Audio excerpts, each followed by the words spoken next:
We'll now have a moment of silent prayer and meditation.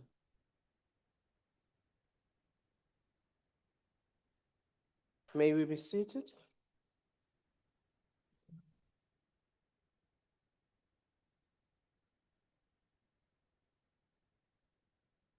Happy New Year to all of you, and welcome back to Parliament. I know it's very early, but we agreed we will have our start of the year in terms of our work today, which starts with the issues that we'll be deliberating on today, but also after today, you'll then go back to do your constituency work and come back again. So I'd like to welcome all of you and trust that you had a good festive season, took a little bit of a break, and are ready to start. As we do so, we also want to congratulate our matriculants 2025 who did very well.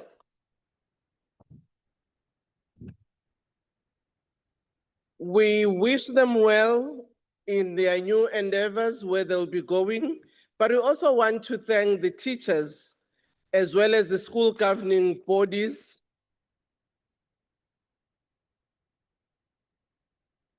They've worked under pressure, and particularly some of the provinces which had some difficulties with floods and other disasters that impacted upon them. For us to have the results that we have, we really would like to say congratulations to the academic team that has been doing the work, and thank the parents, the aunties and the uncles, the cousins, because I know some of them may not necessarily have their own parents, but those who have been guardians and working with them would also like to say thank you.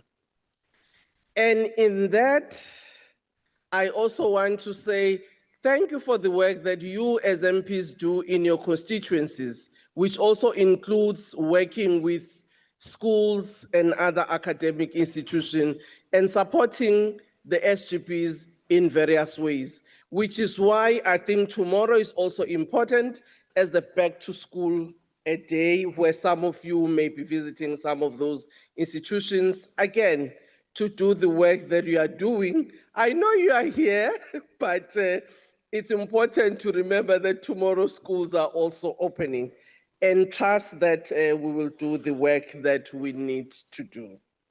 Honorable members, before we proceed with today's business, I wish to announce that the vacancies which occurred in the National Assembly due to the resignation of Ms. N. M. Gasa, Ms. D. Zuma Sambudla, Ms. M. Khwekana, and Mr. T. L. Montana have been filled by the nominations of Mr. P. Kubukeli, Ms. B. E. S. Zuma, Mr. B. M. Mkongi, and Ms. M. H. M. Khadebe, respectively, with effect from 3 December 2025.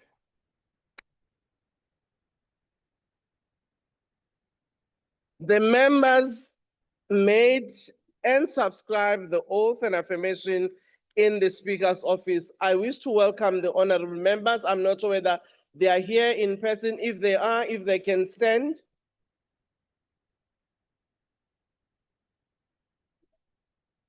Thank you very much, honorable members. You're welcome. Take a seat. Amandla. Order, honorable members. Order. Order. Let's start our term with a little bit of discipline. Honorable members, I also want to indicate that yesterday we got communications from the MK party that Honorable Makubela has been relieved of her duty as a chief whip. We will await the party. Order, honorable members. I think it's important that you listen. Order. Honorable members, I will then name you because you are making noise. Honorable members, we will advise you accordingly once the party has informed us. The person who will be communicating with the administration and the Speaker's office is Honorable Member Mabatu, who's in the NCOP, but in respect of the NA, we will await a formal indication from the party once they've done their task.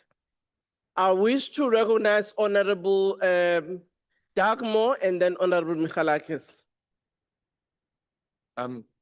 Speaker, thank you very much.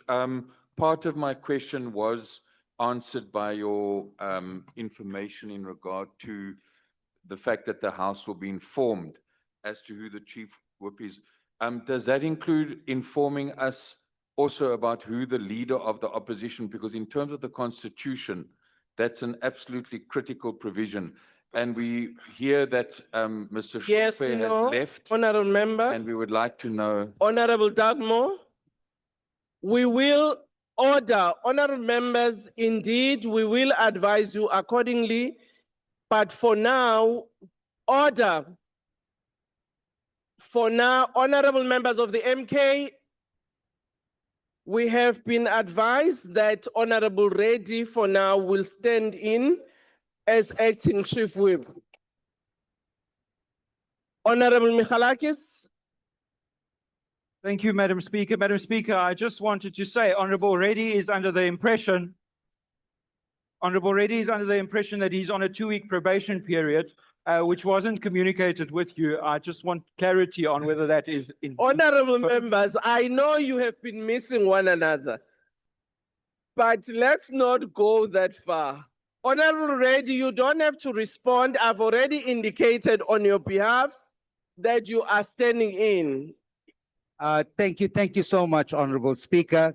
I want to wish the Honorable member there a Happy New Year and to wish him well over the internal fights in the day as well. But as MK, we are an equal opportunity party, so everyone gets a chance. Honorable members, let's not go there. One thing I'm happy about, Honorable Reddy, for you is that the TV is going to see you more often now. Order, honorable members. Yeah, that's what you have been looking for, Reddy. The first Congratulations.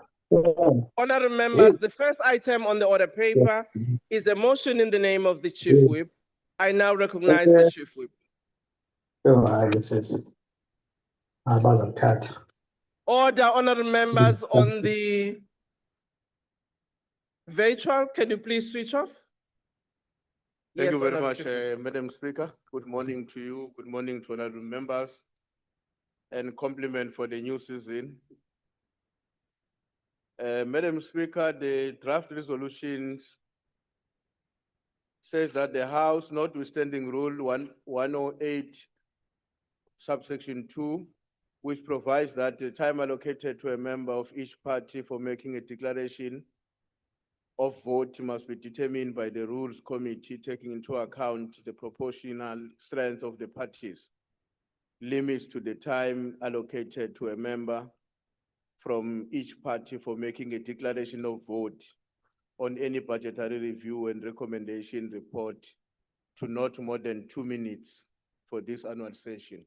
Thank you. Thank you. I now put the motion.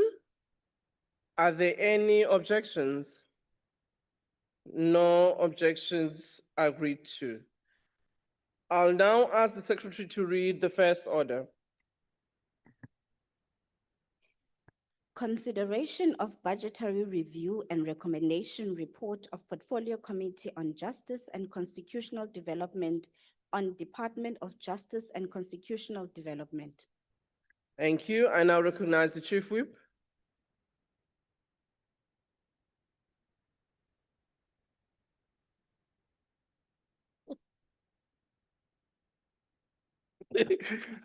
Thanks, sorry, Madam Speaker. I now move that the report be adopted. I was talking to the Minister of Finance here. Thank you very much. There has been request for declarations. All parties have up to 2 minutes to make a declaration, which is a motion that the Chief Whip raised earlier. The DA? Thank you, Honourable Speaker. Honourable Speaker, honourable members, the Department of Justice and Constitutional Development occupies a central position in our constitutional document. It's entrusted with upholding the rule of law, safeguarding constitutional rights, and ensuring that justice is accessible, efficient, and credible for all who live in South Africa. The Portfolio Committee's report provides a comprehensive assessment of the department's performance, financial management, and service delivery during the period under review, and it highlights both progress made and the very persistent challenges that require urgent attention. While we acknowledge improvement in certain areas, not enough has been done, particularly with regard to legislative reforms, ensuring access to justice, and efforts to modernize the court systems. These interventions are essential in restoring public confidence in the justice system, ensuring that our courts function effectively and efficiently. Serious concerns remain relating to capacity constraints, delays in finalizing cases, and weaknesses in financial performance management across the department and its entities. The suspension of the Director General and the Deputy Director General took place some time ago.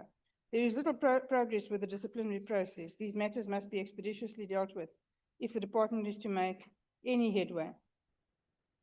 Honourable members, access to justice is not a privilege for the few. The continued under-resourcing of lower courts, legal aid services, and maintenance courts has a direct and disproportionate impact on the poor, women, children, and vulnerable communities. The committee's recommendations call for targeted funding, improved planning, and stronger oversight to ensure that allocated resources translate into tangible improvements on the ground. The Justice Committee will have to take bold steps to ensure funding and will have to approach the Appropriations Committee in this regard. Some of these entities include Legal Aid, the Master's Office, which is currently non-functional and is a disaster, and the National Prosecuting Authority. Failure to adequately support them undermines the broader constitutional mandate of the state.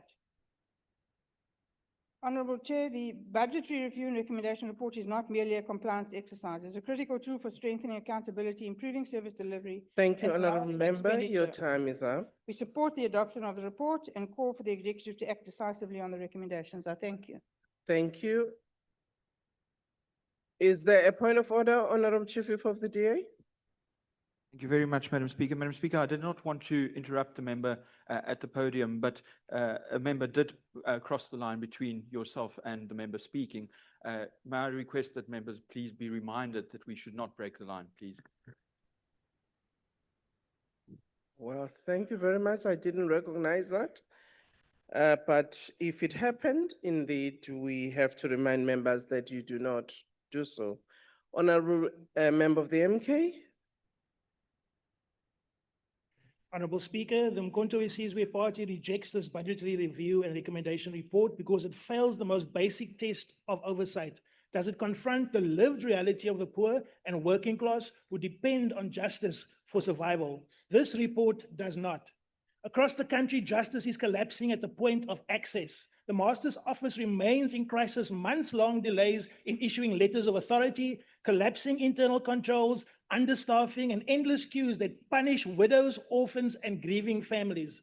Yet this report treats these failures as administrative footnotes instead of a national emergency. At Legal Aid South Africa, practitioners are overworked, under-resourced, and shockingly were denied performance bonuses in 2025, despite carrying a burden of defending the poor against an unjust system.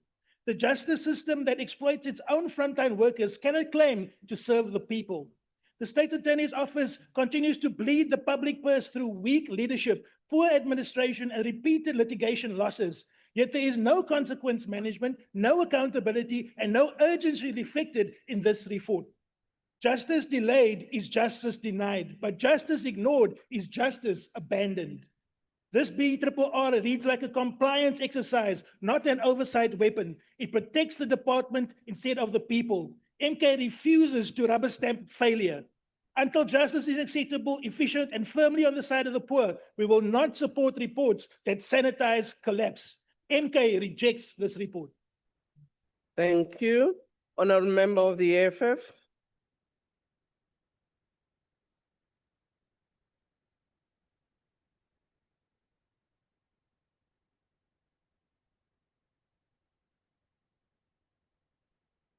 Honorable Speaker, honorable members, access to justice has become a pipe dream for most South Africans as this most fundamental right has become commodified. Only those who have money, regardless of how they got it, are able to access justice, while the rest of the population have to contend with legal aid. A great institution that is grossly underfunded, whose lawyers are so excessively overworked that it becomes impossible for them to provide quality legal representation. Under the grossly incompetent Shamila Badoy, the NPA has become such a sore sight.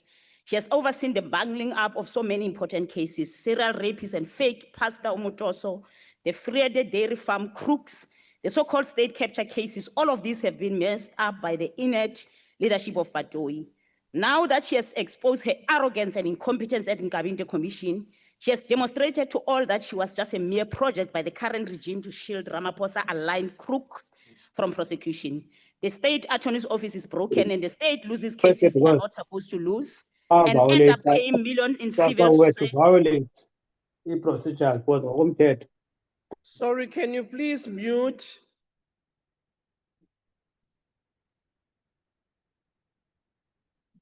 You can Thanks so much, proceed, Speaker. Honourable. And where is the Solicitor General?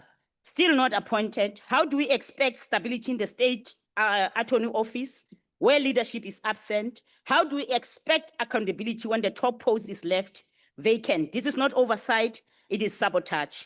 Court buildings are unsafe. Wynberg, Randburg, Linasia, witnesses shot dead, magistrate threatened, staff assaulted, recording machines broken, libraries non-existent, chamber inadequate. How can justice be delivered in buildings that expose people to violence? Women facing gender-based violence walk into courts that are underfunded, with victim support absent, sexual offenses court neglected, and the sex offenders register incomplete. Every delay is another woman unprotected, another child exposed. South Africans are listening. They want justice that work, justice that protect, justice that serves the Honourable people, Member, your justice time is delayed, up. democracy denied, justice is IFP. denied, is freedom stolen. Thank you.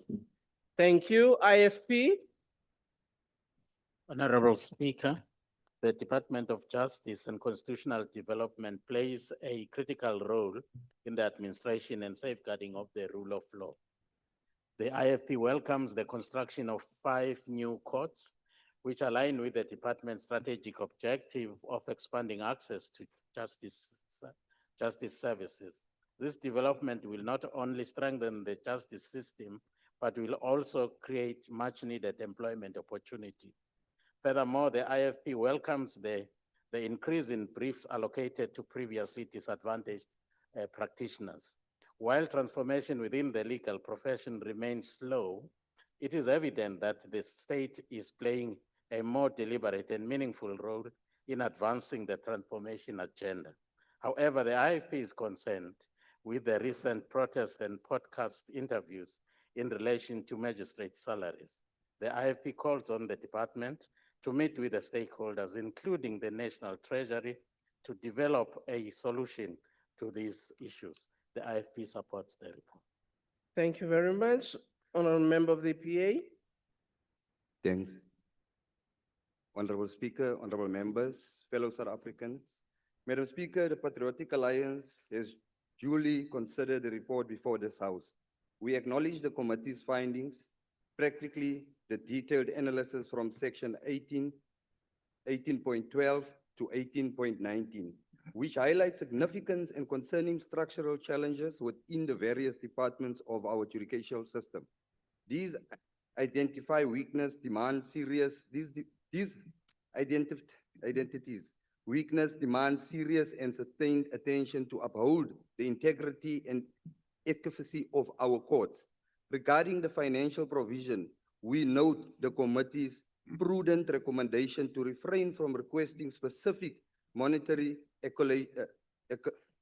allocation at this stage, for the reason subsequently outlined in this report. Consequently, the Patriotic Alliance support the department's subsequent recommendations that this parliament rightfully exercise its authority and prescribes under the Monetary Bills Act the following: the formal announcement of the 2026 national budget allocation. We trust this measured approach will allow for the integration of these judicial concerns into a comprehensive fiscal framework, ensuring both responsibility and responsiveness in addressing the needs of the justice system. Thank you. Thank you very much. Member of the FF Plus. Thank you, Madam Speaker.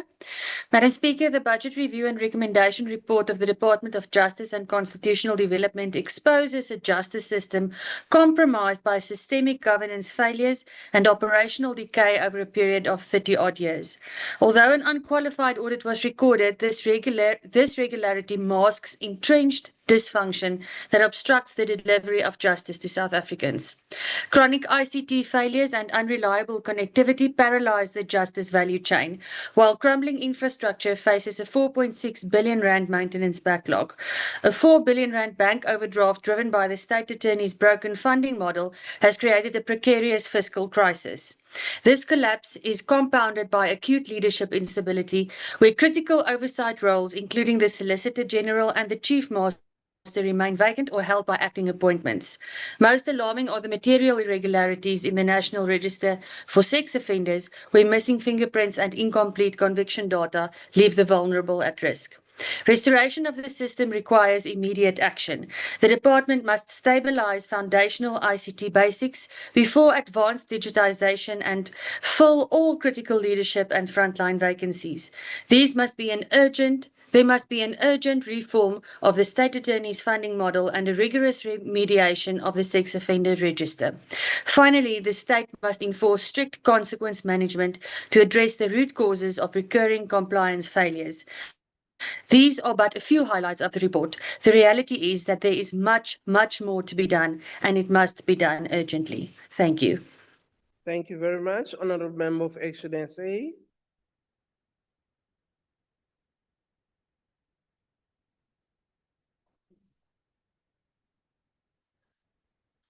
Our criminal justice system is digitally dysfunctional.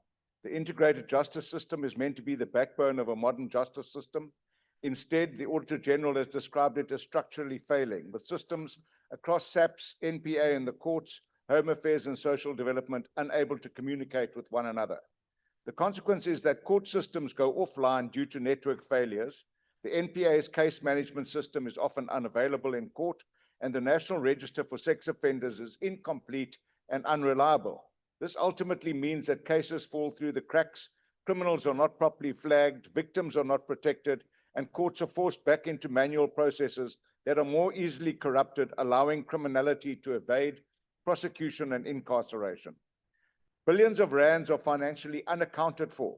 The department is running a 4 billion rand overdraft, largely because the Office of the State Attorney fails to recover legal costs from client departments, leaving the justice system to subsidize government's own failures. The Auditor General has warned that the financial health of the department is at risk, with 6 justice sector entities in deficit and 2 unable to meet their cash flow obligations, amounting to institutional insolvency within the justice system. Justice infrastructure is collapsing. Major court projects have stalled or failed. Contractors have been terminated at Mamelodi Magistrates Court, Mount Fletcher, and the Bishu High Court tender cancelled. And construction at Thohoyandou and Klerksdorp left at only 37% and 43% completion. Yet the department continues headlong with the relocation of the Makhanda High Court to Bishu that doesn't have a high court. At the same time, capital budgets have been cut and redirected away from the court buildings, leaving courts without any physical infrastructure to function. Kubi kweli sebe. Justice needs to be seen to be done. Justice denied, delayed is justice denied, and that is what people get on a daily basis from this department. Your time is up. Honorable Member of the ACDP. Speaker, the ACDP would like to wish all presiding officers, members and staff a very happy and blessed new year. And we also congratulate the matrics on their good results. May this year, as we continue to rebuild Parliament, may Parliament be a tree of life, the leaves of which are for the healing of our nation with justice. And the country is undoubtedly at the crossroads. Will we restore law and order, or will we allow criminal syndicates to further undermine our criminal justice system? The state's primary role is to protect its citizens, yet it is failing dismally in this regard. Citizens do not feel safe in homes, schools, and public places. Yet, there are glimmers of hope. There are thousands of loyal and committed police officers, prosecutors, and judicial officers who faithfully fight crime on a daily basis. We also have the sterling work done by the Madlanga Commission and our own ad hoc committee in exposing the rot. We trust, as the ACDP, that government will use the Madlanga Commission's report and the ad hoc committee as a baseline for police reform. This will require the necessary political will to remove compromised politicians and officials and to rebuild investigative and prosecutorial capacity. Lastly, the ACDP would like to congratulate Advocate Matibi on his appointment as the National Director of Public Prosecutions and thank Advocate Patohi for a faithful service. We trust that he will restore credibility to the NPA, hollowed out during state capture and corruption. Let us provide the NPA and the justice system in general the necessary resources to defeat the criminal syndicates in the knowledge that good will triumph over evil, that justice and righteousness, the pillars of God's throne, will prevail. I thank you. Thank you. Honorable Member of the UDM. Thank you, Speaker, very much. Honorable Speaker, this department has a crucial responsibility to protect and promote the Constitution of the Republic and rule of law. It plays a significant role in prosecuting criminal cases and in providing legal aid services to those in need, including the protection of the rights of vulnerable groups such as women, children, and persons with disabilities.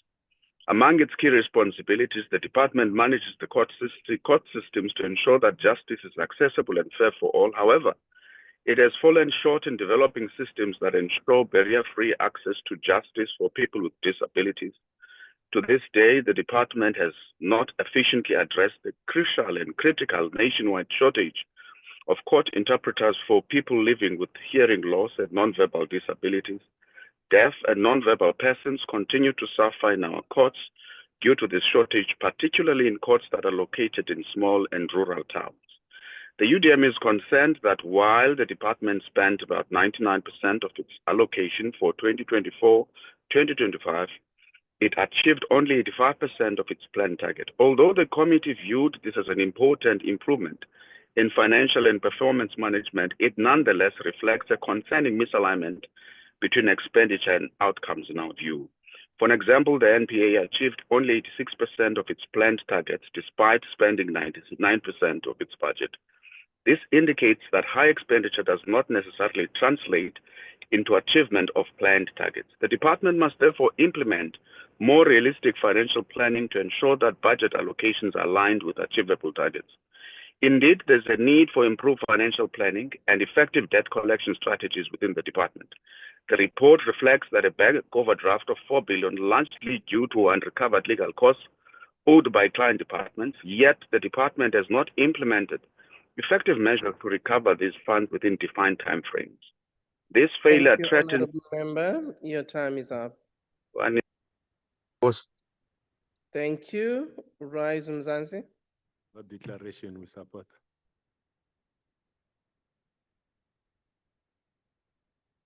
Yes, Honorable Member. Yes, where is Rise? They've decided not to rise up this morning. Bosa?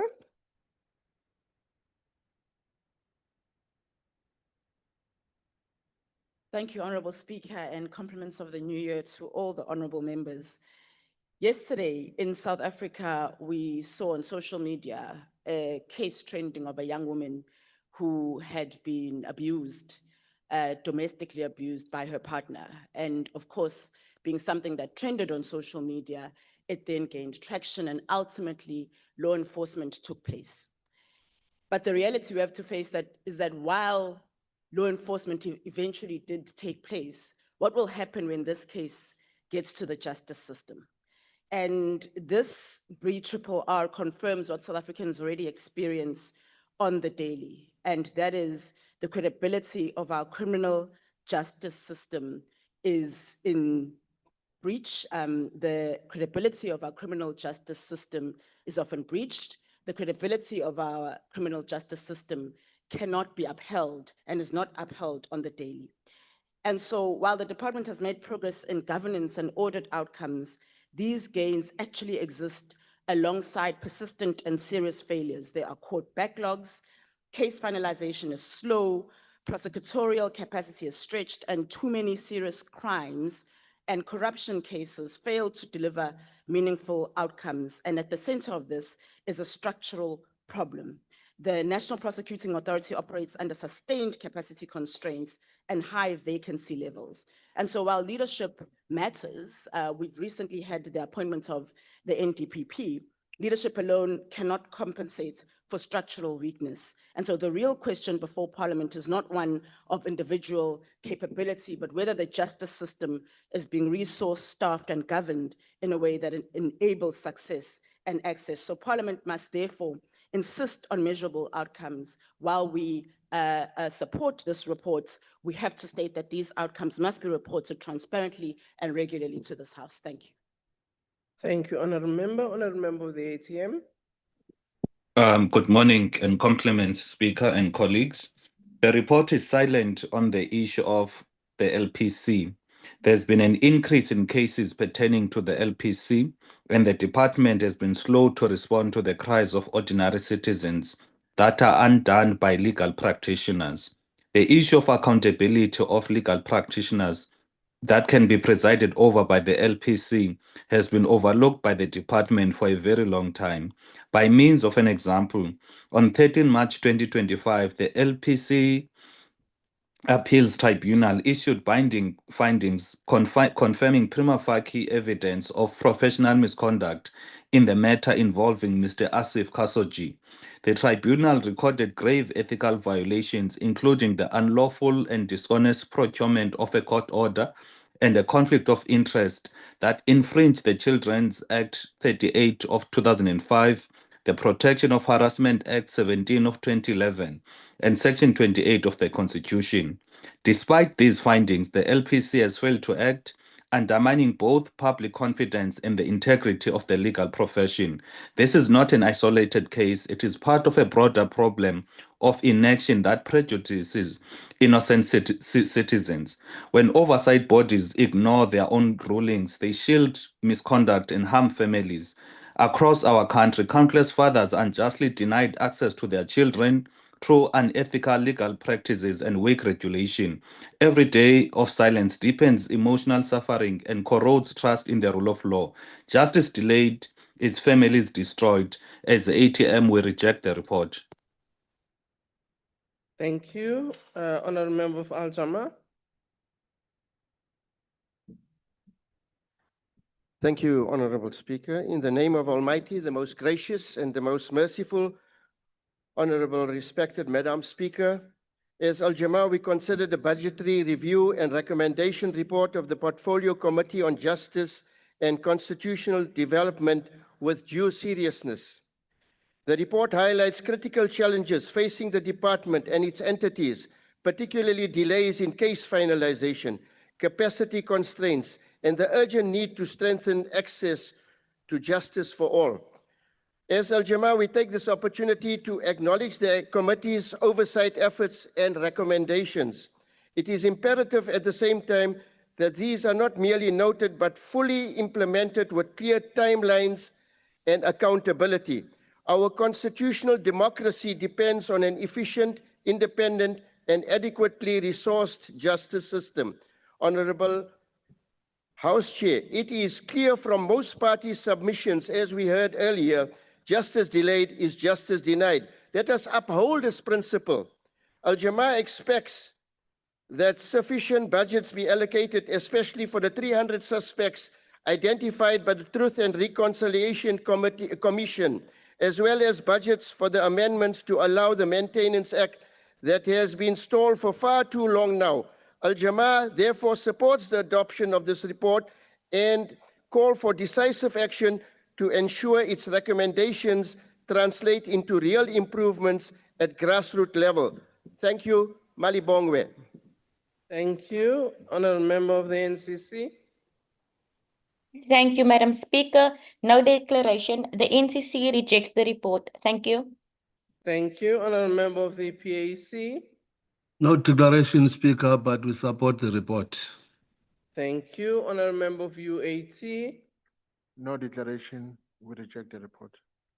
Thank you. Honorable member of Good.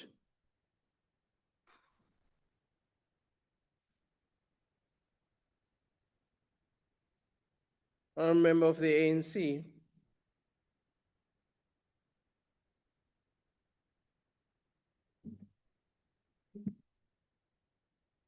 Honorable Speaker, the ANC support this budget review recommendations report of the Portfolio Committee on Justice and Constitutional Development, having assessed the financial and non-financial performance of the department.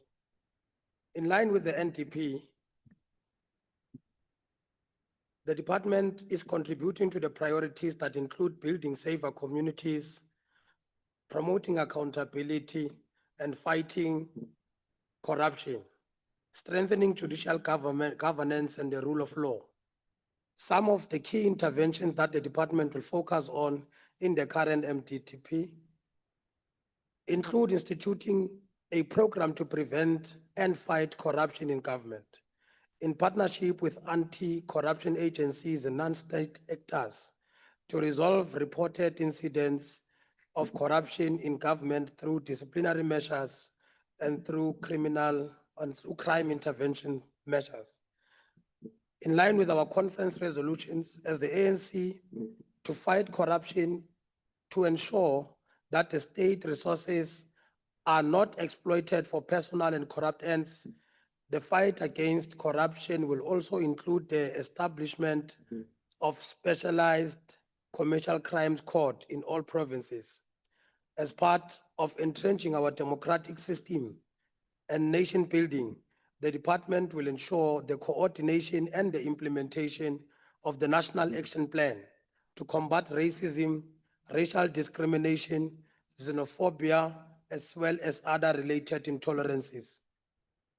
We reiterate the recommendation of the committee that Parliament should exercise its authority under the Money Bills Act following the announcement of the 2026 budget to review allocations to the department and others falling within the Thank peace you, and honorable security member. functions we Your support. time the is up. I put the motion again. Are there any objections? MK and EFF? MK Party will object to this report. Thank you. Thank you. And NCC, Madam Speaker.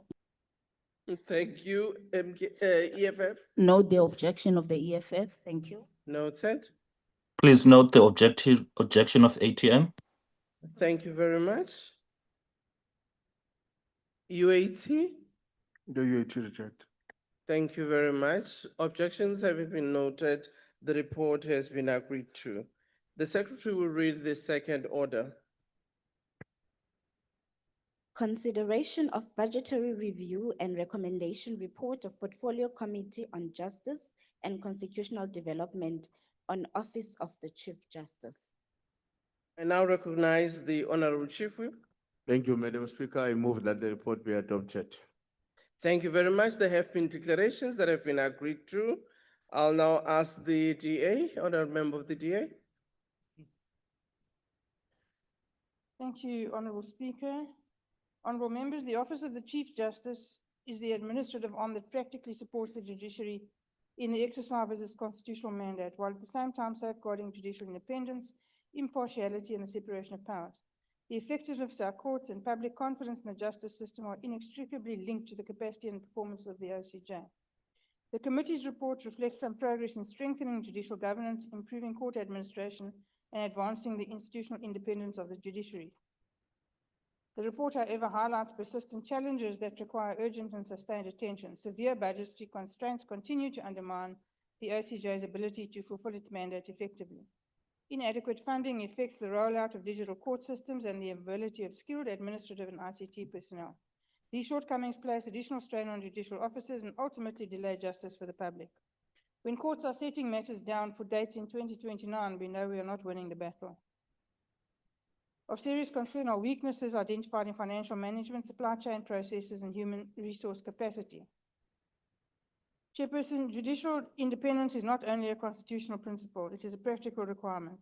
Disciplinary matters involving the judiciary and judicial officers must be dealt with much more expeditiously, and sanctions for unacceptable conduct must reflect the seriousness of the conduct. Anything else will lead to the crumbling of the judiciary. Once again, adequate funding is no longer an optional issue, and the committee is going to have to fight much more boldly for these funds. In conclusion, honourable members, we support the adoption of this report and call on the executive to prioritise the resourcing and institutional stability of the Office of the Chief Justice. Continued and sustained budget cuts will not assist the office in overcoming its many challenges. I thank you. Thank you. Honourable member of the MK.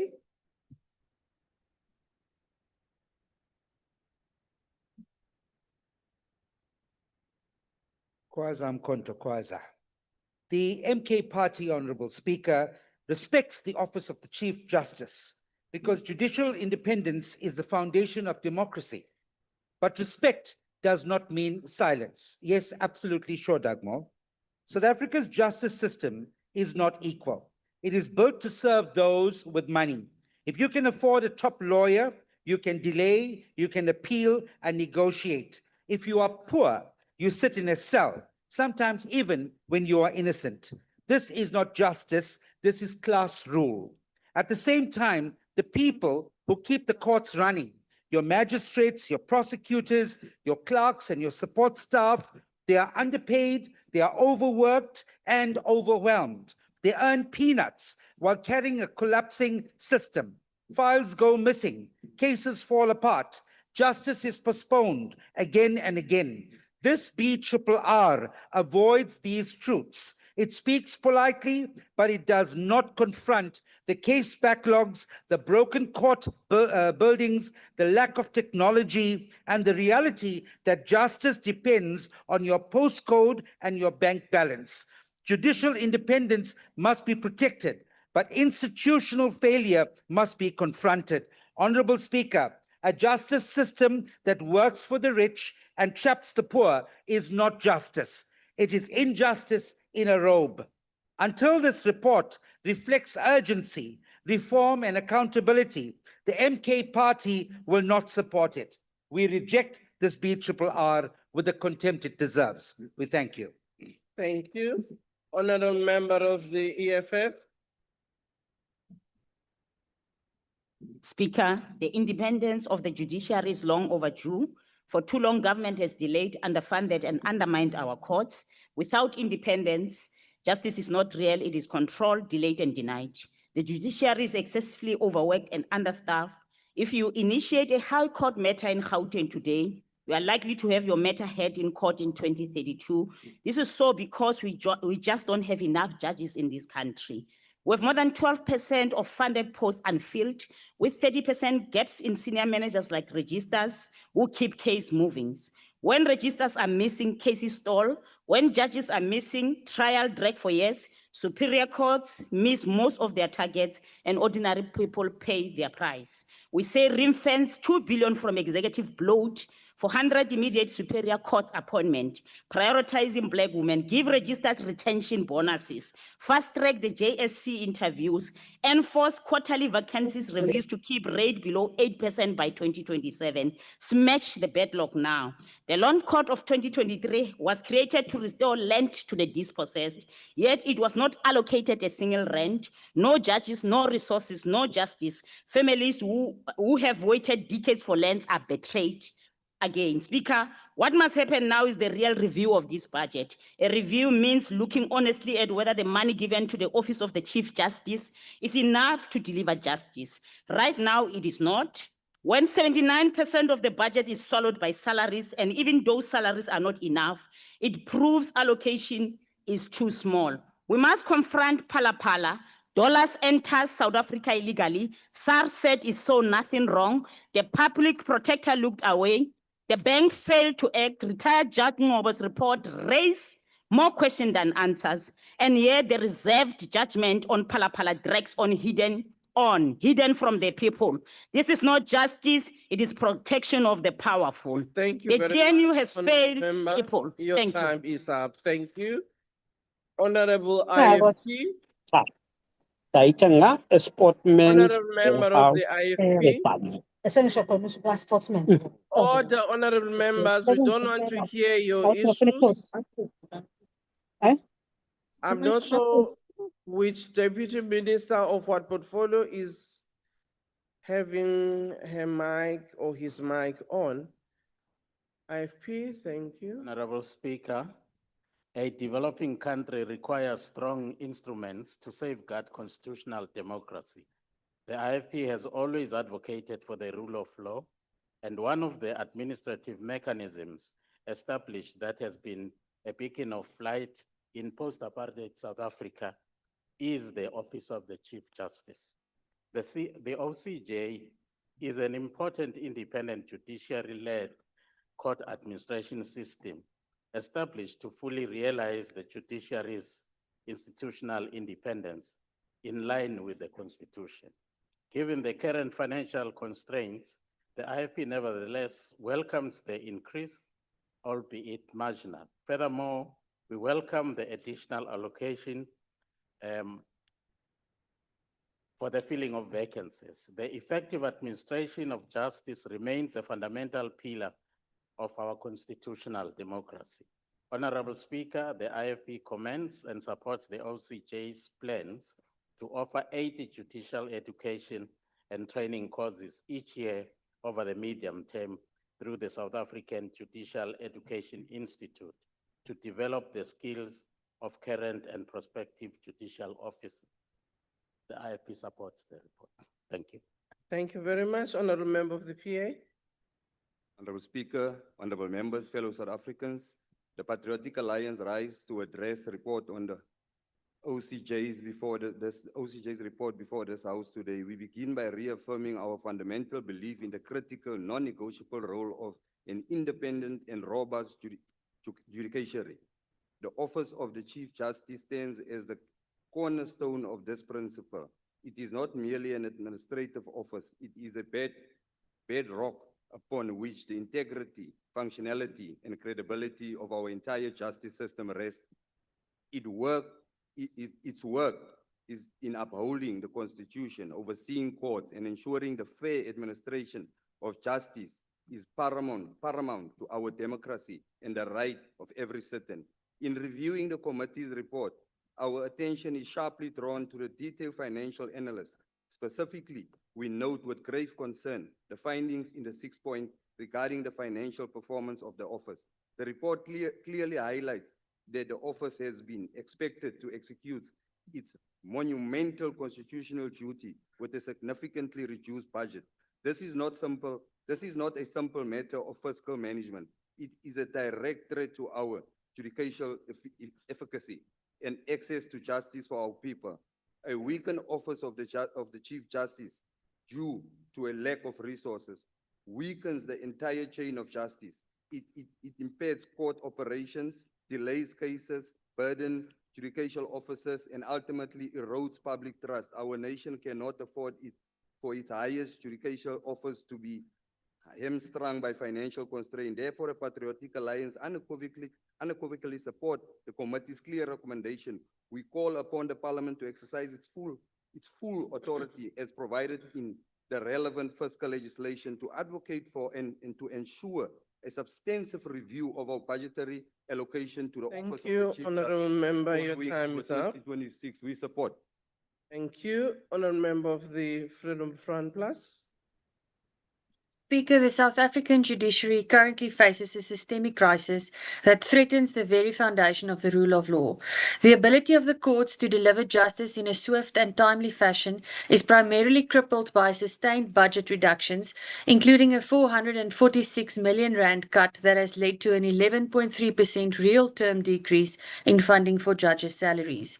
These financial constraints have forced the Office of the Chief Justice to implement drastic cost containment measures, which have directly compromised operational support and restricted access to justice. Court facilities remain in a state of critical neglect. Capital works allocations under Vote 25 decreased from 893 million in 2024-25 to 652 million rand in 2025-26, despite an estimated requirement of 5 billion rand to address backlogs leading to delays in essential renovations and maintenance. This decay is mirrored in the performance of presiding officers, which is severely hampered by a critical shortage of judges across all divisions. In Gauteng, trial dates are now delayed by up to 5 years, while 18% of reserved judgments remain outstanding for more than 6 months. These delays are driven by capacity constraints, high vacancy rates reaching 30% at senior management levels, and a lack of administrative support.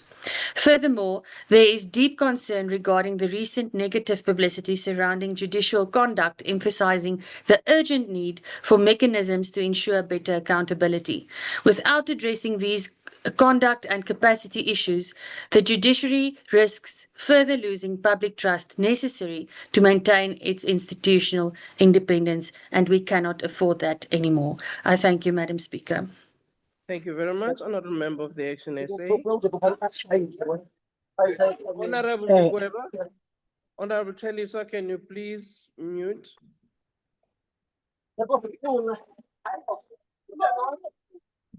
IT, can you please help us mute members that are not supposed to be speaking? Thank you. Honorable Speaker, Action SA welcomes the Office of the Chief Justice maintaining a clean audit outcome for the 3rd consecutive year.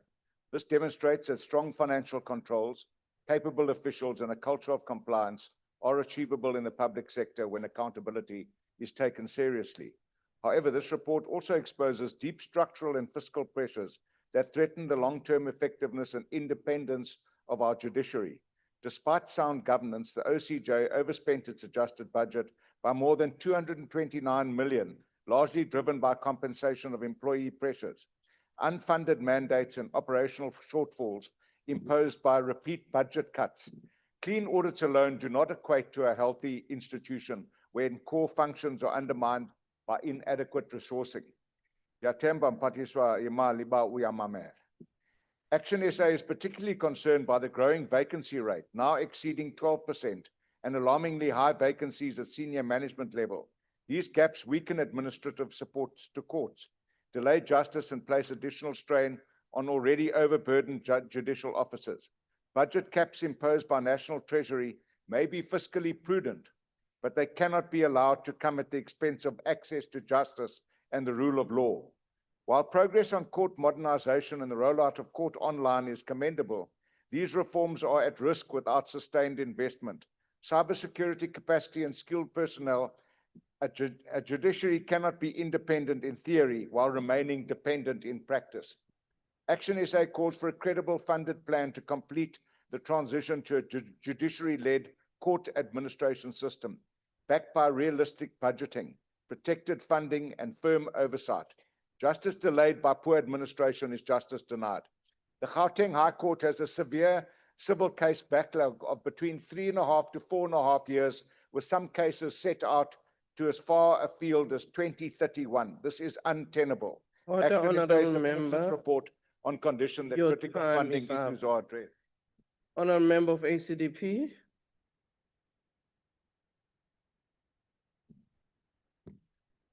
Thank you, Speaker. Speaker, there is a crisis in the judiciary due to a critical shortage of judges, which leads to alarming backlogs and delays.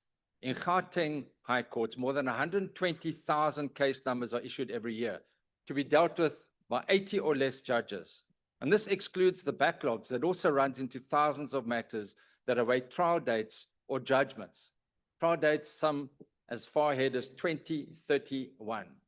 As other speakers have said, justice delayed is justice denied. And this, the ACDP finds totally unacceptable. Section 34 guarantees the right of access to the courts. Where this is denied, it contributes to lawlessness, as people may feel they can breach agreements, incur debts, or engage in unlawful activities without fear of immediate consequences. The Moseneke report recommends a minimum increase of 20% in judicial posts across all High Court divisions to address this crisis.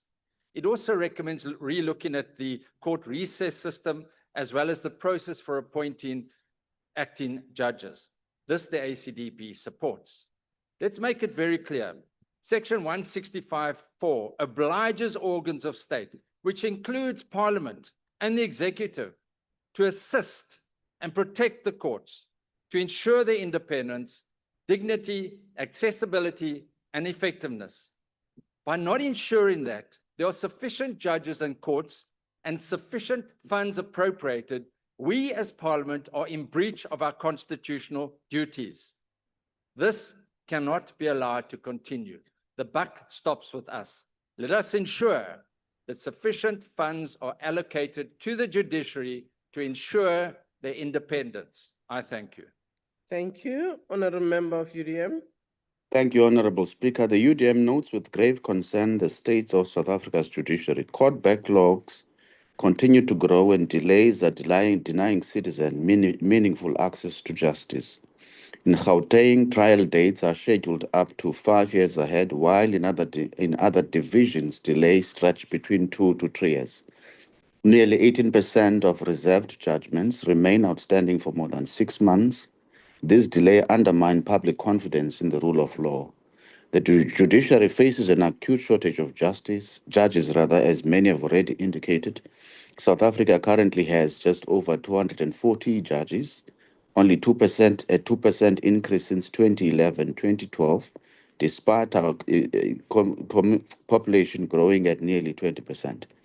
Judges in Cape and Gauteng High Courts, which carry heavy caseloads, handle hundreds of matters each year, making timely resolution increasingly difficult. The impact of these delays is clear. The case, for example, against the former acting PRASA CEO Mtutuzeli Swartz, charged allegedly for stealing 42 kilometers of railway line, has dragged on for 6 years and remains unresolved. Operational challenges further compound the problem. Court proceedings have been disrupted by water and power outages, and many court buildings remain in poor conditions, undermining both efficiency and public trust. Vacancies in key positions deepen these challenges. The Office of the Chief of Justice also has a high vacancy rate, which has to be addressed urgently. At the same time, the UDM commends the Office of the Chief of Justice for maintaining a clean audit for 3 consecutive years. This achievement reflects strong governance and financial discipline and sets an important standard for accountability in the public sector. The UDM urges Parliament to ensure adequate funding for the Office of the Chief Justice, the filling of critical vacancies, and repair court infrastructure so that judiciary can deliver justice efficiently and fairly. Thank you, Honourable Member. Bosa.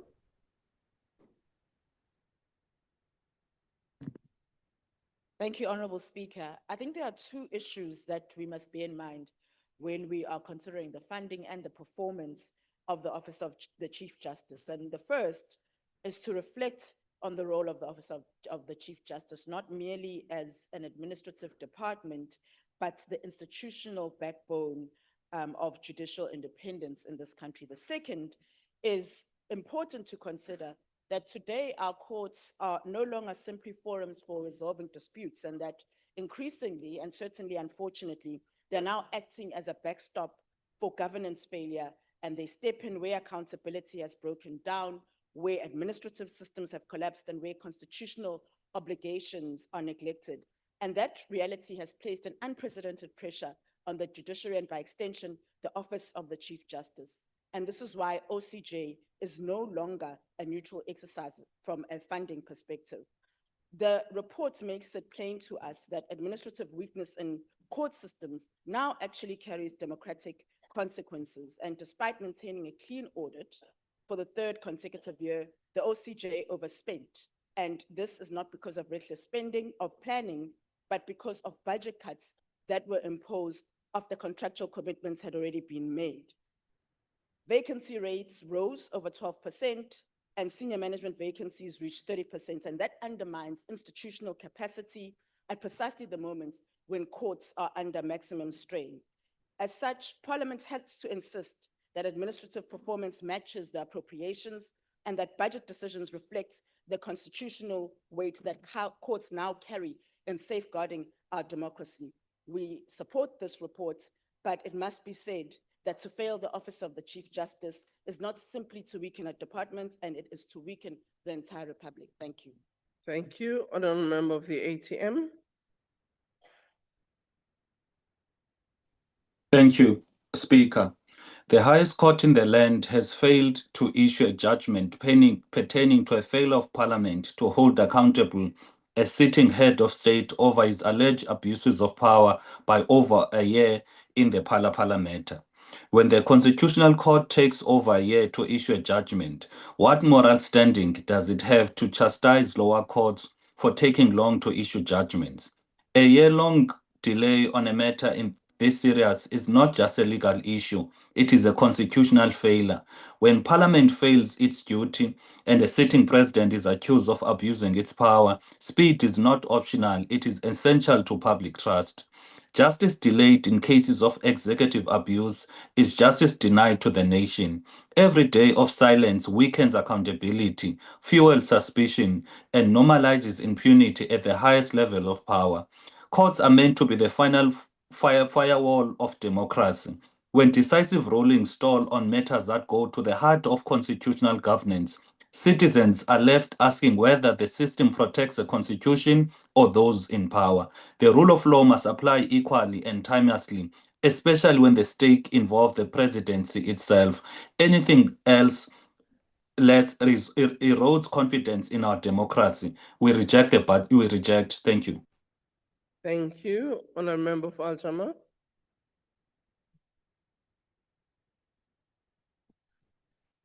Thank you, Honorable Respected Madam Speaker. Firstly, let me take the opportunity to acknowledge Al-Jama's leader, President Hanif Hendricks, that I feel our country should be very proud of. Al-Jama has carefully considered the budgetary review and recommendation report of the Portfolio Committee on Justice and Constitutional Development on the Office of the Chief Justice. Al-Jama acknowledges the committee's thorough oversight and the challenges identified, particularly those relating to capacity constraints, case backlogs, and the need to strengthen judicial administration. The Office of the Chief Justice plays a central role in safeguarding the independence, efficiency, and integrity of our judiciary. It is therefore essential that its budget and resources are aligned with its constitutional mandate. Any weakness in this office directly impacts access to justice and public confidence in our court. Al-Jama supports the adoption of this report and calls for the urgent implementation of its recommendations with clear timelines and accountability to ensure an effective and responsive justice system. Let us always be committed to justice. I thank you. Malibongwe. Thank you. Honourable Member of NCC. Thank you, Madam Speaker. No declaration and the NCC rejects the report. Thank you. Thank you. PAC. No declaration, but we support the report, Speaker. Thank you. UAT. No declaration, we reject the report. Thank you. Good. ANC. Thank you, Madam Speaker. The ANC support the BRRR of the Office of the Chief Justice. The deepening and advancement of our constitutional democratic order requires a strong and capable judiciary that will uphold the Constitution as the supreme law, ensure the judicial independence and impartiality to interpret and apply the law, protect human rights, and act as a crucial check on the executive and legislature. This is consistent with what our people said over 70 years ago through the Freedom Charter that I quote, "There shall be justice for all," close quote. It is in line with this principle that the ANC we support the BRRR of the Office of the Chief Justice. The Chief Justice is responsible for establishing and monitoring the norms and standards of the exercise of judicial functions of all courts. Amongst other priorities, the Chief Justice will ensure an efficient court system, reduce court administration inefficiencies, as well as ensure access to justice. This adjustment appropriation will ensure the Chief Justice implement the court modernization and digitalization rollout of court online implementation of the National Anti-Corruption Strategy and OCJ anti-corruption strategy and plan, as well as enhancing whistleblower and fraud reporting mechanisms. We are encouraged and support the OCJ plan to offer 80 judicial education and training courses yearly through the South African Judicial Education Institute to develop the skills of current and prospective judicial officers. Thank We you, join the Honourable Member. committee. Your The time ANC is up. support the report. Thank you, Madam Speaker. Thank you very much. I put the motion again. Are there any objections? EFF? Please note the objection of the EFF. Thank you. The NCC, Thank you. Please note the objection of the MK Party. Thank you. Thank you. The ATM, Thank you.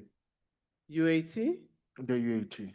Thank you very much. The objections of the parties concerned will be noted.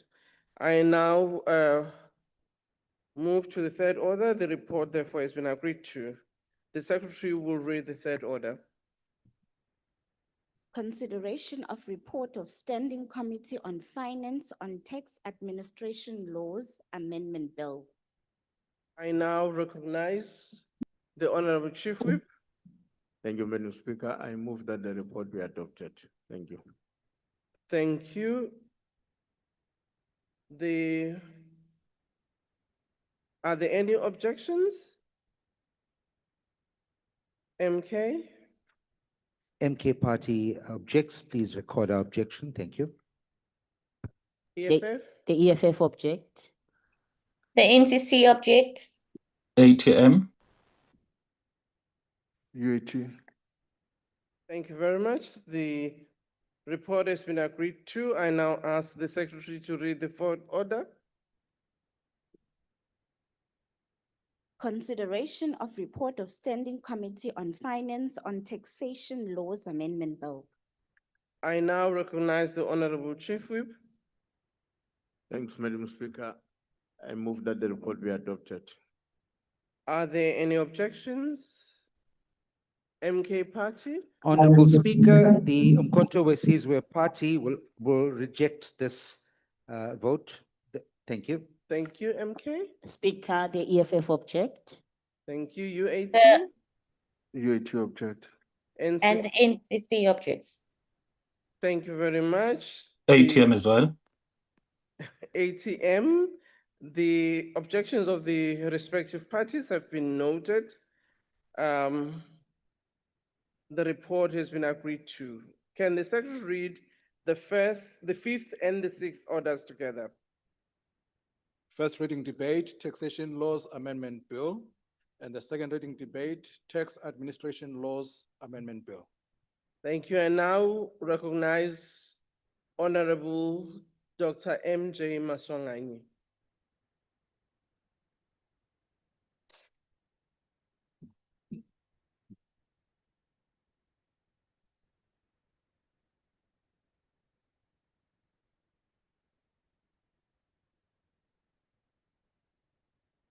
Thank you, Honorable Speaker, ministers, honorable members, compliments. Our hearts go out to communities who are hard hit by the floods, more especially in the eastern part of the country and the neighboring Mozambique, the country that is Mozambique. Honorable Speaker, I rise on behalf of Standing Committee on Finance to introduce the Taxation Laws Amendment Bill, TLAB, and Taxation Administration Laws Amendment Bill, TALAB, for consideration and adoption by this House. Taxation is the responsibility borne by all who live and participate in our. Honorable Ngadi, can you please switch off your mic? IT, can you please help? Can proceed, Honorable Member. Thanks, Speaker. An employed person pays tax on his or her monthly salary through direct taxes such as the personal income tax, PIT. On the other hand, a person who is unemployed still pays tax when buying goods such as groceries and clothes through indirect taxes such as VAT. This reality was clearly illustrated during the tabling of the 2025 budget by the Minister of Finance, Honorable Godongwana, particularly in the public debate around the proposed VAT increase. The purpose of taxation is straightforward. It enables the state to fulfill its constitutional obligations. Tax revenues fund essential public services such as healthcare, education, social grants, and higher education support through institutions such as NSFAS. Without these revenues, the government will be unable to provide services or uphold the democratic gains for which so many South Africans have sacrificed. Without a functioning tax system, our democracy itself will be unsustainable. In South Africa, the obligation to pay taxes arises from legislation such as income tax of 1962, which governs direct taxes, and the Value Added Tax Act 1991, which governs indirect taxes. Let me go into the bills. Taxation Laws Amendment Bill 2025. TLAB seeks to amend several laws, including the Income Tax Act, the Value Added Tax Act, the Customs and Excise Act, and the Carbon Tax Act. Its primary objective is to give legislative effect to the tax policy proposals announced in the 2025 national budget. The key amendments contained in this bill include reducing the threshold for the rising fencing of assessed losses in order to curb abuse and prevent the use of non-commercial losses to avoid tax. 2, aligning the tax treatment of foreign retirement benefits with South Africa's residence-based system of taxation. 3, closing loopholes in asset for sale and amalgamation transactions involving collective investment schemes. 4, reviewing the VAT treatment of airtime vouchers supplied in South Africa for exclusive use in export countries, and implementing phase 2 of the carbon tax. The second bill, Taxation Administrative Laws Amendment Bill. TLAB 2025 focuses on strengthening tax administration, compliance, and enforcement by SARS. It amends administrative provisions across several tax laws to enhance efficiency and certainty.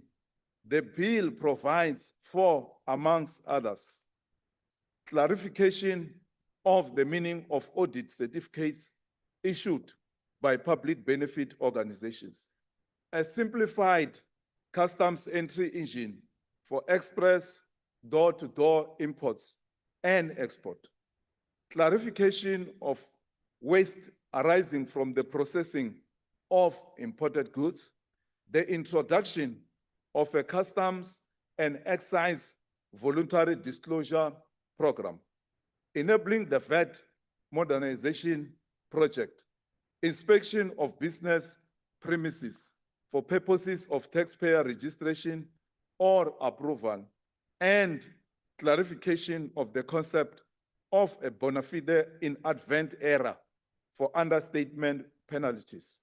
Together, the two bills represent a balance and necessary intervention to promote fairness, compliance, and sustainability within our tax framework. I wish to thank the stakeholders who participated in making oral and written submissions respectively.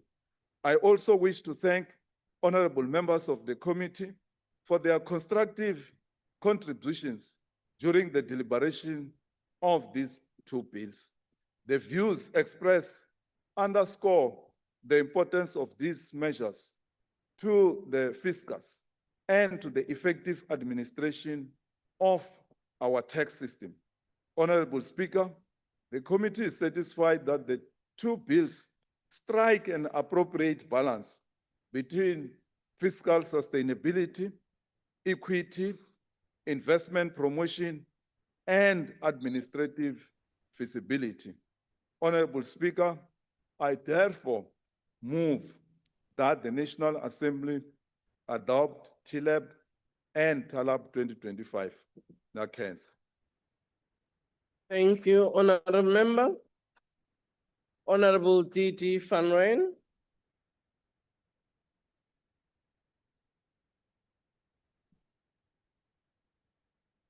Madume, Honorable Speaker, and honorable members. We dedicate this submission to the martyrs who perished defending the President of the Bolivarian Republic of Venezuela. And we must also indicate that among them, we also count 32 Cubans who perished during the barbaric attack launched on the Republic of Venezuela by the mad Donald Trump regime. Honorable Speaker, as the MK party, we start this submission from a simple truth. No state can build schools, provide water, create jobs, or house its people of its tax system, or if its tax system is designed to protect the rich and punish the poor. Tax administration is not a technical exercise, we reiterate. It is a political choice. It tells us who matters and who does not. Today, South Africa is collapsing under the weight of inequality.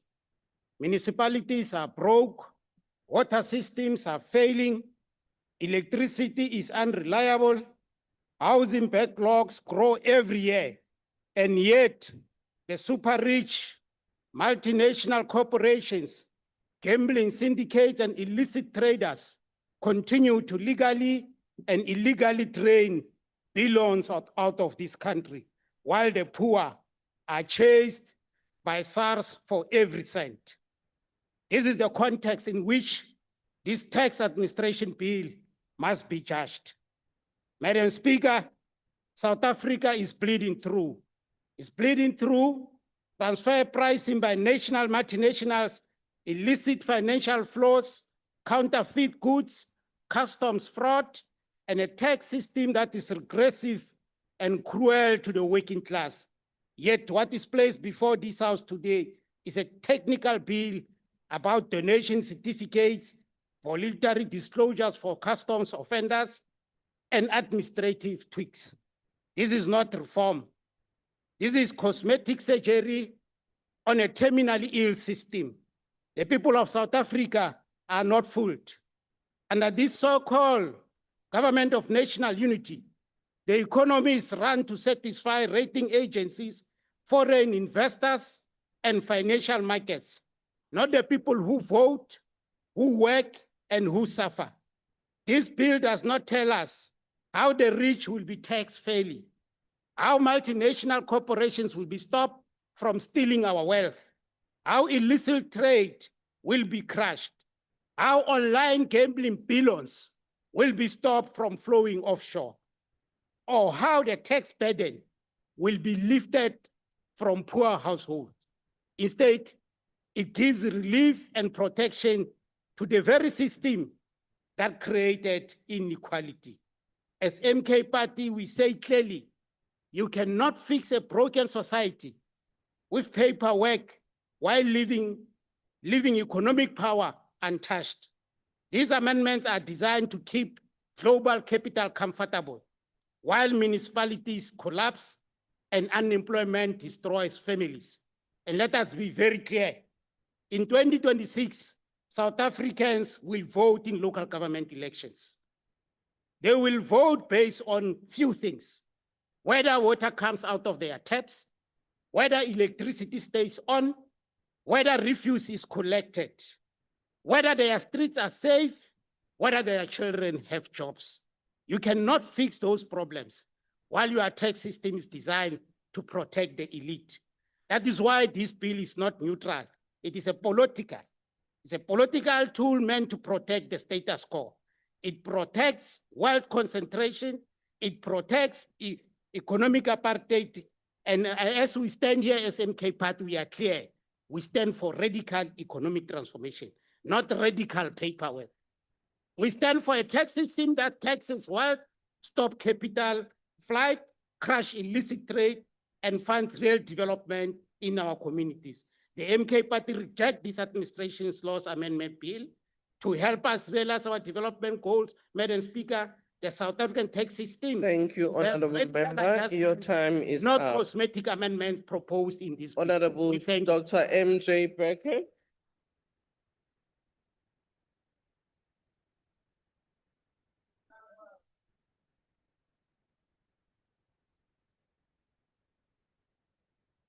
Madam Speaker, it's good to see you in the House, and I hope you enjoyed your leave period. I spent my leave trying to think how I could make this topic more interesting, and I failed.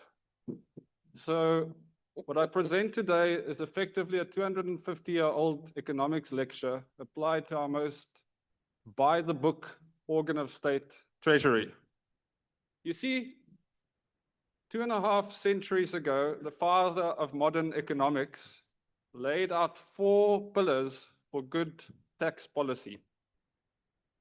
And while Adam Smith might have believed in the invisible hand, I present to you a very visible hand: fairness, certainty, convenience, and efficiency. And when I consider the tax bills before us today, I wonder about these 4 pillars and how closely our government adheres to them. In many ways, South Africa is blessed with a well-functioning treasury and revenue service. Our tax collection, at least in the formal sector, is world-leading. Our experts are well-qualified and capable people. And yet, these institutions are not perfect.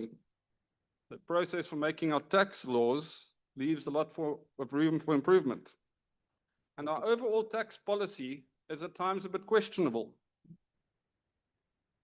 For instance, Madam Speaker, we speak a lot about job creation and attracting investment in this House. And sometimes they are words that ring as hollow as the bellies of our people. Words that are also at times contradicted by our tax laws and their implementation. How do we expect e-commerce businesses to thrive when SARS tells us that it can't start charging VAT on low-value imports because its own IT systems are not yet ready? It's almost like speaking about renewal without actual renewal. And how can we speak about attracting foreign spending when the first version of this bill included provisions that would have potentially led to double taxation of wealthy foreign residents that have decided to spend their retirement savings here in South Africa? That's not pro-growth or pro-jobs. It's like being part of a political party and then running against that political party for another party at the next elections. Of course, that only works if you're the SACP, and even then, what these measures represent, Madam Speaker, is inefficiency and vagueness rather than certainty. You might say it's a loophole in policy direction. And we hope the National Treasury, Honourable Minister, will go after this loophole with the very same veracity as it goes after other tax loopholes.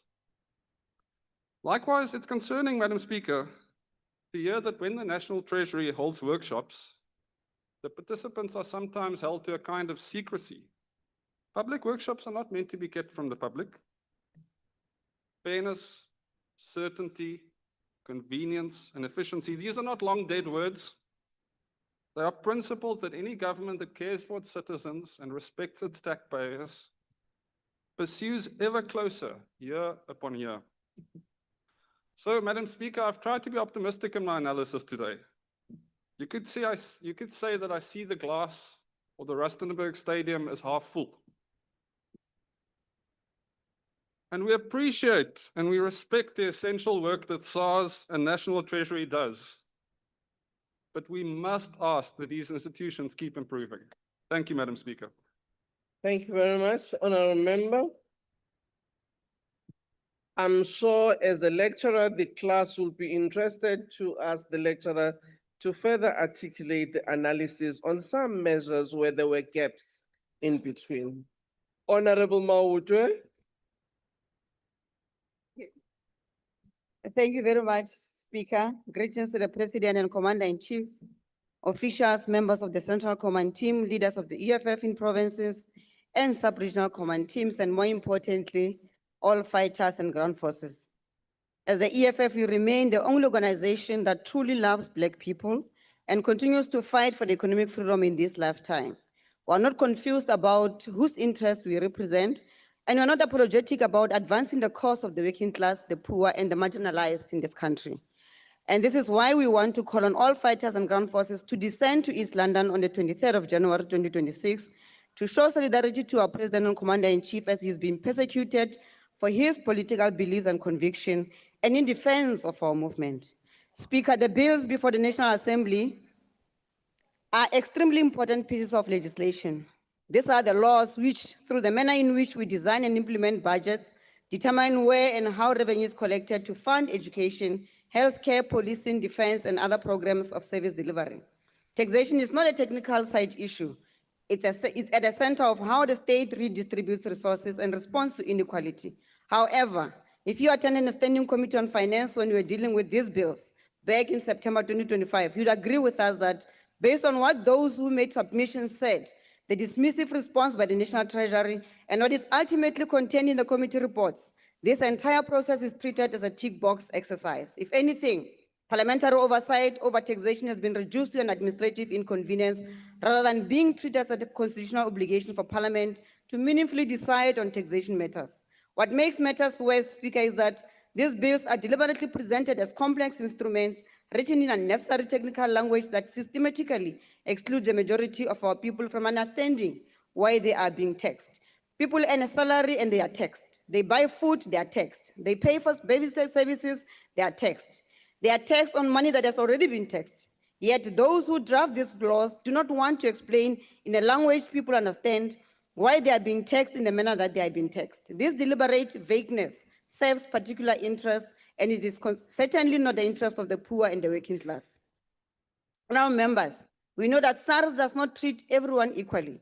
That is a fact. As much as SARS and the National Treasury would not want to admit this, the truth of the matter is that we are dealing with either poor legislative design, inconsistent enforcement, or selective application of the law. This is a problem that we as members of Parliament continue to refuse to fix, even when political and implementable proposals are tabled before this House. To this day, we still do not have legislation that decisively deals with illicit financial flows, tax avoidance, and base erosion, which are being practiced by the majority of large companies, including those listed in the JSE.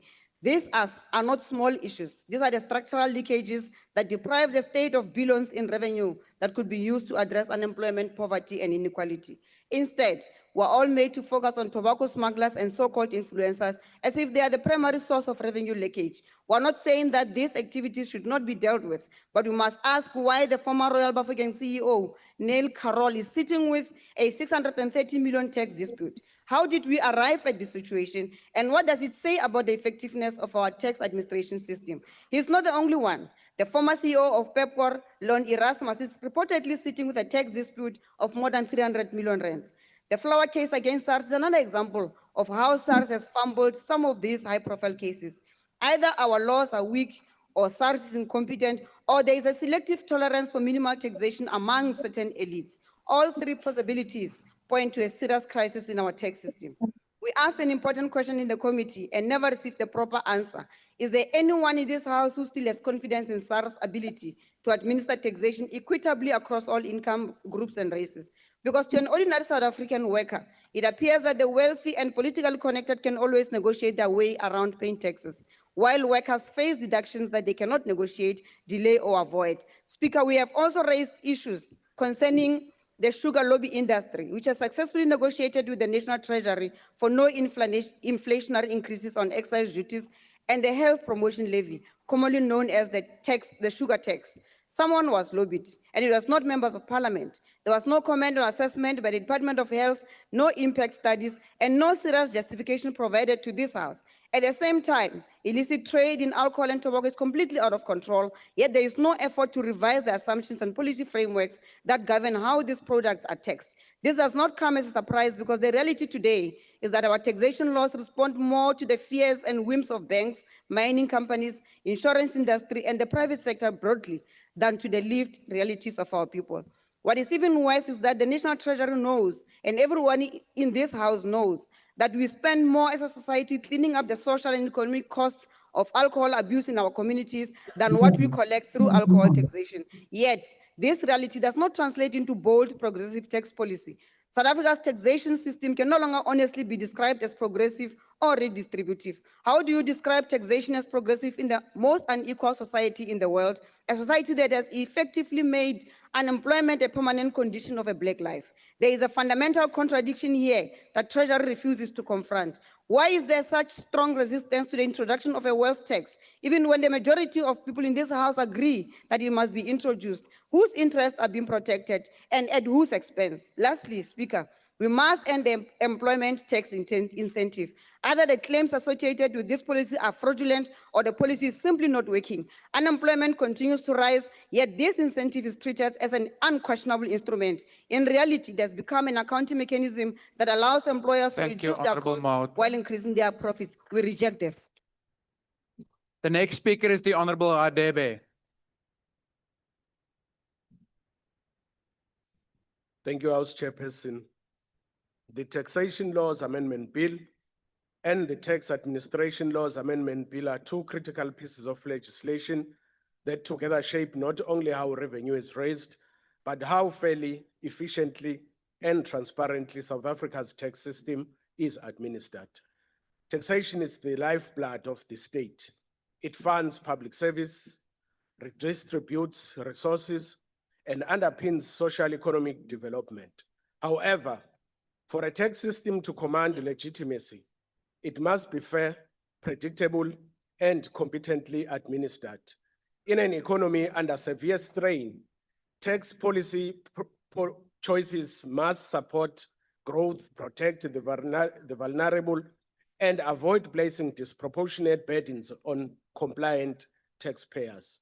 We note that the Taxation Laws Amendment Bill introduces a wide range of technical amendments across income tax, VAT, customs and excise, carbon tax, and global minimum tax legislation. While many of these amendments are necessary to close loopholes, clarify provisions, and align South Africa with international tax standards, we caution that increasing complexity in the tax system disproportionately harms small businesses, emerging enterprises, and individual taxpayers who lack access to specialized advice. We further note amendments relating to retirement funds, savings components, and severance benefits.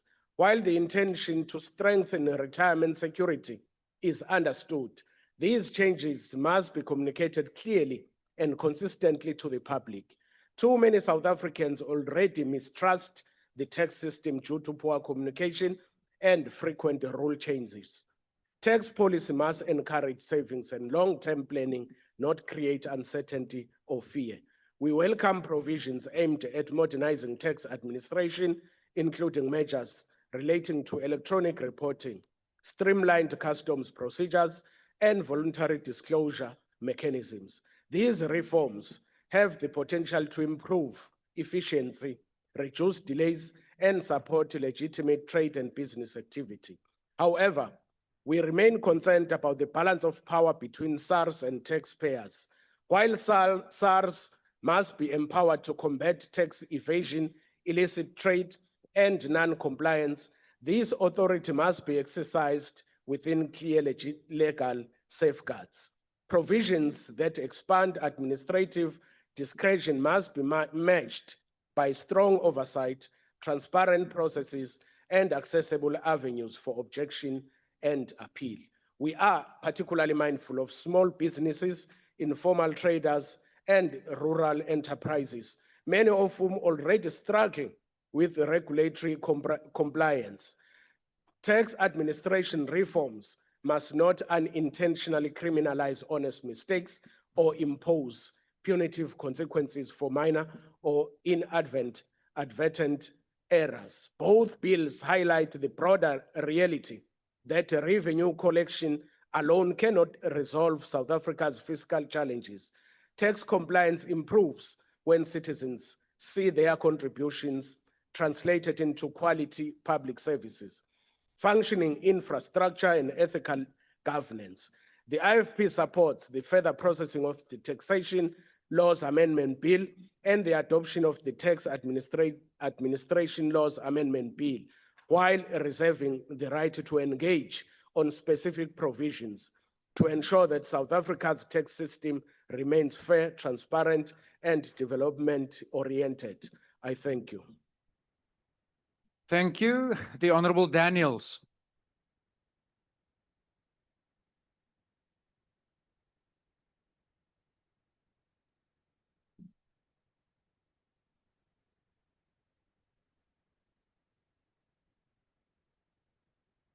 Honorable House Chair, honorable members, fellow South Africans, on behalf of the Patriotic Alliance, we would like to wish each and every one a prosperous and a meaningful 2026.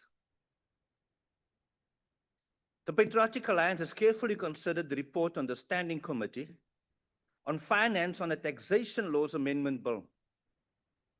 The bill is not merely technical legislation.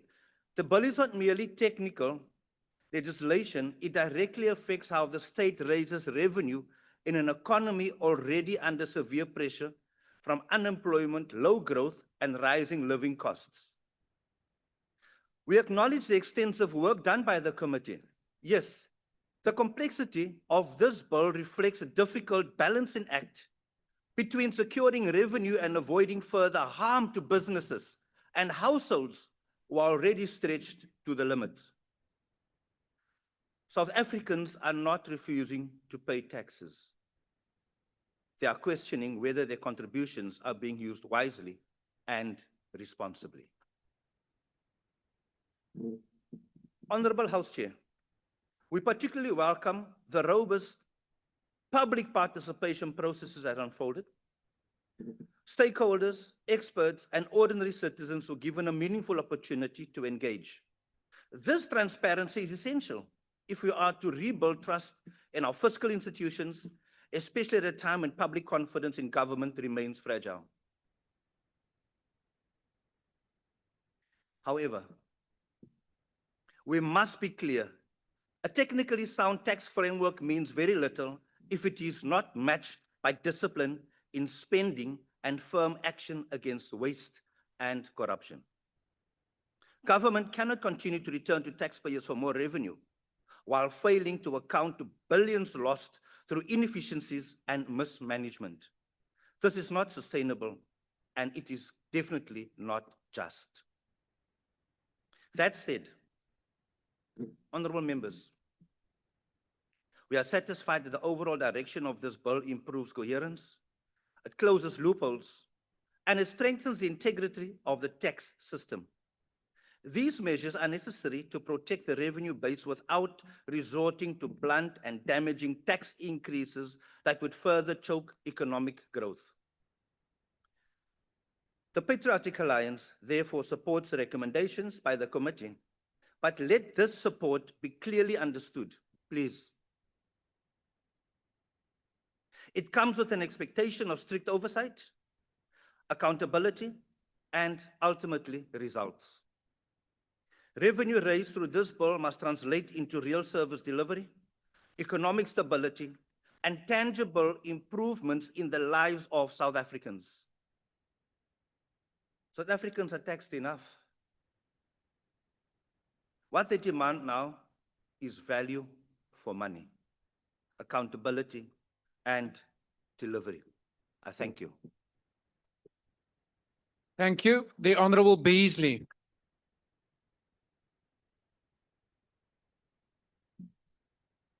Honorable House Chair, as these titles indicate, the two bills before the House amend both taxation laws and tax administration laws. They give effect to the tax proposals announced during the 25 budget process and seek to improve the efficiency and integrity of South Africa's tax collection system. Taxation and the manner in which it is administered affects every South African. It is therefore imperative that public participation is conducted in a way that is meaningful and enables the public to contribute real-world experiences and insight. Effective public participation improves policy quality, enhances tax morale and compliance, and most importantly, confers legitimacy on the tax system. At a time when South Africans face an ever-widening tax gap, it is essential that taxpayers perceive the system as fair, transparent, and credible. In this regard, Action SA welcomes the introduction of the second leg of public participation and notes a significant reduction in the number of participants compared to the first leg. This is encouraging as it suggests that many of the concerns raised during the initial phase were adequately addressed.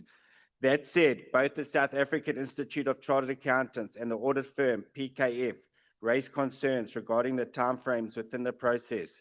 These concerns should be carefully considered by the Standing Committee on Finance and National Treasury going forward. Turning to the substance of the bills, Action SA wishes to highlight several notable aspects. Firstly, Action SA welcomes the expansion of the definition of illicit goods within the Custom and Excise Act. While the amendment is modest, any steps to combat the rapidly growing illicit economy must be supported. Illicit trade not only undermines tax collection, devastates legitimate businesses, and destroys decent jobs, but it is also deeply entwined with organized criminal activity, including corruption, extortion, kidnapping, murder, and illegal immigration. Much more remains to be done, and Action SA looks forward to the Standing Committee on Finance playing a leading role in exposing and confronting this growing threat. Secondly, with regards to Section 18A donation certificates, it is essential that the interpretation note to be issued provides clear and practical guidelines. Donations are the lifeblood of many NGOs. However, Section 18A certificates are vulnerable to fraud and administration errors. Strengthening the framework for issuing these certificates without imposing unnecessary compliance burdens on legitimate NGOs is therefore both necessary and urgent. Thirdly, Action SA supports enhanced powers granted to SARS officials for tax administration purposes to inspect businesses in order to verify their existence and legitimacy. Far too much tax fraud occurs in the absence of even the most basic verification controls. Strengthening these controls is a necessary step in reducing the tax gap and restoring confidence in the system. Lastly, the proposal that attracted significant public comment relates to the reduction of the threshold for ring-fence assessed losses from a 45% to a 39% marginal tax rate for suspect trades. While Action SA supports this amendment, it is critical that tax policy does not inadvertently stifle legitimate entrepreneurship, an essential ingredient for reviving our stagnant economy. At the same time, where trades are demonstrably suspect and are used primarily as a vehicle for income tax avoidance, even further tightening of this applicable margin rate should be considered. House Chair, in conclusion, as instruments that give effect to the recent budget proposals and in order to improve the efficiency of the tax administration, Action SA supports these two bills. I thank you. Thank you. The next speaker is the Honorable Swart.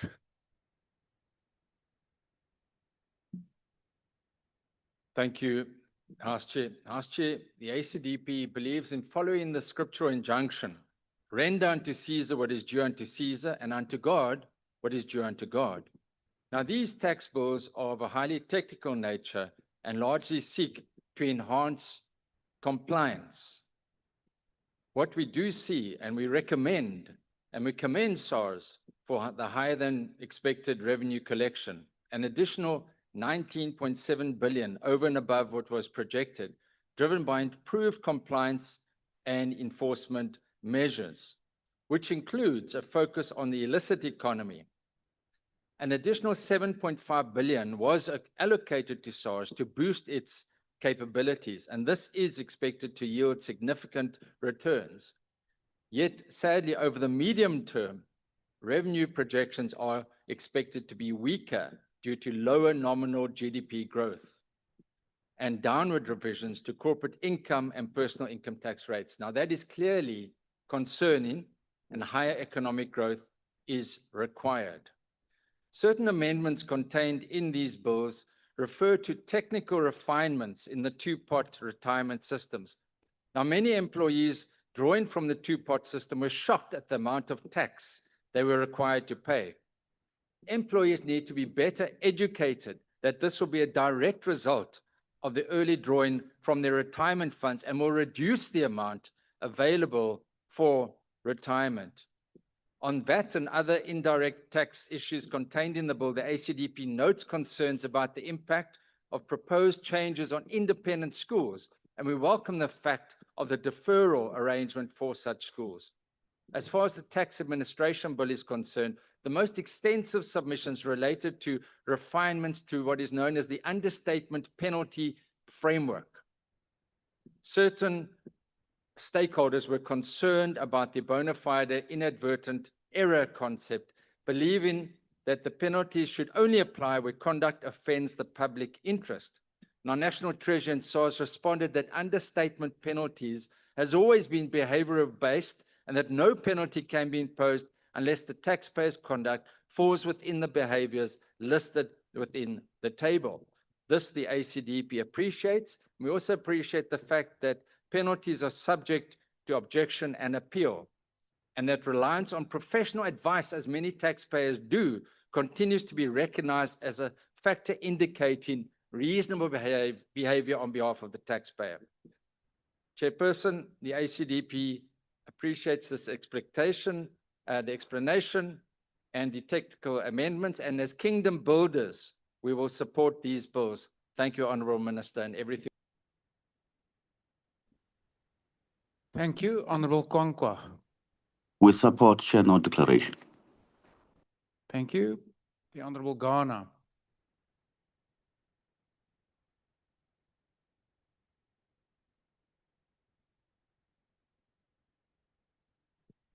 Nekhenza mthomasitolo nalembele rintsha bahlonipheki. I rise in support of both the Tax Administration Laws Amendment Bill and the Taxation Laws Amendment Bill, which together represent important steps in strengthening the efficiency, fairness, and credibility of our tax system. At the center of these amendments is the VAT modernization project, a necessary and overdue reform. Our economy is evolving rapidly, driven by digitalization, e-commerce, a new business model that did not exist when many of our tax systems were designed. SARS must therefore be equipped with modern, integrated, and data-driven systems that allow for real-time reporting and better verification and faster processing. Honorable members, the bills also address customs and excise duties on important goods with a value of 500 rands or less. This is a critical intervention.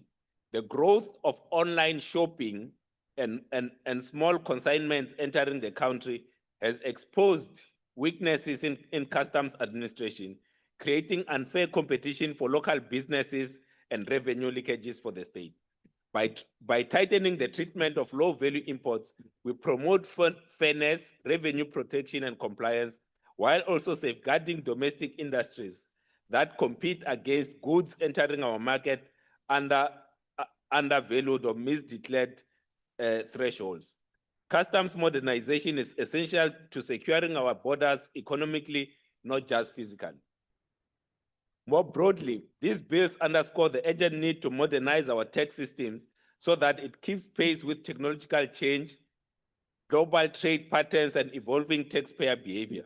A modern tax administration improves compliance, reduces administrative costs, and ensures that government has the resources required to fund essential public services. Finally, honorable members, I want to highlight the importance of the proposed national online gambling tax. Gambling, particularly online gambling, is expanding rapidly, often outpacing regulation. While taxation is necessary, it must also be purposeful. Revenue generated from online gambling should be ring-fenced to support education, research into gambling addiction, prevention programs, and rehabilitation services. No country has ever gambled its way to prosperity. We must ensure that while the state collects revenue, it also addresses the social harm associated with gambling addiction, especially amongst young and vulnerable South Africans. In conclusion, these bills strengthen administration, modernize taxation, enhance compliance, and protect both revenue and society. And it is for these reasons that I support both the bills. Thank you. Dr. Moimane.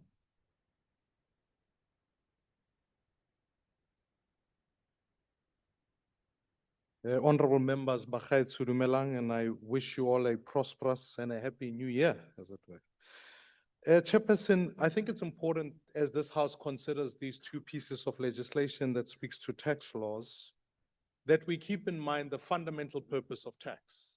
Ultimately, and tax authority is about the collection of that tax, giving legal certainty to taxpayers, but ultimately it is also to increase the number of taxpayers.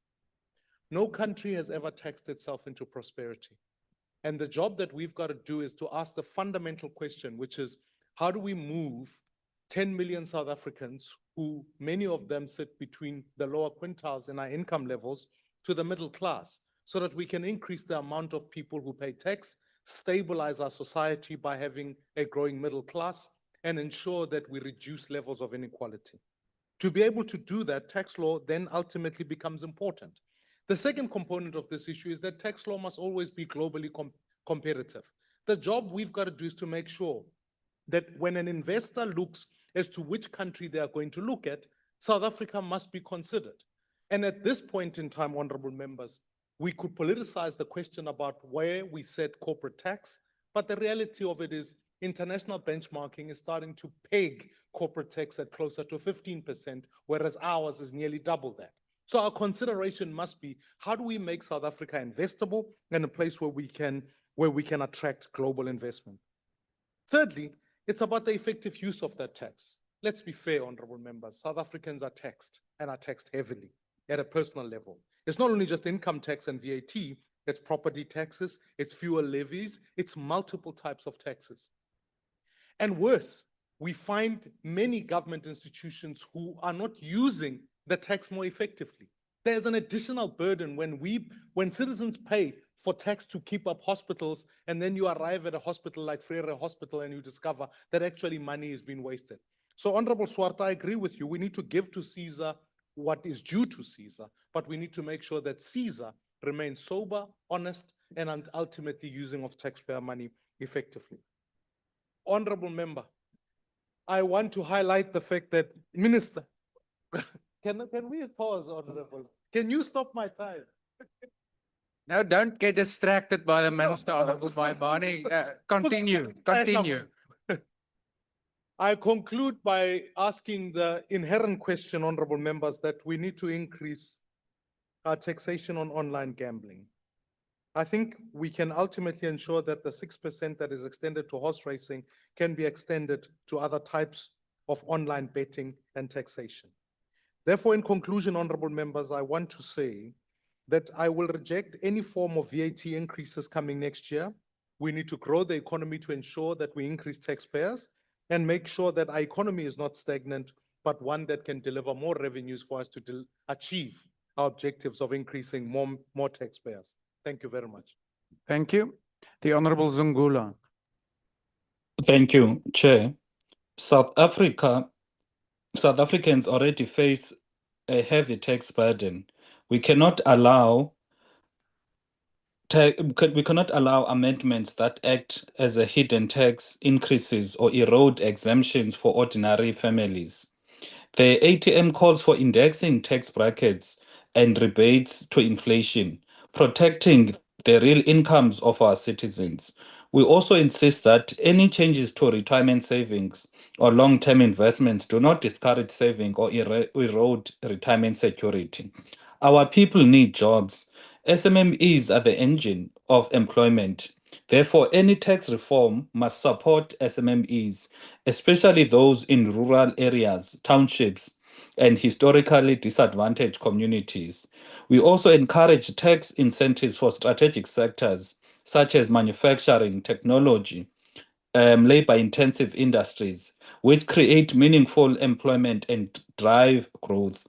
Modernizing tax administration must protect taxpayers' rights, uphold privacy, and strengthen mechanisms for appeal. It must also fight corruption and tax evasion, but with education and support, not punitive measures that crush honest taxpayers. However, Chair, we must also highlight a serious shortcoming of these bills. They fail to adequately address the issue of illicit financial flows and illicit trade, which cost our economy billions of rands every year. Loopholes in the tax system and weaknesses in enforcement mean that large sums of money leave the country illegally or evade proper taxation, while honest citizens and small businesses bear the burden. Any meaningful tax reform must tackle these issues head on. Finally, we call for an ongoing consultation with the public. Tax policy should never be rushed without full stakeholder engagement. A tax system that is crafted with the people for the people is the one that is legitimate and just. The ATM supports a progressive tax reform that is fair, transparent, and growth orientated. We will back amendments that protect households and encourage savings, promote inclusive economic growth and job creation, modernize tax administration in a fair and balanced manner, enhance compliance while upholding the rights of taxpayers, address illicit financial flows and illicit trade to safeguard revenue and protect honest businesses. Thank you. Thank you. The next speaker is the Honorable Makubela.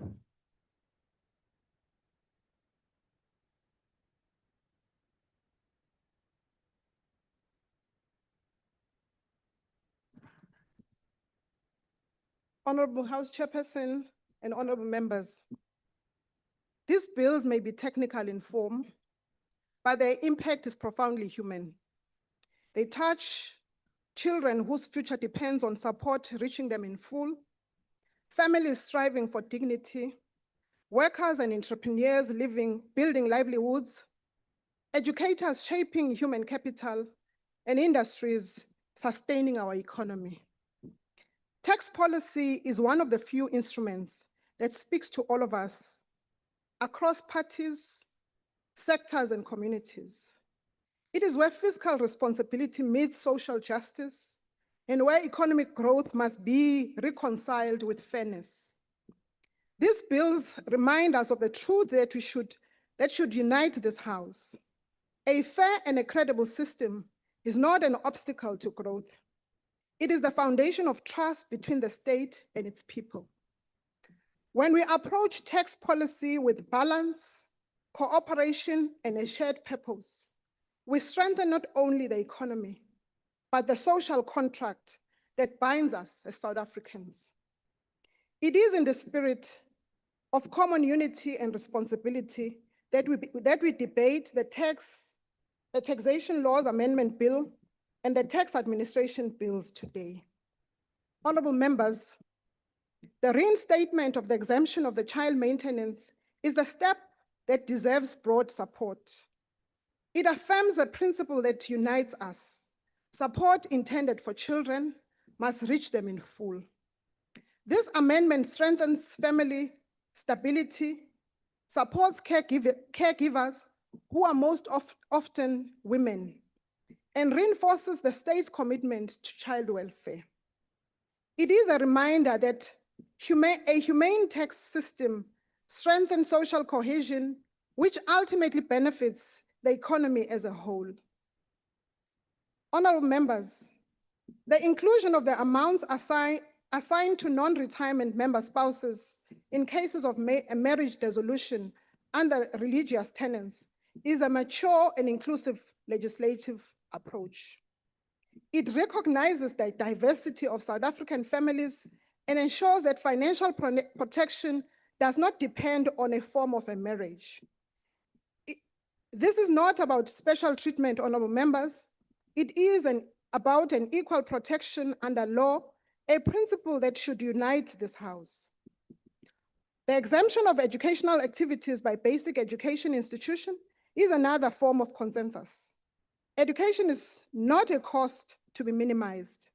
It is an investment in productivity, citizenship, and a future growth. By reducing administrative tax burdens on schools, we strengthen the foundation upon which every sector of the economy depends. The extension of the Urban Development Zone tax incentive to March 2030 provides certainty and continuity. It supports urban renewal, infrastructure investments, and job creation in areas that needs it the most. Importantly, the incentive offers us an opportunity to ensure that development is inclusive, transparent, and socially beneficial with proper oversight and accountability. The additional reduction for the domestic production of battery, electric, and hydrogen-powered vehicles speaks to a shared future-oriented growth and a vision. The incentive positions South Africa to participate meaningfully in the global green transition, supporting industrialization, skills development, and the export competitiveness. It is an example of how tax policy can crowd in investment rather than crowd it out. Honorable House Chairperson, the low-value importation exemption reflects the realities of a modern digital economy and supports small businesses engaging in cross-border trade. Similarly, the 1 billion diesel relief provides necessary support to sectors that underpin food security, logistics, and industrial activity. These measures recognize that economic resilience is built by supporting productive capacity during periods of pressure. House Chair, as the House considers these bills, we are reminded that progressive tax reforms must do more than raise revenue.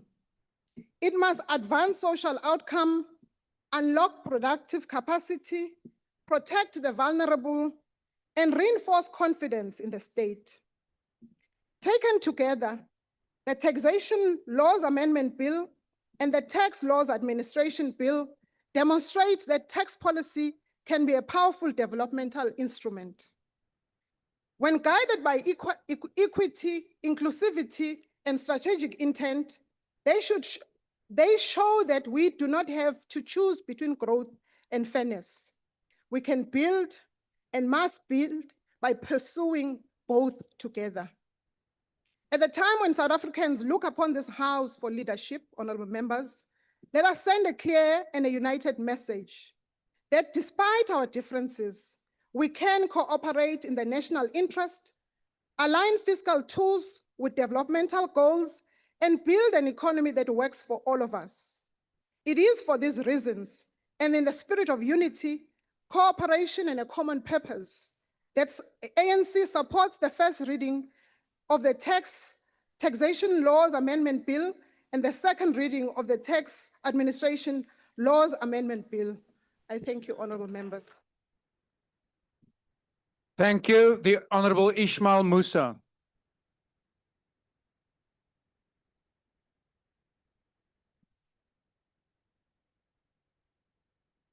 Molibong,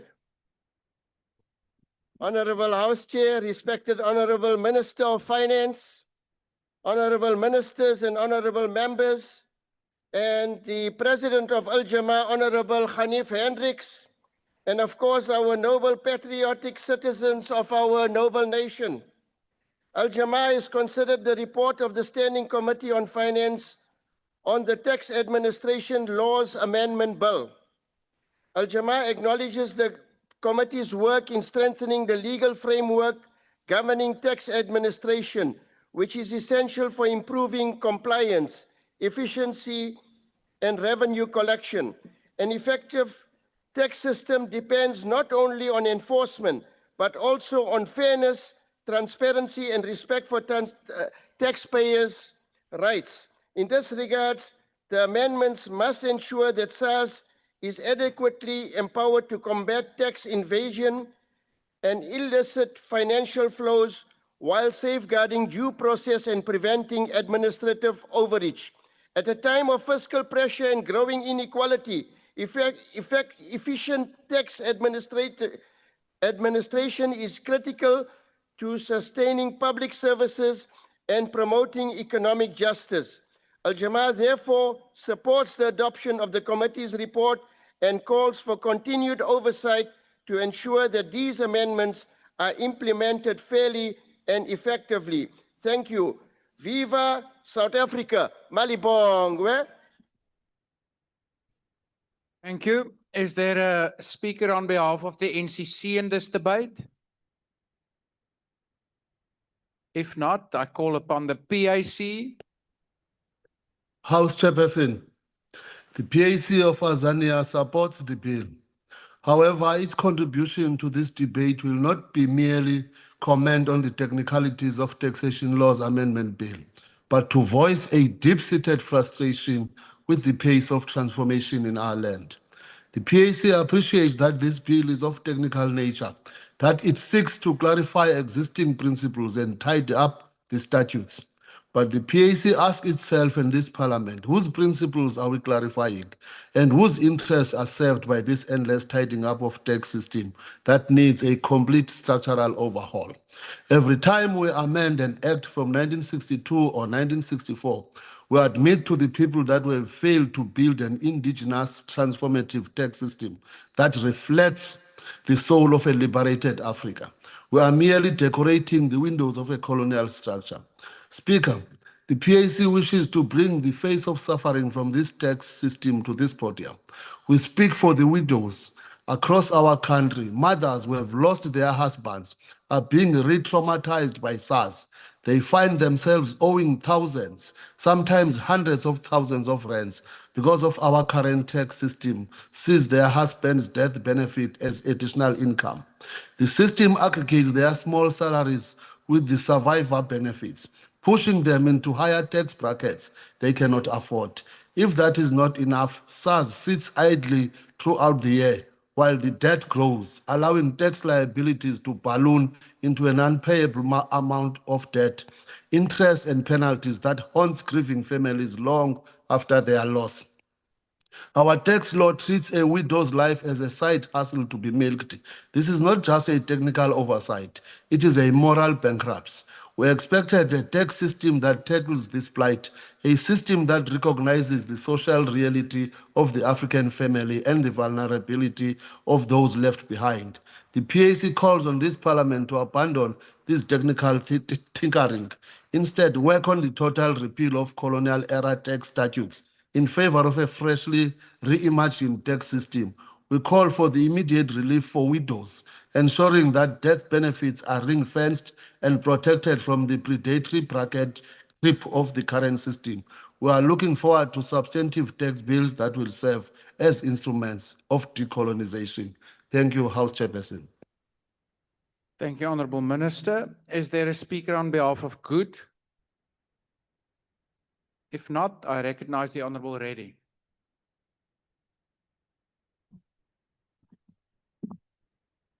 Thank you, Honorable House Chair. We have heard three versions of the same story. The DA gave us Adam Smith and investor confidence. The ANC gave us unity, incentives, and soft language about social cohesion.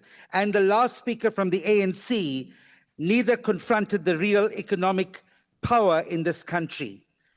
My honorable colleagues, South Africans are not suffering because we lack exemptions, incentives, or certificates. They are suffering because they are being taxed to death while the wealthy escape. Workers pay PAYE before they even touch their salaries.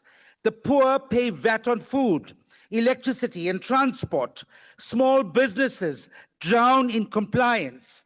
Yet the real wealth of this country lies in mining houses, in banks, in retail giants, multinationals, and gambling platforms. It is carefully protected by this system. That is where the money is. And the reality, friends, is that white monopoly capital still controls the commanding heights of this economy, and it avoids tax through profit shifting, transfer pricing, offshore structures, and digital platforms that extracts billions while declaring crumbs to South Africans. Online gambling alone drains hundreds of billions of rands out of this country every year. And Honorable Maimani, as MK Party, we're not saying increase the taxes on online gambling. We're saying ban online gambling altogether, because the money that can be used on these platforms should be building schools, should be fixing sewage plants and creating jobs. But instead, it enriches a few corporations while destroying families. Yet what does this GNU offer us? The DA worries about wealthy foreigners being taxed twice. The ANC speaks of exemptions, incentives, and unity. But no one in this GNU asks, who owns the wealth? Who controls the economy? Who is paying? Honorable House Chair, South Africa is one of the most unequal societies on earth. The richest 1% owns more wealth than the bottom 90%. That is not an accident. It is the outcome of political choices. This bill does not challenge that reality. It simply manages it. It protects global capital, large importers, multinational corporations, and financial elites. It does not protect municipalities that cannot pay Eskom, communities that are drowning in sewage, youth that don't have jobs, or families that are crushed by debt. This is why this debate is really about 2026. And listen to me very carefully, because the next local government elections, people will not vote based on tax incentives and green vehicles. They will vote based on whether their taps work, whether their streets are clean, whether the lights stay on, whether their children have a future. And you cannot fix local government while trillions leave this country through illicit trade, capital flight, and digital exploitation. The GNU is protecting white monopoly capital. MK fights for economic justice. We say tax wealth, stop capital flight, crush illicit trade, end gambling, looting, and fund communities. This bill does none of that. And that is why MK Party will reject this bill, not because we oppose tax, but because we refuse to accept an economy designed to keep the rich rich and the poor poor. And in 2026, the people will remember who stood with them and who hid behind nice words while inequality continues. They will choose MK Party. Mark my words. Mark this day. Thank you. The Honorable Alexander.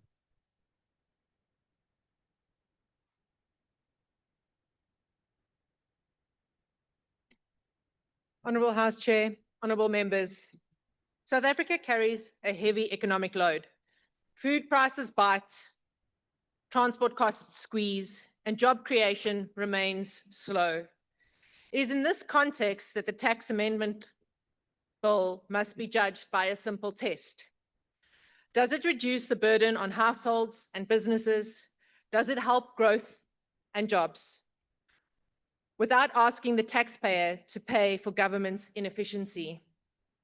The DA believes that we can strengthen this bill to meet this test if we focus on protecting the poor, rejecting broad-based tax hikes, simplifying the system, creating an environment to unlock growth, and importantly, ensuring fiscal discipline. Honourable House Chair, I want to engage constructively while raising concerns that deserve careful thought. The Minister of Finance aims to fix technical issues in our tax system. That is important, but we must ask, will these changes achieve their goal, or will they create new problems for taxpayers, businesses, and our economy? The bill proposes that we lower the income threshold for ring-fenced assets lost. The goal is to stop abuse in the system, which is fair. But here's the risk. Small businesses and entrepreneurs, the very people creating jobs that face real losses in the early years, these are not tax tricks. These are real challenges. And if we make it harder for them to carry the losses forward, we will push them out of business. And these small businesses fail, jobs disappear. I urge this House, let us target abuse without hindering genuine businesses. Engage with tax experts and businesses before we finalize these measures. Turning to the removal of the exemption of foreign retirement benefits, South Africans who work abroad and plan their retirement under the old rules now face challenges of uncertainty. It is clear that much more consultation and thought is required on this measure. It is also sending strong messages to skilled South Africans who are thinking to return home, and we need the skill and investment. If they make retirement planning unpredictable, we risk losing them. With regards to the challenges of Section 25B on trusts, tax law is complicated, and this complexity adds to the costs of compliance, and not just for corporations, but for South Africans using trusts for estate planning. This shows that while consultation with tax practitioners is vital, their experience and help will help us avoiding unintended consequences. Honourable members, these details point to a bigger question. Are we building a tax system that supports growth and jobs, or are we creating uncertainty and slow investment? Tax policy is about choice. We can chase short-term revenue, or we can create long-term growth. The DA believes that growth is the only sustainable way to broaden our tax base. Instead of squeezing existing taxpayers harder, let us focus on supporting businesses through tough times, attracting skills and capital back into South Africa, creating certainty for people who are planning, and improving government spending efficiency. Honourable House Chair, we approach this bill with genuine desire to see South Africa prosper. The DA will work consistently in the committee to ensure tax laws legislation helps grow jobs and our economy without unintended harm. Let us craft tax policy that serves the long-term interest of this country and its people. Thank you. Thank you. The Honourable Sekwati.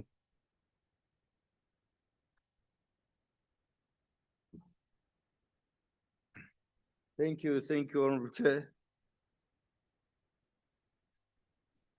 Honourable Chair, it is very clear that we're living in a fast-changing world where innovation has led to the development of different financial structures and instruments which change the way in which value is created in the process, creating complexity for tax systems.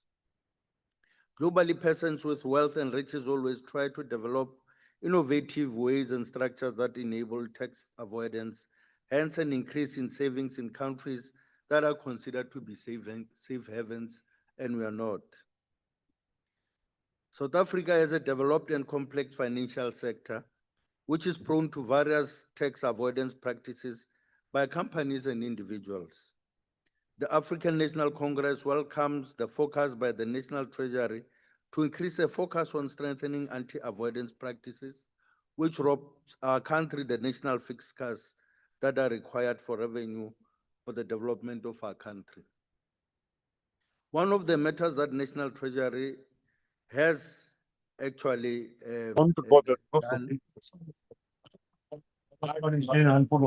No, it's fine. Apologies, honourable member. Honourable Munyai on the virtual platform, please remain muted unless you're recognized. Thank you, Chair. One of the matters that National Treasury should prioritize moving forward is the provision of tackling the cross-border treatment of retirement funds. And we note with appreciation that National Treasury has withdrawn the amendment due to concerns from various stakeholders who argue that expatriates will be discouraged from moving back to South Africa due to this provision. However, Chair, it is important that as much as National Treasury has listened, because this is a listening government, has listened and decided that it is putting in abeyance the implementation of that. It is important to actually reopen and see if there can be any fair treatment, but as well, you can't have citizens who do not want to contribute to the country that they want to live in. So we're not saying that they should be killed, but it is important to reopen and look at it as to whether we cannot create a fairness in that.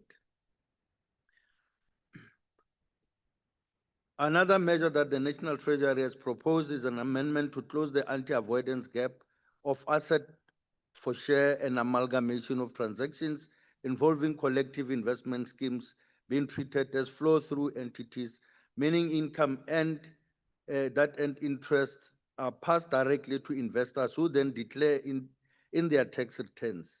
This results in a deferral of unrealized gains, creating a risk of tax avoidance, particularly when investors transfer appreciated shares to a CIS without triggering capital gains tax. This amendment will enhance the optimization of capital gains taxation system. The income tax allows deferral of foreign exchange gains or losses on long term. Intercompany debt not classified as current under IFRS, but some taxpayers delay realizing exchange items to avoid triggering deferred foreign exchange gains, distorting taxable incomes and revenue timing. The amendment proposes that deferred exchange differences are triggered on the portion of the exchange item realized during the year of the assessment. The ANC also welcomes measures to tighten anti-avoidance rules by South African residents from shifting income to controlled foreign companies where they own more than 10% when the taxpayer ceases to be a resident of a controlling foreign company holder. Creating a limitation of applying an exit charge due to the wording of the comparable tax exemption, which can reduce the CFC net income to zero if sufficient foreign tax is paid. The amendment proposes an application to add the normal tax that would have been payable had the CFC been a resident. Another avoidance tax measure focusing on adapting tax laws, which focuses on various international tax implications of equity share that enables inclusion of foreign dividends and foreign return on capital, where a holder of a connected person can enforce third-party obligations and during that year of assessment or prior years. If such rights exist, any dividends received on the shares must be treated as taxable income. Another critical area of focus on the bills before the House are measures that are designed to support our just transition to a lower carbon economy, and South Africa has made significant strides in advancing the just transition, not as a token for international bodies, but to prepare the South African economy to have an environmentally sustainable developmental path, which will impact on livelihoods and economy if not attended to. The ANC support measures of government to ensure South Africa takes measures to meet this nationally determined target of reducing carbon emissions. Our government has been implementing a balanced approach through introduction of a carbon tax system, which was long adopted by the country in 2019. And we also adopted the Climate Change Act, which guides adaptation and mitigation strategies as a country. The bill before the House further enhances measures of the just transition through extending the extension of electricity price neutrality until 2030 by repealing the electricity generation levy and applying the carbon tax only on combustion emission from 2026. Business will continue to claim a tax deduction of 95% per verified kilowatt hour of energy saved. This enables electricity generators to continue to deduct a portion of the renewable energy premium from the carbon tax liability. This also seeks to limit the potential adverse impacts of the carbon tax on poor and low-income households and facilitate a just transition. And with regard to a higher tax for carbon emissions above the carbon budget, we support the principle as part of attaining a nationally determined target in the medium and long term. We furthermore urge the minister to hold further consultations with major industrial players to support the adaptation of technology and enable transition that do not negatively impact on their productive capabilities, as we know that we have got a reduction in terms of productive capabilities in the refinery companies. The just transition must protect jobs and stimulate new investment in affected areas. Lastly, Honourable Minister, we need to continue to focus on zero rating of additional basic food items and introduce other incentives with the aim of lowering the cost of basic food items during this period of high cost of living.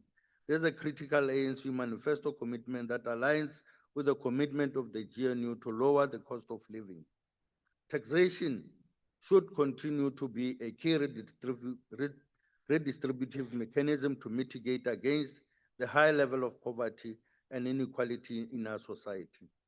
The ANC support the taxation laws and amendment bill and the tax administration laws and amendment bills.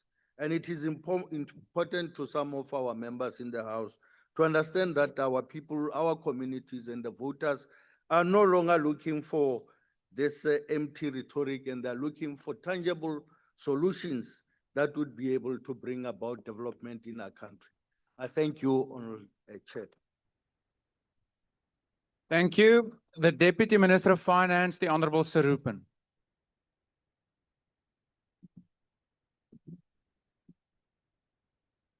Thank you very much, House Chair and honourable members.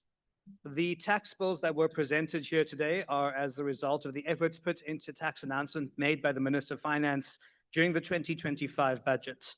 Before I get into the details of the bills, I do want to respond to various members. I think that when the Honourable Burke spoke about fairness and certainty, I think that is what underpins tax systems generally and what makes them work.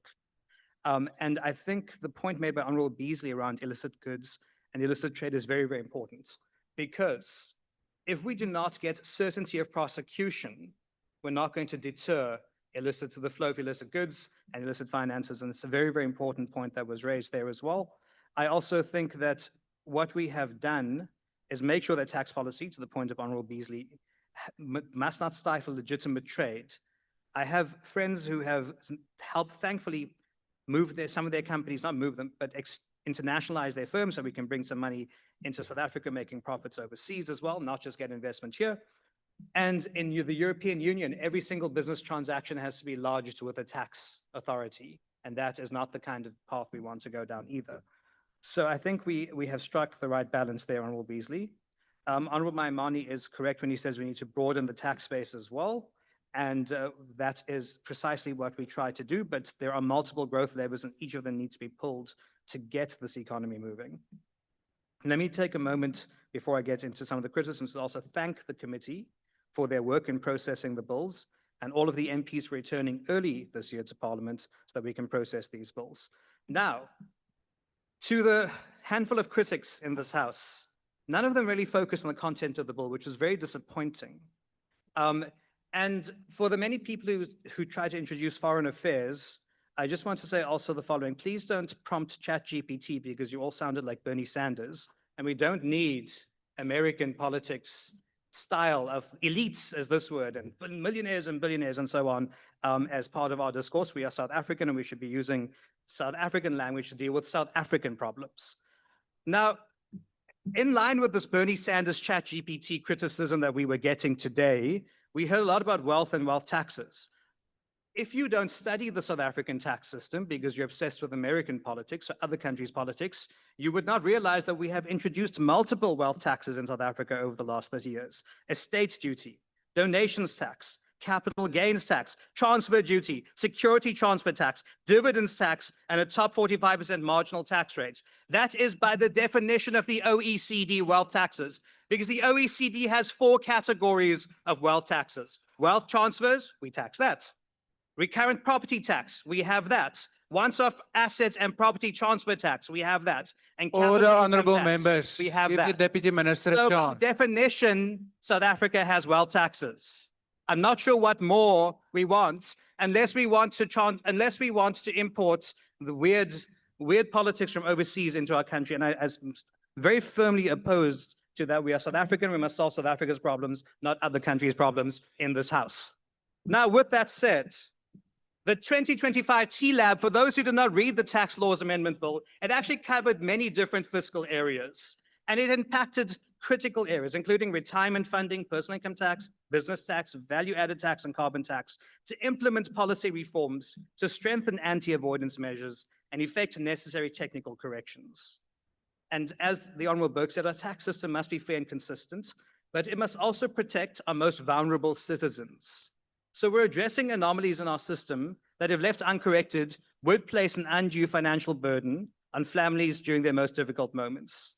Firstly, for the dignity of families, with the introduction of the 2-part system, we've defined 3 distinct parts of savings: the vested component, the retirement component, and the savings component. Currently, a Honourable Deputy Minister, just please take your seat for a moment. Honourable Mahatwe, why do you want to be recognized? Thank you, House Chair. I just want to find out if the minister is the one who wrote the note. No, Honourable Mahatwe, Really? that's not an intervention in compliance with the rules. Says minister here. Honourable Chair, Mahatwe. that's what I'm asking. No, let's not start off the year by doing that. Honourable Deputy Minister, please continue. There are some, House Chair, I find it odd that there are people who say deputy ministers do nothing, and then when the deputy ministers are doing work, they have a problem with it as well. I don't understand how this House wants us to be accountable. Okay, now, a current technicality in law could see withdrawals from the savings component taxed at a higher ordinary income rate upon member's death, unlike other components. So the TLAB today aligns the rules so that should someone pass away, the full value of all components is treated as a unified retirement benefit, so that dependents and nominees are taxed at a more favorable rate and can choose between a lump sum annuity without unnecessary tax exposure. Now, secondly, and this is a challenge to everyone who votes against the bill today, it has come to our attention that an oversight resulted in the early 2000s in the removal of critical tax exemption for child maintenance. So currently, maintenance payments funded from a parent's already taxed income could be taxed in the hand of the recipient.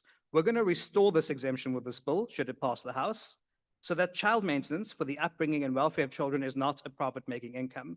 We're going to make these payments tax neutral for the recipients to ensure that every cent intended for child's welfare actually reaches them. So when you vote against this bill today, you're saying to women who are receiving maintenance, we want you to be taxed. We don't want your child to live a better life. So go and explain that to your constituents after this debate, please. This bill also includes anti-avoidance. We heard lots about tax avoidance, but if they read the bill, they'd know that this bill includes anti-avoidance measures related to financial arrangements to make sure that a fair share of tax is paid. I think the previous speaker from the ANC touched on this. An important amendment is focused on the taxation of collective investment schemes' capital distribution. There's currently a gap that we are addressing, that certain capital distributions from these funds remains untaxed while the fund is operational. The proposed change ensures that these payments are brought into the tax net in a fair and consistent manner. So if you don't vote for this bill, you're saying you're quite happy with tax loopholes, in spite of your rhetoric. So you might want to change your mind by the end of this speech. Now, while currently education is VAT exempt, many schools register for VAT if they earn more than R1 million from secondary activities, such as renting out their sports field or hostels. Our schools have told us that this is an administrative burden. Calculating apportionment percentages and issuing tax invoices is draining resources that should be spent on children. The bill proposes to deem all suppliers related to educational activities by these institutions as VAT exempt. This will allow many schools to re-register from the VAT system entirely. As a result of the parliamentary consultation process, further measures have been taken to accommodate initial cash flow constraints that may arise for schools that deregister. So if you want schools to spend money on more tax consultants and not on actual education, you can vote against this bill as well. Now, the bill also proposes extending the critical carbon tax concessions for an additional 5 years to support our ongoing economic recovery. A central priority of this administration is maintaining electricity price neutrality until December 2030 to ensure that the carbon tax does not lead to a net increase in electricity prices for our citizens. So if you want to increase electricity prices, vote against this bill. To achieve this, we will repeal the current electricity generation levy and apply the carbon tax only to combustion emissions starting in 2026.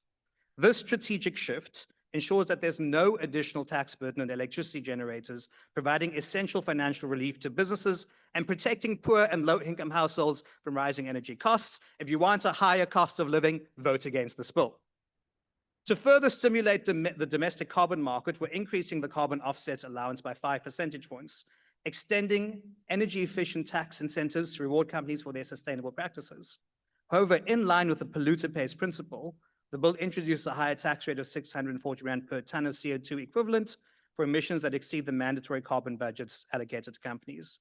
This higher rate is designed to encourage compliance and will only apply if a company fails to make the necessary investments into lower emissions.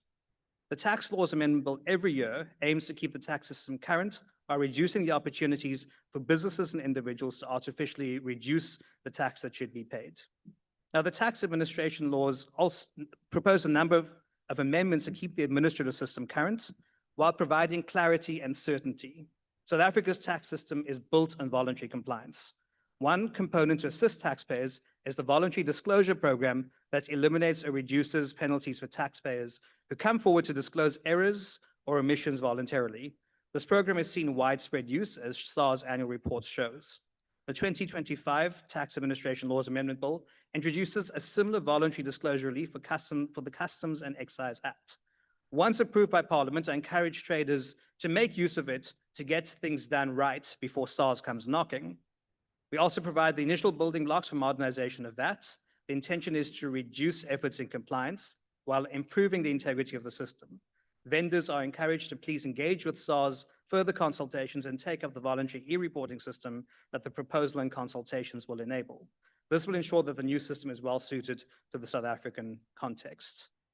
Now, House Chair, every year we receive many public comments, and the Minister and myself must thank all those commentators who have taken time to consider and provide inputs on these amendments. Unfortunately, we can't process or accept every single comment received, but we listen carefully and we make changes when concerns are raised, including legitimate concerns made in this House. Honorable Deputy Minister, just take your seat for a moment. Honorable Reddy, why do you want to be recognized? Thank you, Honorable House Chair. Will the Deputy Minister, Honorable Deputy Minister, be prepared to take a question? I will inquire. Honorable Deputy Minister, We only have 8 seconds left. I'm not wasting my time. Okay, thank you. I want to- Honorable Deputy Minister, I see another hand. Honorable Mahatwe, why do you want to be recognized? Okay, thank you. Honorable Deputy Minister, I see another. Deputy Minister of sorts on the virtual platform, you're not muted. Honorable Mahatwe. Thank you, Oshe. No, the deputy minister is misleading the house. What does he mean by we will correct this? We'll address No, this going Honorable forward? Mahatwe, Because that's this is not a what we point of voted order today. or You a can't point say of the house is privilege. that. No, that's a That's point of not fair. debate. Thank you. Oh, you mustn't. No, thank you. That's a point of of debate. order. Honorable Deputy Minister, continue. As you say, you have 8 seconds. I appreciate and acknowledge the efforts of the Standing and Select Committees on Finance and their chairs, and we look forward to collaborating with you all again this year for another round of tax amendments. Thank you very much.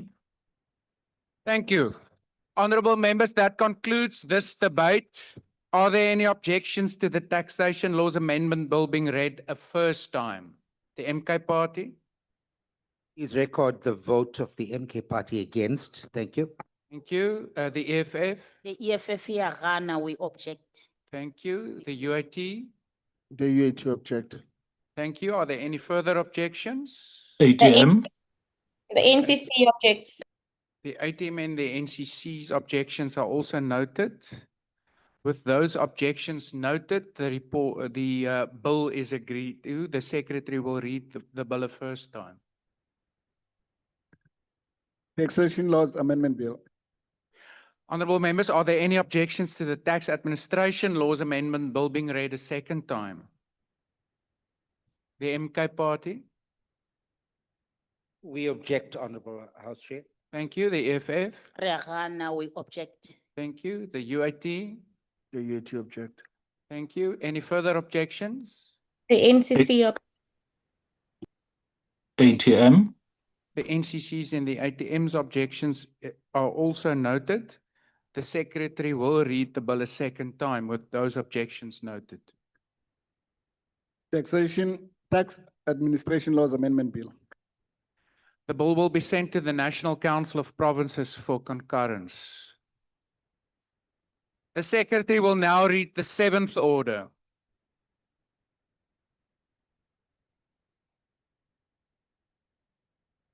Second reading, Taxation Laws Amendment Bill. As there are no list of speakers, are there any objections to the Taxation Laws Amendment Bill being read a second time? The MKP? MK Party objects. Please record our objection. Thank you. The No. EFF? no, the objection of the EFF. Thank you. The UIT? The UIT object. Thank you. Any further objections? the ATM, NCC objects. The ATM's objection is noted. Any further objection? The NCC objects. Thank you. The NCC's objection is also noted. The Secretary will read the bill a second time. Taxation Laws Amendment Bill. Honorable members, this bill will be sent to the National Council of Provinces for concurrence. The Secretary will now read the eighth order. Consideration of report of Standing Committee on Appropriations on Special Appropriation Bill. The Honorable Chief Whip. Thank you very much, Chairperson. I move that the report be adopted. Thank you. Honorable members, the motion is that the report be adopted. Are there any objections? The EFF? Is the EFF not objecting? Okay. MKP? MK Party objects. Please record our objection. Thank you. Thank you. Any further objections? The NCC objects. the ATM, The NCC and the ATM's objections are also noted. With those objections noted, the report is agreed to. The Secretary will read the ninth order. First reading debate, Special Appropriation Bill. Thank you. To introduce the bill, the Honorable Dr. Maimane.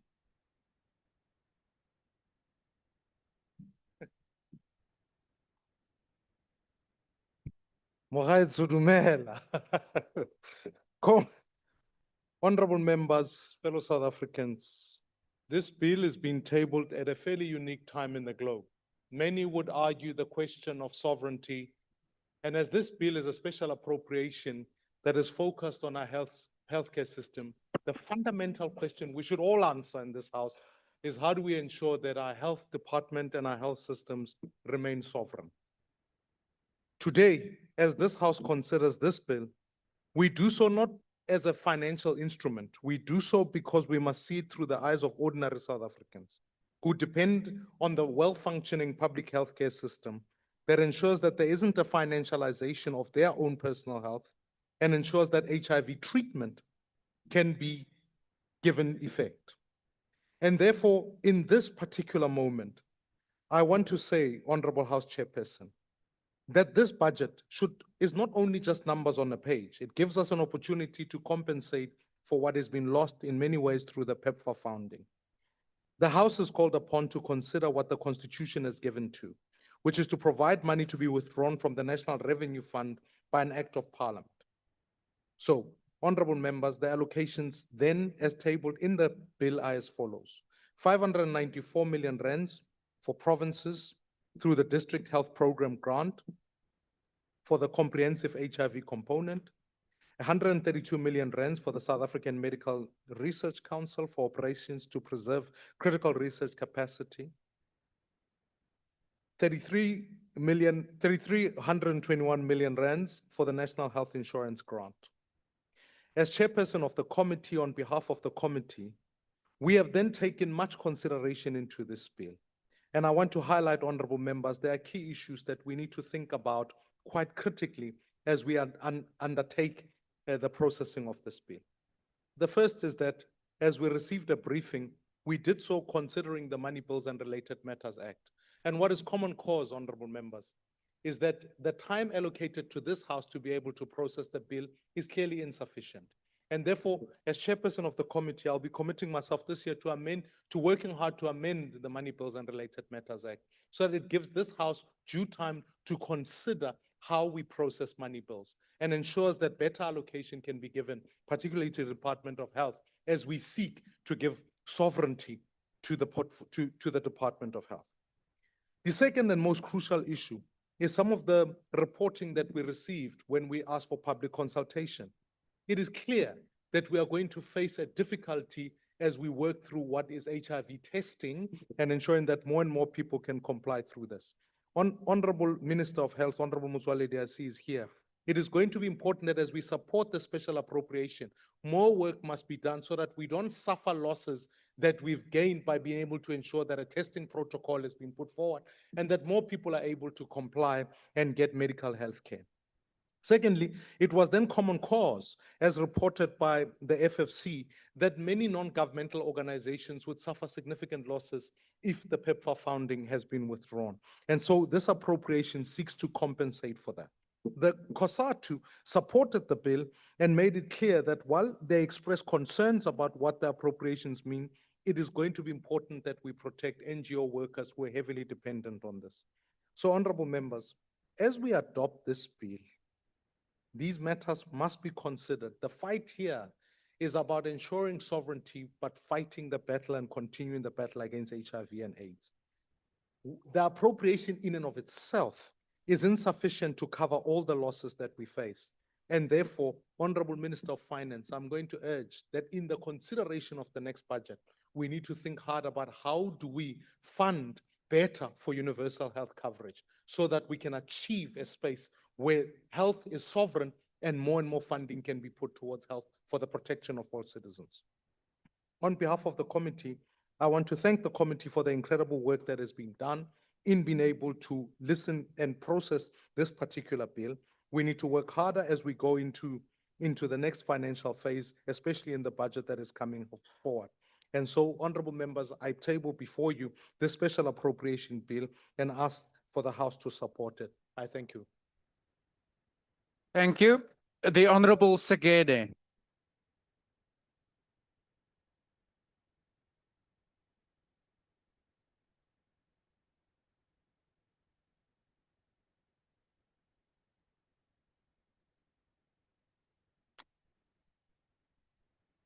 Thank you, House Chair. Honorable members, ladies and gentlemen, fellow South Africans, greetings to you all.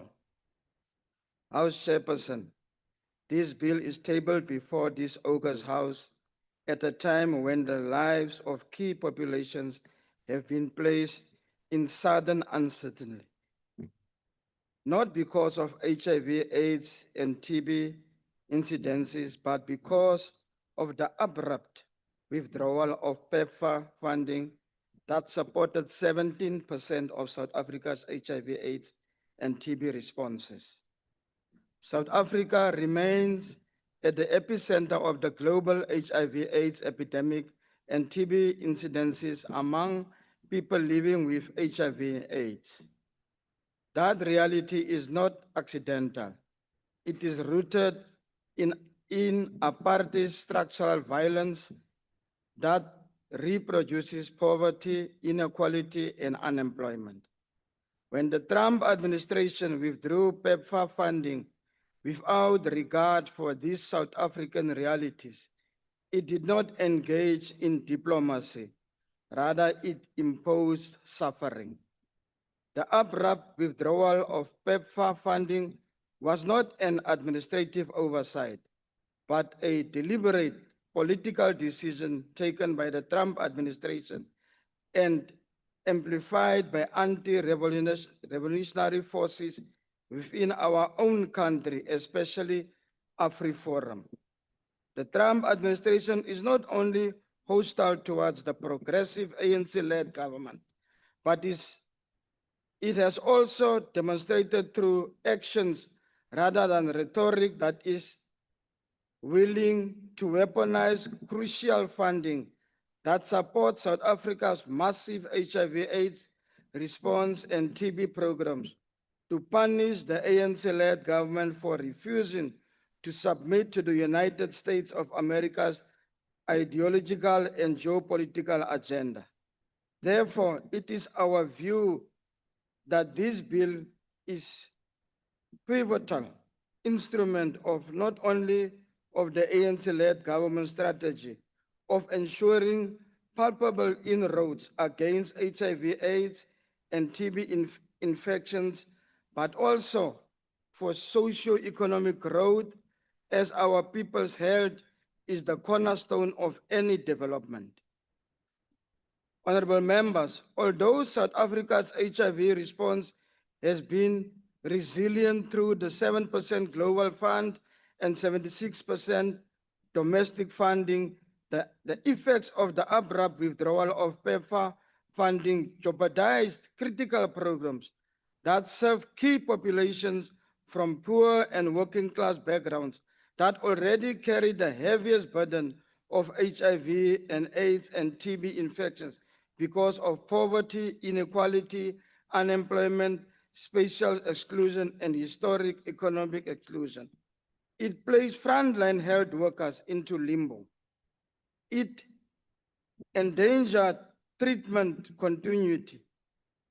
It risked reversing ostensible gains in the fight against HIV/AIDS and TB infections that were not through decades of struggles, activism, and decisive ANC-led government interventions. As part of an immediate plan to defend the gains of HIV/AIDS response and TB programs, the ANC-led government felt an enormous need to introduce the Special Appropriation Bill to ensure continuity of access to quality healthcare services for key populations from poor and working class backgrounds to boost their well-being and development. Honorable Chairperson, what should alarm this August House is that while the Trump administration decision to withdraw PEPFAR funding undermined our health system, certain local actors like AfriForum, which claim to speak for the civil society, showed no concern when this funding withdrawal threatened HIV and AIDS and TB treatment programs, jobs, and lives. They offered no solutions, no solidarity, and no defense of vulnerable key populations. They only showed opposition to transform and hostility to the ANC-led government's democratic developmental state project. Instead, these actors functions as ideological conveyor belts that are more comfortable supporting, amplifying, and legitimizing the Trump administration's effort to attack our progressive healthcare system. Importantly, these actors are anti-revolutionary agents who have no interest in whether key populations from poor and working class backgrounds receive HIV/AIDS and TB treatment. Their interest lies in outsourcing South Africa's future to the USA. It is therefore important to stress that this bill is neither an administrative nor an accounting exercise which adjusts the government's budget. Rather, this bill is a declaration of South Africa's sovereignty and self-determination. It affirms that the ANC-led government will not allow its key populations from poor and working class backgrounds to become collateral damage in foreign political battles. It reasserts that access to the HIV/AIDS and TB treatment is a constitutional right, not a bargaining chip.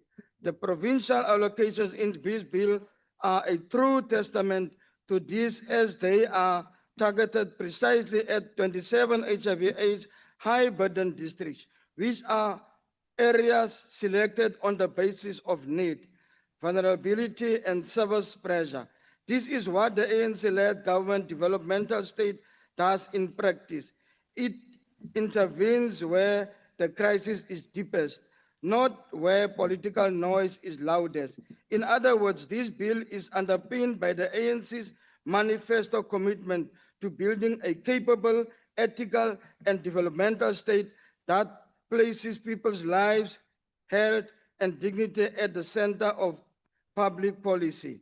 It advances the National Development Plan's goal of reducing HIV/AIDS and TB incidents while strengthening the health system, and it aligns with the medium-term development plan priorities of improving service delivery and rebuilding state capacity.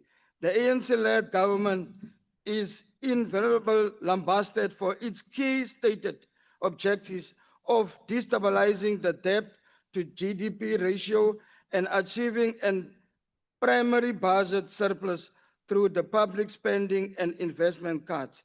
Ironically, this bill is not sympathetic of these objectives. Instead, this bill demonstrates that when lives are threatened, the ANC-led government does not hide behind debt stabilization and primary surplus objectives. The ANC is firmly convinced that these objectives cannot be used as a reason for the government to fold its arms while HIV/AIDS and TB prevention treatments fails. Hence, this bill affirms the people's come before process and lives comes before balance sheets.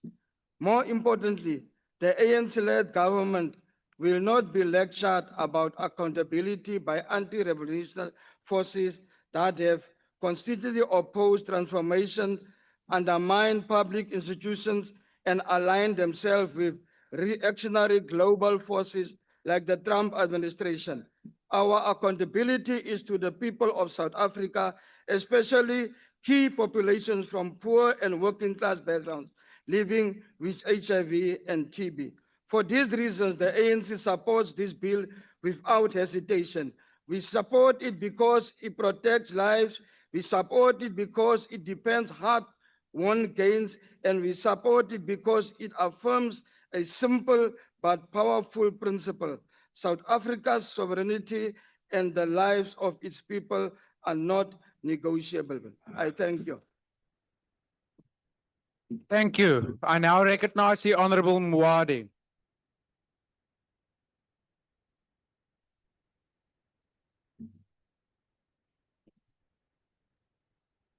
Chairperson and honorable members, I stand before you today to discuss this special appropriation bill, which seeks to allocate an additional 754 million to the Department of Health. This request comes as a result of the withdrawal of the PEPFAR funding by the US administration. We must acknowledge the significant role played by PEPFAR in supporting HIV and AIDS initiatives with approximately 7.8 million South Africans living with HIV. This withdrawal has severe consequences, including the loss of over 800 skilled healthcare workers, closure of clinics, and significant reduction in essential HIV services. However, we must acknowledge the failures of the Government of National Unity and the Department of Health in the provinces. The corruption, the maladministration, the dependency on foreign aid have compromised our state sovereignty. The Auditor General's report reveals a public health system on the verge of collapse, with 24 billion in unpaid bills, inadequate infrastructure, and poor patient care.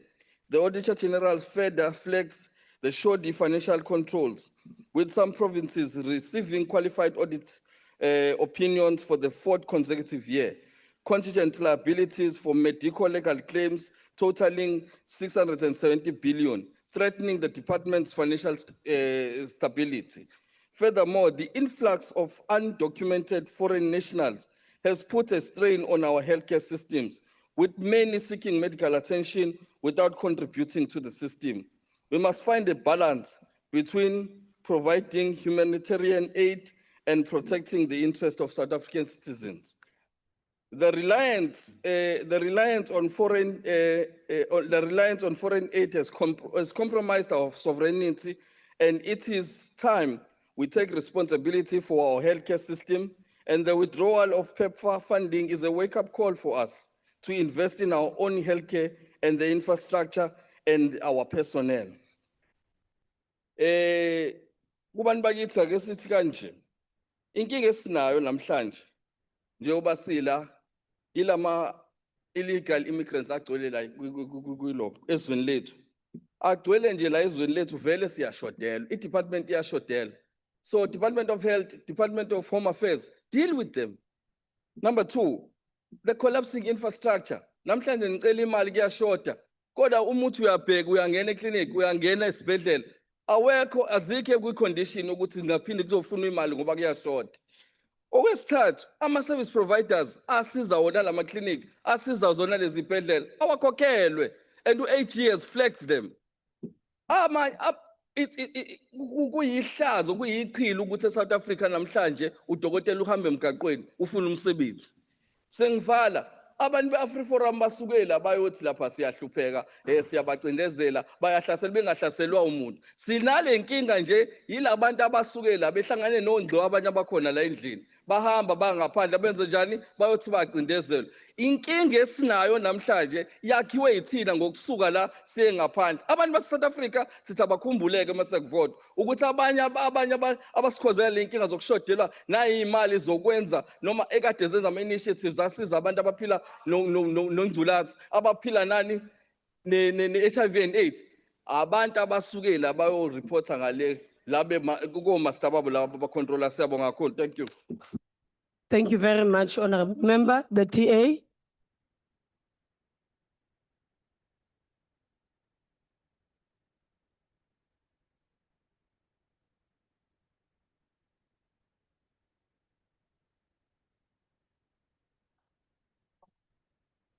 Honorable members, honorable members, honorable members. Honorable members from the right and the left, can we please afford an opportunity for the member on the podium? Continue, honorable member. Thank you, Honorable Chair, honorable members and fellow South Africans.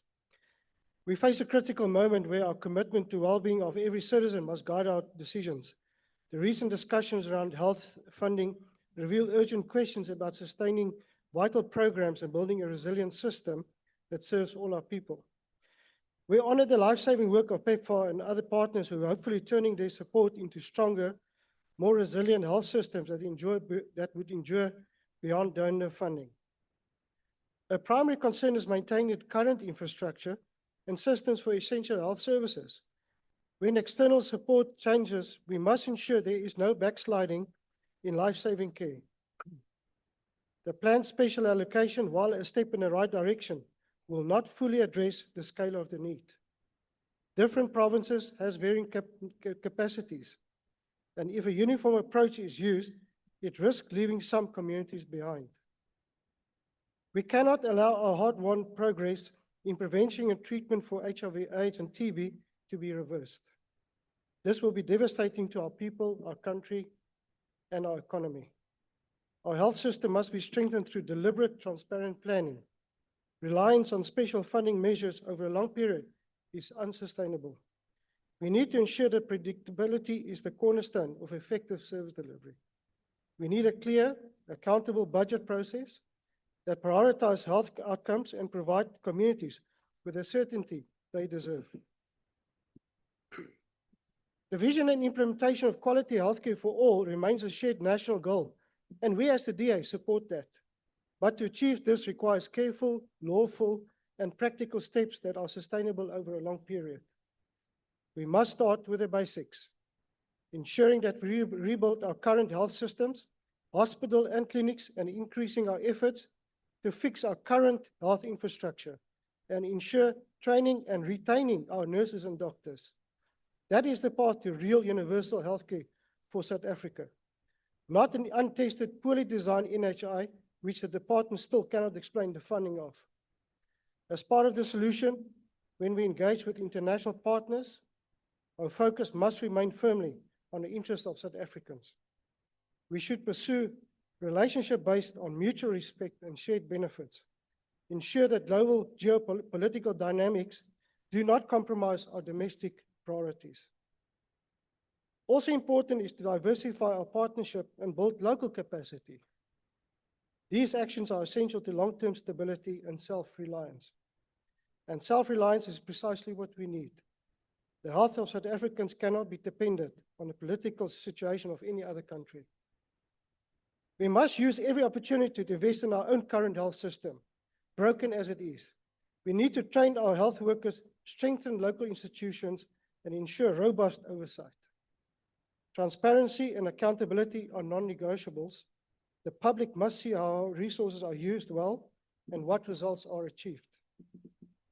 Chair, we cannot afford another Tembisa scandal. Tembisa has shown to what extent tenderpreneurs, criminals, and extortioners are prepared to go to make themselves vast fortunes on the back of the sick and most vulnerable in our country. Let us move forward to repair our current infrastructure and capacitate our human resources. Fund health where it matters, to build domestic capacity, to diversify our partnership, and to govern with transparency and accountability.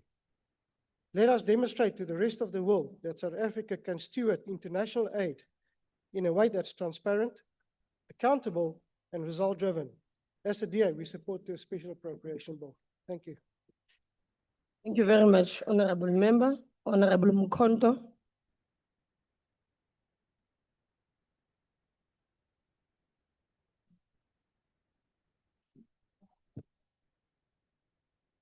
Ngiyabonga sihlalo. Ngiyabingelela ku mkhuti wemasotsha emnotho Julius Silo Malema, buholi be EFF, nawo onke ma economic freedom fighters in South Africa and in the world. Sihlalo, as the EFF, we have consistently made it clear that we reject the continued reliance on foreign aid to ensure that all South Africans have access to quality and dignified medical services. The health and lives of our people must never be dependent on the political whims, ideological shifts, or imperial interest of foreign governments.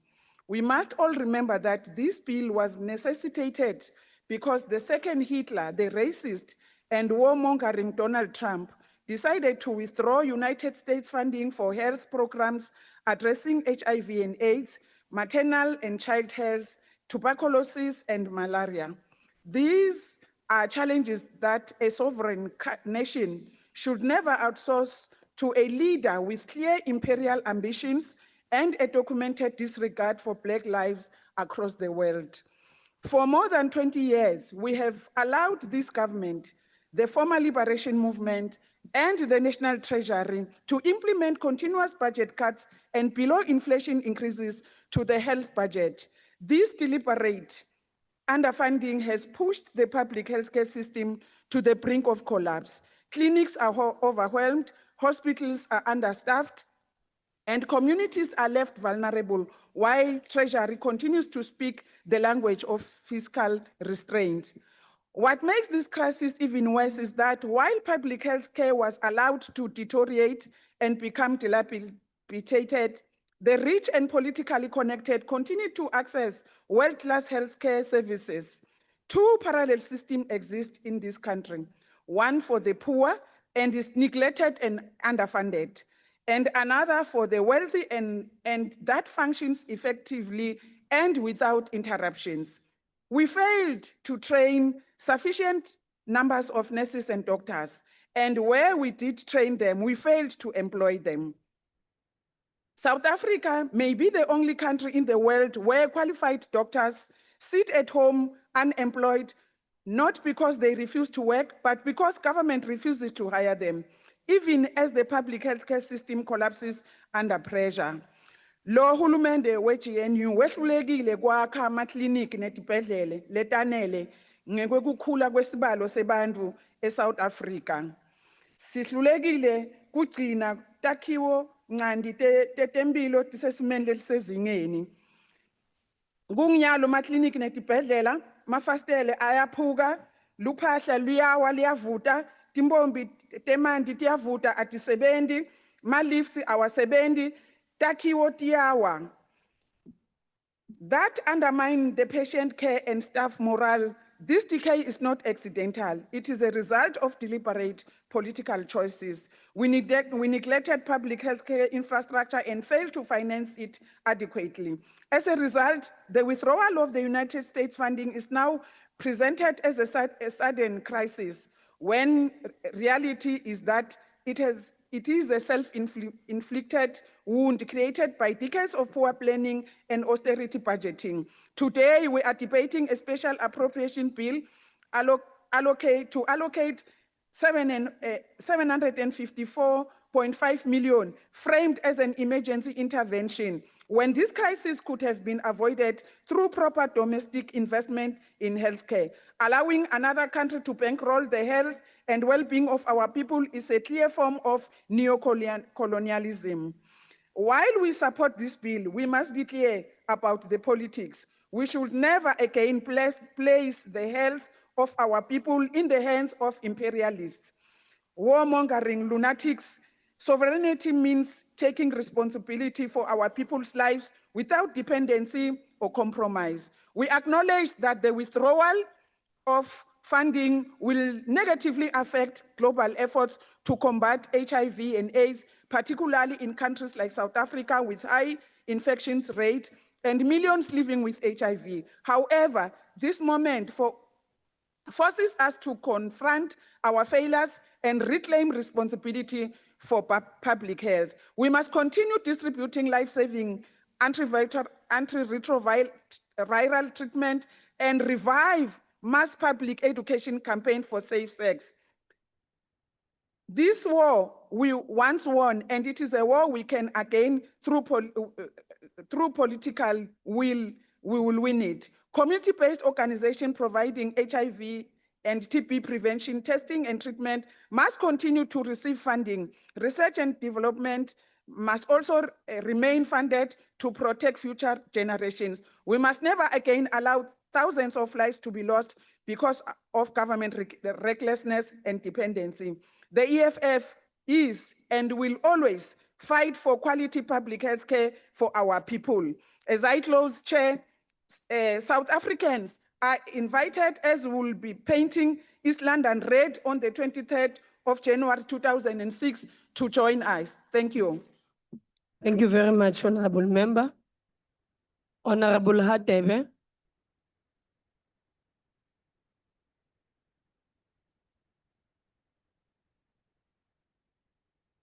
Thank you, House Chairperson.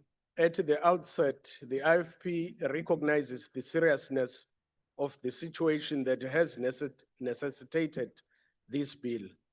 The withdrawal of international donor funding, particularly from the United States, has created a significant shortfall in critical health programs, most notably those related to HIV and AIDS, communicable diseases, and health system support.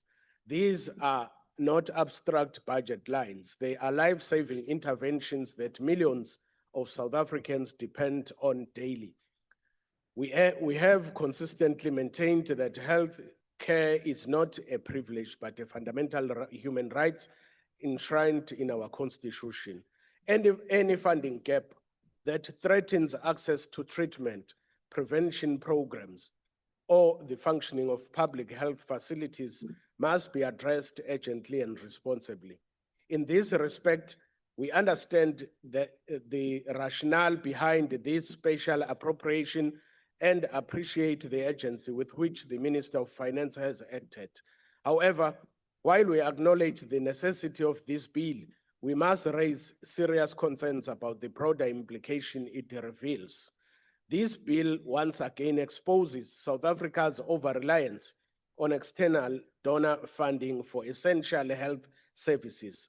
For many years, donor support has effectively subsidized functions that should have been sustainably integrated into the national fiscus. When donor donors withdraws, as they inevitably do, the consequences are immediate and severe.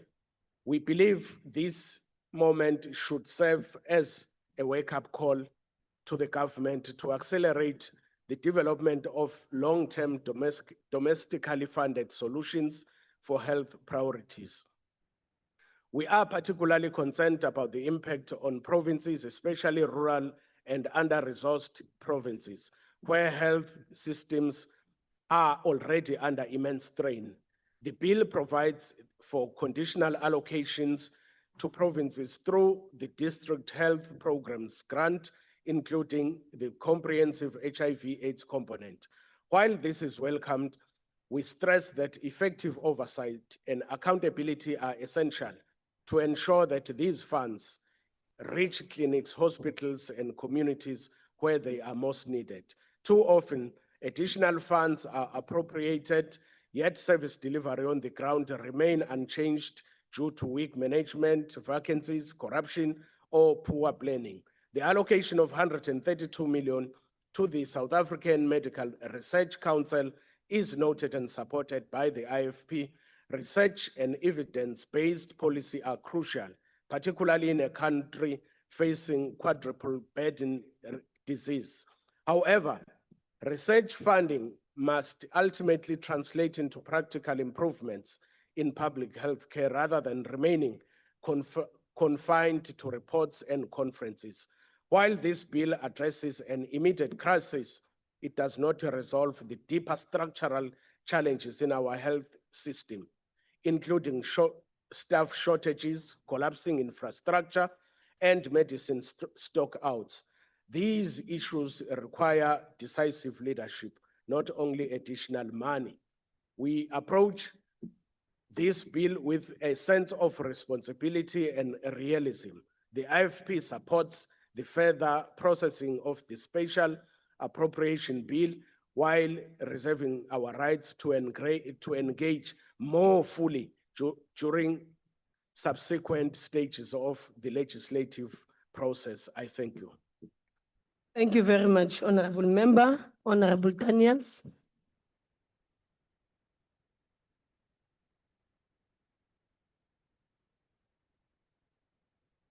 PA.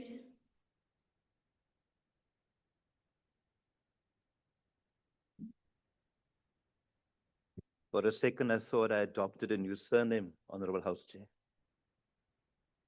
Apologies. All It's good. what I was given. All good.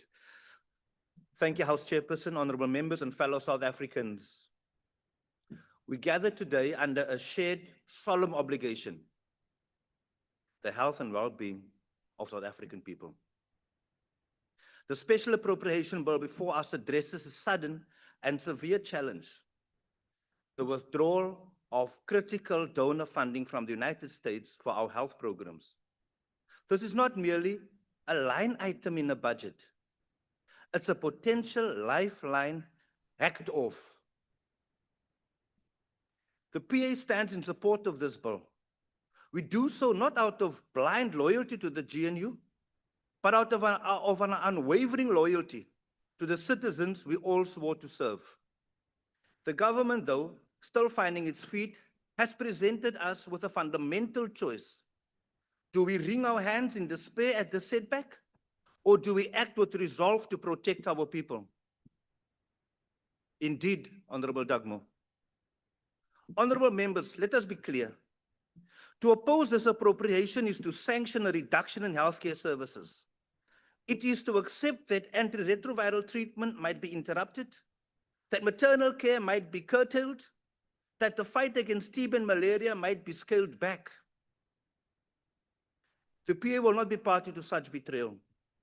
We represent the most vulnerable communities, and we know that when international tides recede, the state cannot simply retreat with them. It must stand firm as the bedrock. The spirit of this bill is the correct one. It is a spirit of a government that refuses to sit still. It is an acknowledgement that our sovereignty is meaningless if it does not translate into tangible protection for our citizens. The USA's decision is its own, but our people's health is our responsibility. This bill is that responsibility in action, a plan to ensure that not a single clinic door closes, that not a single healthcare worker is left without the tools they need because a foreign donor changed its mind. We have heard critiques. Some will say this exposes our over-reliance. They are correct. And this bill is the first necessary step to address that very vulnerability. By appropriating these funds, we are not just filling a gap, we are declaring that the dignity of a South African life is not and will never be contingent on the generosity of a foreign power. It is a statement that this government of national unity, for all its complexities, is attempting to honor its most basic covenant, to provide, to protect, and to advance the dire needs of its citizens. But let this be also a wake-up call, Honorable House Chair. We support this bill as a vital stopgap. However, the PA demands that this unity government moves with urgency beyond this emergency measure. We must see in the very near future robust, innovative plans for sustainable health financing. We must strengthen our own systems and build a health system that draws its strength from within. Today, however, the fire is at our door. We cannot debate while the house burns. We must pass this bill to keep the nurses paid, the medicine flowing, and the hope of millions alive. The PA stands for patriotic self-reliance South Africa. The journey begins by ensuring our people are healthy enough to build it. We support this bill. And those that preach about appropriation, let us test your mettle today. Salute. Thank you, Honorable Member. Action essay.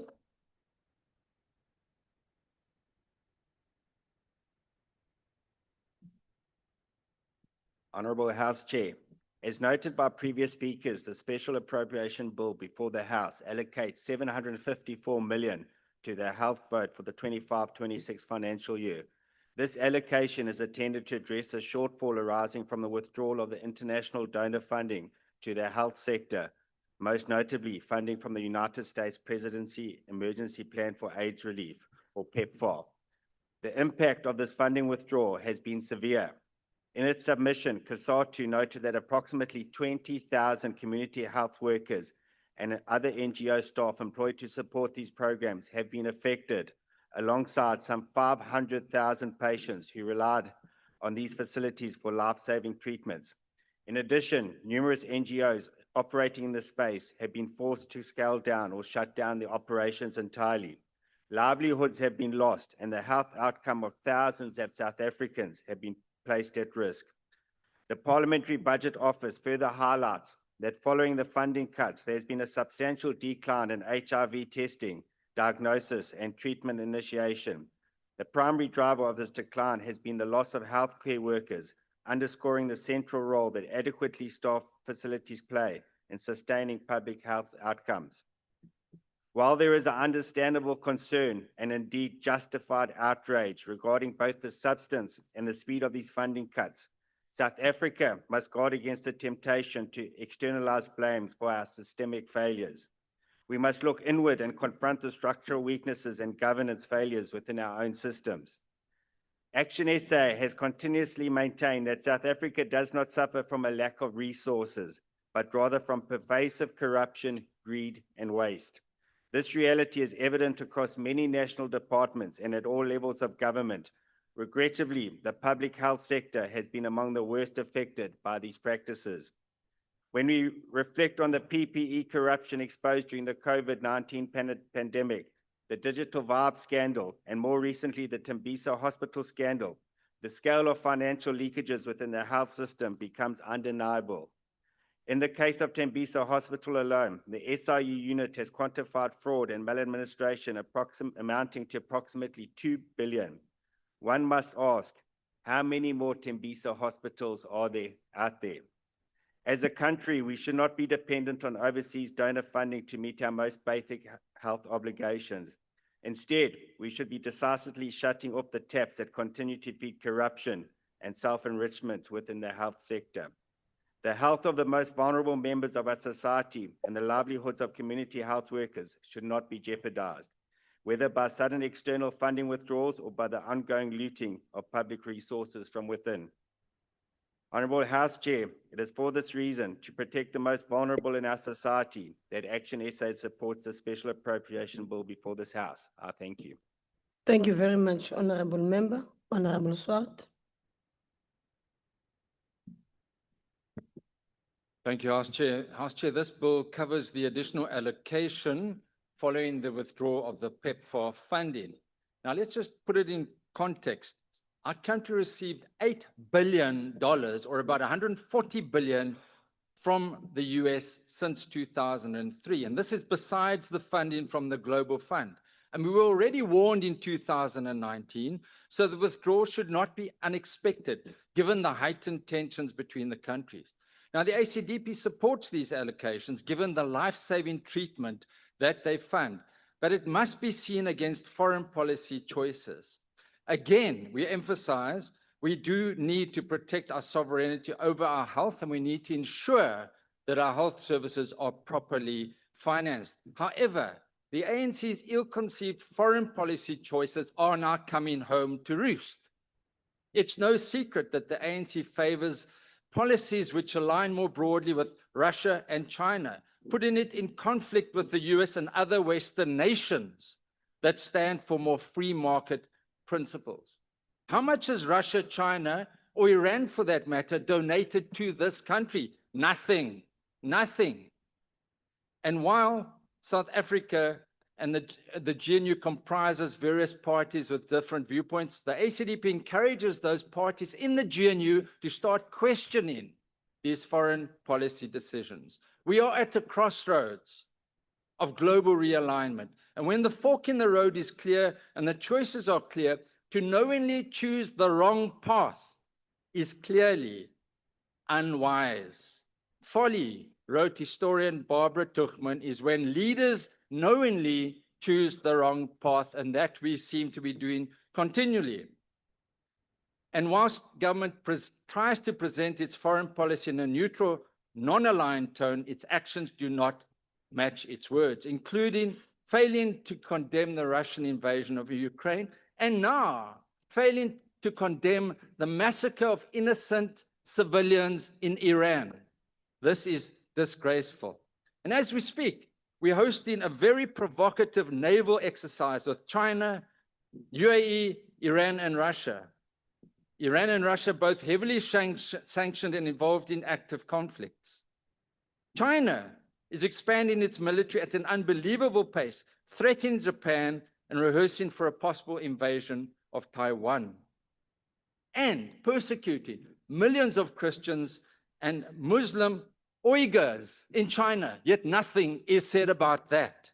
Clearly, we need a realignment of our policies. And as we stand at the crossroads, let us heed the warning of the prophet Jeremiah. Ask for the ancient paths, ask where the good ways is, and walk in it, and you'll find rest for your souls. But you said, we will not walk in it. Now we're bearing the results of those folly decisions. I thank you. Thank you very much, Honorable Member. Honorable Kwankwa. House Chair, we are debating the special appropriations bill today because South Africa faces a serious and an urgent challenge.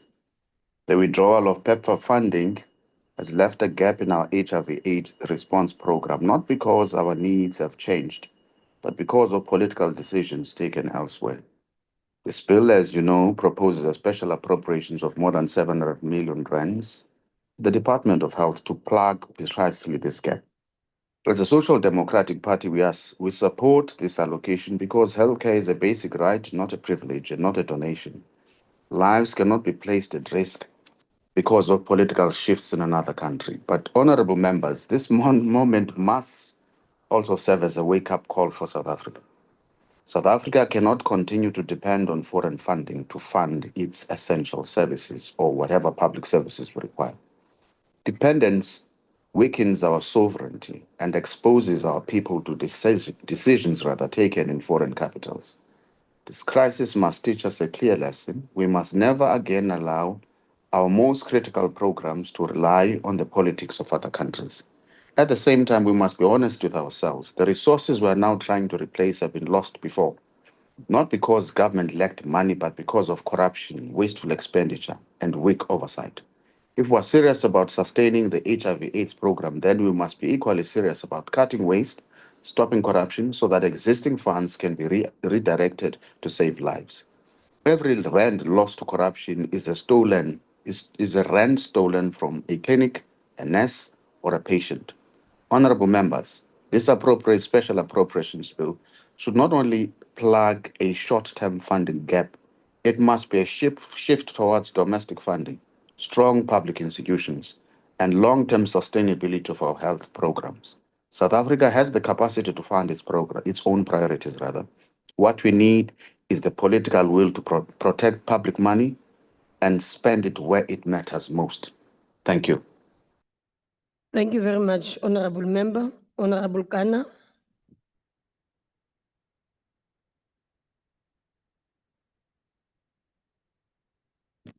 Ngakhensa Mtramashitolo.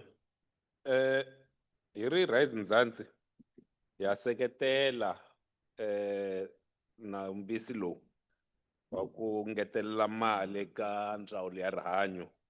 Ngopfungopfu loko hi langutisa eka mali leyi nga tekiwa hi mfumo lowu wa United States. Let me begin by expressing our deep sympathy and solidarity with the health workers who have lost their jobs as a direct result of this sudden withdrawal. These are nurses, counselors, community health workers, and researchers who have dedicated their lives to saving others, particularly in the fight against HIV and AIDS. Their loss is not just a loss of employment, but a loss of skills, experience, and continuity of care for thousands of patients who depend on them. Honorable members, the funding provided through this bill is not optional. It is essential. It ensures the continuation of comprehensive HIV and AIDS prevention, treatment, and care programs, and safeguards the vital work of the South African Medical Research Council, which plays a critical role in research, innovation, and evidence-based policymaking.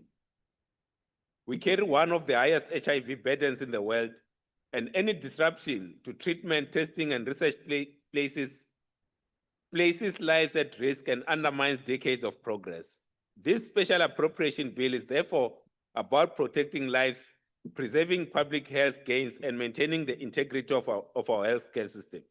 However, Chairperson, support for this bill must go hand in hand with accountability. Every cent allocated must be spent efficiently, transparently, and for its intended purposes. At a time of fiscal constraint, we cannot afford waste, duplication, corruption, or mismanagement, particularly in the Department of Health, where the cost of failure is measured in human lives. We must strengthen procurement oversight, improve financial controls, and ensure that frontline services, not administrative access, remain the priority. The public expect nothing less, and Parliament must exercise its oversight role decisively. Honorable members, this moment must prompt a serious reevaluation of funding priorities, improve domestic resource mobilization, and long-term strategy to build a self-sufficient and resilient health system, one that's not vulnerable to sudden external shocks. In closing, this bill is necessary, urgent, and justified, but it must also mark a turning point towards better spending, stronger accountability, and greater self-reliance in protecting the health of our nation. And we support this special appropriation bill. Thank you very much, Honorable Member. Honorable Webster.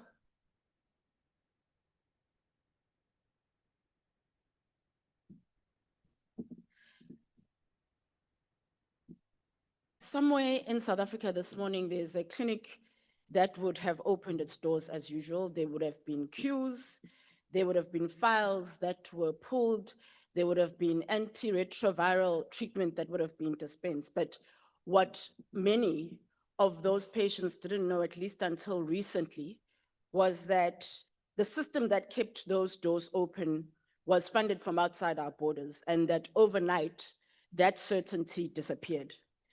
Today's special appropriation allocates over 700 million to the Department of Health and actually forces us to confront that gap and that reality. It's a gap between how the state plans and how people survive in South Africa in reality. So I want to state that we support this allocation, we support this appropriation because lives are at stake, but I want to make clear from the outset that this appropriation is not a solution. It is an emergency intervention, and it's a temporary plaster over structural weakness, and it must be treated as such. For more than 2 decades, donor funding in South Africa supported core elements of our HIV response, but what began as emergency assistance slowly became embedded as structural financing. And what PEPFAR should have done for South Africa was to assist to build capacity, to absorb programs, to plan for long-term sustainability, but that transition did not occur at the pace or scale that was required. South Africa treated HIV as a project and not as a predictable public health care obligation as we should have. And that's how dependency takes root, not necessarily through crisis, but because of the absence of deliberate planning. And now that failure is compounded by the reality that government has to confront, and that's the fact that South Africa has an aging population that is living with HIV, and there are millions who began treatment 10 or even 20 years ago, and they now require complex, long-term and integrated care. And so the pressure on the public healthcare system is going to intensify. So the challenge is not going to go away, and emergency allocations are not going to substitute for long-term governance. What is required is a credible transition plan that absorbs donor-funded posts, sustainable domestic financing for HIV and chronic disease care, and proper integration into the broader public health system. The crisis is not essentially about the withdrawal of external funding, but it is about a state that allowed what is a health obligation of a long-term nature to sit outside of its own balance sheet for much longer than was necessary. And so we must remember as we go forward that true sovereignty is not about who we align with internationally. It's actually about whether citizens' well-being depends on decisions that are made elsewhere. Thank you. We support. Thank you very much, Honorable Member. Honorable Zungula. Thank you, Chair. As the ATM will always support efforts targeted at assisting our people, we note the urgency of this special appropriations bill because we cannot allow our HIV and AIDS programs and essential health services to crumble because of external donors. Lives are at stake and we must act swiftly to safeguard them. However, Chair, as we recognize the government's sudden burst of fiscal creativity, I must ask, where was that same energy, the same political will when it comes to the crisis of unemployed doctors and healthcare graduates sitting at home with their qualifications? For years, we've raised this issue. We've pleaded for action on the thousands of qualified medical professionals, especially the environmental health practitioners, sitting idle at home, their skills gathering dust while our hospitals cry out for staff. And what do we hear every time? Our hands are tied, there's no money, budget constraints, etc. Yet we are here today with a plan to address the USAID shortfall, a special bill tabled with urgency to avert a disaster. Why couldn't we master the same foresight for our own graduates? Why wasn't a similar strategy devised years ago to absorb these talented young South Africans into our health system? We've known about the doctor shortage for a decade, the overburdened wards. Honorable Zungula, there's a hand, there's a point of order. Honorable Tagmo. Thank you, House Chair. I'd just like to ask whether honourable member is willing to accept a question. Honorable Zungula, are you willing to take a question? After I'm done, he can come with a question. As I proceed, Continue, Honorable Member. why wasn't a similar? We've known about the doctor shortage for decades, the overburdened wards, endless queues, and the preventable deaths. But no, apparently it's easier to scramble for foreign aid gaps than to invest in our own people. We support these additional funds, yes, but only if they come with strings attached. This bill must not be a band-aid for donor dependency. It must tackle the root rot in our healthcare workforce. We have a surplus of qualified practitioners languishing in unemployment, some with years of experience from internships and community service. Hire them. Chair, I don't think this government takes unemployment seriously at all. It is all lip service. You've never come to the House with a special appropriation to end the pandemic of joblessness in the health sector. Not even once, despite the glaring shortages, despite the reports on vacancies. Chair, these additional funds need to be tied to a mandatory hiring drive. Allocate a portion directly to onboarding the unemployed graduates. Show us the plan, the timelines, and the accountability. Honorable members, our people deserve much better than this. They deserve a government that will plan ahead, that will ensure that there are practical programs to assist the poor, especially the unemployed doctors who've been crying, toying, and taking Honorable to the streets Zungula, wanting to get work. Thank your you. time has expired. Thank you. I will now recognize Honorable Siate.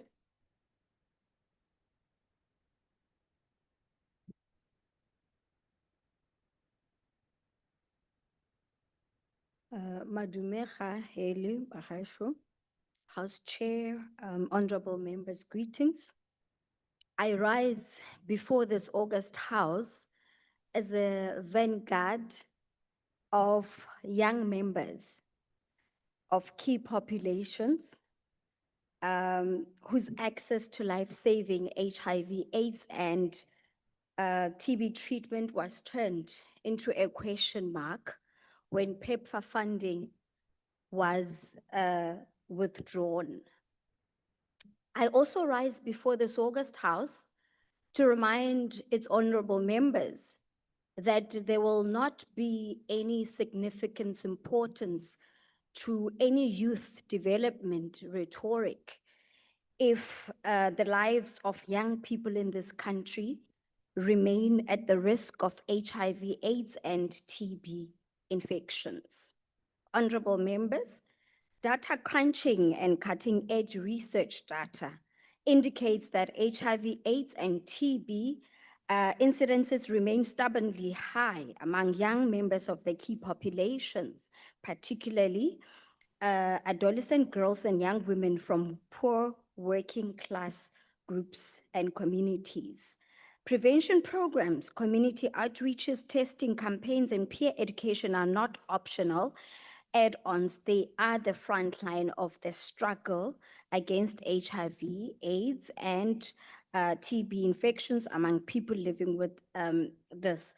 When funding of these programs is abruptly cut, the damage is immediate. Fewer young people test, fewer diagnoses are made, infections rise silently, and progress towards meeting the UNAIDS 95 HIV testing, treatment, and virus suspension targets becomes almost impossible.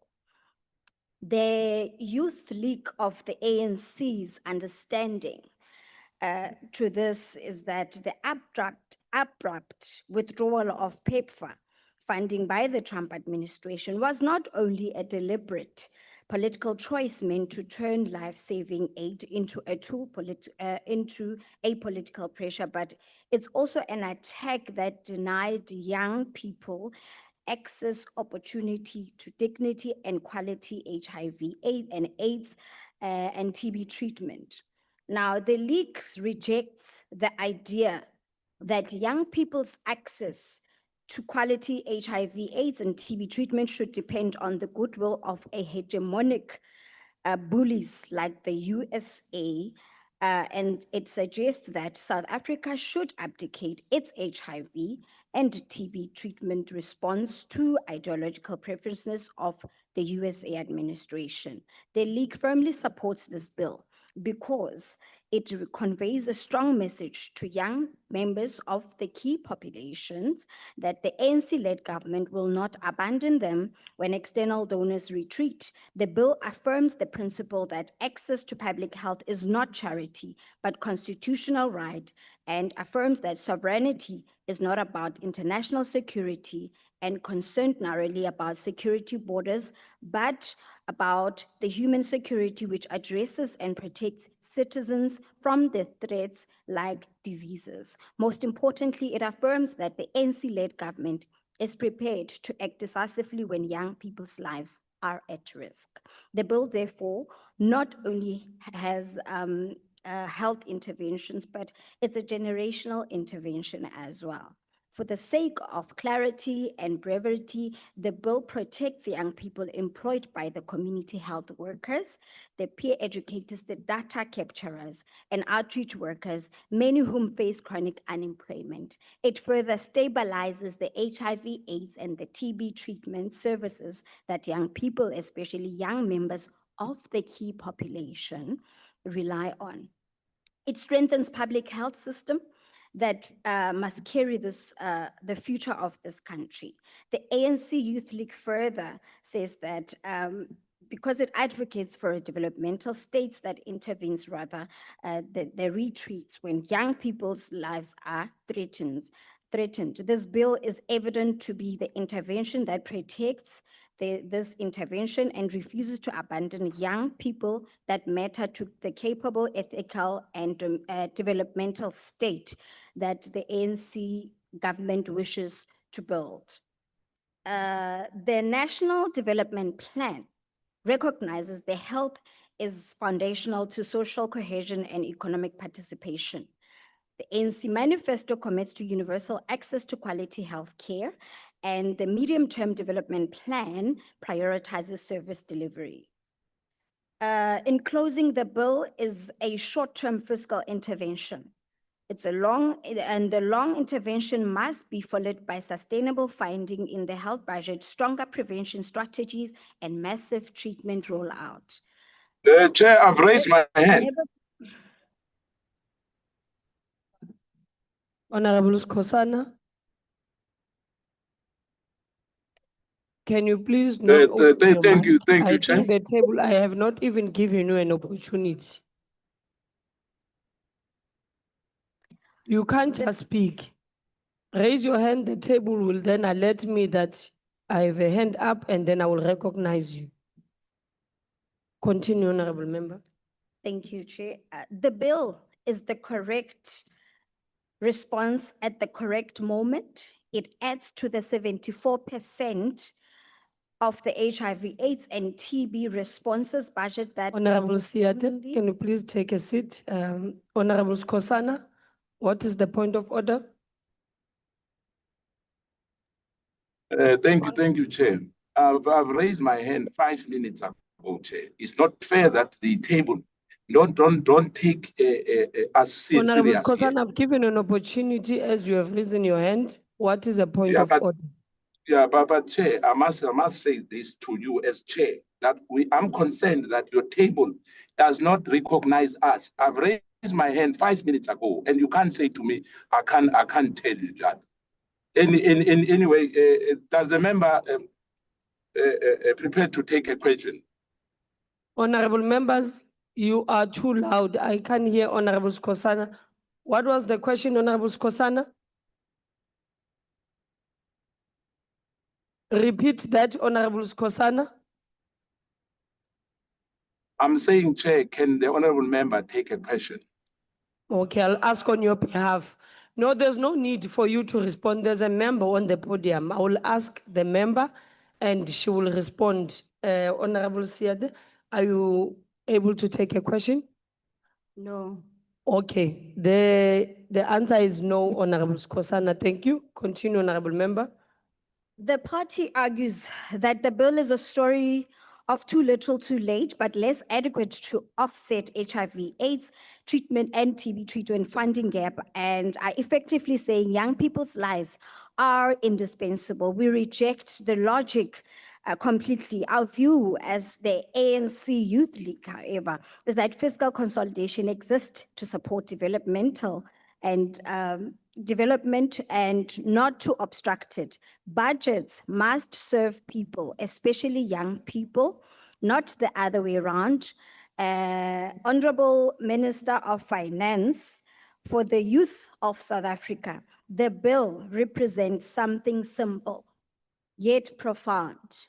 Reassurance that the ANC-led government sees and values the life and prepared to act to protect the future of this country and to not rely on external donors with nefarious political agendas and to have nefarious political agendas of a regime change.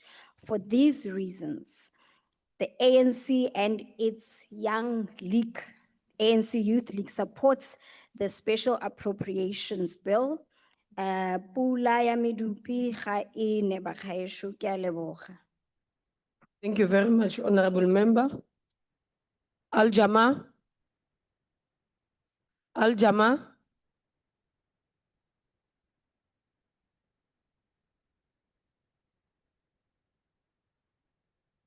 Thank you, Honorable Speaker.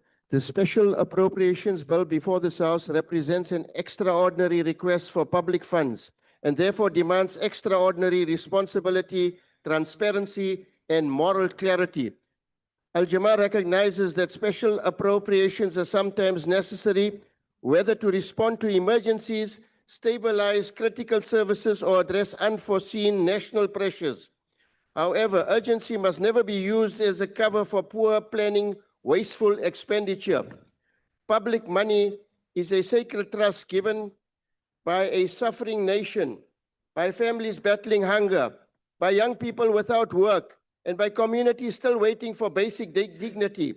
Every rand approved in this bill must be justified not only in law, but in conscience. Al-Jama supports special allocations that protect life and livelihoods, disaster response, healthcare capacity, energy security that benefits ordinary households, and interventions that prevent further social collapse.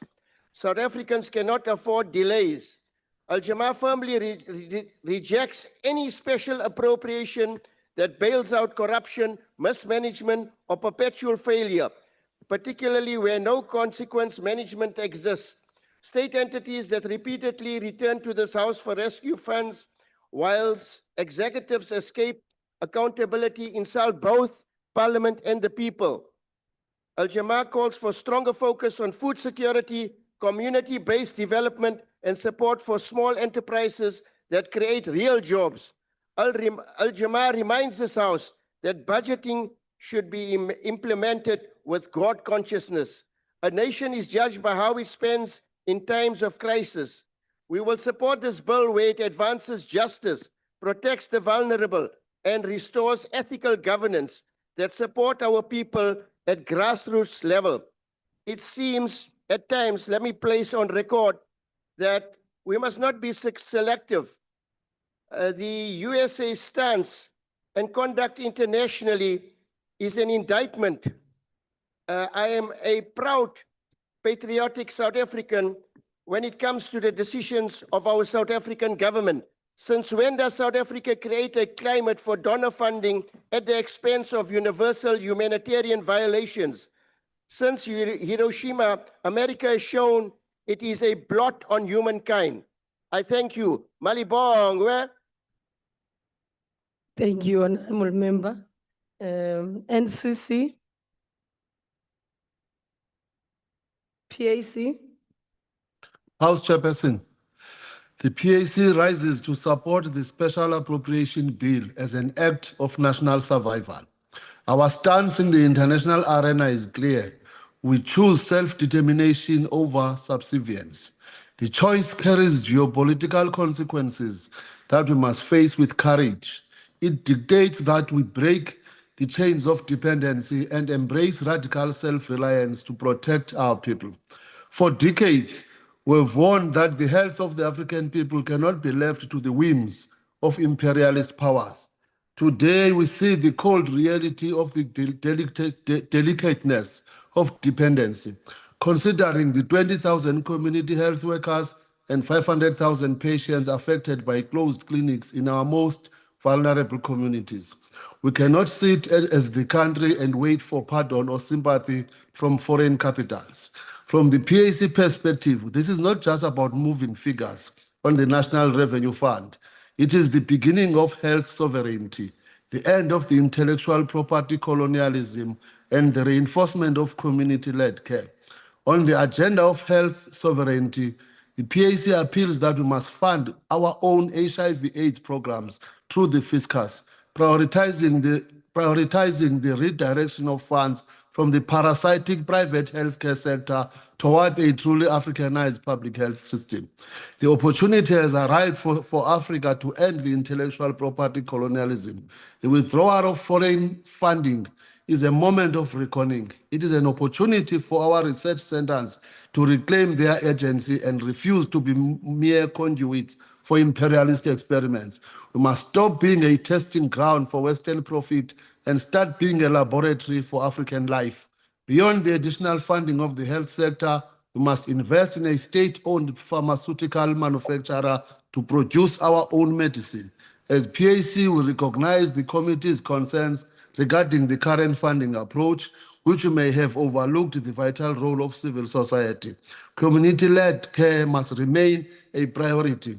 Therefore, we strongly support the urgent need for a comprehensive report on financing health initiatives at the grassroots level. It is essential to remember that community health workers are more than service providers. They are members of our communities who deeply understand the social realities of our struggle. The PAC calls on this parliament to treat this funding crisis as a national security emergency. Let us tax the monopolies that have profited from our land to fund the health of our dispossessed. Ultimately, we hold the power to liberate ourselves. Thank you, House Chairperson. Thank you very much. U80? Good. Honorable Douglas?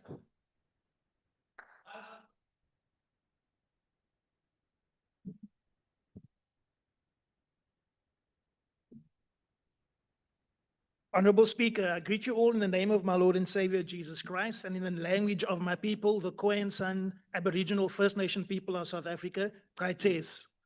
Honorable Speaker, the headlines of the past weeks tell a brutal story. Clinics closing, healthcare workers retrenched, ambulances standing idle, hospitals drowning in medical legal crimes, budgets cut while needs of our communities explode, and people are dying waiting for help. Let us be clear, we reject this bill because it does not do enough. The withdrawal of PEPFAR did not cause South Africa's healthcare crisis, it exposed our weaknesses. For years, the ANC and now the ANC-DA-GNU built a healthcare system dependent on donors instead of a sovereign, self-funded state using land and resources instead of debt to pay for healthcare needs of our people.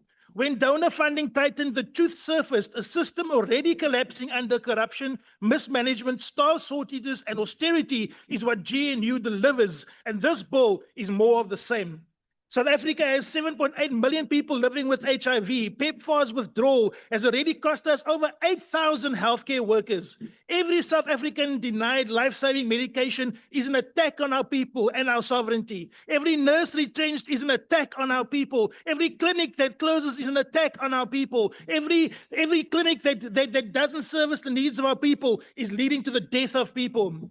This is premature death that is legislated. The Auditor General reports 24 billion rand in unpaid health bills. Medical legal claims exceed 67 billion rand. Multiple provinces carry qualified audits year after year. This is not a funding gap needing more funds. This is state failure. And what is the response of the ANC, DNU, GNU? More austerity, more frozen posts, more cuts to frontline services, and the DA calls this fiscal discipline. MK calls it what it is, managed decline. Now let us speak honestly about politics, because healthcare failure is not accidental. The ANC was standing here, they had 30 years to do something about it, but now they're coming here and they're complaining and not giving real solutions on how to fix it. You speak about your own comrades, your DA comrades being counter-revolutionary. You just mentioned it now. If you are revolutionaries, you cannot be in bed with counter-revolutionary forces. Your mandates go against each other. In the Western Cape, where the DA governs, healthcare is a tale of two systems. In white and affluent areas, functional clinics, shorter waiting times, better staffing. In colored and black and colored and Indian communities, overcrowded facilities, chronic understaffing, ambulances that never arrive, clinics closed after hour, people dying in the waiting list lines here in the Western Cape. This is not a coincidence. This is a policy choice of the Democratic Alliance. The DA governs for some and manages decline for others, and they want to export this model nationally. Look at their track record, not at what they say. The Freedom Front Plus, let's be frank, remains what it always has been, a party defending racial privilege or pretending to speak the language of minorities like the colored people. You do not speak for us. Their opposition to transformation is not fiscal, it is ideological and racial. And the PA is shouting loudly but has no depth. Now let us correct the historical record. Under Jacob Zuma presidency, the South Africa's healthcare system expanded, not contracted. Hospitals and clinics were built. HIV treatment was scaled up, and there was cooperation with NGOs like PEPFAR. Healthcare thrived because the state still believed in development, not donor dependency. What collapsed healthcare was not transformation, it was neoliberal austerity imposed after President Zuma left, guided by IMF-style thinking, ratings agencies, and elite consensus. And now let's deal with the geopolitical danger we are in. South Africa has been painted internationally as unstable, mismanaged, and incapable of governing itself. Healthcare collapse becomes the excuse, the pretext for funding withdrawals, sanctions, threats, and diplomatic isolation. This is how sovereignty is weakened. A country that cannot care for its people becomes vulnerable to external pressure disguised as humanitarian concern. MK rejects this pass. This special appropriation bill may keep some clinics open today, but MK supports saving lives. But it is not a solution. It is a bandage on a bullet wound. You cannot fix healthcare without fixing land ownership. You cannot fix healthcare without fixing mineral ownership. You cannot fix healthcare while protecting monopolies and apartheid wealth and maintaining the status quo. The ANC wants donors, the DA wants privatization, and we say no. MKP will fund healthcare permanently, train and retrain doctors and nurses, build clinics where people actually live, end medical legal disasters, and we will stand with the people. Gwaza mkonto gwaza. Thank you very much, Honorable Douglas. Though at some point I felt we are at war with something. Continue, Honorable Bateman. Honourable Chair, honourable members, fellow South Africans. The sudden withdrawal of PEPFAR and NIH funding by the governments of the United States of America was a significant setback in our country's fight against HIV and TB. The bill before us today is an attempt to plug the significant hole which has been created.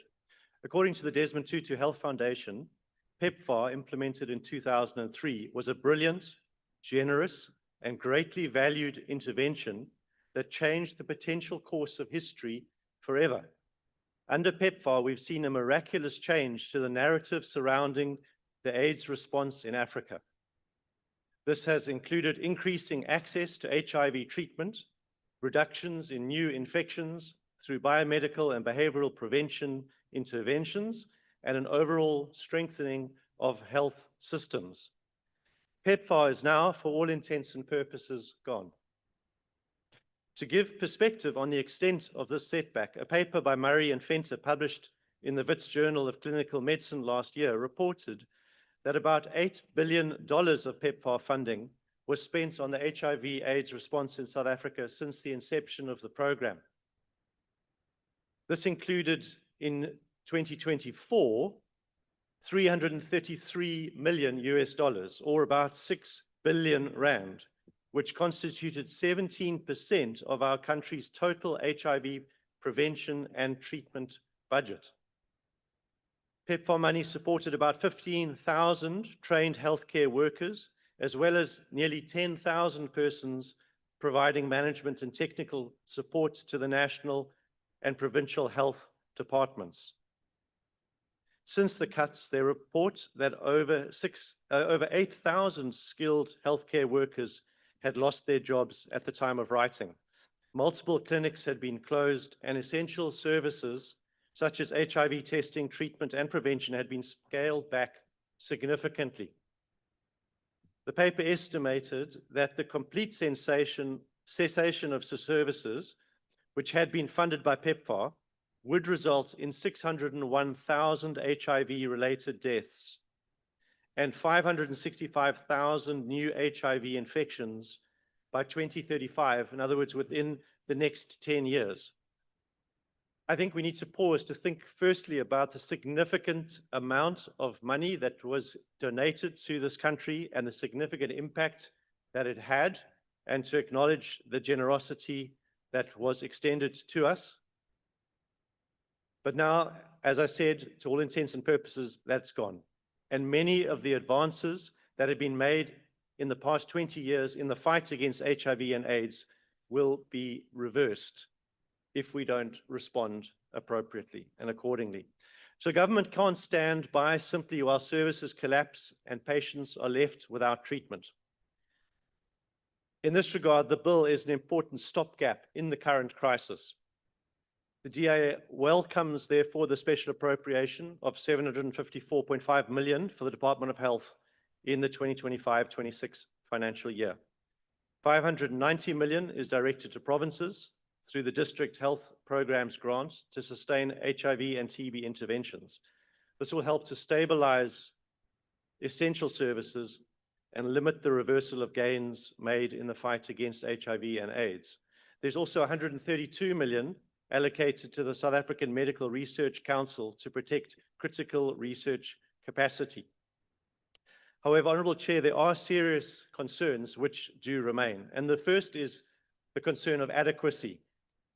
The funding allocated through the bill is very modest when one considers that it's but a small fraction of what's been lost to the healthcare and research ecosystem through the loss of the PEPFAR and NIH funding. And the second concern, Honourable Chair, is sustainability. Special appropriations are not a long-term solution, they're a temporary response in a crisis. Provincial and municipal health facilities will need to fill in the service gaps that have been created by the withdrawal of the PEPFAR funding at a time when our provinces and municipalities are already under severe strain. And here we need to acknowledge that those leaders within the MK party, such as the former President Zuma, who contributed to the disastrous situation that we're in now and the financial pressure that we're in now, we are trying to rectify and remedy Honourable the situation that was created. Please take your seat. Honourable Reddy. Thank you, Honorable House Chair. I think let's keep the decorum of the debate as it's been going on so long. The Honourable Speaker- the members, Speaker is honourable misleading the members, House. please. He needs to bring a substantive motion if he believes otherwise, but he can't make a general statement without providing facts. Now, if he can't provide the facts, he must withdraw that statement, because the truth of the matter is this country was better off under President Zuma. It's a reality they're too scared to admit, but that is a fact. Thank you very much, Honourable Reddy, but your point of order is not sustained, and it's a point of debate. And also a member that is being mentioned here is not a member of this House. Thank you very much. Continue, Honourable Member. It seems to me that MK is relentlessly trying to rewrite history, to erase the facts and to create a counter narrative, painting the future, painting the past as somehow better. For example, they mention load shedding, and the problems in Eskom date back to the corruption around under the leadership of an MK member of this House who was then the CEO. So I don't sustain any of that. Honourable Bateman, please take your seat. Honourable Swart. Chair, I rise on a point of order that it's very difficult for us to hear what the speaker is saying when there are interventions right there. Interventions, but not an ongoing dialogue with the speaker. So I'd ask you to rule that the Honourable Acting Whip or whatever he is Mr. Reddy, would please be Okay, silent honorable member. when he is speaking. Thank you. Honorable members, can we please, when we converse and we keep it down so that all honorable members are able to hear the member at the podium. Continue, honorable member. So as I mentioned, we're at a time where there is significant strain on our provinces and municipalities. That said, our current macro fiscal context does not permit us to increase total government spending significantly. Our high levels of debt, our high levels of government spending, and our high levels of taxation relative to other developing nations are holding back investment in economic growth and job creation. We're carefully navigating a path out of the high tax, low growth debt trap to which we were and are perilously close. Thus, our response at this time must be one of reprioritizing spending without growing total spending significantly. Honorable Chair, in the interests of protecting patients and critical service, the DA supports the Special Appropriations Bill. We also support the committee's call for Treasury and the Department of Health to submit a comprehensive report to Parliament on the full financial and health implications of the withdrawal of donor funding, including the impact on provinces, NGOs, and research institutions, and to develop together a credible multi-year domestic financing strategy for HIV and TB programs, integrated into the existing budget framework to ensure that we don't regress in our fight against HIV, AIDS, and TB. I thank you. Thank you very much, honorable member. Honorable members, let us not have our emotions high when other members are speaking, because all parties get an opportunity to speak. And if it's a point of debate, let us just continue with the top of the house. Honorable Kalega Mazibugo, hold your emotions, Honorable Reddy. Honorable House Chairperson, once again, compliments and happy birthday to the People's Movement. Honorable members, in South Africa, we grew up with the iconic Chappies bubble gum and its "Did you know" famous lines. As we start this beautiful year, please allow me to start with, did you know that the People's Movement intervened to ensure that the life expectancy in South Africa increased from 54.7 years in Honorable 2010 Mazibugo, to can you please take a 66.5. seat? Just a Honorable question of Reddy. clarity, Honorable. Which people's movement? Because we celebrated our birthday on the Honorable Reddy, 16th of Honorable December. Reddy, Thank you for the greeting. Honorable Reddy. Thank you. Yes. Honorable Reddy. I was following the whole day and you were very nice. Can you continue on that mood, please? Thank you very much. That's not a point of order. Continue, Honorable Mazibugo. Acting Whip. Honorable Chair, as we start this beautiful year, please allow me to start with, did you know that the People's Movement intervened to ensure that life expectancy in South Africa increased from 54.7 years in 2010 to 66.5 in 2024. It ensured that maternal mortality dropped. It implemented a health program that resulted in a number of children born HIV positive dropped to 643 at the end of March 2025 compared to 70,000 in 2004. It has Honorable ensured that Mazibugo, TB, can you kindly take your seat again? and my time will stop. Honorable Mani, I see your hand up. Yeah, thank you, Chair. Can the member on the podium take a question? Honorable Mazibugo, can you take a question? No, Chair, I'm not taking any question. No, Any Honorable disruptions. Mani. Continue, Honorable Member.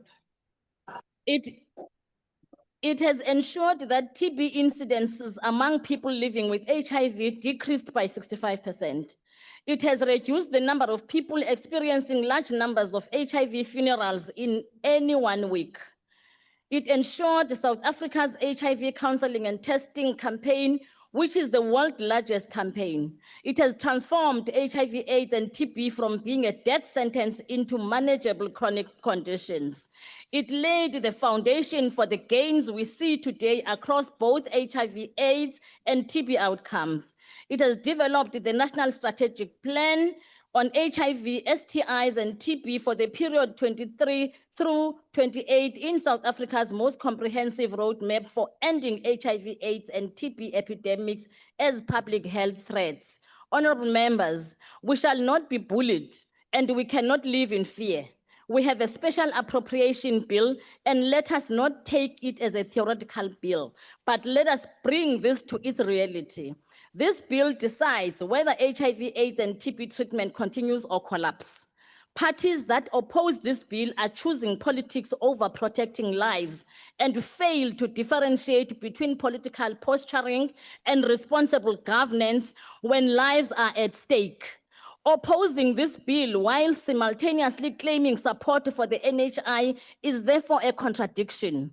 We cannot be remembered as the parliament that reversed the country's gains and collapsed a sourceful HIV, AIDS, and TB program. We are writing history, and one day, if we lucky chappies, we will ask, did you know that USA under the leadership of Donald Trump withdrew funds? South Africa under the leadership of President Ramaphosa intervened and continued to fund the program and save lives. Nancy Chappies, and all of this possible. Defend the bill and let us save lives. Fellow South Africans, central to the ANC's developmental state agenda is a simple principle. The state must actively shape outcomes in the public interest, especially where markets and external factors fail. This bill is an expression of the ANC developmental state agenda, and it reflects that developmental state principle by intervening decisively after the withdrawal of PEPFAR funding, by preventing the collapse of essential HIV, AIDS, and TB treatment services, and by refusing to allow external politics decisions to dictate domestic health outcomes. Put differently, the ANC envisions a developmental state as a state that does not retreat when markets fail or when external actors retreat. In short, the ANC's developmental state intervenes to stabilize systems, protect capacity, and shape outcomes in the public interest. The bill does exactly that. It consolidates fragmented services back under government coordination, and it reduces exposure to donor volatility and political conditionality. This bill, Honorable Chair, accelerates the preconditions for the implementation of the NHI. Every community health worker trained through this bill does not only strengthen the foundation on which the NHI will stand, but also serve as a visible and trusted glue that connects public healthcare system and the people. And every HIV, AIDS, and TB program kept functional through this bill strengthens the credibility of integrated state-led health reform for the NHI implementation. In conclusion, Honorable Chair, the ANC supports this bill because it protects lives, stabilizes provincial systems, strengthens the HIV response, and affirms that fiscal consolidation must serve people, not endanger them. For the people of South Africa, we shall not be bullied and we will not live in fear. We have a caring government. This bill is not optional, it is necessary because we are South Africans and on alternate mark a plan. We shall soldier on. Baie dankie, Ndiabong. Thank you very much, Honorable Member. Malibongwe. I now recognize the Honorable Deputy Minister of Finance.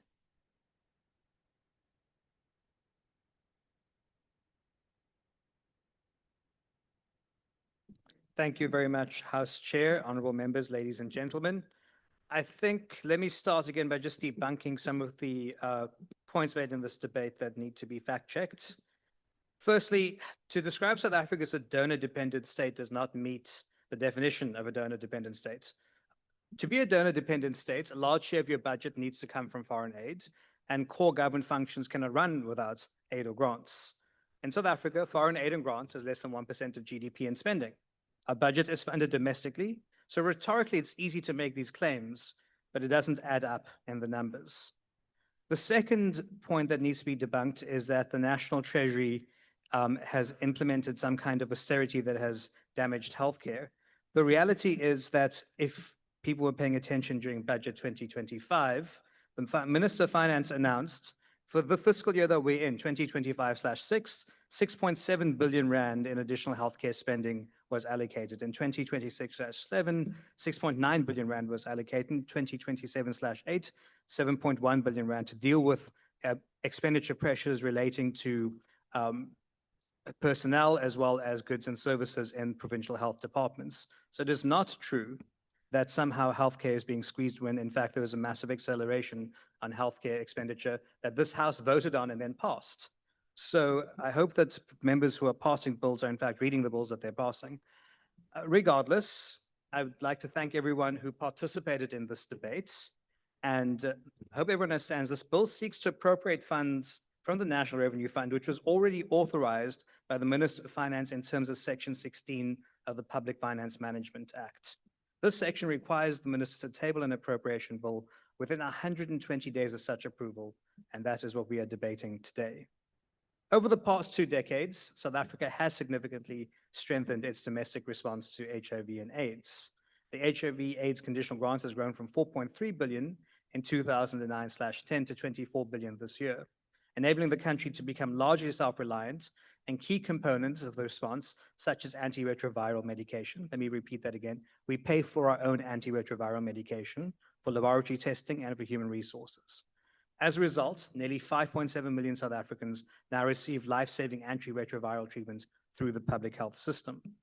At the same time, South Africa's HIV/AIDS response has benefited immensely from the support of bilateral and multilateral development partners.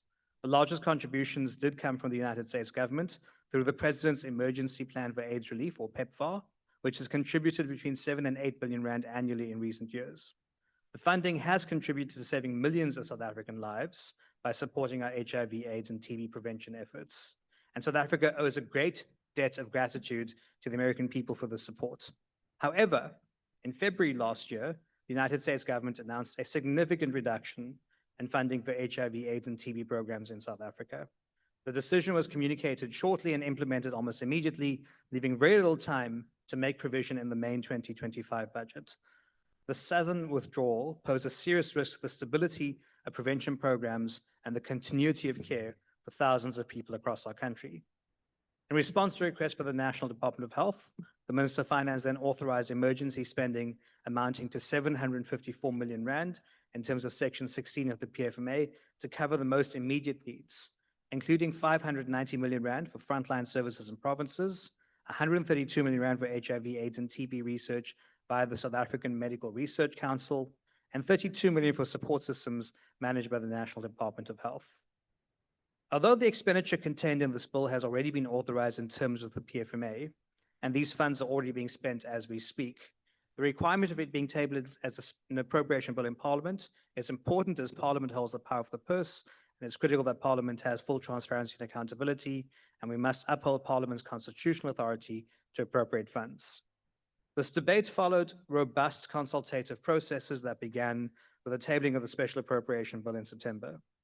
Valuable comments were received from parliamentary committees, from political parties, and the Parliamentary Budget Office, as well as the Fiscal and Finance Commission, civil society organizations, and the public.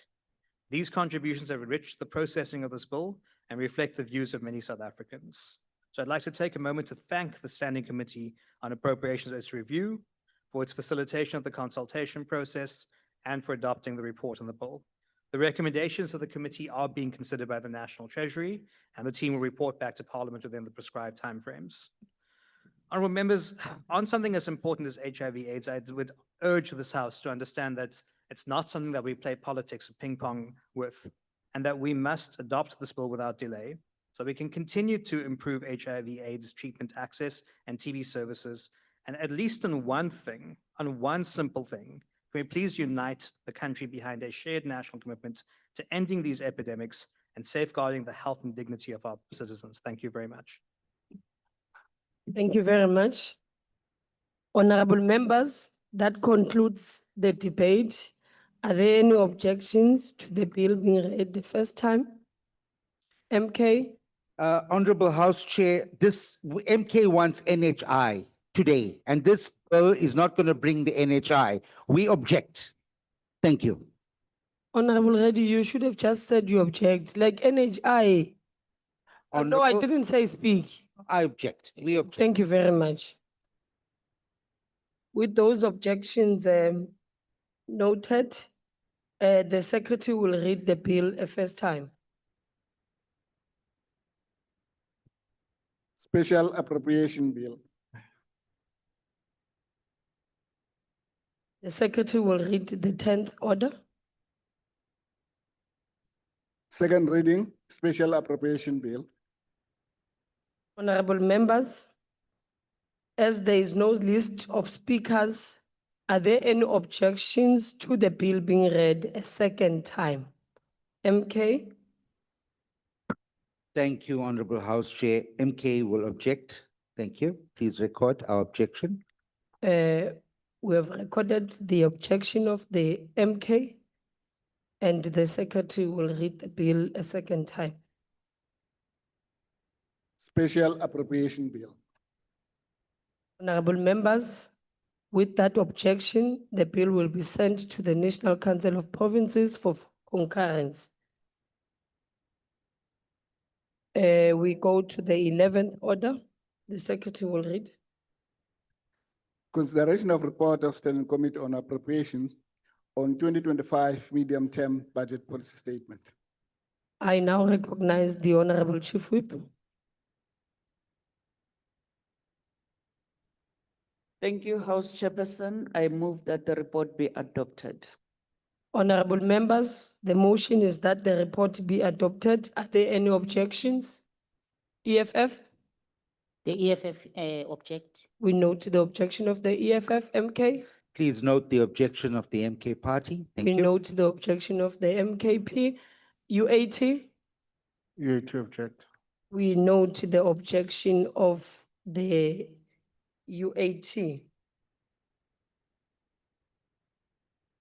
The secretary will read the 12th order. With those objections, I'm sorry, honorable members, with those objections, the report will be agreed to. The secretary will read the 12th order. Consideration of report of Standing Committee on Appropriations on Adjustment Appropriation Bill. I now recognize the Honorable Chief Whip. Honorable House Chair, I move that the report be adopted. Honorable members, the motion is that the report be adopted. Are there any objections? EFF?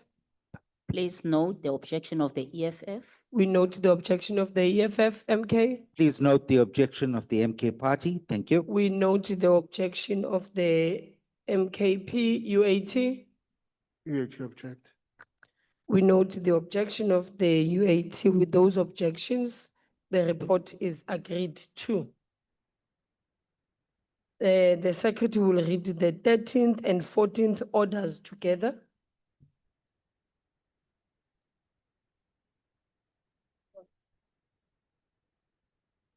Is there a second? No. You are here? Yes. So please read the 13th and 14th orders together. Debate. Honorable Reddy? Sorry, Honorable House Chair, are we dealing with item 12 now? We are done with item 12 now. We are dealing with 13 and 14 orders together. Honorable Reddy, please follow. Honorable members, please. He has just been appointed acting chief whip, so it's new. I will now afford the secretary to read the 13th and 14th orders together. Debate on 2025 medium-term budget policy statement and first reading debate, adjustments appropriation bill. I will now recognize Honorable Maimane.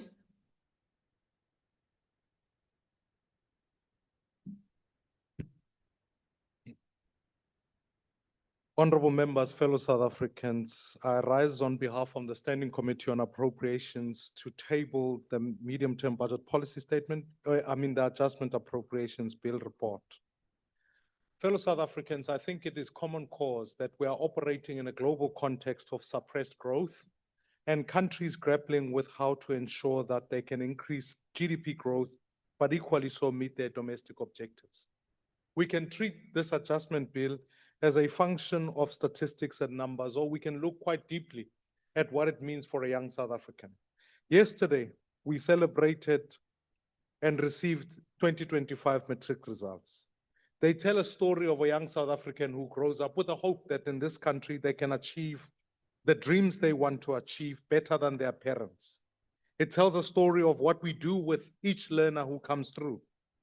And whilst we may debate at another point about whether or not it is appropriate that our young people be passing at 30%, that's not. Today, we want to look quite deeply at whether the money we appropriate is spent adequately for each learner and each citizen in this country. The adjustment appropriation bill speaks deeply to how provinces are deeply trying to respond to issues of net in-migration, funding for education, and healthcare. And so in the light of that, it would be amiss to not note the fact that, as per recent report, already 24,000 young South Africans are still battling to find a space in our education system. So when we talk about this adjustment appropriation bill, we need to ensure that people feel that every child can be placed in a school, that classrooms are built, and that the adjustment speaks towards that. The Minister of Finance tabled the 2025 adjustment appropriation bill on the 12th of December during the medium-term budget policy statement. We've listened as a committee to multiple submissions that come from the Parliamentary Budget Office and the FFC.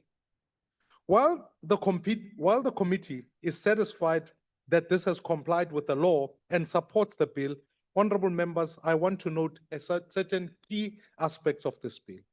The first is that there's already a 10.97 billion rand vote in appropriation for 2025 and a 14.4 billion rand more anticipated for the provincial equitable share. This is where this question of education then becomes central. The provincial equitable share includes 3.044 billion for provincial education compensation of employees and crucially 4.644 billion rands to accommodate population changes. These population changes deeply reflect how ultimately we need to increase funding towards Stats SA so that Stats SA is able to better predict the number of citizens that are moving from province to province. If we fail to ensure that the quality of the data that comes from Stats SA remains integrous, we will continuously be making adjustments, particularly to the provincial equitable share, which is due for review, and ensuring that ultimately, when we talk about funding for provinces, we do so consistently, accurately, with the best information available. So, House Chairperson, this bill today and the medium-term budget policy statement really, in looking at basic education, the improvement of ECD centers, must make it a reminder for each one of us as members of parliament that when we pass laws, i.e. Bella and many others, we must do so knowing that we must allocate funding towards that. The committee also notes the rollovers and declared unspent funds, which the FFC raised quite accurately in our public consultation. These are not technicalities. For every bit of unspent funding, and I hope Deputy Minister of Finance, we can really look at this particular question and hold departments accountable for unspent funds as we go into this next financial year. As we approach the February budget, Parliament must confront the harsh truth. The constrained fiscal environment is not our only problem. It is equally so how money is spent and how money must be accounted for. Those who loot public funds must truly be held accountable. Because ultimately, every rand that is rand stolen away from education, from a child, from a teacher. We need to present a plan about how we can better and be more efficient in our spending, cutting wasteful expenditure, and just in the interest of what we need to do in the citizens that are feeling unsafe, we must make tough choices about whether we keep a cabinet the size that we are or we protect citizens. So in closing, I recommend that this bill be supported. I thank the committee for the hard work, and I hope that when we spend, we can ensure that the dreams and the ambitions of our people are supported. I thank you. Thank you very much, Honorable Member. Honorable Sekede.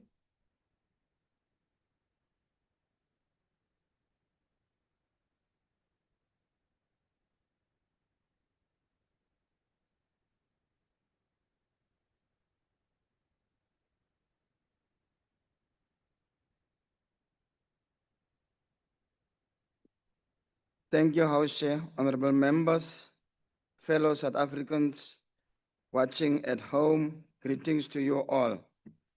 House Chairperson, I rise in this August House to remind South Africans from all walks of life, especially those from poor and working class backgrounds, that this adjustment appropriation bill placed them at the center of government interventions in a difficult economic conditions.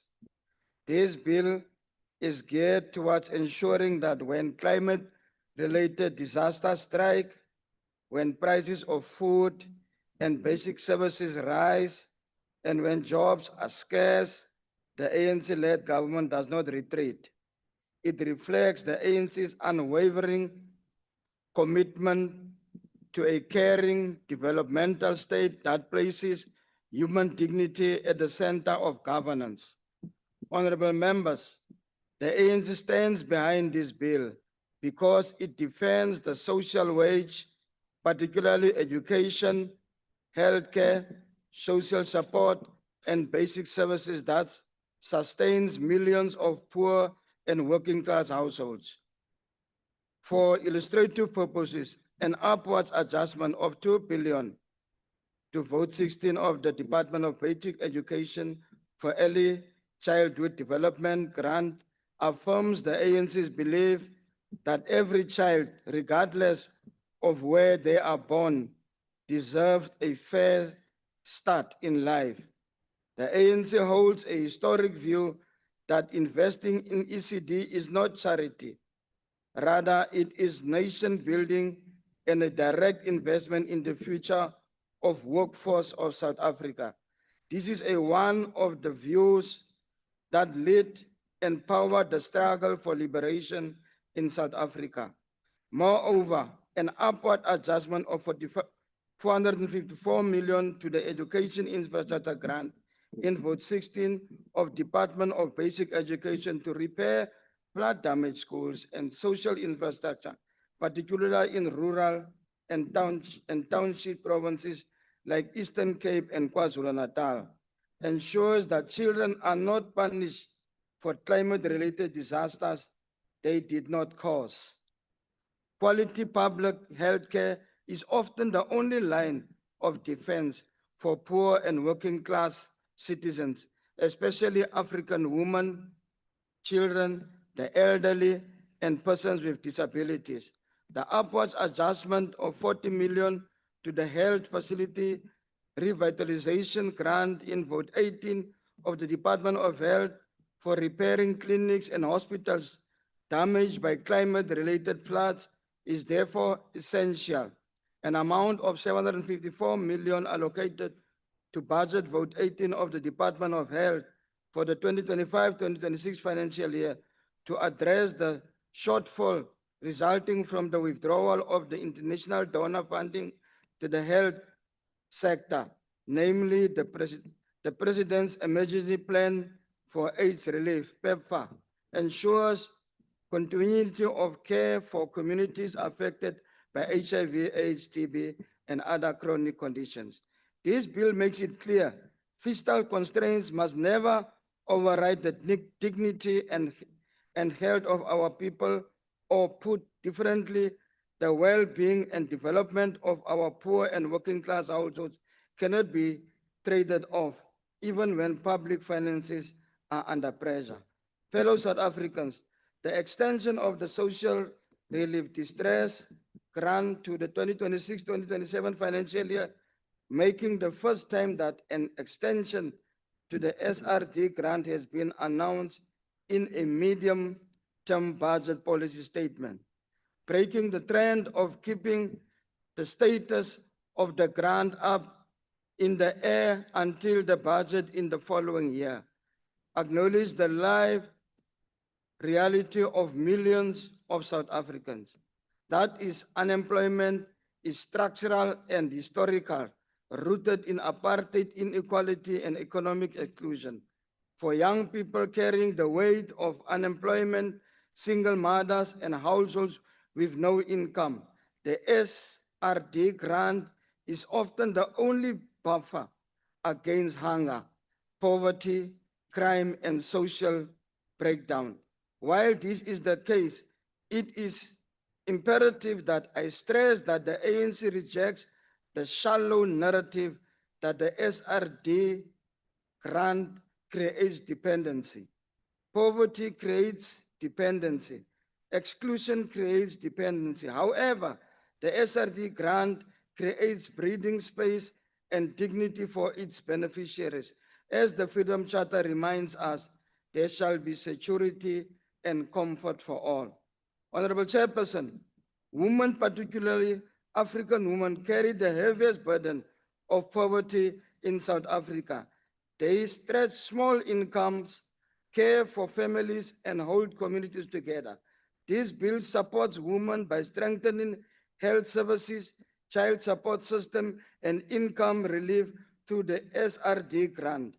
By sustaining social protection, the ANC-led government prevents despair from turning into instability and keeps hope alive while economic recovery is pursued. Young people, particularly in rural areas and townships, face limited opportunities and rising frustrations.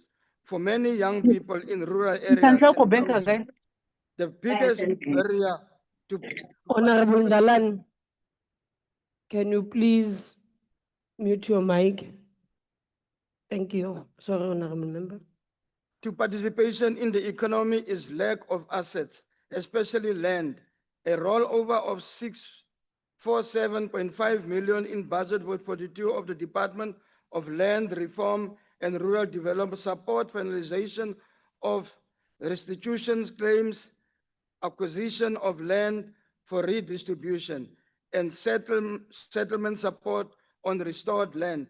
This rollover creates opportunities for young people from claimant communities in KwaZulu-Natal to access land for small-scale farming, climate resilience, agriculture, agro-processing, and cooperatives, and to participate in communities trust and communal property associations linked to restitute land. This implies that for youth locked out of formal employment, land become alternative pathways into economic participation, not dependency. Honorable members, social policy is also crime prevention policy. When households have food, basic income, support, and access to services, communities are safer. The SRD grant, education access, land retribution funding, and healthcare funding contribute directly to social stability, particularly in areas affected by unemployment and inequality. This bill therefore supports not only welfare, but public safety and social cohesion. However, the ANC-led government does not govern by denial. The ANC acknowledges that social needs are rising faster than available resources. Frontline workers remain under pressure and social grant values still below what many poor and working class households require for survival. The ANC also recognized the need to strengthen capacity, especially in health and social services, so that allocated funds translated into actual care and lived improvements. Most importantly, the ANC beholds to the view that National Treasury's target and responsible savings program meant to cut down fraud and double dipping in the social grant system must be firm and ethical, but they must never exclude the deserving poor and working class citizens or punish people for administrative failures. This bill sends a strong message to poor and working class South Africans that they are not forgotten, they are not abandoned, and they remain at the center of democratic governments. In difficult times, the ANC-led government chooses care over indifferences, solidarity over exclusion, and hope over despair. For these reasons, the ANC supports the Adjustment Appropriation Bill. For more importantly, the ANC supports this bill because it is a protective intervention in a constrained moment aligned with the ANC manifesto commitment to dignity, equality, and social protection. I thank you. Thank you very much, Honorable Member. Honorable Kamete.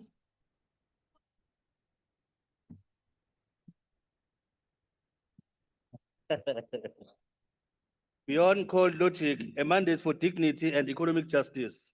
Honorable Chairperson, members of the House and the people of South Africa, I greet you all in the wonderful name of Umkhonto weSizwe Party, the government of this country in waiting, and the only organization that is the voice of the voiceless. First and foremost, let me extend my sincere congratulations to the matric class of 2025 for their exceptional performance. I'm particularly proud to acknowledge my daughter's remarkable achievements. In actual fact, my daughter has given me an early gift for my birthday that is coming on Saturday. We stand today at a critical juncture where the promise of a dignified life for all is being stifled by the cold logic of fiscal consolidation. While the Standing Committee on Appropriations reports progress in fiscal targets projecting a deficit reduction to 2.7% by 2028-2029, we must interrogate the human cost of these balance sheets. The audacity of privilege, why Minister Mantashe's lazy narrative is a moral failure. It is a height of audacity to preach the virtues of hard work to the public while using his prerogative to bypass the very meritocracy he claims to uphold. By leveraging his position to install his son into high-ranking roles, he has undermined the public trust through a placement process that was demonstrably flawed. The following empirical evidence paints a far more sobering picture of our labor market. Youth unemployment, nearly 60% of young people aged 15 to 25 are unemployed. On systemic exclusion, over 40% of young people classified as not in employment, education, or in training. Regional devastation, while the national unemployment rate sits at a staggering 31.9%, provinces like Eastern Cape face a catastrophic 41.2%. Our people are not seeking handouts. They are seeking entry into an economy that remains barricaded against them. To blame the victim for the state's inability to foster an inclusive microfiscal environment is a rejection of reality. Our economy is not failing because of a lack of will among the populace, but because of a failure to absorb new entrants into a stagnant market. The human cost of austerity, the current budget trajectory reflects a policy of blunt austerity that disproportionately burdens vulnerable, particularly Black women. While the state prioritizes debt stabilization, the Parliamentary Budget Office warns that poverty levels will likely stagnate at 42.4% through 2028. This is a far cry from the National Development Plan's target of 0%. We must address the specific moral failures inherent in this framework. Erosion of infrastructure, a 300 million reduction to school infrastructure backlog grant ensures that pit latrines and unsafe classrooms remain a permanent shameful feature of our educational landscape. Diminishing social safety, the failure to adjust the social relief of distress SRD grants for inflation is a direct assault to those living below the poverty line. The risk of double contraction by lowering the inflation targets to 3% during a downturn, the government risks suppressing nominal GDP and tax revenue, creating a self-defeating cycle of further social spending cuts. A mandate for radical reinvestment. Managing a decline is not the same as achieving success. We demand a fundamental departure from the status quo, one that utilizes the power of the state to drive transformation. We propose ending austerity, implementing a targeted wealth tax to fund the expansion of essential public services. Scaling employment, rather than reducing public employment programs, we must expand them to act as a bridge for excluded youth. Prioritizing rights over ratios, transitioning to a rights-realizing budget that treats healthcare and education as constitutional imperative rather than discretionary line item. In conclusion, Honorable Chair, let it not be said that this House chose fiscal caution over human dignity. We reject means of the lazy South African and cold logic of consolidation. We call for a budget that responds not to the anxiety of the market, but to the urgent needs of our people. Economic justice must be the metric by which we measure our success. The report is noted, but the trajectory of this nation must change, and it must change now. I thank you, Honorable Chairperson. Thank you very much, Honorable Member. Honorable Weglin.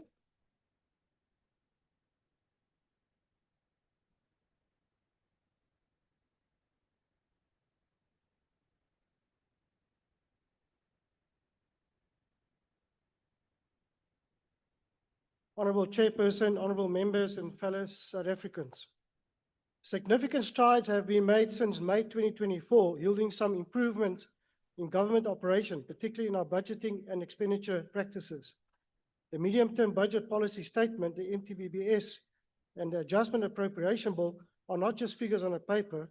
They confirm the GNU's commitment to transparent, responsible fiscal management that serves every citizen. Going forward, a great deal of energy and effort must be spent on the implementation of the targeted and responsible savings, the TARS program. Parliament requires clarity on what budgetary cuts are being made and the reasons behind them. We also need insights into the efficiency and effectiveness plans that will reform these departments. However, the true asset test of success is economic growth. We must prioritize sustainable growth that fosters job creation and alleviates poverty, as debt stabilization alone will not lift the country out of its poverty.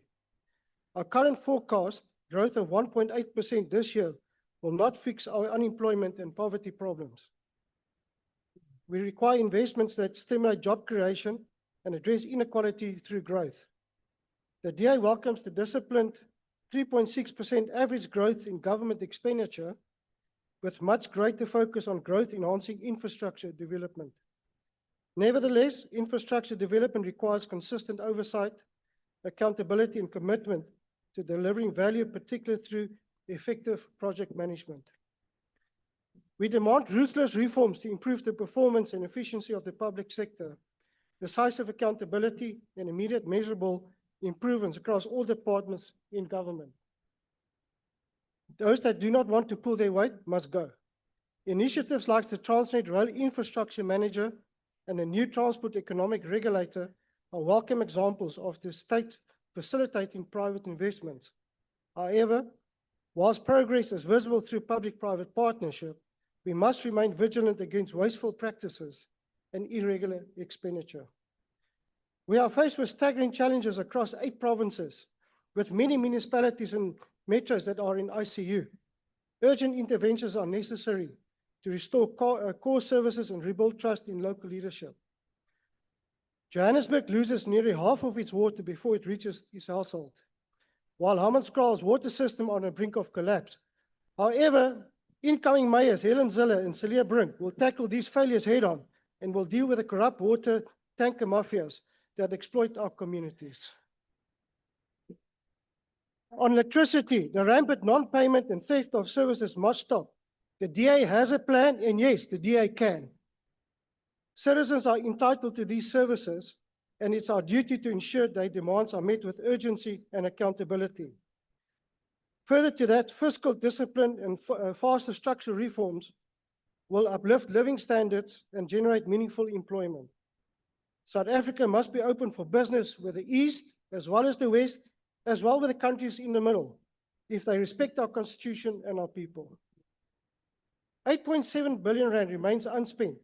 This is unacceptable. Every rand must go to essential services. The Education Labour Relations Council drive to eliminate ghost teachers is a great start. This should expand across all government departments and entities. We must reform CETAs, assess their relevance, and ensure skills investment translate into jobs by the private sector. We cannot afford to put 24 billion rand into entities that don't deliver. Lastly, Chair, over the weekend, the Secretary General of the ANC said that the ANC wants to nationalize the Reserve Bank and expropriate without compensation. South Africa's future should not be compromised by reckless political utterances that jeopardize the financial stabilities of this country. The independence of the central bank and the sanctity of property rights are most vital in maintaining market confidence, controlling inflation, and enabling households to access credit and build their wealth. Any attempt at expropriation without compensation or a hostile takeover of the Reserve Bank would significantly undermine credibility, provoking market responses that we cannot afford. International rating agencies closely monitoring our policy decisions, a downgrade would increase borrowing costs, hampering critical infrastructure, health, and education investments, essentially for job creation. Foreign direct investment showed a net inflow of total 11.7 billion in the first quarter of 2025. This illustrates the importance of policy certainty in attracting investments. Our debt to GDP ratio sits around 78%, and it shows a downward trajectory. Expropriation without compensation and nationalization of the Reserve Bank would destroy all the gains made under this GNU in an instant. Political instability creates an environment of increased capital cost, currency volatility, and investor flight. The DA remains committed to protecting our institutional frameworks, upholding credible monetary governance, and pursuing reforms that address energy challenges, unlock investments, and expand opportunities, all while preserving the integrity that sustains millions of South Africans. Thank you, Honourable Speaker. The DA stands in support of the MTBBS and the Adjustment Appropriation Bill. Thank you very much, Honourable Member. I will now recognize Honourable Moutwe.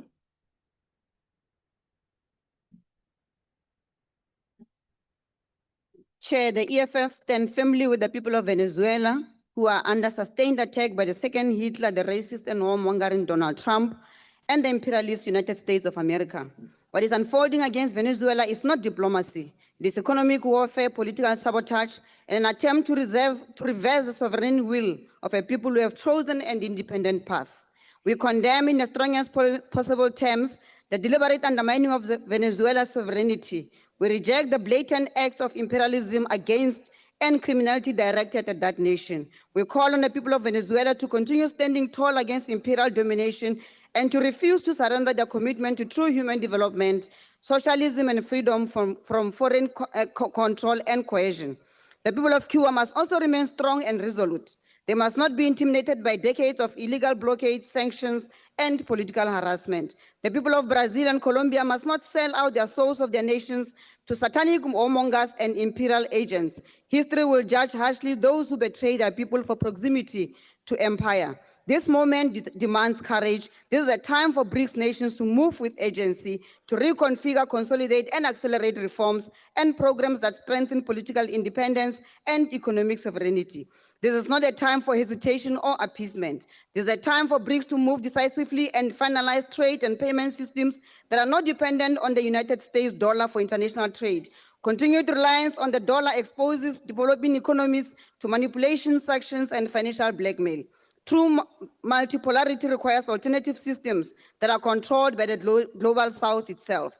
It is for these reasons that the MTBPS tabled by the Minister of Finance is not only irrelevant, but also misplaced and incoherent. It says nothing meaningful about global geopolitical developments. It says nothing about an economy that has failed to grow by more than 1% for over a decade. It offers no serious reflection on South Africa's place in a rapidly changing global order. In fact, we must be deeply worried about the conduct of the minister if National Treasury continues to play an active role as a neo-colonial instrument whose function in post-apartheid South Africa is to please the IMF, the World Bank, and former colonial powers. Then South Africa will never play a meaningful role or progressive role within the BRICS or the broader South, global South. Honorable members, the MTBPS completely ignores the lived economic crisis facing our people. The poor and the working class are struggling daily to make ends meet. This crisis is not abstract. It is experienced in households, in communities, and in the daily survival strategies of millions of South Africans. 10 years ago, the price of loaf of bread was just 10 rands. Today, it's sitting nearly 20 rands. This is not a marginal increase. It's a doubling of a basic necessity in a country where wages have stagnated and unemployment has deepened. 10 years ago, Chair, the price of electricity was just over 1 rand. Today is sitting at approximately 2.53 rand. This is why our people, when they buy electricity for 500 rands, it barely lasts a few days. The cost of transport, of education and housing have all increased dramatically over the past decade. As a result, millions of our people who were previously surviving on the margins have now been pushed deeper into poverty. The MTBPS is silent on this reality. Even the misguided, inaccurate, and misleading projection of economic growth of 1.2% means absolutely nothing to our people. Growth without jobs, without redistribution, and without structural change is meaningless. We're facing a deep crisis of joblessness in this country. There are people who want to work. They are willing and capable and ready to work, yet they cannot find employment because this economy only operates efficiently when Black people are unemployed, rendered desperate, disposable, and easy to exploit. The minister tabled the MTBPS and does not even meaningfully address the unemployment crisis. He offers no plan for job creation. When this issue is raised, it is treated as a joke. It is treated with the same arrogance displayed by Minister Gwede, who also happens to be the chairperson of the ANC, and who has previously suggested that young people are unemployed because they are lazy and unwilling to look for work. What has been presented here is nothing more than a set of assurances to the private sector, particularly the banks. It reassures them that they can continue making billions in profits. It reassures them that executives, the majority of whom are white men who benefited directly from apartheid laws, can continue paying themselves obscene salaries while crying foul about Black economic empowerment. Chair, it also assures that privatization of state-owned entities will continue. Even where outright sale is not pursued, the state is opening space for private profiteering in electricity, in ports, in harbors, in logistics, and telecommunication. The message is very clear from the National Treasury that private capital must benefit even if the people suffer. The rest of society will continue to enjoy the consequences of economic crisis. Workers will pay more. Communities will receive less, inequality will deepen. As the EFF, we reject the new 3% inflation targeting framework. We're not surprised that when this policy shift was prematurely announced by the governor of the Reserve Bank, the minister objected. However, he later surrendered to pressure from Goldman Sachs, JP Morgan, the IMF, and domestic banking interests. What we are witnessing is the consolidation of policies that undermine South Africa's sovereignty. This is precisely why the EFF continues to fight for state ownership of the Reserve Bank and for a fundamental change in its mandate. The Reserve Bank must prioritize full employment and development, not only price stability and currency appeasement. We reject the claim by the National Treasury that this policy shift will have only short-term negative consequences. The reality is that borrowing costs will increase further. This will hit hard as those who are already heavily indebted. It will deepen household distress and slow productive investment. We reject this policy change on its merit. We also reject the complete failure to consult Parliament and society. We reject the so-called fiscal anchor, which is nothing more than austerity dressed up in new language. Thank you, We reject the Honourable continued Maotwe. privatization of strategic state services. Thank The you, Honourable state Member. Your time has state now to expired. not facilitate profit extraction you. of private capital. The Honourable Adebe. Thank you, House Chairperson. South Africa finds itself at a critical juncture. Economic growth remains weak, unemployment, especially among the youth, is dangerously high, and millions of households are struggling with the rising cost of living. Against this backdrop, the medium-term budget policy statement must do more than restate fiscal targets. It must show how these translate into economic recovery, improved service delivery, and restored public confidence. The IFP notes the government's continued commitment to fiscal consolidation and debt stabilization. We agree that uncontrolled borrowing would undermine future development. However, fiscal discipline cannot come at the expense of frontline services such as health, education, policing, and local government, where communities experience the state most directly. Honorable members, while the medium-term budget policy statement again identifies key structural constraints to growth, energy insecurity, logistics failures, and policy uncertainty, implementation continues to lag. South Africans are not short of plans, they are short of results. We are particularly concerned about the pressure placed on provinces and municipalities, many of which are already failing to meet their constitutional obligations. Rural municipalities, including many in KwaZulu-Natal, face collapsing infrastructure, weak revenue collection, and governance failures. Without meaningful reform and capacity support, fiscal consolidation at the national level will continue to translate into service delivery crisis at the local level.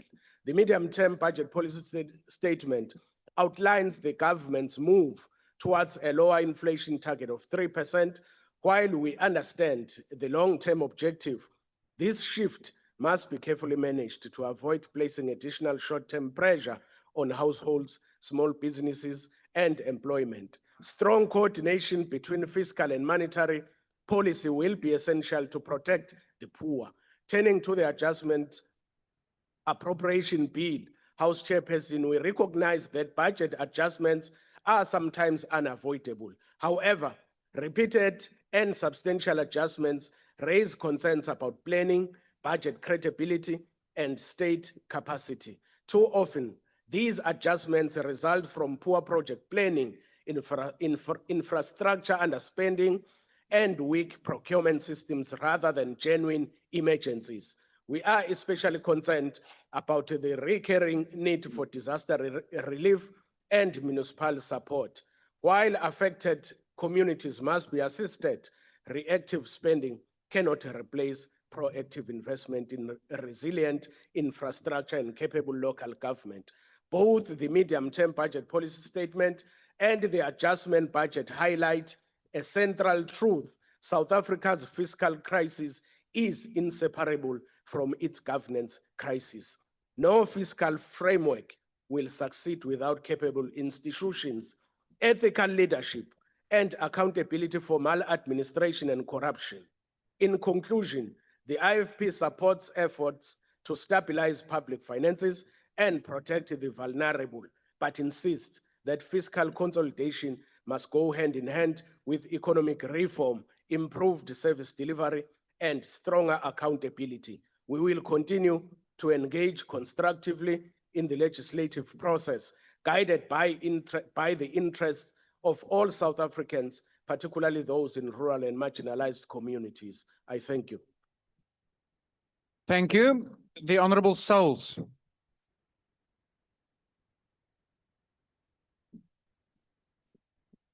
Thank you, Honorable Chair. Greetings in the wonderful name of our Lord and Savior, Jesus Christ. When we look at this adjustments appropriation bill, as a normal South African and not as an economics lecturer, it is easy to get lost in billions and percentages. But for the mother in Danun and the father in Mossel Bay, this budget is about one thing: dignity. We saw the smoke rise over Danun and the heartbreak of the fires in Mossel Bay. And we celebrate the quick and heroic response of the GNU in the disaster locally. We do, however, note with concern that in this bill, the Informal Settlements Upgrading Partnership grant is being cut by 197 million. Scripture says the poor will always be amongst us. Therefore, as the GNU, we must never think that there is extra money that we can take away from upgrading settlements, whilst communities like Danun and others has to rise from the ashes literally. We are facing a crisis of conscience. While thousands wait for a home, millions of rands in housing funds are being sent back to the National Treasury because they weren't spent on time. And it gets worse. Whilst they take money away from permanent housing, they are arresting you in your own backyard. In areas across the country, people are receiving notices to tear down their Wendy houses because they don't have approved building plans. Let's be practical. If you are living in a Wendy house, it's not because you want to, it's because you have no other choice. Look at George, for example. In areas like Pakkelsdorp and Blanco, they made it better for the rich and more difficult for the poor. Where if you use a Wendy house for tools, you don't need a building plan. But if a human being is living in that same Wendy house, because provincial government sent the money back that was meant to build them a home, the official starts a process that ultimately results in you being moved or your Wendy house being broken down. How can we justify removing people from their only shelter when this very bill shows that 1.6 billion is being shifted in the land reform and rural development budget alone? We have the money to change our people's lives. We're also very excited to see 558 million shifted into visible policing to ensure safe streets in Menenberg, Rego Park, Eldorado Park, and other communities. Out of a 2.9 billion adjustment for home affairs, nearly half, 1.3 billion, is being used for administration only. Meanwhile, the very division responsible for securing our borders and illegal immigration is being left with a mere 42 million rand. We must stop treating the national outcry of Abahambe as an afterthought. Use this money to lock our borders, stop the flow of undocumented individuals, and ensure that every cent of the South African budget is spent on South African people first. A budget is not just a legal document, it is also a moral document. It is a clear indicator of whom we as a country has chosen as our master, God or Mammon. PA supports, AO, salute. The Honorable Wessels.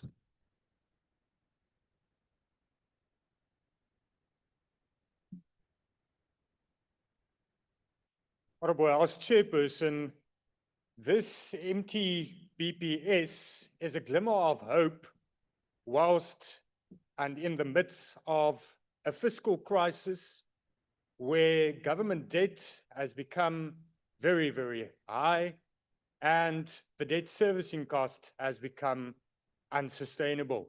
That whilst economic growth is insufficient, unemployment is extremely high and poverty is ever increasing.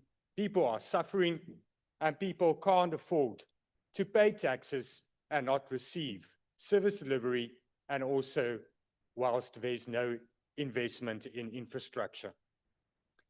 But whilst this budget statement is a glimmer of hope and there is a movement in a positive direction, we should not be ignorant to think that the crisis is over, that the higher than expected revenue will be a continued trend, and that we can't keep up with the reality or don't take the reality into account that the crisis is still there in the lives of ordinary South Africans who face water scarcity, housing scarcity, unemployment, and face these problems every day. The needs are still much more than the means. But with correct infrastructure investment, we can have economic growth, and with economic growth, we can have sustained higher revenue to fund those needs. We need to not only talk about structural reforms, but implement them. We need to once and for all deal with failed state-owned entities such as Denel. Whilst Denel remains a significant risk to our government finances, we should be cognizant of the fact that Denel is not salvageable. It is not functioning. There's nothing left at Denel.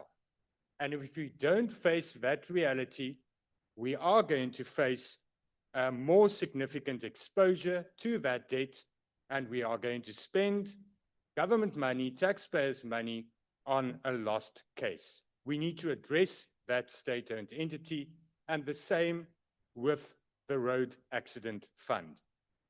We also need to stay vigilant with regards to corruption and how this money in this adjustment appropriation bill is spent. There's more money, there's a higher revenue, there's higher collection, and now we can fund certain infrastructure projects and certain needs that's in the budget and was cut because of the adjustments to the budget 2.0 at the beginning of last year. But if government departments and government officials do not spend that money wisely, and as if they are doing it in the service of the public out there, we are not going to move in the correct direction. They are public servants. The executive is there to serve the public. Money is not theirs, and each cent must be safeguarded, protected, and spent on what can give something back to the people out there and invest in our infrastructure and in our future. I thank you. Thank you. The Honorable Trollip.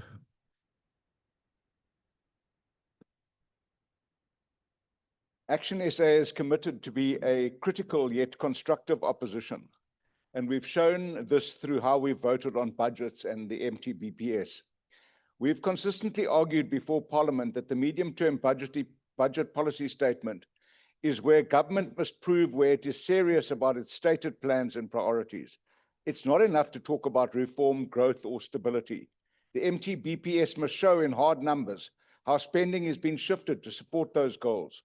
When it fails to do so, it exposes a gap between what government says and what it's prepared to fund. We heard this morning about the underfunding of the Office of the Chief Justice and our criminal justice system and its broken infrastructure. The GNU promised a new era of reform and priorities and decisive government, yet the MTBPS largely preserves the same spending framework that existed before the GNU was formed. The consequence of this, as Action SA has warned, is that keeping old budget baselines while announcing new ambitions simply entrenches the inertia the GNU claims it was created to avoid. The GNU partners of the failed and rejected ANC said that they'd save us from a coalition of doom. After a year and a half in government, I challenge them to provide one shred of evidence that the GNU is not itself a coalition of doom. Reform requires political choices, not lip service. If this government is serious about changing the trajectory of this country, it must be willing to move money away from failed programs and towards those that deliver. A medium-term budget policy statement that does not do this is no different from repeating the same approach year after year, expecting different outcomes, which is what Einstein defined as madness. Unemployment is the most pressing national disaster or crisis for which the GNU has presented no funded plan. And as Action SA has long pointed out, employment growth depends on targeted investment in skills, small business support, and a functioning labor market. The MTBPS, however, largely maintains outdated spending patterns that do not speak to an economy in crisis. Without a shift in how money is allocated, job creation remains a slogan rather than a program. For example, the VAT threshold is still R1 million, despite all the inflation we've had over the last decade.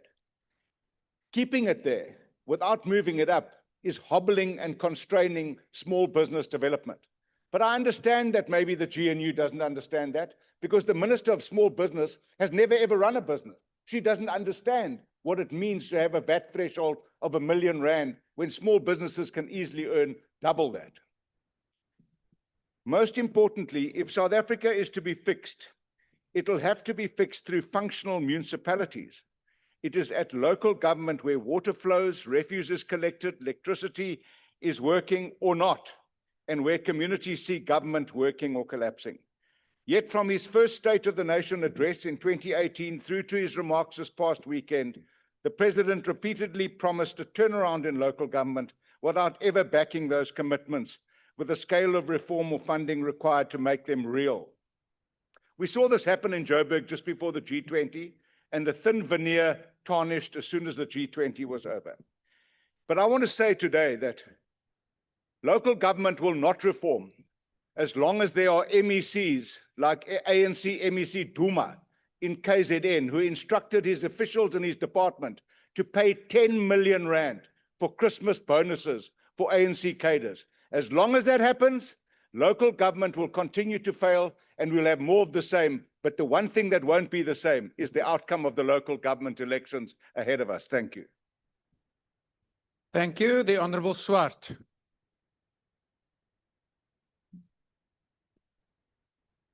Chairperson, I dedicate this speech to the thousands of Iranian protesters who were killed by a despotic Iranian government, and in particular to a 26-year-old protester, Arifin Sultani, who is due to be executed tomorrow after a very flawed and laughable process with no appeal. And yet there is nothing said in this House about this travesty of justice.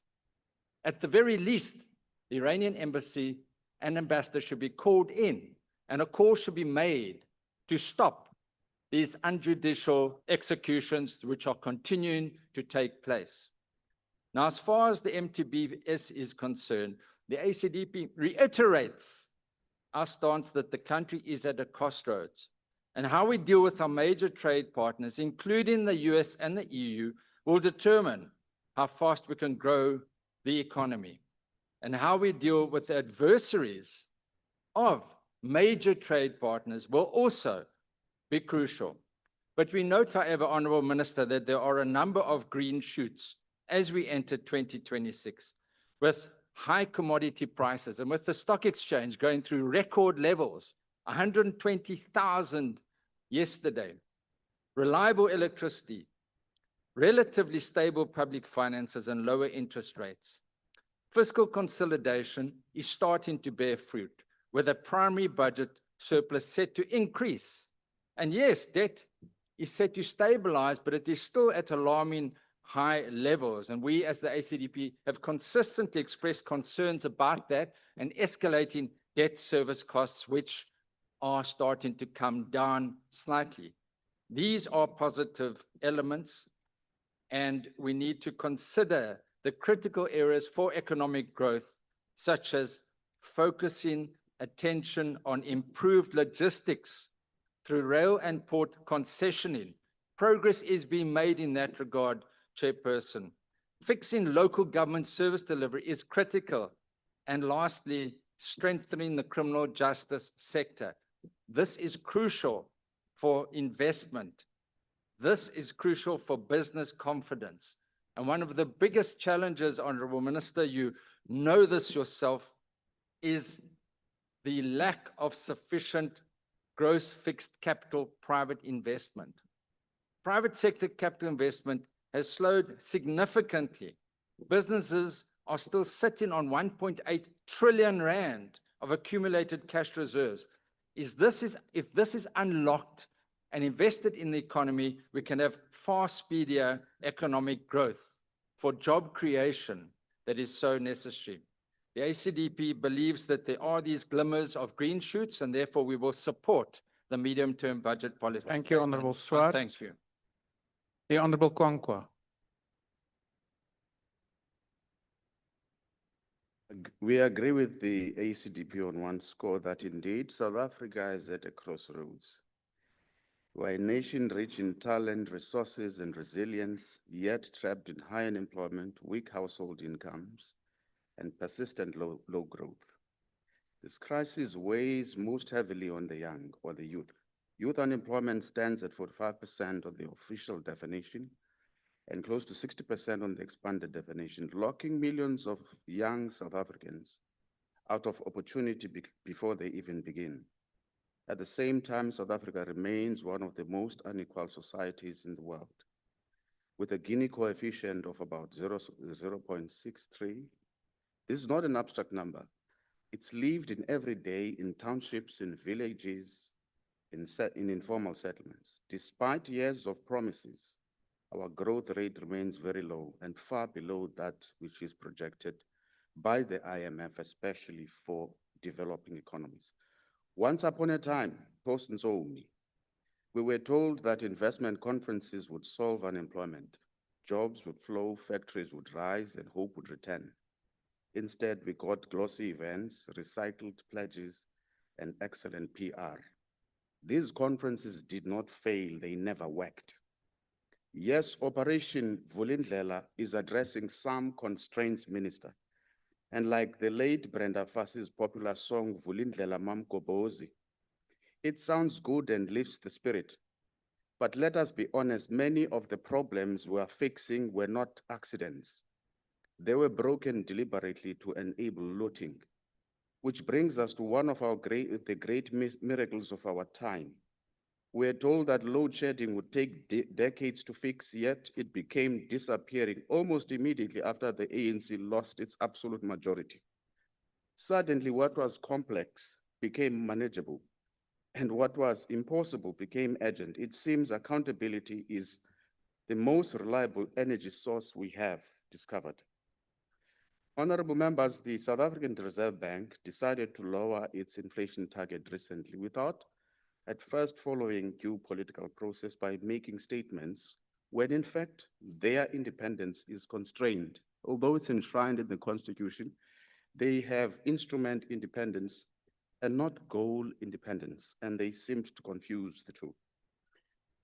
But let's talk about monetary policy. We must remember that monetary policy is not neutral.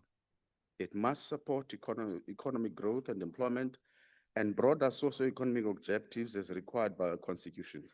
This is not radical. The United States does it. Major economies across Europe and Asia do it. Yet in South Africa, monetary policy at times is conducted with little regard for our harsh social realities. The last time they played part was during COVID. This concern was also Thank you, Honorable reinforced. Kwankwa. The 3 minutes in the man. Yo, I must sell. Honorable Zibi. Thank you very much, House Chair. First, I would like to congratulate the class of 2025. This House has a responsibility to them and millions of young people to ensure that we have an economy that works and that is able to absorb job seekers at all skills levels. And we ensure that the economy is fertile ground for young entrepreneurs. Rise Mzansi supports the adjustment appropriation bill for the small but important progress made in this budgeting cycle in stabilizing national finances and laying the right foundation for the reduction of runaway debt, towards which we pay over 400 billion each year. In a few weeks, House Chair, the Finance Minister will deliver the 2026 budget speech under very difficult conditions, which have an effect on our own fiscus and may result in a revision in the medium-term forecast.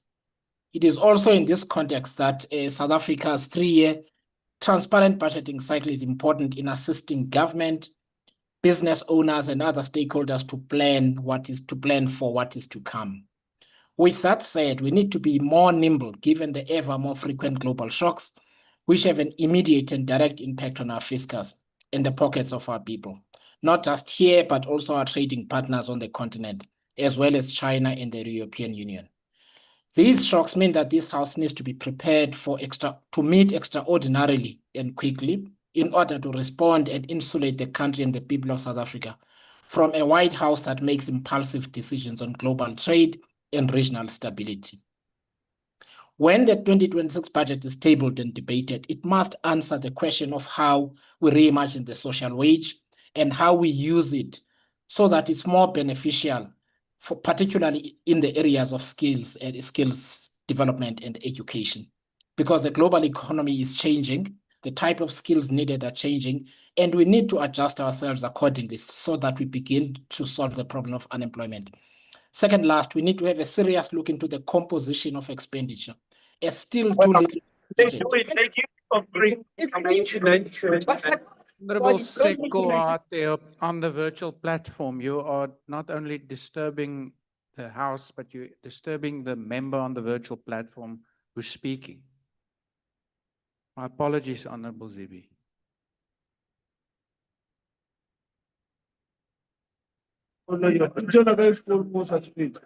Honorable Sekoate, please remain muted.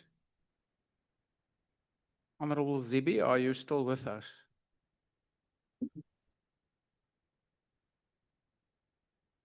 Honorable Zibi, you have been muted, possibly IT muted everyone on the virtual platform. All right. We need to have a serious look into the composition of expenditure, as too little of the budget goes back into the economy. The budget currently pays for our debt and the social wage in the main. We must chart a fiscal path that goes towards reducing our debt burden so that money goes back to economic activity and not those we owe money to.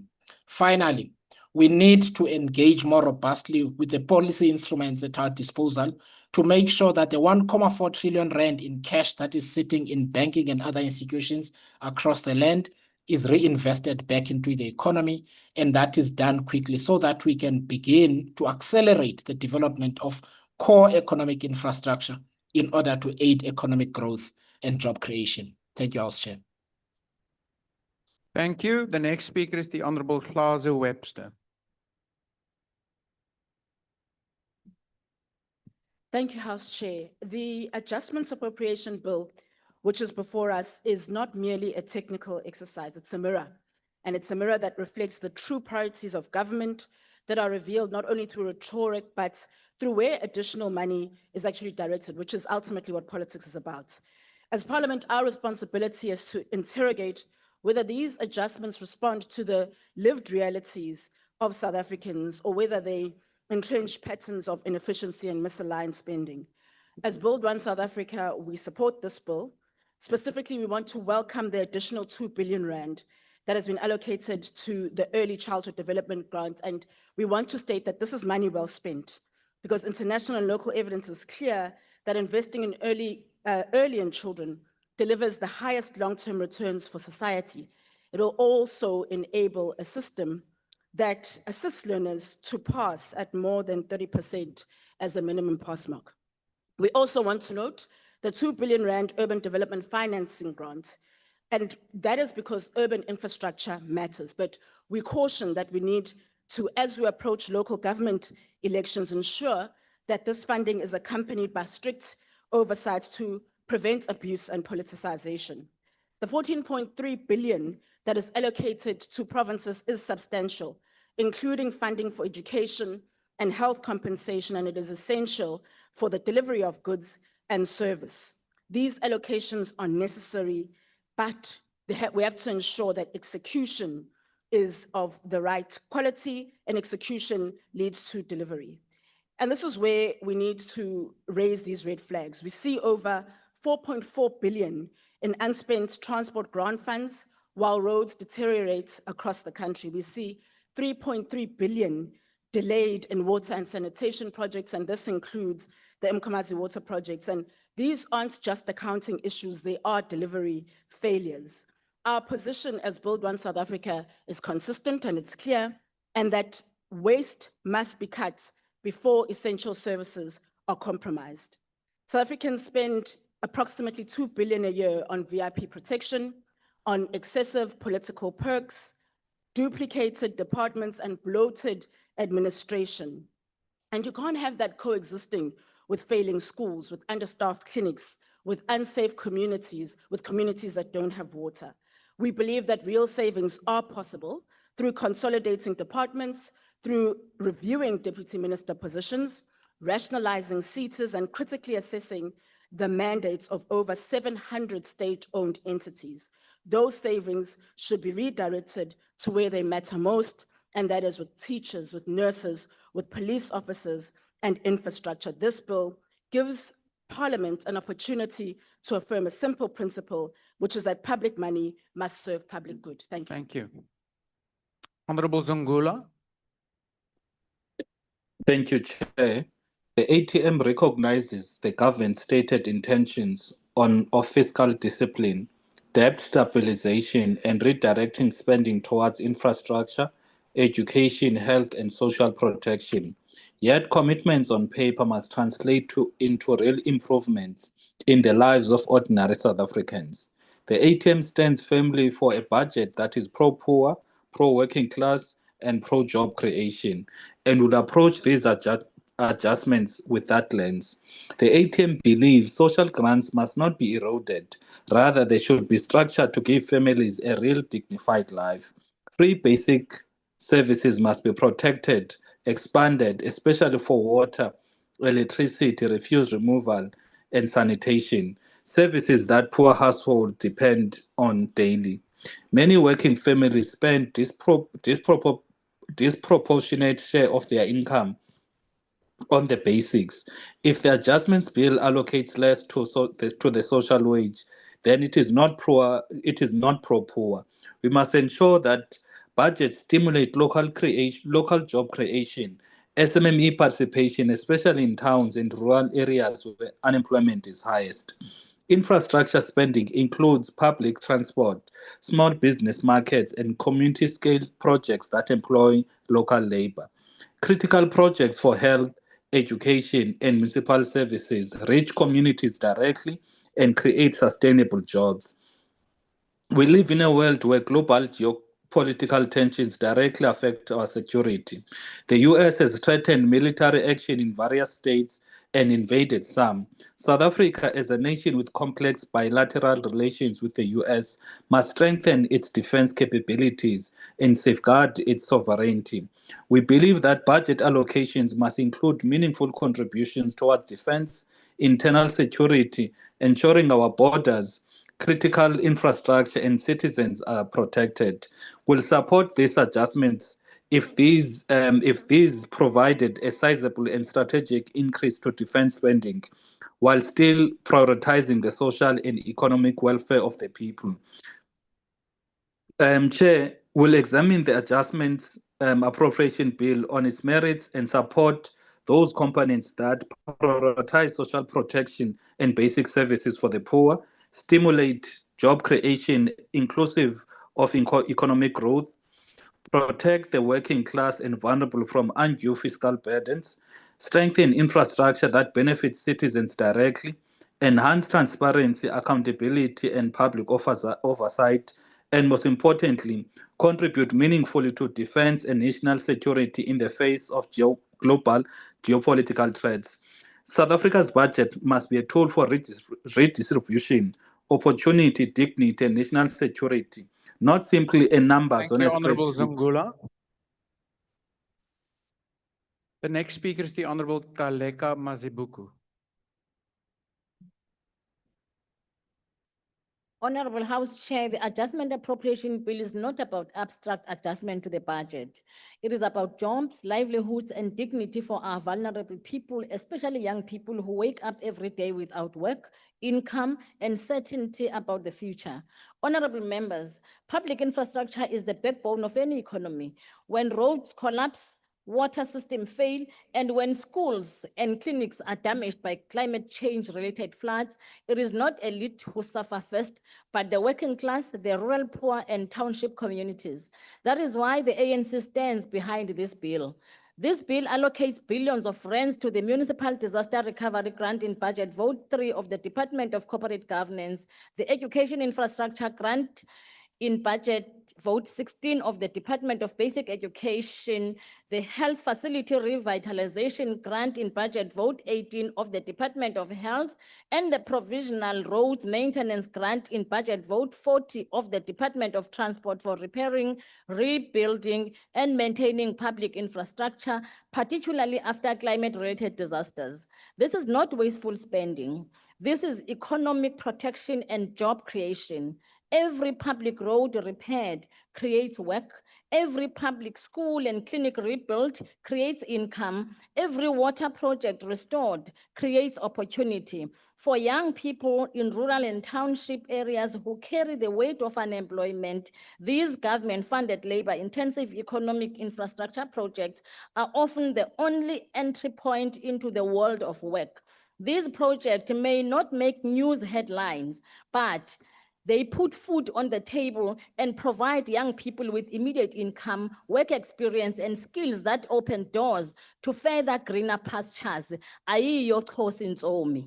Going further, disaster recovery allocations in this bill running into several billions of rands across national and provincial budgets are not only critical for young employment, but also for community empowerment and enterprise development. For the sake of clarity and brevity, when climate-related shocks strike, rebuilding and repairing of public infrastructure must happen quickly to prevent disruptions in service delivery. This bill, therefore, ensures that disaster recovery allocations circulate in affected communities and support small enterprises that face barriers to entry into the mainstream economy. This is how this bill rebuilds not just public infrastructure, but local economies. The ANC, Honorable Chair, is clear that maintenance of public infrastructure matters. In short, it is much cheaper to maintain public infrastructure than to rebuild after collapse. And more importantly, maintenance creates stable, ongoing jobs, not once-off work. By allocating 2 billion to the Urban Development Financing Grant in Budget Vote 8 of National Treasury to assist metropolitan municipalities to expand and maintain public municipal distribution infrastructure for 3 trading services, this bill supports sustainable employment, especially for young people with limited access to formal jobs. Fellow South Africans, the ANC wants to be honest with you. The ANC admits that infrastructure spending has not always delivered what it should, and poor households and vulnerable communities dependent on public infrastructure are right to be frustrated. Delays, underspending, and weak project management have cost communities services and young people jobs. Put differently, in many key economic infrastructure projects, delays in planning, procurement challenges, contractor failures, and climate-related disruptions have resulted in rollovers of funds, largely due to lower than projected spending on social assistance grants and other transfer in Budget Vote 19 of the Department of Social Development, reduction in accumulated unspent grant funds for SANRAL, non-toll road network in Budget Vote 40 of the Department of Transport, and delays in the raw water component of the Umkomazi water project in Budget Vote 41 of the Department of Water and Sanitation. However, I must clarify this. A rollover does not mean money has disappeared. It means the projects were not completed on time and spending had to be shifted to the next financial year so that work can continue rather than being abandoned. Similarly, declared unspent funds do not automatically mean waste, theft, or indifference. They arise due to project delays, timing mismatches, disaster disruptions, and capacity constraints. Nevertheless, every delay project means job postponed. Honorable member, just take your seat for a moment. There's a hand on the virtual platform. I don't know which member it is. It's the Honorable Thank you, House Chair. Matthys. I've had my hand, yes, it is. Thank you, House Chair. Happy 2026. I've had my hand up for quite a while. We probably need a better system in place that the speaker doesn't go on and on. I'm on a point of order on whether the speaker will take a question on why the ANC has not maintained No, Honorable infrastructure since Matthys. they are saying. You, Can they Honorable answer the Matthys, question? you know, Because she's been. Honorable Matthys, just pause there. Yes, You know Chair? that we first Oh, inquire okay. from the speaker whether she's prepared to answer a question. Honorable Okay, I thought you Kaleka might want to Mazibuko, know what it is. Mm. are you prepared to take a question? Honorable Chair, we shall not be deterred. I am not going to take a question. Thank you. Honorable Matthys, thank you for that intervention, but she's not prepared to asked- take the question. Thank you. No, of course she won't, because they don't know why they haven't Honorable maintained Matthys, now it's infrastructure. the end of the intervention. Thank you. Honorable member at the podium, please continue. Honorable Chair, nevertheless, every delayed project means jobs postponed, unemployed youth waiting longer for work, and communities waiting longer for basic services. Added to this, every rand that remains unspent represents a job delayed, a basic service postponed, and a community left waiting. That is why this bill is important, as it allows the ANC-led government to either roll over funding for projects that must be completed or redirect declared unspent funds to urgent needs where communities cannot wait any longer. At the same time, the ANC is clear that rollovers cannot become a habit. They must be accompanied by better planning, faster procurement, stronger project management, and real accountability. Further, The solution to declared unspent funds is not to cut investment or shrink government, Honorable Minister of Finance. Rather, the solution is to fix capacity and accelerate delivery, especially on labor-intensive economic infrastructure projects that create work for young people. As I take my seat, Honorable Chair, the ANC supports this bill because it intervenes, it builds, employs, and corrects service delivery weaknesses instead of walking away from them. This bill is also aligned with the ANC manifesto commitment to creating jobs through infrastructure, the NDP call for labor absorbing growth, and the MTDP's priority of youth employment and economic inclusion. Although, of course, this bill is not the final answer to unemployment. It is a necessary intervention to keep projects alive, workers employed, and communities hopeful. The ANC will not abandon poor households and vulnerable communities. It will use the government it leads to fix what is broken, complete what was delayed, and turn public investment into work and dignity. We are for the people. We are the movement of the people. I thank you. Thank you. The next speaker is the Honorable Ismail Musa.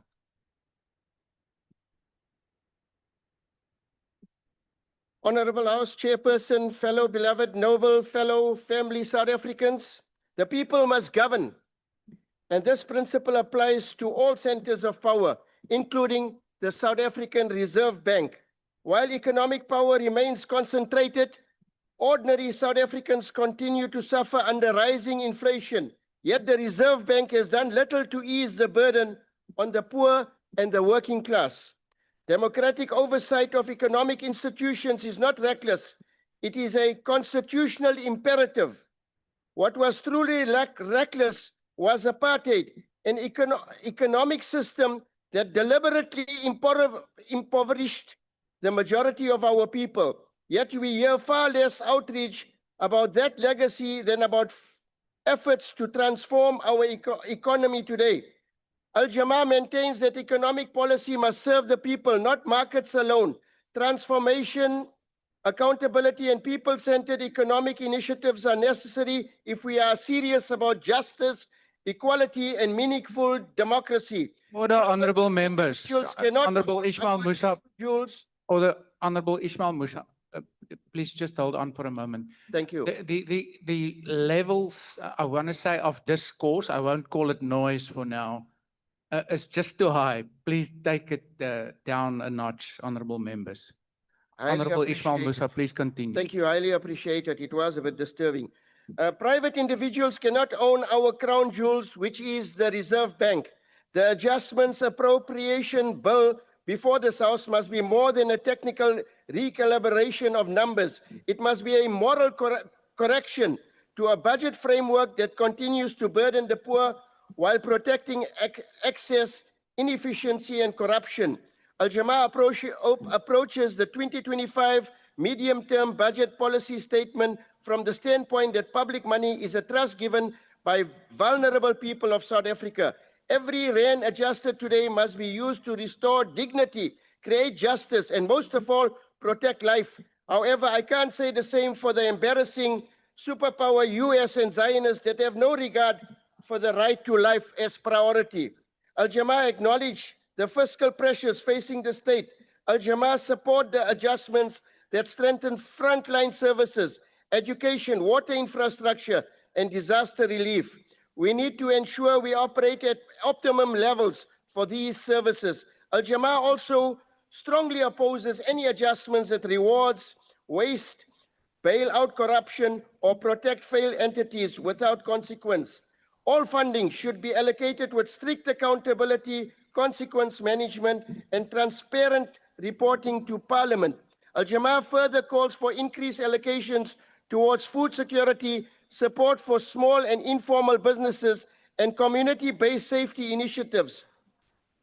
These stabilizers are what our society requires. South Africa must budget with conscience, locally and globally. While we adjust our books at home, We must remain a voice for justice, resisting economic systems that enrich a few whilst millions suffer, both within our borders and beyond. Let us not be like the superpower. Thank you, honourable member. Your time has now expired. Is the NCC participating in this debate? If not, the PAC. House Chairperson, we acknowledge the Minister of Finance's commitment to fiscal health, specifically the goal of stabilizing debt at 77.9% of GDP and achieving a primary budget surplus. As the newly separated Department of Land Reform and Rural Development, we align with the 7th administration, and our mandate is central to the government of national unity's priorities: inclusive growth, job creation, and reducing inequality.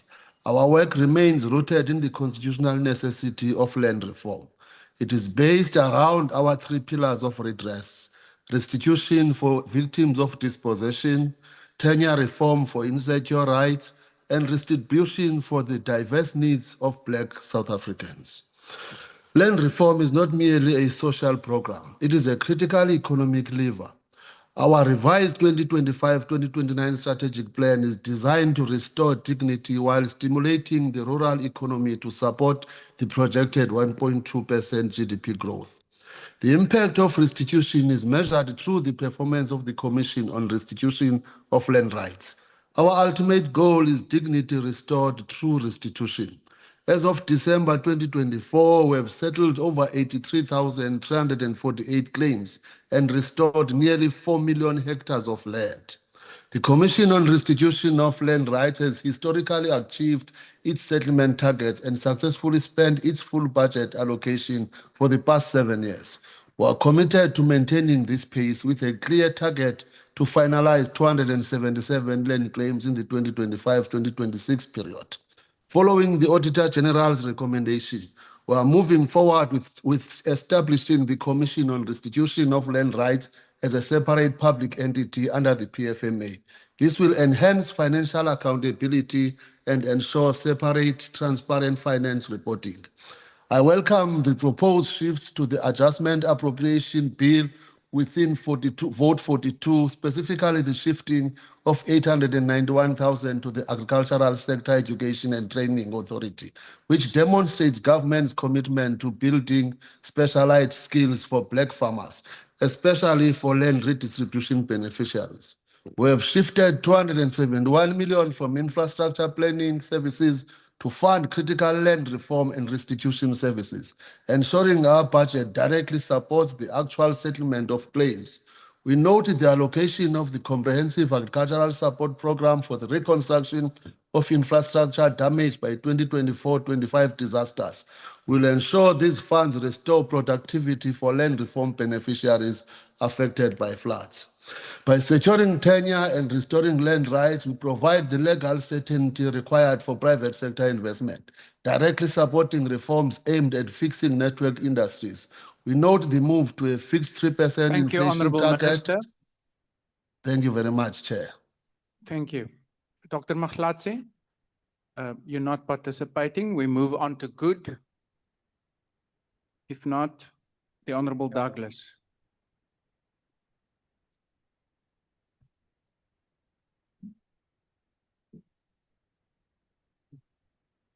Thank you, Honorable House Chairperson. I greet you all again in the name of our Lord and Savior, Jesus Christ, and in the language of the Khoi and San people, the First Nation people of this country, Kaites. Chairperson, we reject this adjustments appropriation bill because it doesn't go far enough to help our people and doesn't use the resources of this country to free those who are stuck in poverty.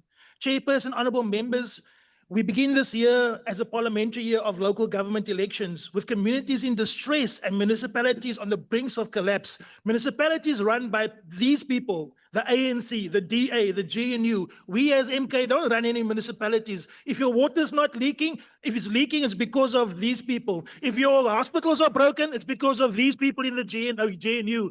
We are the official opposition and we are going to do things differently and we're going to help our people because this budget is a budget built on fantasy. The most dangerous weakness of this budget is not expenditure. Honourable Douglas, just take your seat for a moment. Honourable Skosana, why do you want to be recognized?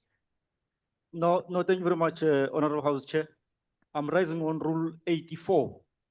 The honorable member is making threatening gestures towards us. Is pointing violent fingers towards us. That's a threatening gesture, Honorable Chair. Yeah. Thank you.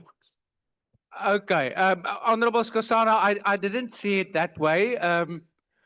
Honorable Douglas, but I'm quite sure you look at this point in time peaceful and friendly, even though you're making robust arguments. But just be mindful of your hand gestures. Please continue.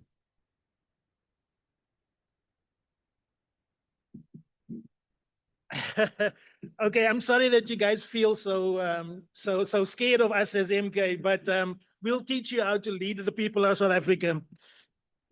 Now, this Treasury told the nation to expect 1.4% GDP growth. Now it is revised down to 1.2%. Let us be honest, even 1.2% is optimistic. For 8 years, National Treasury has failed to project growth accurately. Year after year, the same ostrich hedge in the sand approach turns budgeting into a farce. At 1.2% growth, you cannot create jobs. You cannot broaden the tax base. You cannot stabilize debts sustainably, and you cannot rescue collapsing municipalities run by the GNU. Chairperson, this adjustments bill confirms what MK has been warning all year. South Africa is under austerity by stealth. Yes, over 60% of non-interest spending goes to social wage, but the real expenditure grows by only 0.3%. At the same time, debt service costs grows by 3.8%, while core social and peace spending goes at only 2.7%. That means South Africa now spends more to service debt at 1 billion a day than to rebuild communities, create jobs, or protect its people. Austerity freezes posts. Austerity leaves clinics understaffed and schools overcrowded. Austerity delays maintenance until infrastructure collapses. This is not fiscal discipline. It is financial servitude to the IMF and the World Bank. This is a local government election year, yet this adjustment offers no rescue plan for municipalities. Local government is collapsing because it is underfunded by this GNU, hollowed out and strangled by austerity. This budget offers survival, not recovery. We are told Operation Vulindlela is the engine of reform, but where are the targets? Where's the evidence? Where are the performance indicators? Where is the reporting to Parliament? This is reform without measurement, governance by slogan, not by outcomes. Treasury claims debt will stabilize at 77.8% of GDP, yet continues to rely on World Bank and IMF loans, including a 15.9 billion rand World Bank loan. These loans do not stabilize debt. They increase debt service costs and expose South Africa to neoliberal conditionalities. MKP demands full parliamentary approval, full disclosure of conditions, and zero compromise on sovereignty. South Africa will not become another debtor colony ever again. Tax policy leans on personal income tax and regressive levies while protecting monopoly wealth. The top 1% controls this economy, and there is no wealth tax to speak of. Instead, the fuel levy is increased, punishing workers, punishing commuters, and increasing food prices. MKP rejects this. We demand progressive taxation and wealth taxes, not punishment of the poor. Chairperson, austerity has now become a national security threat. The SANDF is underfunded, under-equipped, and under-ready. Aircraft are grounded, naval vessels tied up, land, sea, and air readiness is below minimal levels. And with the current geopolitical climate, we must make sure that our people protecting our borders have the right arms, have the right equipment. We as MK offer a developmental fiscal model. We will do large-scale infrastructure development, not like they talking about infrastructure, real infrastructure, large-scale industrialization and localization, beneficiation of our minerals, oils, and gas, and we will expand the EPWP and public employment. We will have land reform linked to production and a social wage that liberates, not pacifies. You do not cut your way out of poverty, you build your way out of poverty. Chairperson, this MTBBS and adjustments bill were written for creditors, not communities, for balance sheets, not bread. This is not reform. It is economic apartheid by spreadsheet, and it's a continuation of the oppression of the colored, Black, Indian people of South Africa. Thank you. Thank you. Honorable members, before I recognize the Honorable Burke, We have been at it for quite a number of hours now without a break. If your chief whips have not informed you that you can take those conversations you now are having, which is really causing a disturbance to the tea room, let me inform you, and then they can call you back when they need you in the house again. But we can't have the type of noise levels we've had now during the speech of the past two speakers. Honorable Burke.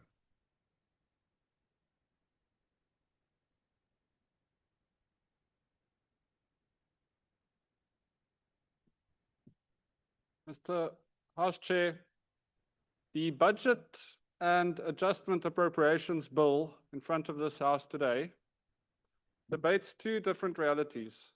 One reality where the DA is finally let into the room and we start stabilizing debt ratios, and another reality that speaks to a persistently broken approach to governance.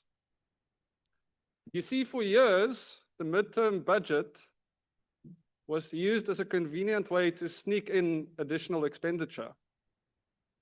The MTBPS could just as well have stood for might try boosting patronage spending. And with the DA now in the room, this MTBPS looks very different. As a percentage of the total budget, new expenditure comprises less than 1%, and this 1% is dwarfed by the above expected increases in tax collection. And so we're now at a stage we're able to tell people that the deficit is a bit smaller than initially projected. It's January, and for once, this government isn't blowing its bonus on short-term consumption expenditure, only to need a loan to make it through to February. And this should not be surprising, although for the MK party, it would be considered impossible. For the ANC, it might be considered an achievement. But for the DA, it is what we refer to as minimum standards. You see, we're a party where MTBPS will stand for we must take budget processes seriously. And because we hold ourselves to higher standards, it also means we don't only want to focus on the achievements of this adjustment bill, we need to be willing to look at its flaws.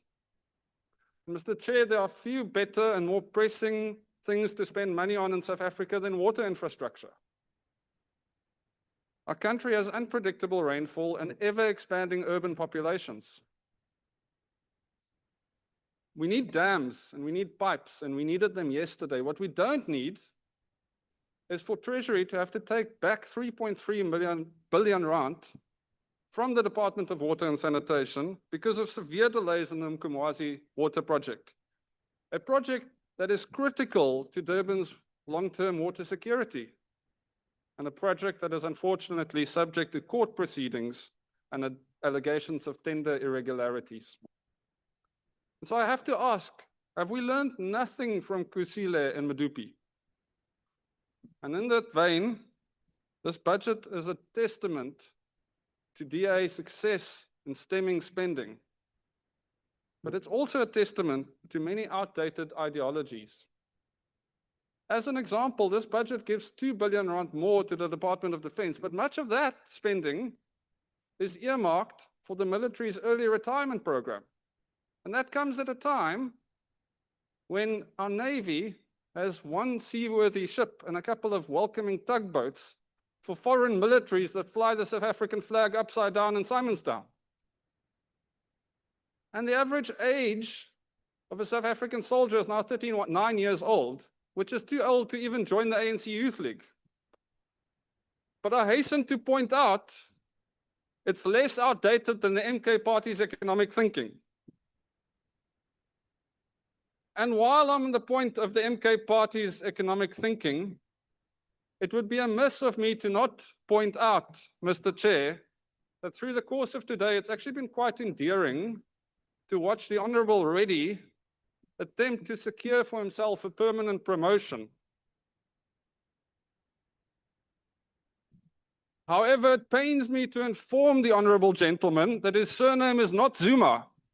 He does not yet have a criminal conviction behind his name, and he hasn't single-handedly run a state-owned enterprise into the ground. And for these reasons, I put it to you, sir, that your CV is lacking.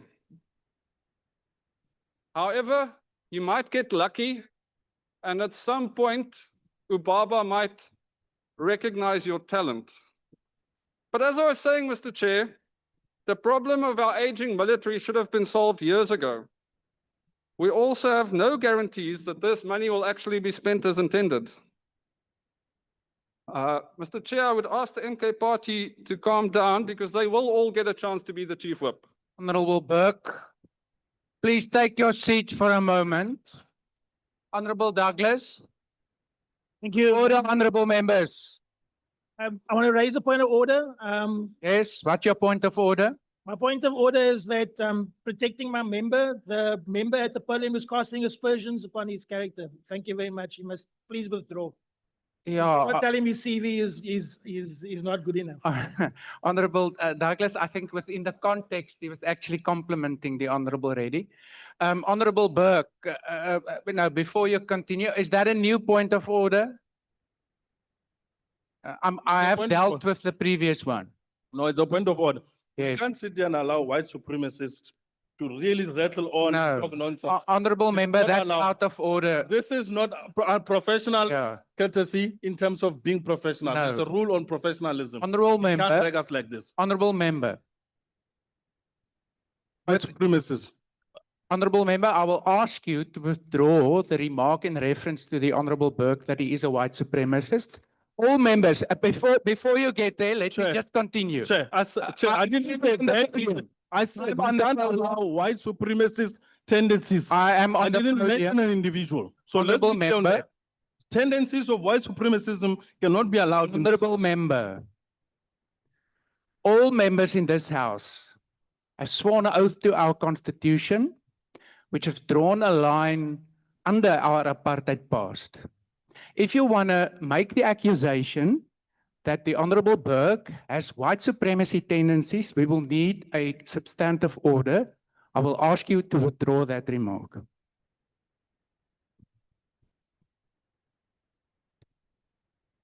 I withdraw. Thank you. Let's leave it at that. Honorable Burke, please continue. Mr. Chair, it seems that the member took a bit longer to withdraw than the MK party has taken to withdraw soldiers from the Ukraine. But I accept it nonetheless. Honorable Burke, please take your seat. Honorable Reddy, why do you want to be recognized? Thank you, Honorable House Chair. The Speaker has continuously deviated from what we're discussing. And I'd appeal to you to please ask him to focus on, to avoid this House degenerating into a spectacle. Please call the Speaker to order. Yeah. Thank you. Thank you. Honorable Burke, I'm going to ask you to order Honorable Kwabaza on the virtual platform. I'm speaking. Honorable Burke, I'm indeed going to request you to maybe return to the appropriation bill.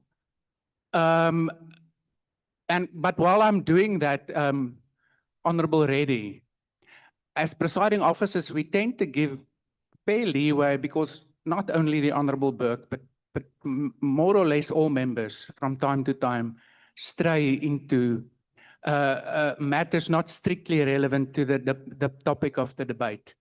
Thank you. Honorable Burke. The fact of the matter is we are in a dire fiscal situation because of this party's conduct in the past. So all of this is relevant to the debate, Mr. Chair, but nonetheless, I will honor your request.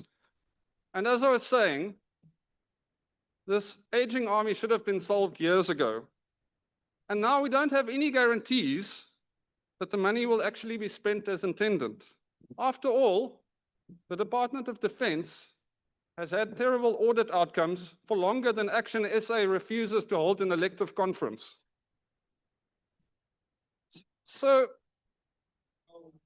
what I'm saying, Mr. Chair, what I'm saying is that if this budget shows us anything, it is that when the DA is kept away from power,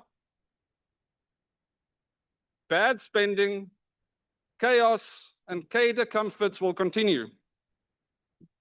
And these are things that we have very little leverage to change, but we refuse to keep quiet.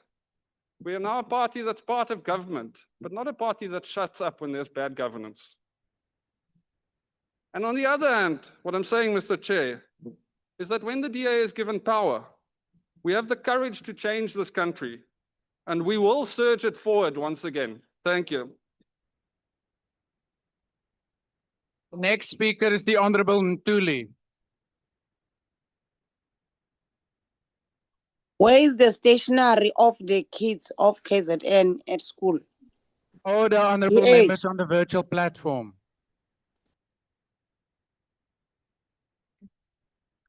Sibonge sihlalo ohloniphekile, ladies and gentlemen, and also our people who are watching us at home. We will always remain indebted to you because we are here for you. And also we would like to clap our hands and congratulate the class of 2025.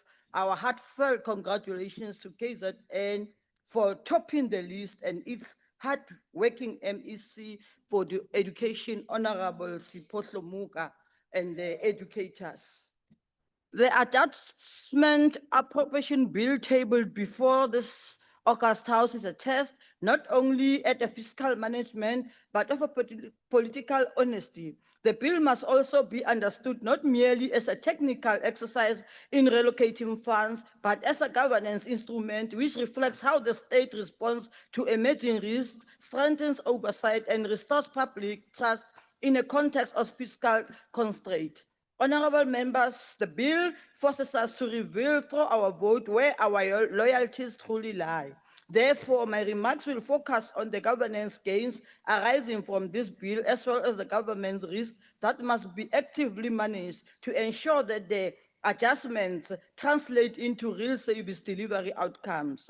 Do we govern for the people, or do we grandstand while poor households and vulnerable communities suffer? The ANC chose to govern for the people because grandstanding is easy, as it requires no decision, no trade-offs, and no accountability.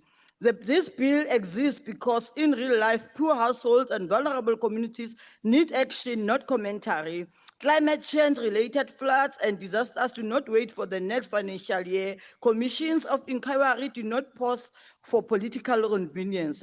The ANC wants to ensure that allegations of corruption and maladministration are investigated thoroughly and reinforcing the rule of law. Poor households and vulnerable communities do not stop needing schools, clinics, social grants, basic services, and justice because the economy is under pressure. The bill reinforces the ANC-led government commitment to building a capable, ethical, and developmental state. Importantly, it acknowledges that good governance is not static. It requires adjustment as conditions change. That is why South Africa's much celebrated constitution allows this bill. And umbutho wabantu uyayisupporta ngoba uyaqonda usizo lwabantu ekuhlaleni nezimo ezingalindelekile ezingathikimeza impilo zabantu. For instance, it has been raining, especially in the KwaZulu-Natal and in the eastern part of the country. And as it keeps on raining for almost 2 weeks, abantu khona abantu abangenazo izindlu, solid structures. And those people, since we are a developmental state, nobody can have, we can't everybody have a house. So we must think for those people that as after this rains, they are going to be in trouble. So we need to assist those people. If we have the interest of our people at heart, really we can't oppose this bill.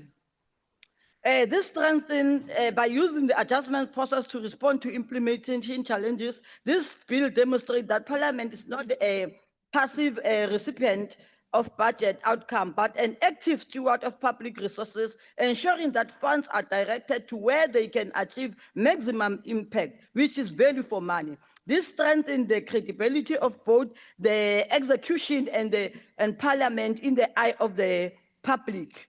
Fellow South Africans, the bill strengthens the backbone of our democracy, that is, supports the justice system so that there are they are heard, the cases are heard, rights are protected, and wrongdoing is confronted. Oversight institutions so that public money is accounted for, and administrative capacity to ensure that basic service reach the people in need of them. For illustrative purposes, this bill allocates an additional 104 million to Vote 27 of the Office of the Chief Justice to strengthen its capabilities, which is a vital investment for the administrative efficiency of the highest court and the delivery of justice. In short, this 6.9% upward adjustment and of 104 million to the Office of the Chief Justice strengthens the court and justice institutions so that the cases move fast, backlogs are reduced, and victims are not left waiting. For poor households and vulnerable communities, this adjustment means protection from crime, enforcement of labor and family law, and confidence that the law applies to everyone, not only the powerful. Additionally, this bill allocates an additional 147.8 million to Vote 25, the Department of Justice Constitutional Development, for funding the operations of the Madlanga Commission of Inquiry. The Madlanga Commission of Inquiry exists because there was serious allegation that state institutions were undermined or deliberately defied. Failure to fund and support such commissions would be an admission that some people are above the law, thereby undermining the independence and credibility of the justice system, which ordinary South Africans rely on, and they seek protection, fairness, and dignity. The ANC will never accept that. Parties that oppose the Madlanga Commission of Inquiry do not do so because they defend the Constitution, but because they fear its authority. They lambast the cost of the commission amid the pressing challenges of poverty, inequality, and unemployment, but remain silent when corruption costs the people billions. Like I was more afraid whereby one party which claims to be holier than thou has just fired its Treasurer General for inquiring about the financials of the organization. The bill further strengthens the state administration through an upward adjustment, 84 million to Vote 14 of Statistics South Africa to support its core statistically and administrative function, including but certainly not limited to sustaining national surveys and data system, strengthening economic, social, and labor statistics, and supporting the integrity of population, household, and service delivery data. Such support matters because effective, responsible budget planning depends on accurate and up-to-date statistics. Without this planning, monitoring and accountability are significantly weakened. Honorable Chairperson, let me be clear. Public trust is built when ordinary people witness money accounted for, fraud, and basic service delivery. This bill builds public trust since it supports the National Treasury target and responsible savings aimed at cutting down fraud and double dipping in the social grant system, because the ANC government will never defend theft from the poor. The ANC protects the poor from criminals and from unconstitutional means, testing checks imposed on social grants. However, the ANC is equally clear, and anti-fraud measures on the social grant system must never become barriers to punish eligible beneficiaries. That is what a caring, capable development state looks like. The services of the grant should go to the right people at the right time. Like unlike before, when it had the other month people will get the money, the other month will not get those grants. The real difference between the ANC, these parties that comment from the sidelines is that the ANC does not run away from South Africa's socio-economic challenges. It confronts them head on. The ANC does not hide underspending. It declares it. The ANC does not abandon public economic infrastructure projects. It corrects and completes them. And the ANC does not reduce the role of the state when poor households and vulnerable communities are suffering.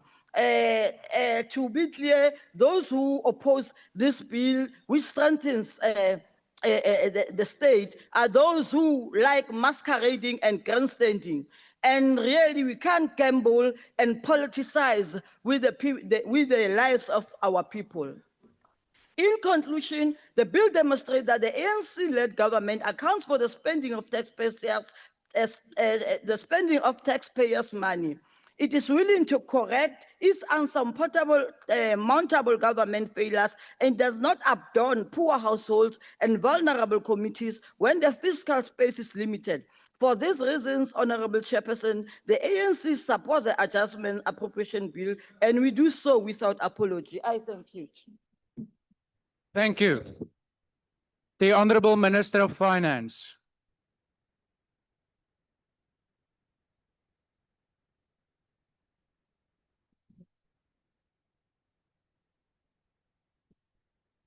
Honorable Chairperson,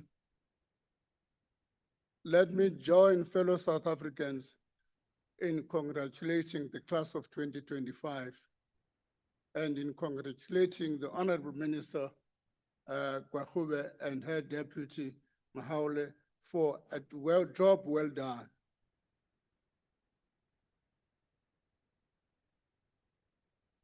I would also be remiss not congratulating my high school in my village, Elwase Planeka. Under Principal Mbulelo Nonsele, they've managed to achieve 100% pass.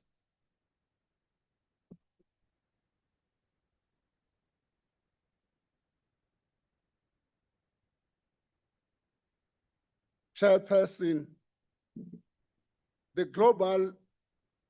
changing global landscape presents some headwinds for us in our endeavors to build a better life for all.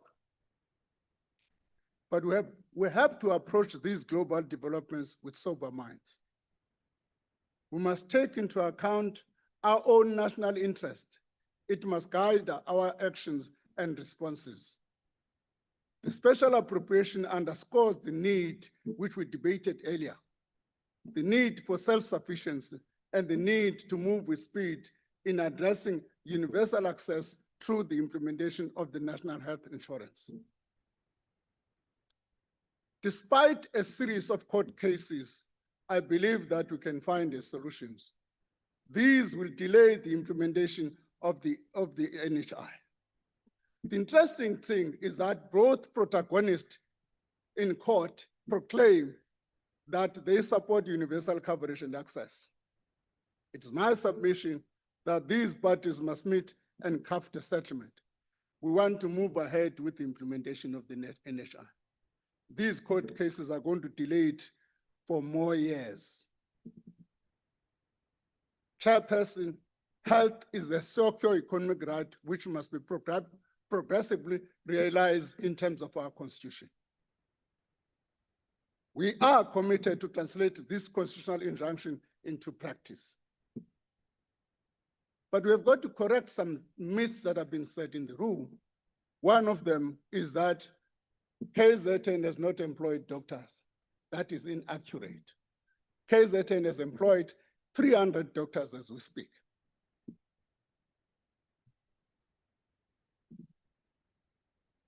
A myth perpetrated by colleagues this side is that the challenges we felt in healthcare have started all of a sudden with this government. Whereas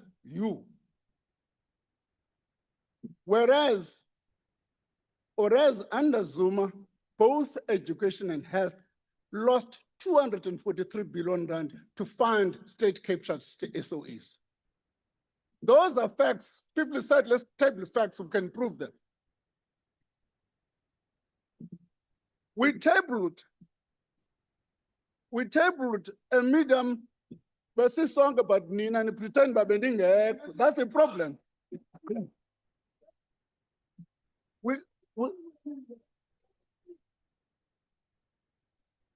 Order, honorable members. We tabled the medium-term budget policies that trust a path towards a better future for South Africa. It provides a fiscal strategy that reduces debt and its associated debt costs, and therefore release resources to fund our developmental objectives. It also supports intergenerational equity by, to some extent, removing the burden on future generations. We are not in a fiscal crisis, as somebody have said here. Fiscal consolidation is beginning to bear fruit, and one member have said. That medium-term budget statement stimulates growth, shifting the composition of expenditure towards infrastructure spending. A commitment to reduce the cost of living, in particular for the poor, by taming inflation. We've tabled growth supporting structural reforms.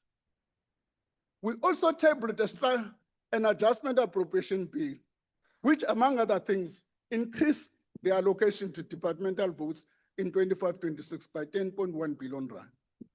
Provides funding for the unforeseeable and unavoidable expenditure, such as the repair and rehabilitation of infrastructure damaged during disasters in municipalities, roads, schools, hospitals and clinics, housing and temporary units, and agriculture. If you don't vote for this budget, you're actually saying that infrastructure must not be repaired. That's the message we're sending. No, it's not about 30 years. Limele last year, the infrastructure. What do you mean? The problem you have is that members of this house don't read.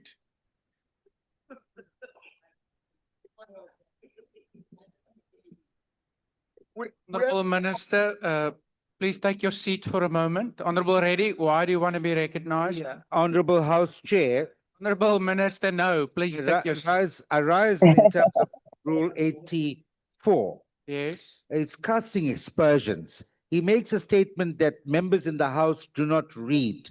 Now, can he substantiate that and give us some hard facts? Because it's obviously an opinion that he's raising here, and he's trying to mislead this House. Yeah, thank you, Honorable Reddy.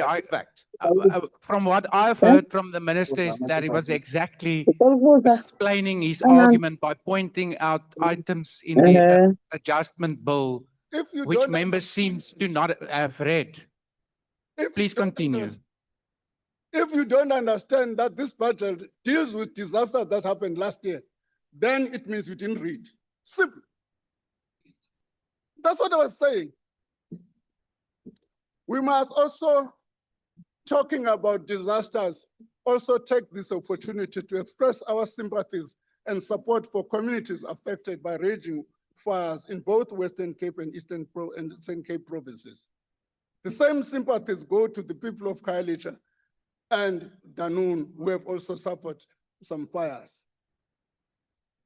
On the 29th of January, following delisting by FATF, the EU will remove South Africa and other countries from what they call high-risk third countries jurisdictions. We are on the move.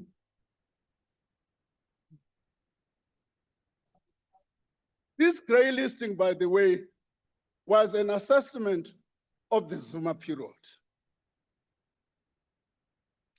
Accept. Yes, but then pretend we are not there. Can you stand up? You know, Honorable Chair, when a damage is done, it has got a time lag. To repair that damage, it takes time, a time lag.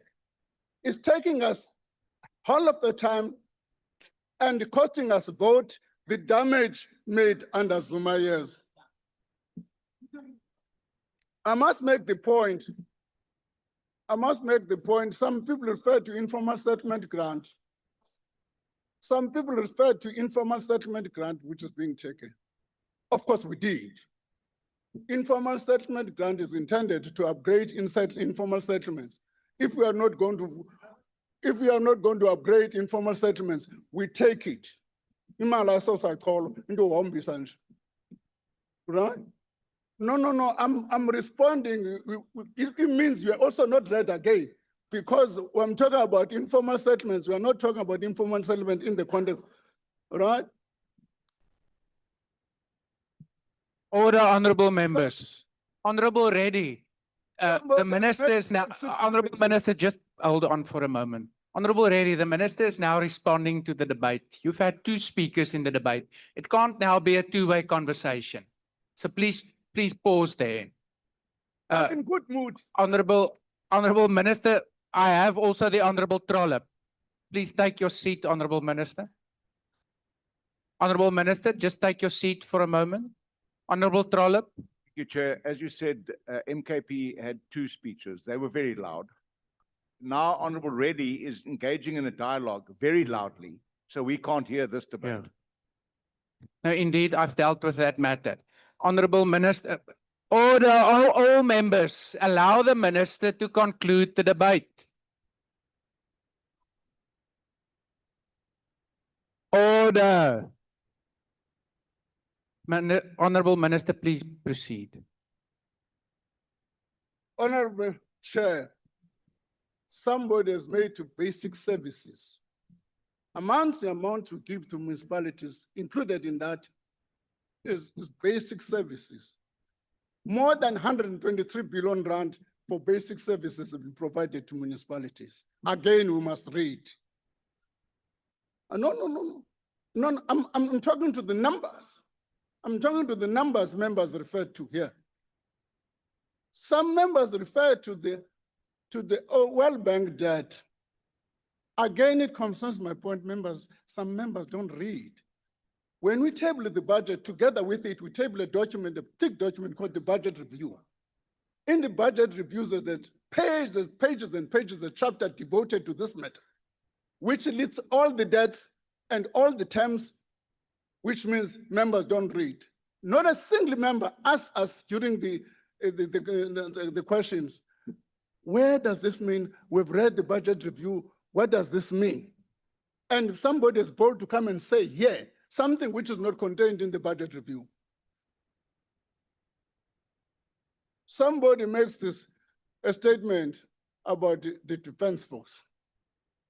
You know, one gentleman who shall remain nameless on the 17th of, on the 16th of December, 2017, makes an announcement about free education. That gentleman will be nameless for now.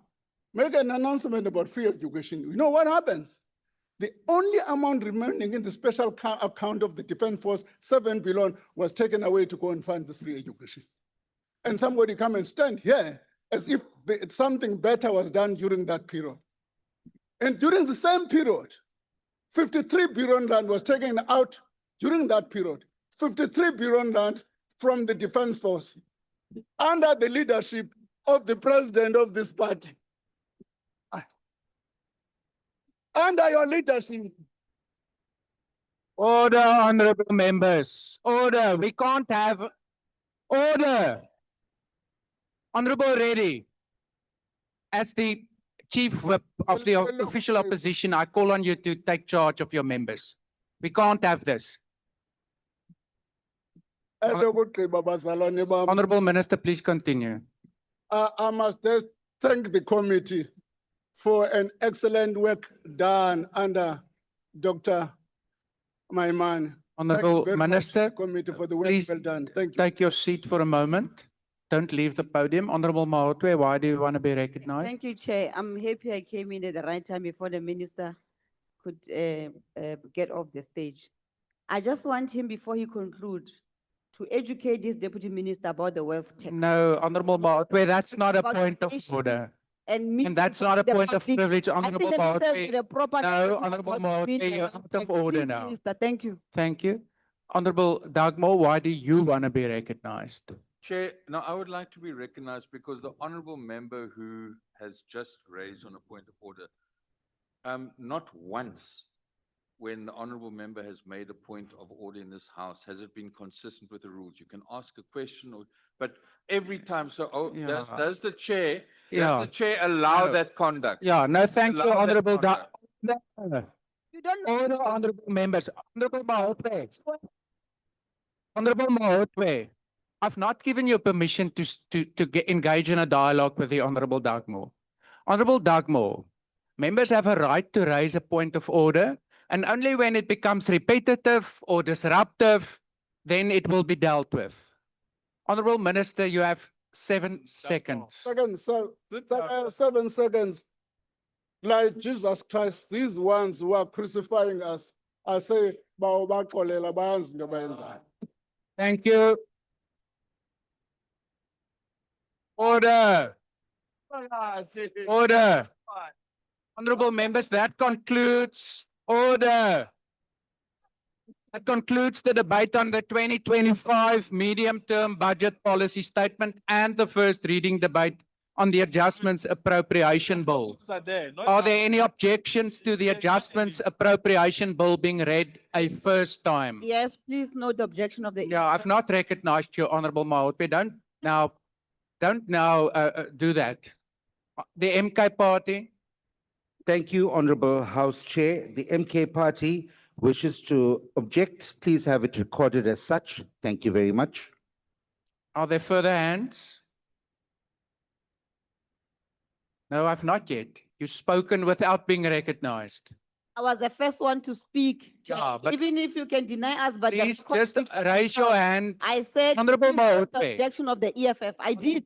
Honorable Mahote, for the sake of good order, please raise your hand when you want to be recognized. I have a hand at the back, the UAT.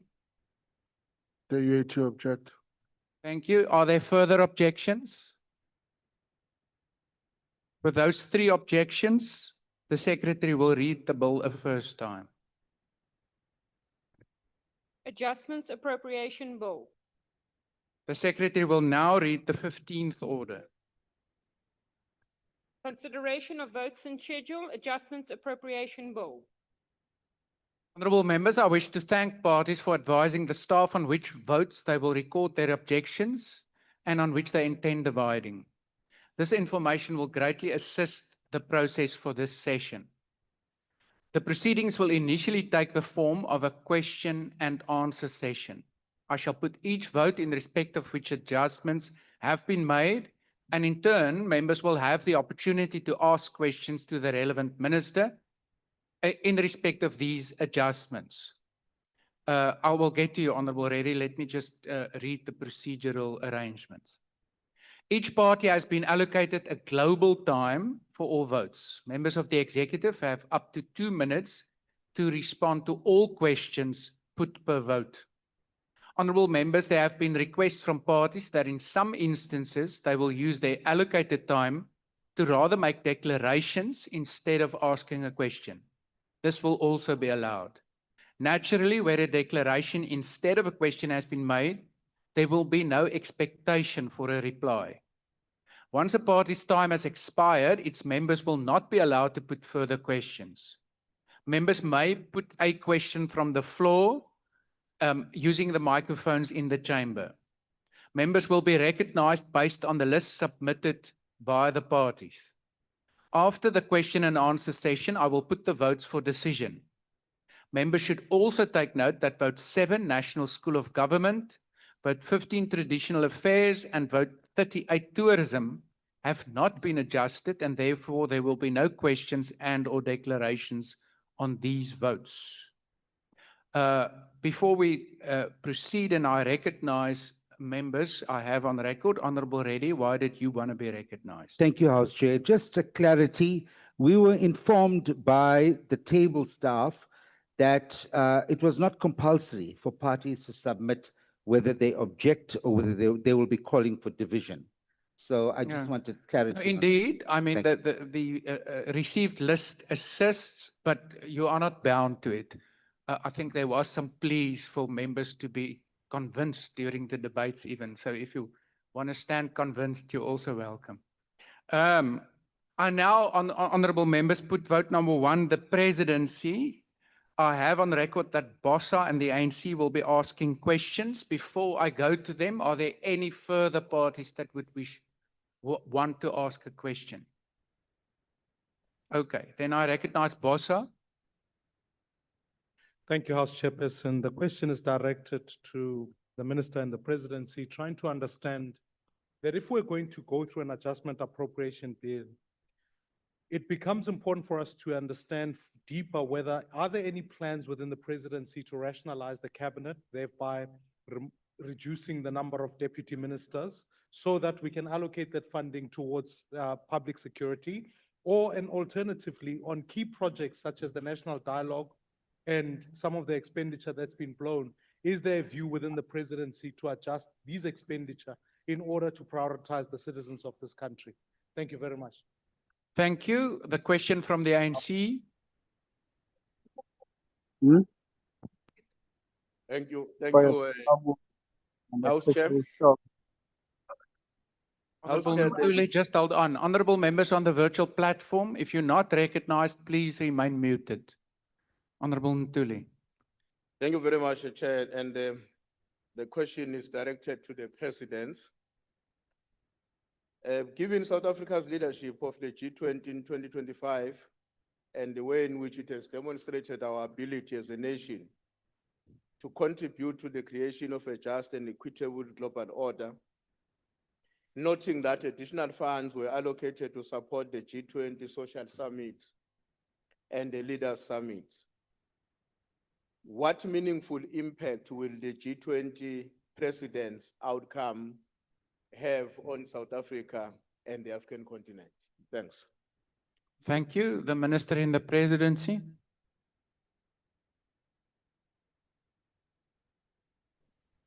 Thank you very much, Chairperson. I am ready to respond to the questions on behalf of the Presidency and on behalf of the Minister who is traveling abroad with the President. The first response to your question, or to the first question rather, honorable members, is the fact that honorable member would remember that when this national executive was constituted, the President inter alia expounded on the need for us to respect the will of the people. And because at a particular time, there would have been a government that would have been led by the ANC, a government that enjoyed parliamentary majority. In the aftermath of the provincial and national elections which took place in 2024, a different outcome was pronounced in the form of an outcome of the elections. And therefore, this cabinet, as the President has said previously and continues to say, is a reflection of the will of the people. And the President can or may, in the execution of his responsibility and in constituting cabinet, look at a variety of factors if he wants to effect changes. But those changes must, of course, be linked to performance.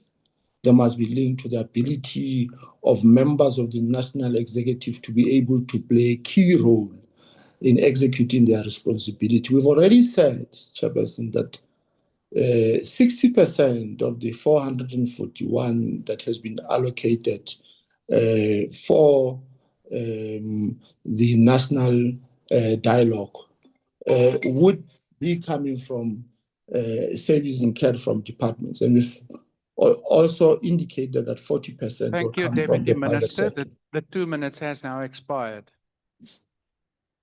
May I ask whether there is another minister in the Presidency or the President himself to reply to the ANC's question?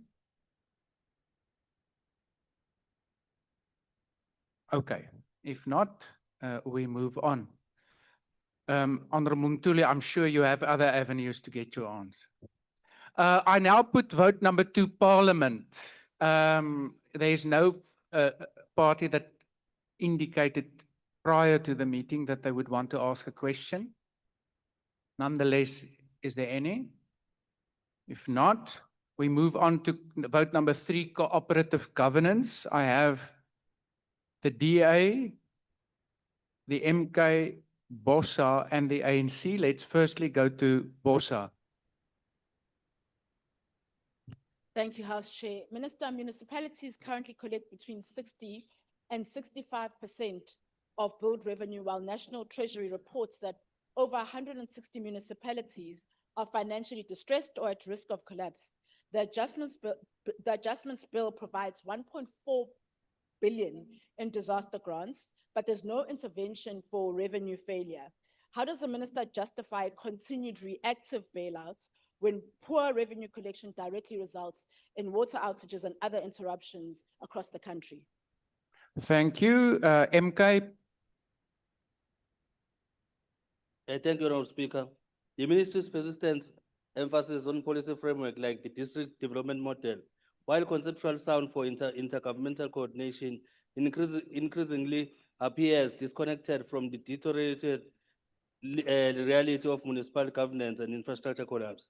There is a growing dangerous divergence between technical audits improvements in some districts and lived experience of citizens facing systemic water and electricity failure. Parliament notes with concern that without a radical shift towards enforcing personal liability for financial misconduct and the professionalization of local administration, COCTA risks becoming a ministry of perpetual crisis management. Meaningful reform requires moving beyond monitoring toward aggressive enforcement and accountability across provinces. I thank you, Honourable Chairperson. Thank you. The DA. Okay, COCTA's budget adjustment is 1.49 billion rand. This is to address the infrastructure needs after floods in the Eastern Cape in June of 2025. The Financial and Fiscal Commission identified 15 municipalities that needed disaster relief funding after adverse weather they experienced. Disaster leads to lives and homes lost, and even farmers who lose entire seasons of crops. But Chair, this department keeps on being reactive in its disaster efforts. After all, we know that fires are prone in Limpopo, the Free State, and the Western Cape. COCTA also knows where flood areas are, yet municipalities continue to allow communities to build below flood lines. Although disaster relief is welcome, we must be better prepared before disasters. The DA urges municipalities to adopt proactive risk management strategies and to keep their disaster plans up to date and develop where they don't exist. Chair, South Africans deserves a department that moves quicker than flood waters and faster than the flames. Thank you. Thank you. The ANC. Is there a question from the ANC on cooperative governance?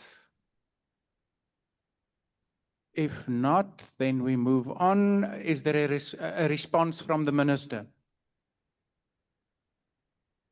Thank you very much, Honorable Chair, and greetings to all honorable members and compliments of the new year. Indeed, Honorable Chair, I fully agree with members who raise the issue of being proactive when it comes to the municipalities that allow people to settle on areas that are prone to disaster. This is a program that we are championing and we are receiving a good cooperation. But these people have been there for decades. It cannot happen overnight, but I fully agree. This is what must be addressed, and we need a collective support, even from all political parties, when we start the program of encouraging people to leave the areas that are prone to disaster. As we know, the period in which we are under severe climate change. And when it comes to the issue of accountability, we are seeing a good improvement in terms of holding our municipalities accountable. Even this additional money, we are going to follow it to see to it that it is being accounted for, and any irregularity, consequence management are going to be taken as we are doing a close monitoring. I wouldn't want to be judged in terms of the past. I would want us to be judged in terms of what we are doing currently. Thank you very much, Honorable Chair. Thank you, Honorable Minister Klabisa. Please don't leave the platform. I am informed that the Honorable Zungula on the virtual platform has his hand up, and I think I stand guilty that I didn't inquire whether there were any further questions before I gave over to the Minister. Honorable Zungula. Thank you, Chair. Indeed, it is a question to the Minister. Can I proceed? Yes, do so. Mhlonishwa, I want to ask with the budget that has been provided for the department, have you made an allowance or provisions for inkosi ezingabhatalwayo?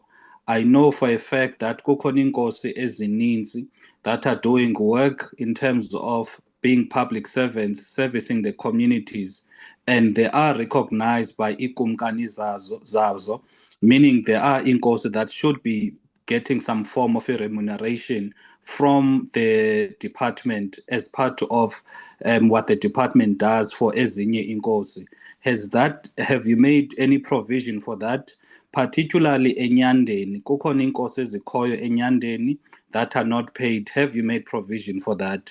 Also, the issue of ikumkani yamahlubi and nesizwe samahlubi, which is something that has been ventilated for ixesha elide ukuba sinesizwe samahlubi esingarecognizwanga, sinekumkani yamahlubi that is not recognized, that is not receiving any form of assistance from the government and the department.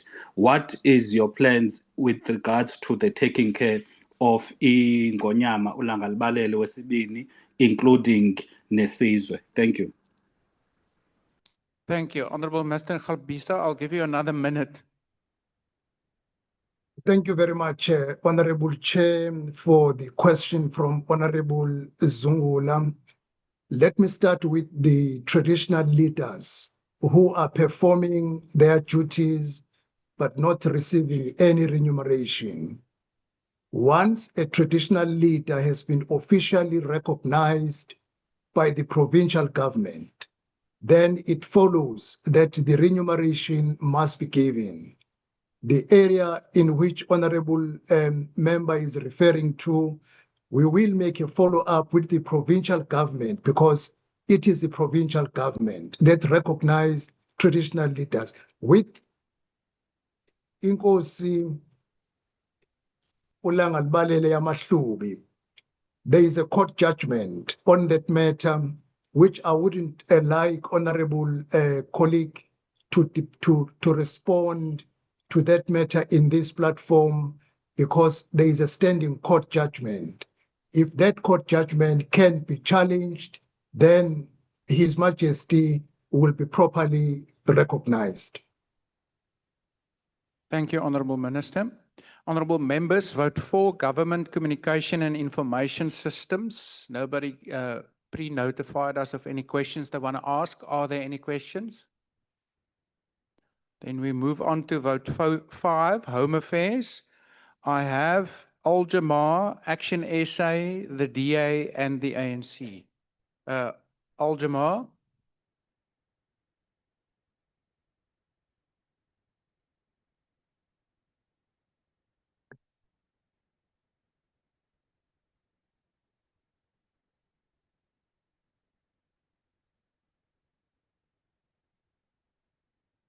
Honorable Ishmael Musa, is there a question to the Minister of Home Affairs? Yes, thank you, Honorable Chair. What are the timelines to bring the marriage bill to be voted on in Parliament? How will the bill comply with the Constitutional Court order that a Sharia marriage is a valid South African marriage, while there has been some accommodation by issuing a South African marriage certificate on presentation of a mosque-issued certificate of a Sharia marriage? Is the manager satisfied that the marriage bill, as it is en route for its final public participation, will comply with Constitutional Court order that a Sharia marriage is a valid South Africa marriage? And what's the minister's position whether the legal consequences of a Sharia marriage must be in terms of the Sharia? Thank you. Thank you. Action SA. Thank you, House Chair. It is common cause that budgets reflect priorities. Alas, this budget reveals a dangerous one. Despite the Border Management Authority being central to national security, it continues to operate with inadequate funding and capacity while border-related crime intensifies. Can Minister Schreiber explain how the BMA is expected to secure our nation's borders with the current allocation under Vote 5? Furthermore, whether the GNU accepts and will own up to the responsibility of securing the security risks created as a consequence of this underfunding of the BMA. Thank you. Thank you. The DA. Is there any Honorable Chair, under the leadership of Leon Schreiber, the Department of Home Affairs is restoring credibility to a department that for too long failed the state and the public. These reforms matter because Home Affairs sits at the center of national security, economic growth, and the rule of law. Through Operation Vulindlela, the Trusted Tour Operation Scheme has brought more than 40,000 additional tourists into the country and supported 3,000 jobs. When systems work and red tape is removed, the economy responds. The electronic travel authorization is a further step forward. South Africa will soon capture the biometrics of every person entering the country, strengthening our border control, reducing fraud, and laying the foundation for a secure digital identity system. We support the increased allocation to the Border Management Authority, but the pressure at our borders over the festive season shows that the transfer of SAP's border function to the BMA must be accelerated. Minister Schreiber's reforms show that secure borders and economic growth are mutually reinforcing. That is how we grow the economy and create jobs for South Africans. Thank you. Thank you. Before we move to the ANC, Honorable Zungula, I've been notified that your hand is up. Do you want to ask a question to the Minister of Home Affairs? Yes, Chair.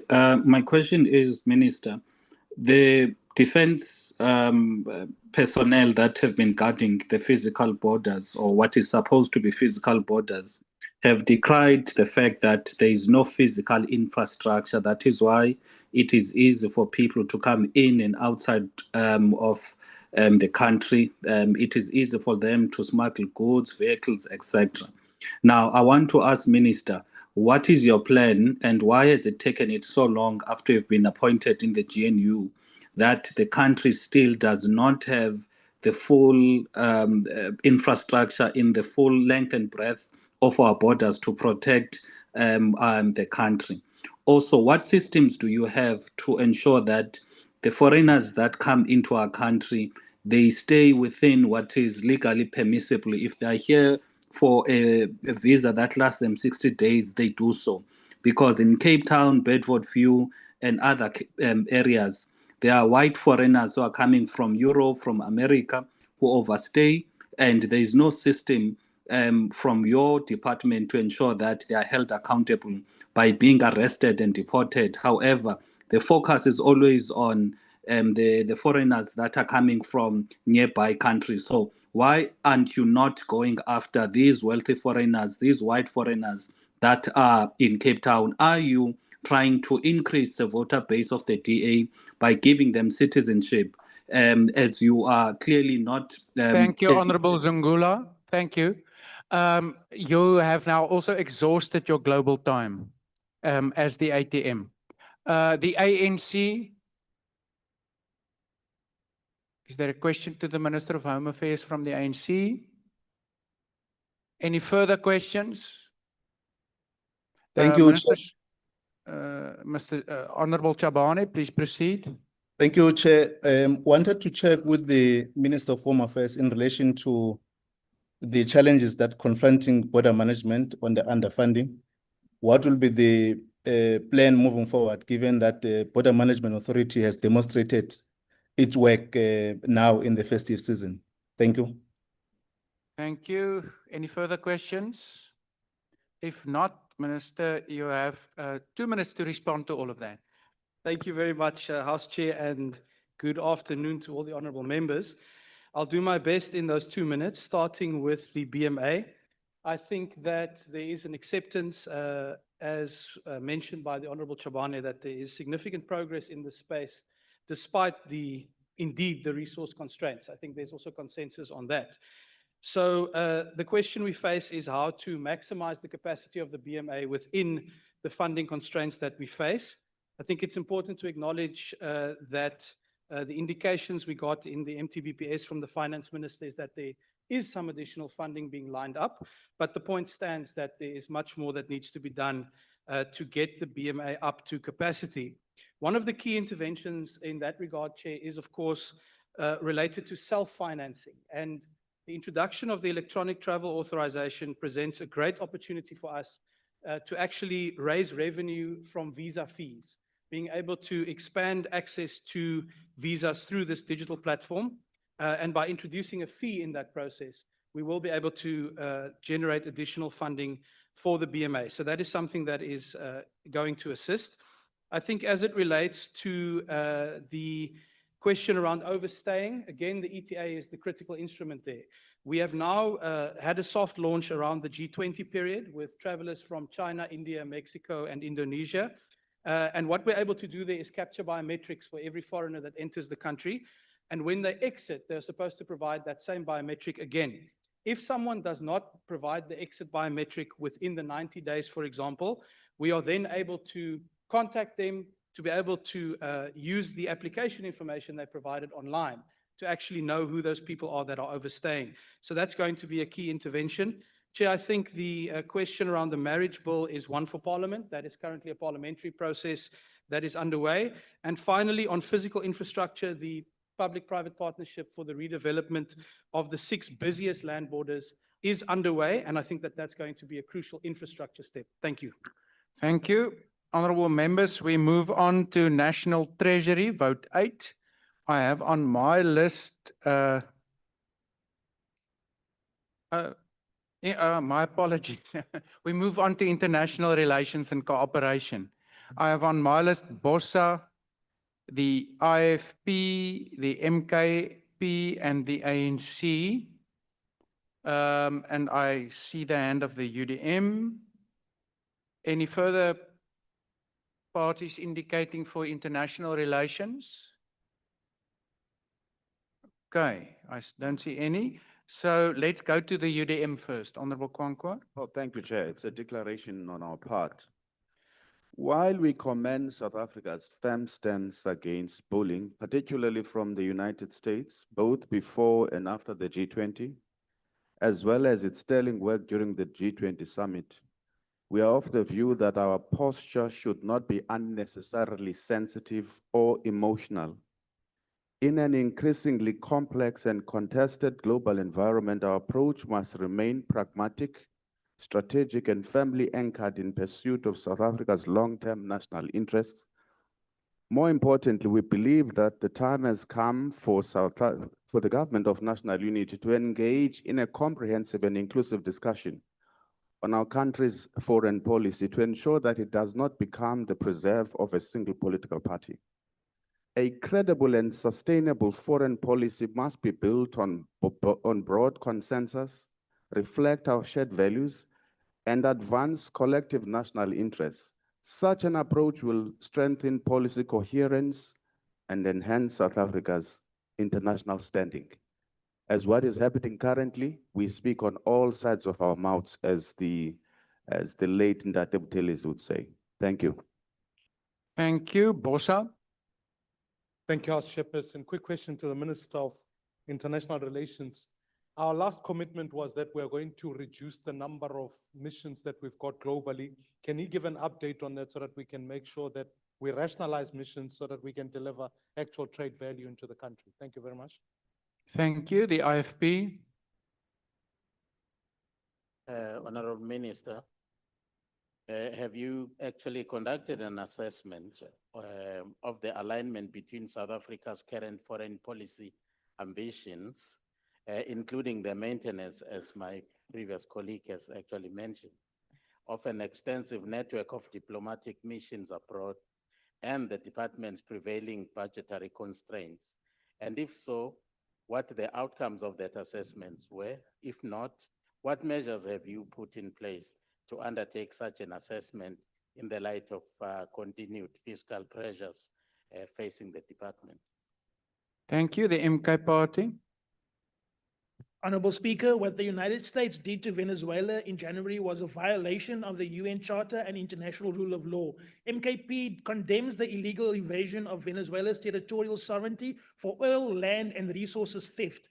MKP mourns the senseless murder of innocent Venezuelans and Cubans to force a regime change as part of a wider strategy to reimpose colonialism through military force across the Western Hemisphere, Middle East, and Africa under the renamed Dun Road Doctrine.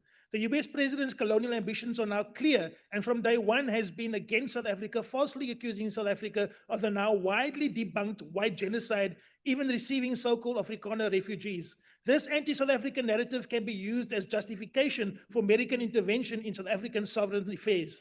MKP therefore welcomes the BRICS Naval War for Peace joint exercises and thanks China, Russia, and Iran for participating to defend peace and justice as force projection and physical military deterrence against US military aggression. MKP decries the hollowing out of SANDF by ANC GNU government with 8 years of budget cuts, resulting in South Africa having no credible air, sea, or land defense. This is not incompetence, that is exposure. MKP will reverse this completely. The ANC. Thank you, House Chair. Honorable Minister, in line with the commitment to advancing South Africa's foreign policy through strong multilateralism and the African agenda, the Adjustment Appropriation Bill reflects shifts in Program 5, which is international transfers, including reductions in certain membership fee and operations lines for international organizations. What will be the impact of the shift on our financial obligation to international organizations? Thank you very much. Thank you. One last chance for anyone who didn't give a pre-indication. If not, the Honorable the Minister of International Relations and Cooperation. Thank you very much, House Chair. The Minister is unable to respond. I'm requested to stand in on his behalf. Please proceed. Thank you, Chair. Greetings to your good self and the esteemed members of this august House and the general population of South Africans that are watching us. Chairperson, I think let me start first by appreciating the questions as they are coming from members of this august House, and indeed, listening to all the questions, all of us, I think, were committed towards making sure that we continue to champion our foreign policy and also champion our national interest as a country. With regard to the issue of us having to deal with the current geopolitical developments that we find ourselves in, I think you saw that when the situation happened in Venezuela, we were the first ones as South Africa to issue a statement condemning that military aggression of the US, and we were the first ones to call on the United Nations Security Council to meet and reflect on this issue, because once we allow this aggression. Honorable Deputy Minister, will you just take your seat, please? Why do you want to be recognized, Honorable Member? House Chair, there is a minister and two deputy ministers. Not one of them are available here. It tells us that they're not taking this seriously. Is this Deputy Minister? Where is the Order, honorable members. Honorable member. I'm sorry. Order. I'm quite shocked. Honorable members, order. I hear that this is the deputy minister. Order. My apologies. Order. No, don't. Order, honorable members. Honorable members. Honorable members. Honorable members. Just calm down. Honorable members. The longer, honorable members. Order, honorable members. Honorable members, and may I also appeal to the whips. The longer you take with this type of shouting at order, the longer you take with this type of shouting at each other, the longer we are going to stay here. So please, let's take into account that there are presiding officers who can rule. The member has raised a point of order, which is not sustained because the Honorable Deputy Minister is on the floor. Please continue. Thank you very much. Order. I was still saying that the US military aggression in Venezuela will continue to undermine the process of making sure that we do have international law that needs to be respected and the sovereignty of other nations. And I believe Honorable Reddy needs to pay attention to this issue so that he can also agree that through our foreign policy, we'll always make it a point that we stand with those that are oppressed, including the Western Sahara people, the Palestinian people, and also those that are facing conflict in Sudan and also in the DRC. Honorable Deputy Minister, your time has expired. Thank you. Honorable members, as explained earlier, order, honorable members. Yes, Honorable Maimane. Chairperson, the minister went on an international, the deputy minister spoke on a number of issues, but did not respond to questions. Other members asked questions. It becomes unfair when we spend time on protocol, on domestic and broadening issues, rather than responding to questions. I think it's unfair to the process, Honorable. Thank you, Honorable Member. There's a time restriction on the honorable order, honorable members. There is a time restriction, honorable members, both on the parties in terms of time allocation that was agreed to, by the way, by all the whips. And that is what we are following and implementing. And when you have reached a certain point when your time is expired, it's expired. I will request, though, that those who respond to these inputs divide their times in such a way that they are able to refer to those questions that has been asked in order to ensure that there is a reply. Honorable members, Honorable Swart. Yes, Chair, may I just amplify the point that was just raised? I understood that the follow-up questions should relate to the adjustment appropriations and the figures. And where there is an opportunity for a comment, then the ministers can respond. But surely those critical questions that were put should be responded to before general statements are made. And I'd maybe ask you to rule. It's difficult. I do appreciate from your side with time constraints, but that is the essence, is the financial aspects. Thank you. Yes, honorable members, the Honorable Swart is raising an important point. Order. The honorable member is raising an important point. We are dealing here with adjustments, not with broad policy issues. So when a member raises broad policy issues, that's fine, you can do so, it's your time. But we expect that there is a response in terms of the questions that deals with the adjustments that has been made.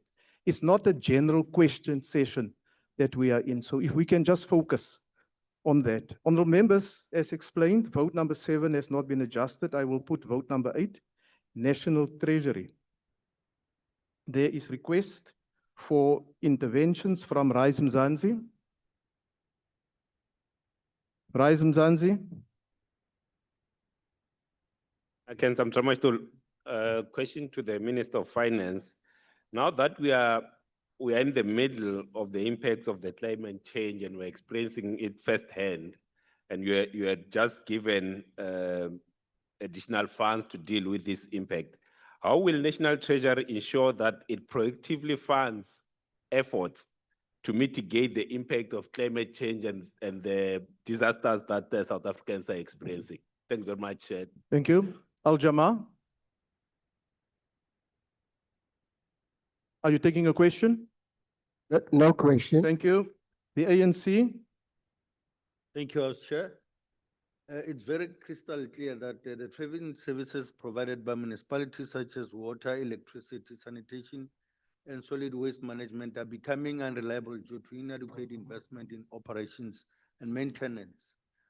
And 2 billion rands has been allocated, 2 additional billion rands has been allocated through the development financing grant. And what is the intended impact of this allocation? And how will the reform increase investment in the service to improve reliability? Thank you. The Honorable Zungula, I see you have your hand up. What is the reason for your intervention? Question, Chair. No, your time has expired. You don't have any more times left. The Honorable Minister. Thank you, House Chair. The first one, the mitigate the impact is not a funding issue. It's a planning issue. Let me just give an example. If people build houses, for instance, in a place which is prone to disasters, we've got to plan together to make sure that planning, people don't build houses at that place. But to the extent that they are, I'm just giving you an example, if then they've got to be a funding to achieve that objective, and then we'll have to fund that. Insofar as the 2 billion, as I understand it, which is related to the metro or trading system, is to ensure that the bulk infrastructure of the metros is maintained effectively and also attract investment together working with those metros to that infrastructure. That's precisely what we want to do. First, to improve the performance of the bulk infrastructure in the metros. B, to attract private sector investment to work with the metros in funding that infrastructure. Thank you. Thank you, Honorable Minister. Honorable members, I will now proceed to vote number 9, Planning, Monitoring and Evaluation. Are there any interventions? Any questions? There's none indicated. We'll proceed to vote number 10, electricity and energy. We've requested slots for asking questions from MK. MK, do you still want to ask your question? Electricity and energy? None. The ACDP? Electricity and energy? Yeah. Chair, have you called for the ACDP? I'm going to give MK the opportunity and then I'll come to you, Honorable Member. Thank you, Chair. As MKP, we express our utter disgust on the issue of the 54 billion accounting error by NERSA, which ESCOM has confirmed will be passed on to the electricity consumers. In a country ranked among the most unequal in the world, with a Gini coefficient of 0.67, unemployment rate of 31.9%, and youth unemployment standing at 58.5% for those aged 15 to 24 and 38% for those aged 25 to 34. This decision reflects a GNU that is indifferent to the plight of South Africans in general and the poor and the unemployed, indigent in particular. In a society defined by high unemployment, inequality, and poverty, it is indefensible that citizens should be the ones to bear the brand of incompetency by organs of the state. As MKP, our fight is based on total emancipation of the proletariat, whom the GNU continues to fail. I would like to congratulate my daughter for passing a matric with distinctions. Gwaza mkondo gwaza.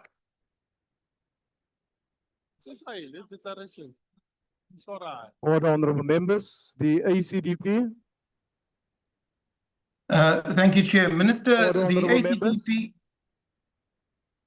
Minister, the ACDP recalls your statement of intent to reduce the cost of electricity in South Africa. Order, Honorable Thring. Honorable Members in the House, can we please give due respect to the members who are also online so that the ministers are in a position to respond to the issues that they are raising? Thank you very much. The Honorable Thring. Chair, can I start again? Yes, you Minister, may. the ACDP recalls your statement of intent to reduce the cost of electricity in South Africa, understanding that for hundreds of thousands of South Africans, electricity has become unaffordable, with many having to choose between buying food or purchasing electricity and driving up energy poverty. The NERSA almost 78 billion Eskom tariff bungling in 2025 has not only has the potential to significantly increase electricity tariffs in the coming years, but also to increase inflation as an administered cost. And the ACDP as Kingdom Builders asserts that the NERSA bungling cannot be transferred to the taxpayer. Now, Minister, can you inform the nation as to what your concrete plans are to, one, ensure that the taxpayer does not carry NERSA's bungling can, and what is your plan to reduce the cost of electricity within dedicated timeframes? Thank you, Chair. Thank you. The ANC. Thank you, House Chair. I would like to check probably with the minister with the current budget reduction of 12.3 million for the electricity and energy for different programs such as administration, energy planning, policy development, nuclear energy regulation and management, state-owned company support services. Will the department be able to achieve its annual performance plans and its key performance areas? And what is the impact of this reduction in the budget on the programs? Thank you. Thank you, Honourable Member. The Honourable Minister. Thank you very much, House Chair, and good afternoon to you and the members, and thanks for the questions.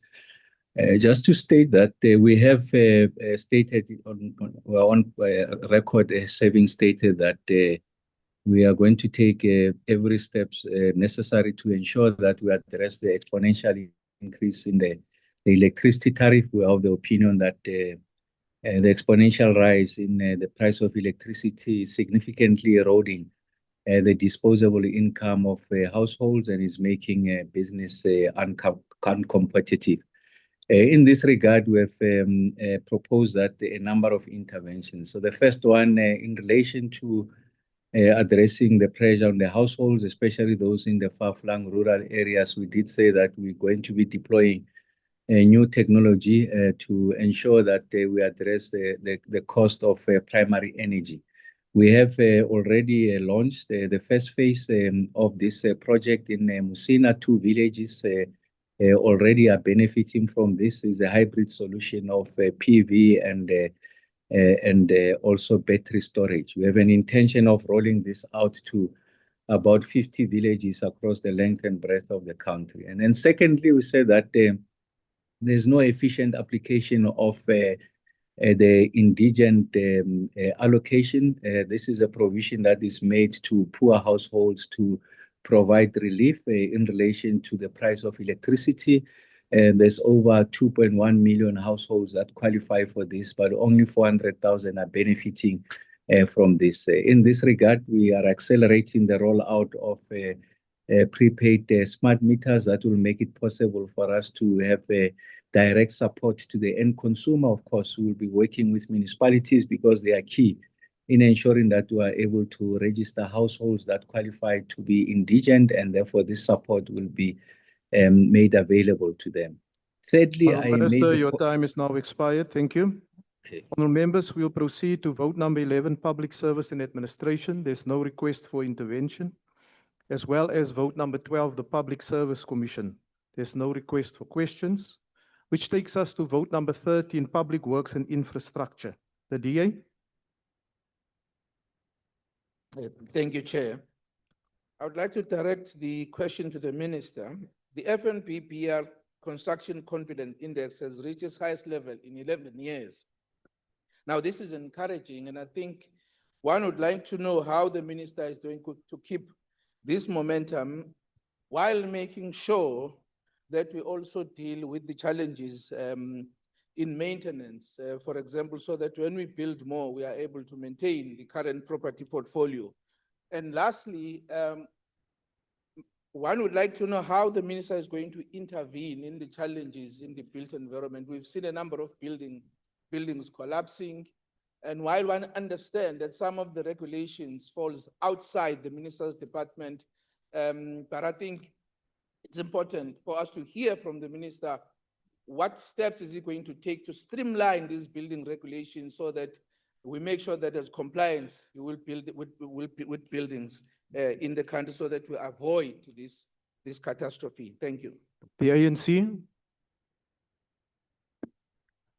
Thank you very much, Chair. The South African public works and infrastructure entities have continued to face deep-seated challenges that hamper the delivery, maintenance, and strategic advancement of critical public infrastructure. A central issue has been funding fruitless and wasteful expenditure and the human resource and governance weaknesses within the Department of Public Works and Infrastructure. And its portfolio entities were highly vacancy rates, especially in senior leadership roles, have stalled decision-making, undermined strategic oversight, and threatened basic service delivery. With regards to the appropriation, how do you plan to generate income for all these entities under Public Works and Infrastructure, increase their performance in order to make sure that the service delivery initiatives and targets are met effectively? The Honourable Minister. Thank you very much, Chairperson. Good afternoon to yourself and the honourable members. Let me thank the two honourable members for the questions. And indeed, I think that we can be greatly encouraged by the latest news that builds on the great job numbers that we saw in Q3 of 130,000 new jobs created in the construction sector. That was 50% of all new jobs created in the country. And our FNB have said that their construction index is at 11-year high. And so obviously we have to continue with that momentum. And I think that that momentum has been built in the last 18 months on working with the industry, on listening to the industry, on bringing industry experts in to the fold, and also ensuring that our entities are well equipped and well placed to be able to assist the construction sector, particularly through the Council for the Built Environment and the Construction Industry Development Board. Of course, the point that the Honourable Member makes around building regulations is critically important. I think what we've seen over the two tragic building collapse events is a fragmentation of the building environment that spans over a number of national departments, as well as through municipal and provincial government. And we this year will be planning to take a document to Cabinet that will look at ensuring that the mandate of the built environment fully rests within the Department of Public Works and Infrastructure, so that we have a fully holistic view of the building environment to ensure that there's coordination and execution. With regards to our entities, I think we have a number of our entities that are really performing well, and of course we do have some entities that continue to struggle. We have to look at a self-revenue generating model that allows them to be able to provide more value for money to clients, not just within government, but externally, and thereby be able to slightly charge a little bit Minister, more. your time has expired. Thank you. Honourable members, Thank you. there's no interventions for vote 14. Vote 15, traditional affairs, has not been adjusted. I thus put to you vote number 16, basic education. There's request for questions from the Democratic Alliance. Thank you, House Chair. The adjustment budget for basic education is a necessary intervention that directs funding to areas of long-standing need. An additional 376 million has been allocated largely to school infrastructure, disaster repairs, and the Western Cape Rapid School Build Program. This is welcomed as there must be a focus on classrooms, water, sanitation, and safe learning environments. The adjustment budget also reinforces learner support programs, including continued funding for the NSP, which is pivotal in improving access, retention, and outcomes. But the facts are concerning. Only one school built against a target of 30. No schools have been provided with water by mid-year against a target of 100. And chronic delays in infrastructure delivery point to deep implementation failures within the system, which provinces must account for. This adjustment budget must translate into faster delivery and tighter oversight so that learners and teachers feel the impact where it matters the most in the classroom. I thank you. MK. Honourable Speaker, MK Party congratulates the class of 2025 for doing amazingly well and also salutes KZN for leading the pack. Chair, this is hard-earned achievement considering the effect of cumulatively dilapidated school infrastructure, shortage of teachers and books, endemic corruption affecting the national school nutrition program, collapsed scholar transport services, and deplorable water and sanitation conditions across 9 provinces, particularly in the most neglected rural, township, and farm communities. Clearly, the 454 million budget increase was allocated with gross lack of understanding the challenges and the failures by the department, as without proper performance baselines. If not, this is continued deliberate neglect of education system, which has been evident since the beginning of the Tumamina fiasco, characterized by cuts across the departments responsible for providing the social services. Hence, Umkhonto we reject this budget adjustment. Mandla. VFF Plus. Thank you, Honourable House Chair. We want to know if the Minister is confident that the adjustment will be sufficient to include grade R into the new basic education system as the new law mandates. I thank you. Bosa. Thank you, House Chairperson. Minister, given that the recent report indicates the fact that 24,000 learners across the country have not been placed, most severely impacted being Gauteng, will the adjustment budget, given that much of it is focused on ECD, be able to attend to the question of how do we enroll particularly grade 1 learners who have not been placed, despite what their assessment criteria will be? Thank you very much. Thank you. The ANC. Thank you, Chair. Chair, we just want to check to the Minister, how will she ensure the additional allocation environment provided to the basic education vote, particularly those directed at education, infrastructure, rehabilitation, and early childhood development are implemented timelessly and translated into measurable improvements in learning conditions and outcomes, especially in provinces that were affected by disasters. Thank you. Thank you. The Honorable Minister. Thank you very much, House Chairperson, and thank you to the members for the question. The answer around whether or not the adjustment will make provision for grade R, to the Honorable Member, what we are doing is we are engaging with Treasury around how we can shift some funding to try and buffer the need for compulsory grade R in the various provinces. We are obviously concerned about the fact that we have not received additional funding for grade R, and so we have to try and help provinces buffer that need. Honorable Maimane asked the questions around the unplaced, particularly grade 1 and grade 8 learners. Honorable members, and I think the House, what I can do is to make an assurance that provinces are working extremely hard to make sure that all learners are placed and are placed at the very least in time. The reality is that provinces are experiencing extreme pressures, particularly in provinces such as Gauteng and the Western Cape, where we are seeing inward migration.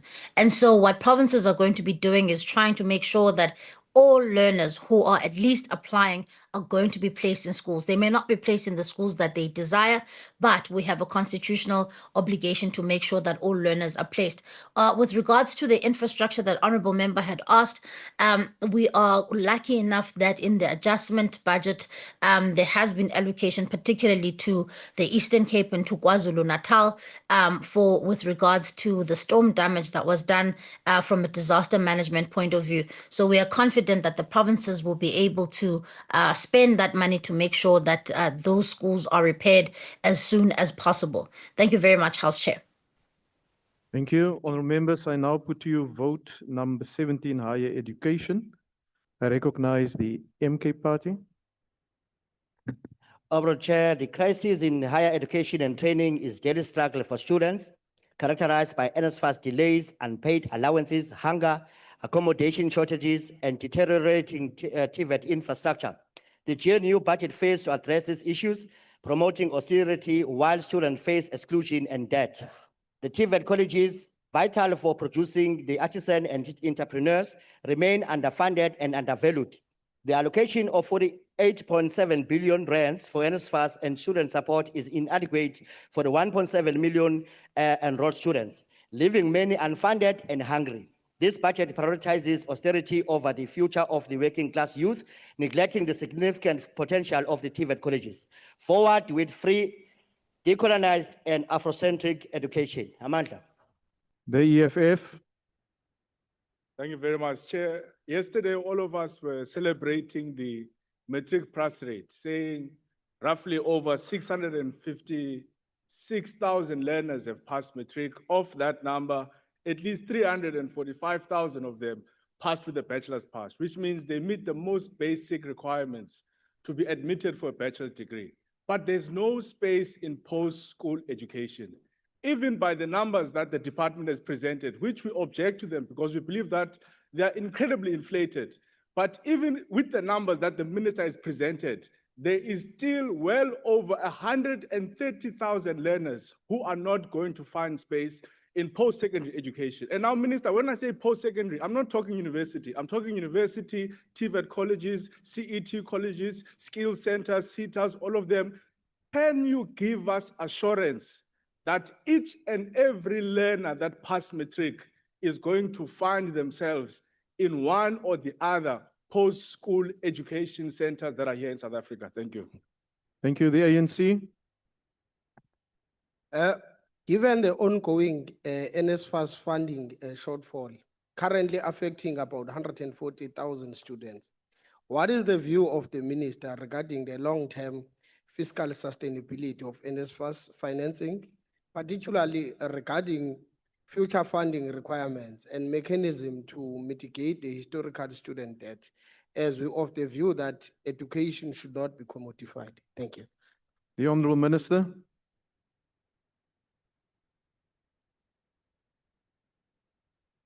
The Honourable Minister of Higher Education.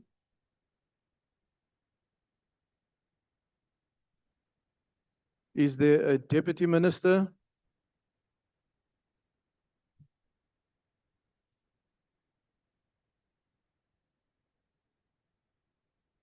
The Honourable Minister, I'm informed the order. I'm informed the Honourable Minister is online, but somehow is not connecting.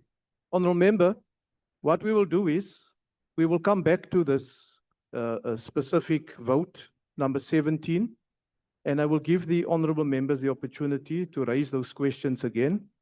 May I also ask that the relevant members of Cabinet being formed, that we are busy with this important session and they must be available, or designate a Deputy Minister to reply to the questions. It's unacceptable that we go through these processes and the member of the executive is not available.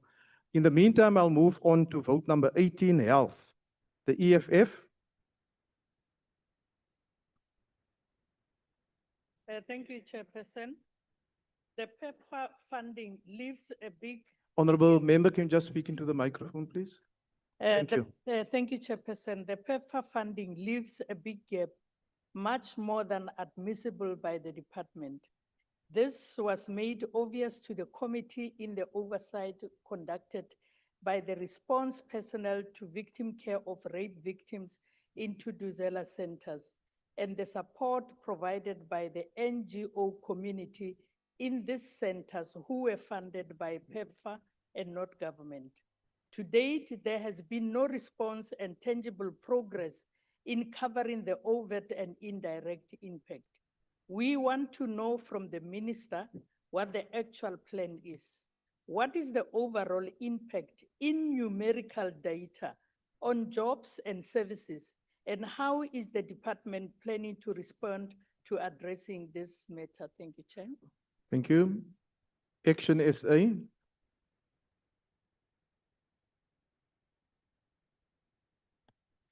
Our public healthcare system is under severe strain with persistent staff shortages, long waiting hours, deteriorating infrastructure, and recurring medicine stockouts that compromise patient care. At the same time, public health facilities are legally required to provide services to all who present themselves, including foreign nationals, regardless of documentation status, which places additional pressure on an already overstretched system.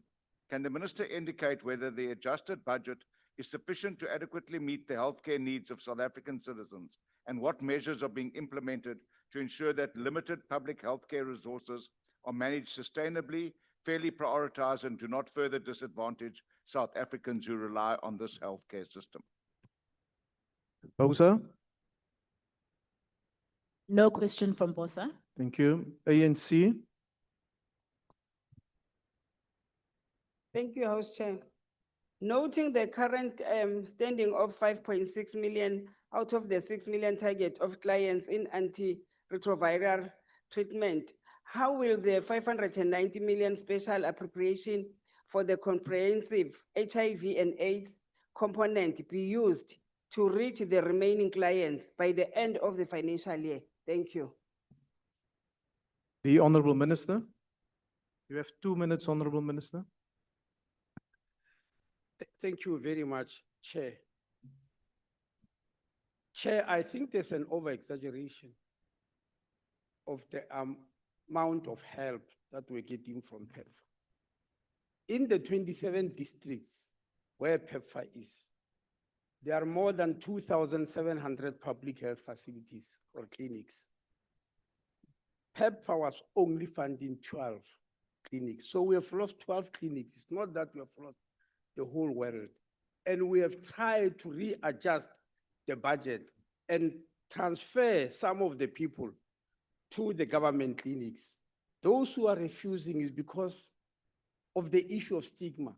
And we are busy trying to see what we are going to do because of the stigma. So it's not that the whole world has fallen apart.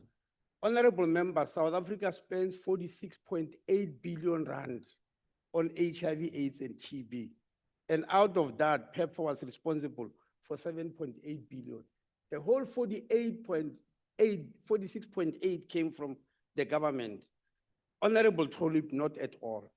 There's no way this adjustment will be enough to cover the healthcare needs of all South Africans, because we've got two healthcare systems. Healthcare needs are met for those who have medical aid, like yourself and me. That's 14% of the population. 86% of the population who are not meeting their health needs. That's why we want universal health coverage to do so, which we call NHI, which is now in court. How are we going to reach the 1.1 million people? We are not depending on this money that has been adjusted. We have made rearrangements in February last year, on the 25th, when we launched 1.1 million Close the Gap campaign. The people are looking for to make our 95 are 1.1 million.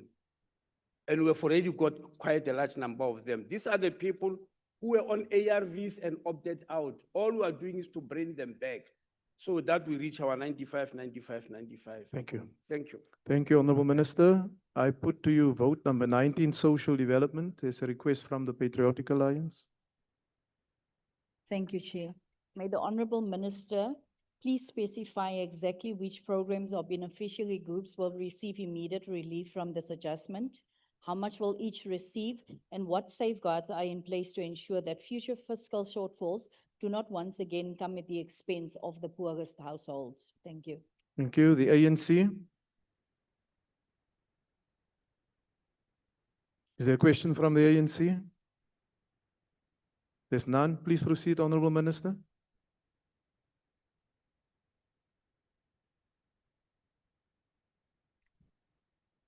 Thank you very much, Honorable House Chairperson. Honorable Chairperson, thank you, Honorable Member, for the question. The DST Portfolio Committee, the portfolio benefited from the adjustment appropriation bill of the 2025-26 on the adjustment estimates of national expenditure. That was tabled in Parliament in October 2025.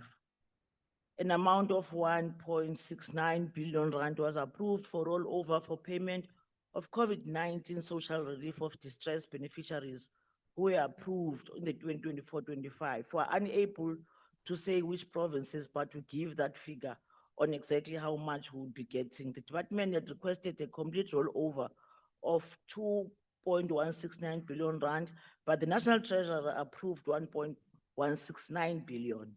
Of this amount, an amount of 1 billion is unspent fund that was declared on social grants due to lower than projected beneficiaries for the child support grant in the previous year. It is important that I highlight that the reduction in number of CSG beneficiaries is not necessarily a sign of exclusion, but rather an outcome of streamlined systems that ensure only legitimate qualifying individuals receive support, improve payment efficiency, help eliminate duplication, fraud, and administrative errors, which naturally reduces the number of beneficiaries without undermining the integrity of the system. Honorable Chair, this additional allocation to the social assistance program for the COVID-19 social relief of distress come handy because, as the Honorable Member is correctly saying, this is a vital form of support for millions of unemployment and vulnerable South Africans. Every month, approximately more than 7 million eligible beneficiaries between the ages of 18 and 59 years receive COVID-19 SRD. During the tabling of the medium-term budget policy statement, the Minister of Finance, extended the Thank you, Honorable Minister. Your time is now expired. 26-27 financial year. I thank you. Thank you very much. The next vote I'm putting to you is vote number 20, women, youth, and persons with disabilities. MK? I would like to congratulate Matric for those who passed and those who never passed. As MKP, we speak for those left behind. Poor youth, women face unemployment, gender-based violence, and economic exclusion.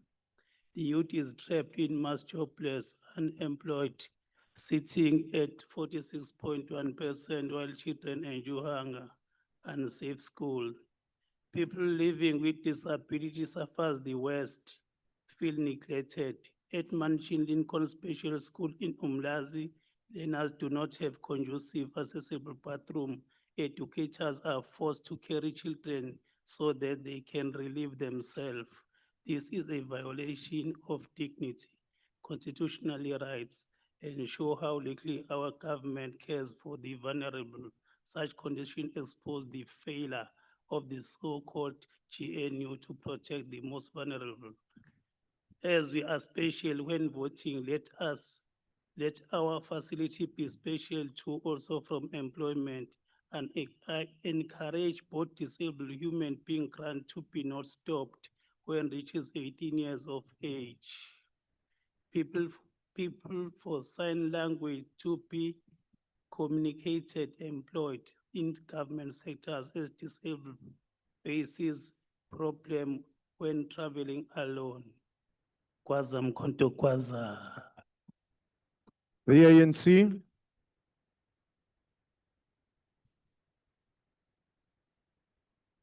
Thanks, Zoe. Monitoring and evaluations are not optional administrative functions, but strategic instruments that ensure service delivery. How effective are the current monitoring and evaluation systems within the department, including how priority research areas are identified and aligned with national priorities? Thank you very much. The Honorable Minister.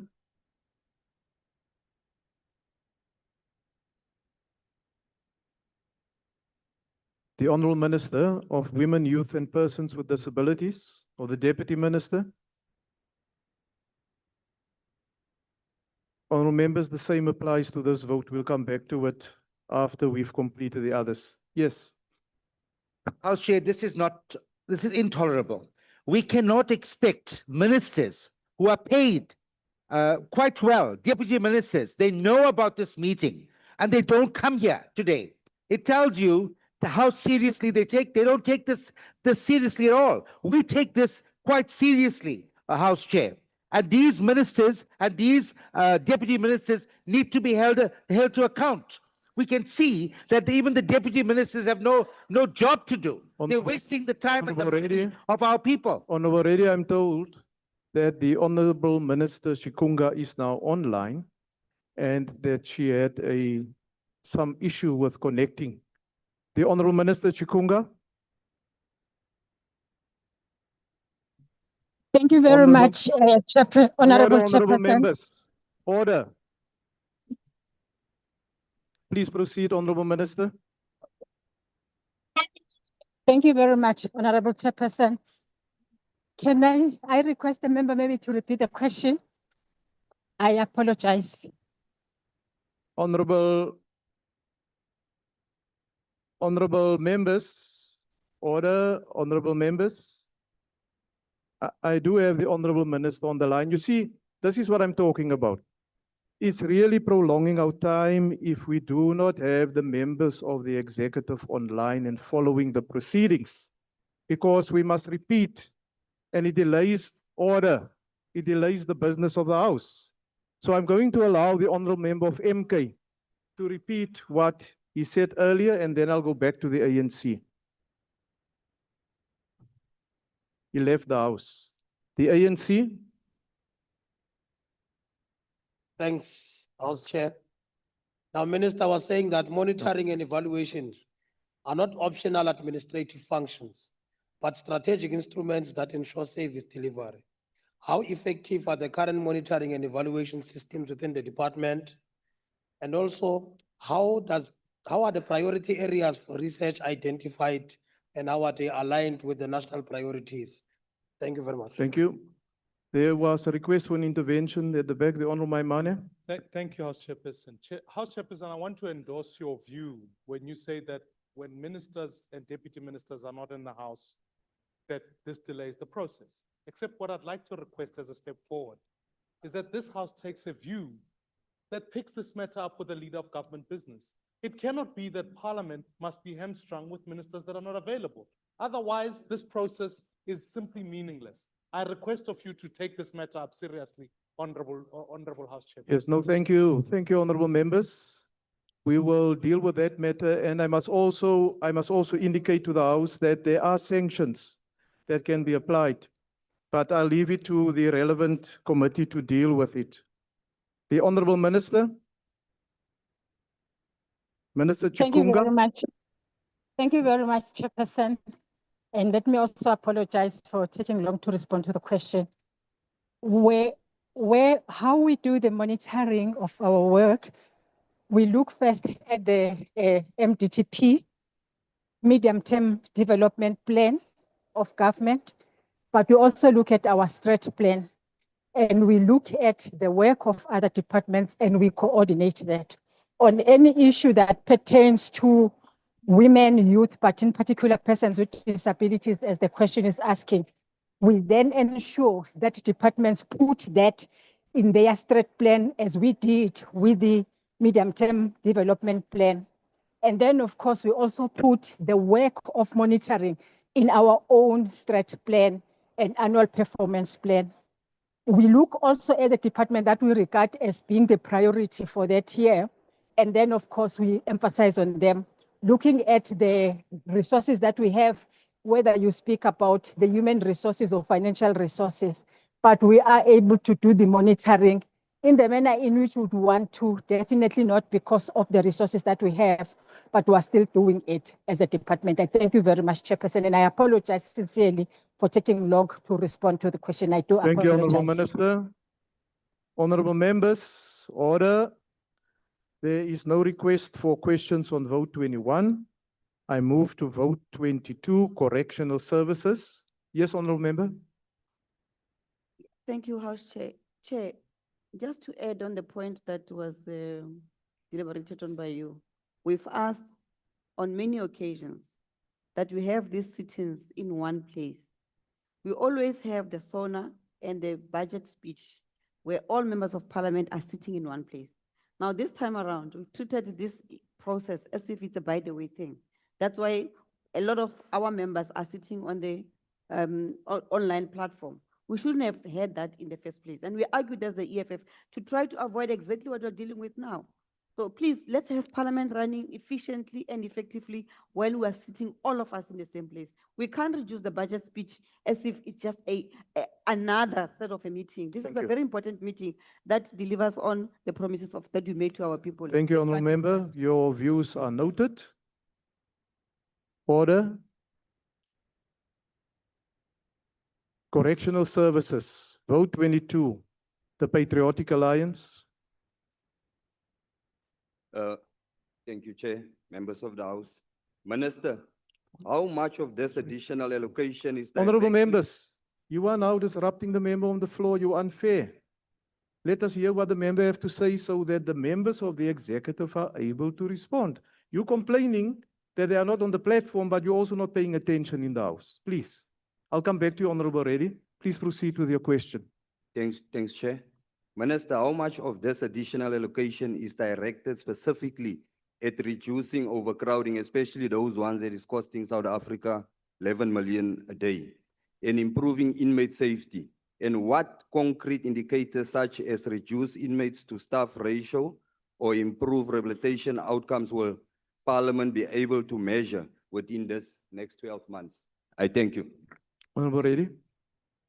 Honorable House Chair, may I suggest to assist the process that before we begin the questions, if you could check if the minister is in the House.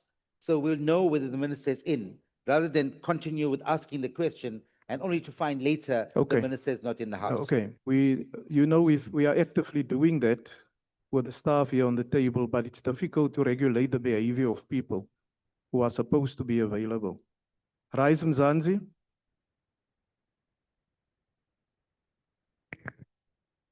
Thanks very much, Chair.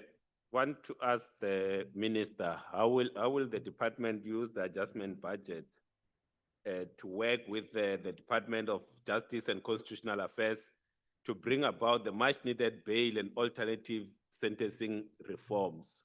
The ANC. Thank you, House Chair. Honorable Minister, the adjustment includes self-financing expenditure for offender gratuities funded through revenue generated from offender labor. How does the department ensure transparency, fair labor practices, in the generation and utilization of this revenue. I thank you, House Chair. The Honorable Minister. The Honorable Minister of Correctional Services. Thank you, Honorable Chair. Good afternoon, and all of the best wishes for 2026 for all the honorable members. Honorable Chair, I want to start as the honorable member has just said. We must remember that this adjustment is of self-financing. It means, and the amount of 1,252 million was collected from offender labor in the previous financial year, and it is now appropriate back to correctional services to supplement offender gratuity payments for offenders working in the department. The self-financing amount and adjustment to 2025 appropriation is in line with approval from National Treasury.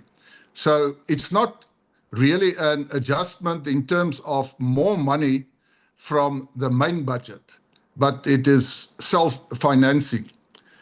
As far as the 3,080 million is concerned, the following environments of funds were approved by the accounting officer and are included in the 25 of this adjustment appropriation.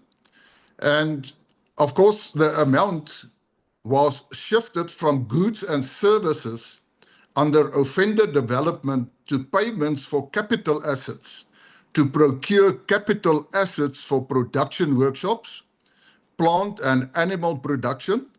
The machinery and equipment procured include tractors, scalding tank, vent cutters, and hydraulic garage presses. So what I say, and I think to answer the question, how it is going to contribute to overcrowding, it's not going to have a direct effect on the overcrowding. It is actually going to enhance the rehabilitation process as such. Thank you, Honorable Minister. Your time is now expired. We'll proceed to vote number 23, Defense, the EFF.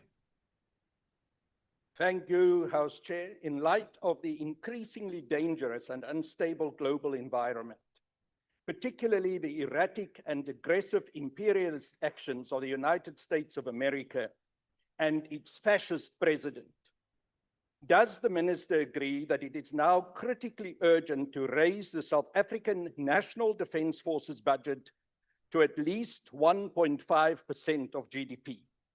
And is she prepared to insist with the President that this be implemented forthwith as a matter of urgency to initiate the rebuilding of the SANDF, enabling us to confront the threats posed by the aggressive posture of the United States of America against South Africa?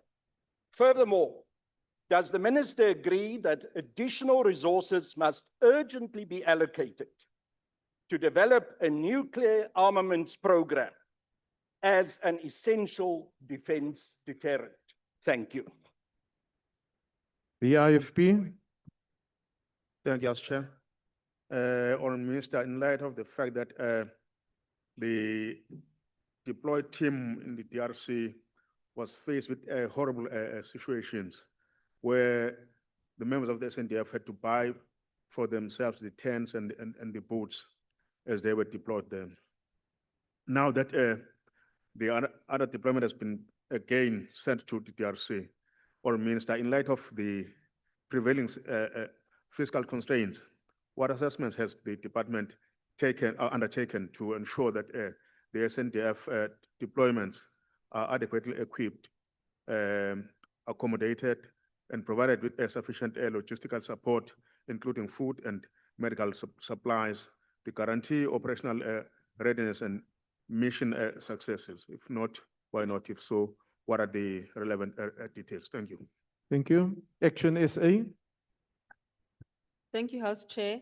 How does this budget address the SANDF's inability to meet its core constitutional mandate of defending South Africa's territorial integrity, secure our borders, and support internal security, what concrete funded interventions in vote 23 will restore operational capability? Thank you. Thank you. Rise Mzansi. Okay, so we have long supported an increase in the defense budget, as long as there's a coherent plan that accompanies it. So I want to check with the minister, how will the department eradicate the corruption and the poor governance within the SANDF? Thanks very much. Thank you. ANC. Thank you, House Chair. Minister, with the extra allocation through the special defense account for programs such as force employment, landward defense, Air Force, maritime acquisitions of upgrading of main defense weapon systems and technology, how will this adjustment assist with meaningful equipment readiness and operational effectiveness and long-term capabilities? I thank you, Chair. Thank you. The Honorable Minister. No, thank you very much, Chair. Let me also thank colleagues or honorable members for the questions and compliments to all members. Chair, I almost agree with most of the points that members have raised. I agree with Honorable Kani House about the need to really increase the budget of the Defense Force. And it's something that we've been raising frequently. Even the percentages that he's raising, we even said they could be phased in to reach that 1.5 so that we also don't have a boom effect to the Treasury. And it's something that we really would wish Parliament, Cabinet, and ourselves, because we've been pushing for it. So I agree with you. About the nuclear plan, I think it will be plans that will be discussed broadly, but currently I want to agree with him on the first point. On the deployment of soldiers in the DRC, I can assure members that we have done all we could within a very constrained budget to make sure that the basic things are in place, your tents, your supplies, and all the necessary things. And we have adopted, I think, a commitment that it should be soldier first. So the things that our soldiers need are prioritized above everything else. And I will be repeating the same question that indeed, our budget, we've said it repeatedly, it's inadequate for all the things that we need to do. What we have currently, just enough to keep the country safe. But some of the bigger things within this very difficult environment, we're not able to do. And that's why, again, we hope that when the real budget comes in March, we will be able to be given more money. We can move from the percentage we're in, even if you don't reach 1.5, but if we can move at least to 1 or 1.2, and agree with members, and I do hope that they will support us. That there are plans to use the money, that we will be able to use the money. I can assure members that the plans are in place around issues of corruption and fraud. It's something that with my colleagues, the deputy ministers, were constantly engaged to make sure that indeed we can protect the government, we can protect the defense from all forms of malfeasance and all corruption. So, Chair. Thank you, Honorable Minister. Yeah, I thank members. Thank you very much, Chair. Thank you. I put vote number 24. There are no requests for questions. I now put vote number 25, Justice and Constitutional Development. Yes, Honorable Member. Chairperson, when I looked at the virtual platform, I saw that the Minister of Higher Education is here. So my worry with you delaying for him to come and respond is that by the time he comes back, he may not remember the questions that were asked him. No, you can ask your question again at the You'll time. give me another opportunity. Yes, All right. we'll go through it again. Vote number 25, Justice and Constitutional Development. There's requests from the FF Plus. Thank you, House Chair.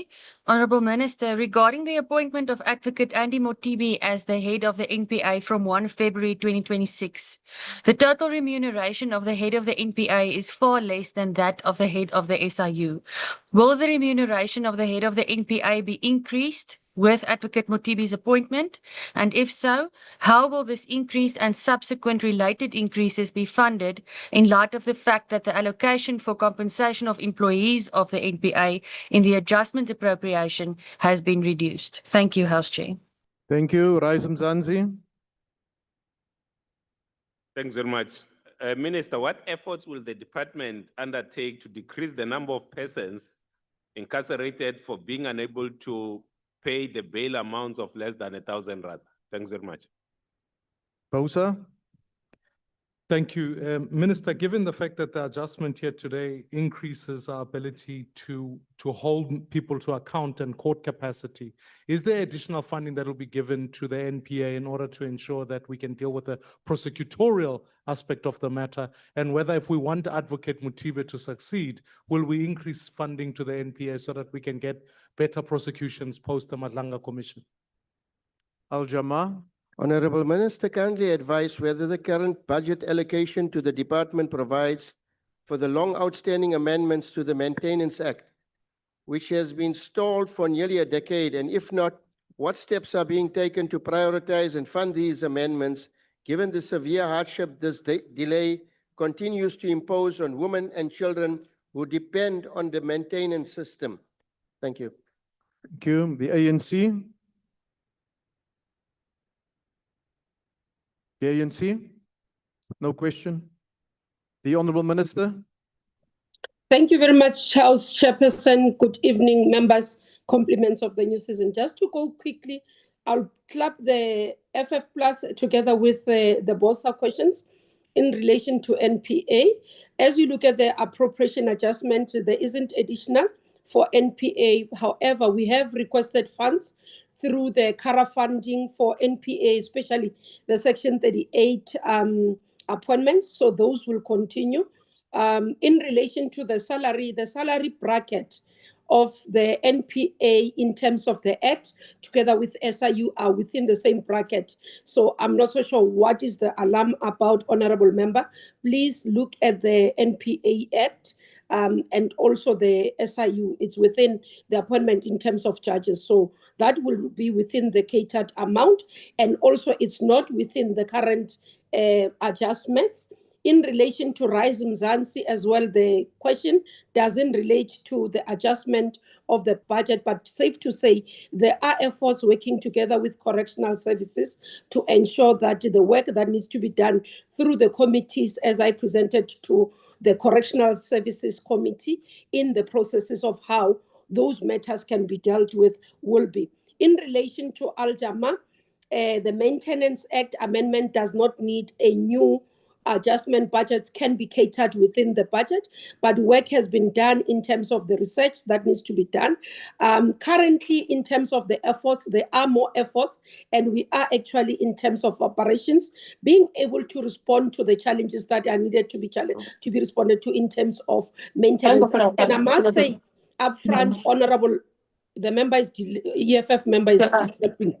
If I may say, Chair, in terms of currently, I must urge members, as they are in their constituencies, there are many women who apply for maintenance and therefore then get discouraged. So the department is sitting with a lot of money in various provinces that are not claimed and would want to finalize the distribution and change in terms of how maintenance monies are paid directly to the accounts of the individuals and not of the department. Thank you, very Honourable much. Minister.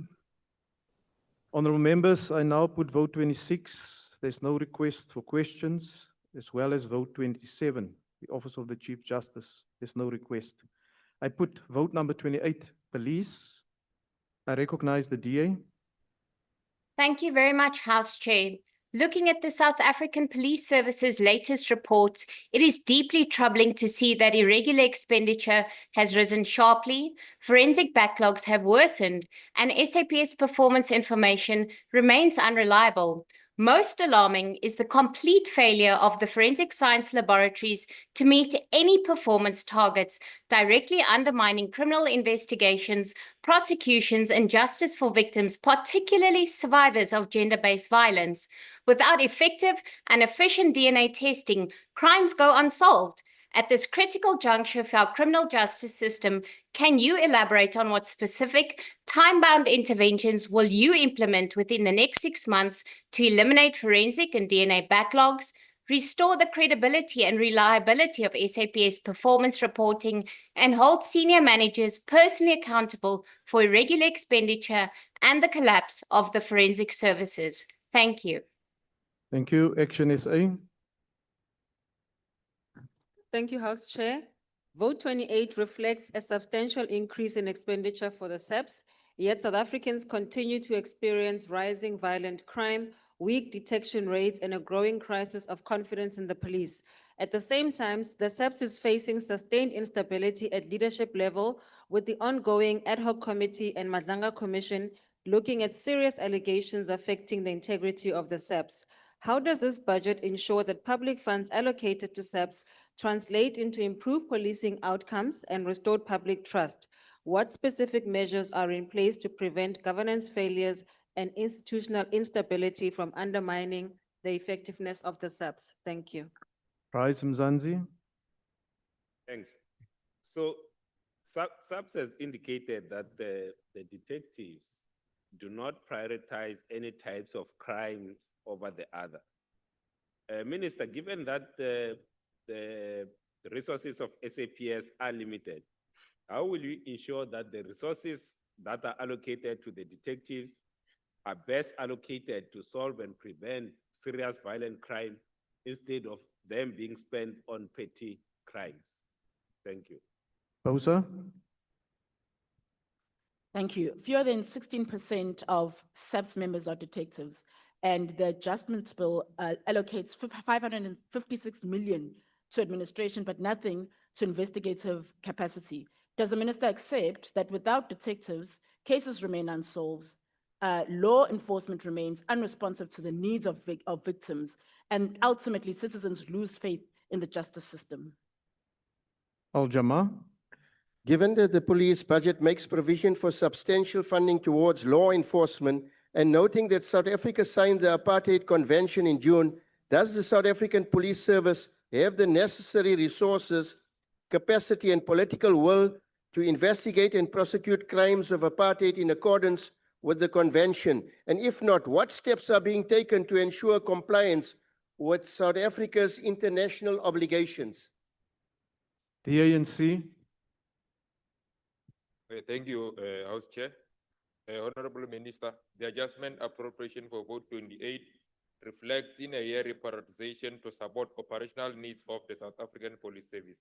How will these adjustments strengthen visible policing and detective services, particularly in high crime areas like the Western Cape and Gqeberha, while ensuring that resources are used efficiently? Thank you very much. The Honorable Minister, the Deputy Minister is going to reply to the questions. Thank you very much, House Chair. In terms of the forensic labs that have been raised by the member, for this financial year, we'll be continuing with one at KwaZulu-Natal and the other one in Mpumalanga laboratory in Mpumalanga. And then for the others, which the remaining will be four, we'll try within what we have to see whether we cannot able to also make sure that they have one. In terms of dealing with instability, we are this year in the 2025-26 continuing to enroll police of about 5,500 so that we can put more boots on the ground and be able to deal with instability, but also to deal with policing, as one have asked. In terms of the detectives, we have shifted some money to be able to employ also detectives who have left, and we have given a report that some of them, more than 200, have re-enlisted so that we are able to deal with the detectives and not necessarily prioritize cases in terms of who is who. And also the other issues that the ones that have just been passed out last year, some of them were trained to actually join the services. The other thing that we're going to do in terms of improving the services is to make sure that we deal with technology in terms of the implementation of body-worn cameras, vehicle dashboard cameras, procurement of additional drones, technology of forensic services, CCTV street surveillance rollout at Inanda, Ntuzuma, and Kwamashu, areas within KwaZulu-Natal, as well as renewal enhancement current information system. And also, SAPS will be donating 1 million to South African Police Service Education Trust during 25-26 financial year for those officers that have died on duty so that they are able to go. Thank you, Honorable Deputy Minister. Your time is now expired. Thank you very Honourable much. members, I'm proceeding to vote number 29, agriculture. There's a request from the Democratic Alliance to ask a question. Thank you. The DA notes significant progress by the department in strengthening South Africa's agricultural resilience and trade position. Targets for plant and animal pest surveillance have been completed, including the critical foot and mouth disease survey, alongside the proactive procurement of FMD vaccines. The department's additional expenditure of 322.7 million compared to last year is justified, with a substantial portion directed at vaccine procurement and the establishment of a mid-scale FMD vaccine facility, an essential investment in biosecurity and long-term food security. We also welcome the additional 336.7 million allocated to the Comprehensive Agricultural Support Program to reconstruct and rehabilitate infrastructure damaged by disasters in 2024 and 25. Under Minister Steenhuisen's leadership, South Africa has secured historic trade milestones, opening new markets in China, Vietnam, Japan, Iran, and across Asia in fruit, red meat, maize, and grapes. These interventions strengthen farmers, growth, exports, and protect jobs. Thank you. The FF Plus. Thank you. Honourable Chair, we would like to know if the Minister could indicate whether he adjusted the budget for the substantial expenses regarding to foot and mouth disease and whether he is confident that it will be sufficient. I thank you. The ANC.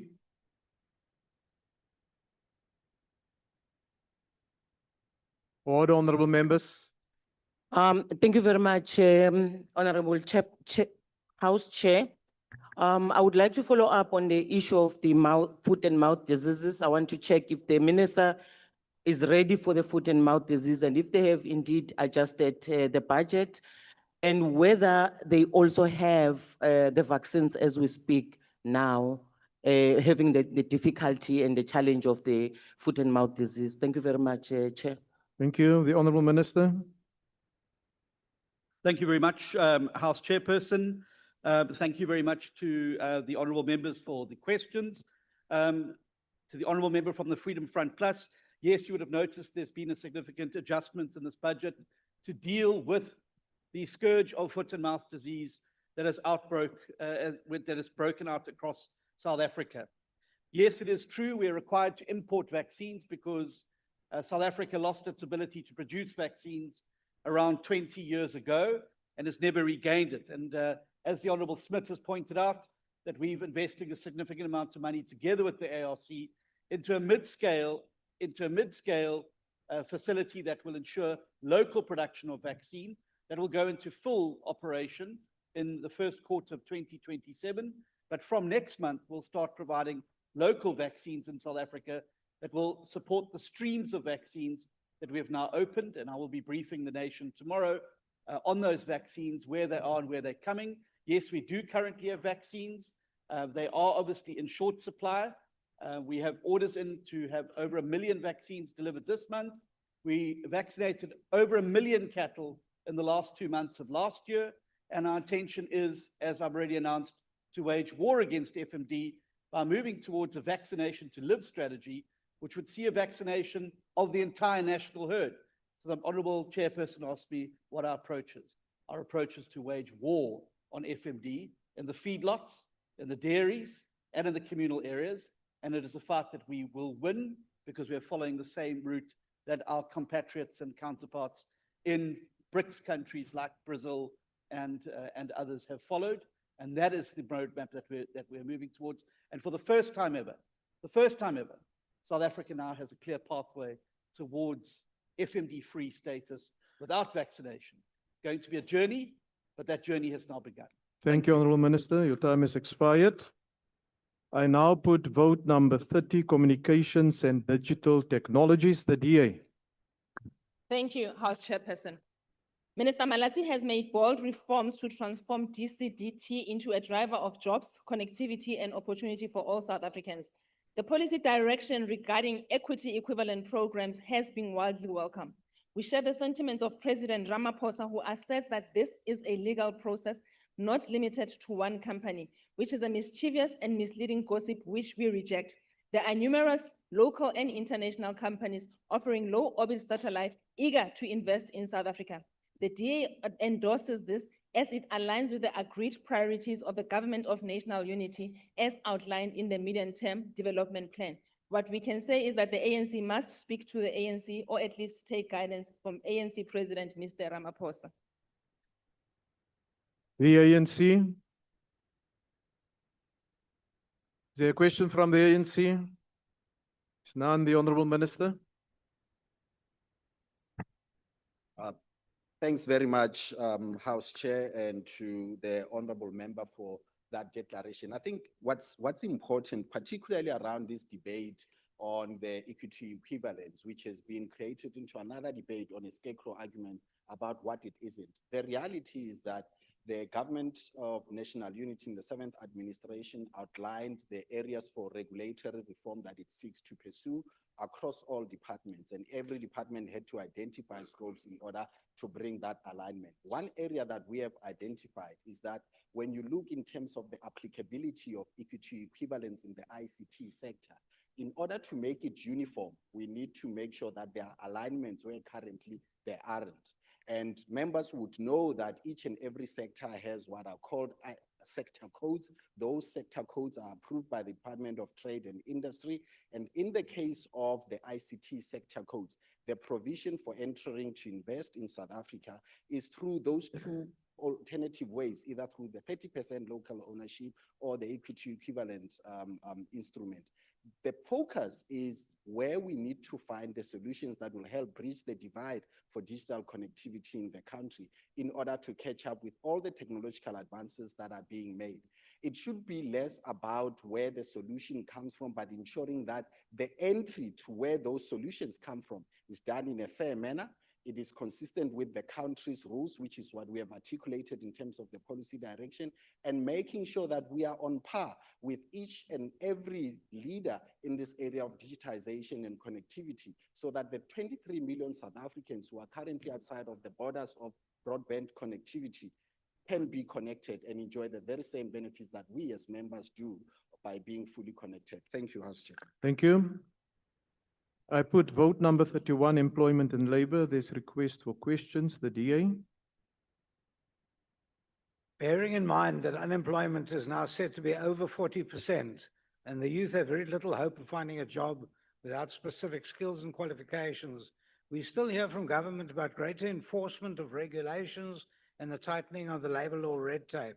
We still hear the old refrain about higher wages, more onerous compliance structures, and unfortunate harsh requirements from our bargaining councils and labor inspectors.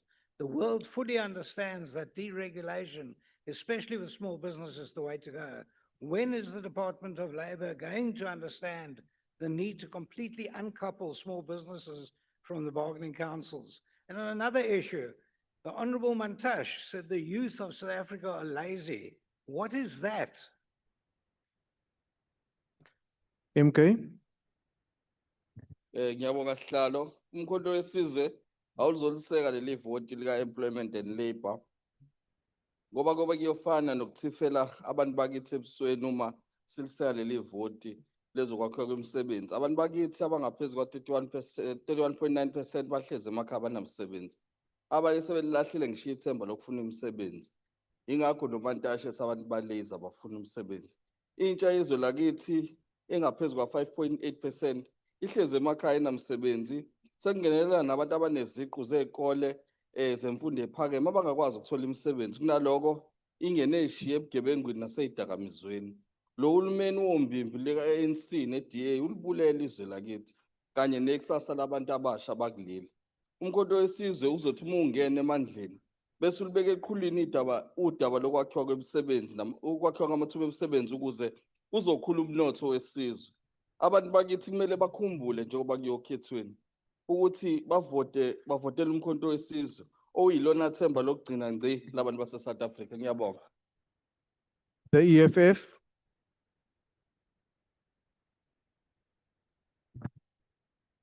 Chair, the exploitation of workers is pervasive in this country, specifically in the agriculture and hospitality sector. Workers rely on this department to free them from the shackles of the modern day slavery norm. Minister, given that the Inspection and Enforcement Unit is mandated to protect vulnerable workers and ensure compliance with labor legislation, why has the department not prioritized sufficient budgetary allocations to this unit to enable the filling of critical vacant posts across the country? Thank you, Chair. The ANC. Thank you, House Chair. House Chair, the question is to do an assessment in terms of the budget impact on the programs of the department. Are the adjustment in inspection and enforcement, public employment services, and labor policy and industrial relations strategically aligned with the mandate of reducing unemployment and advancing regulatory compliance, public employment, and social dialogue? Thank you, House Chair. The Honorable Minister.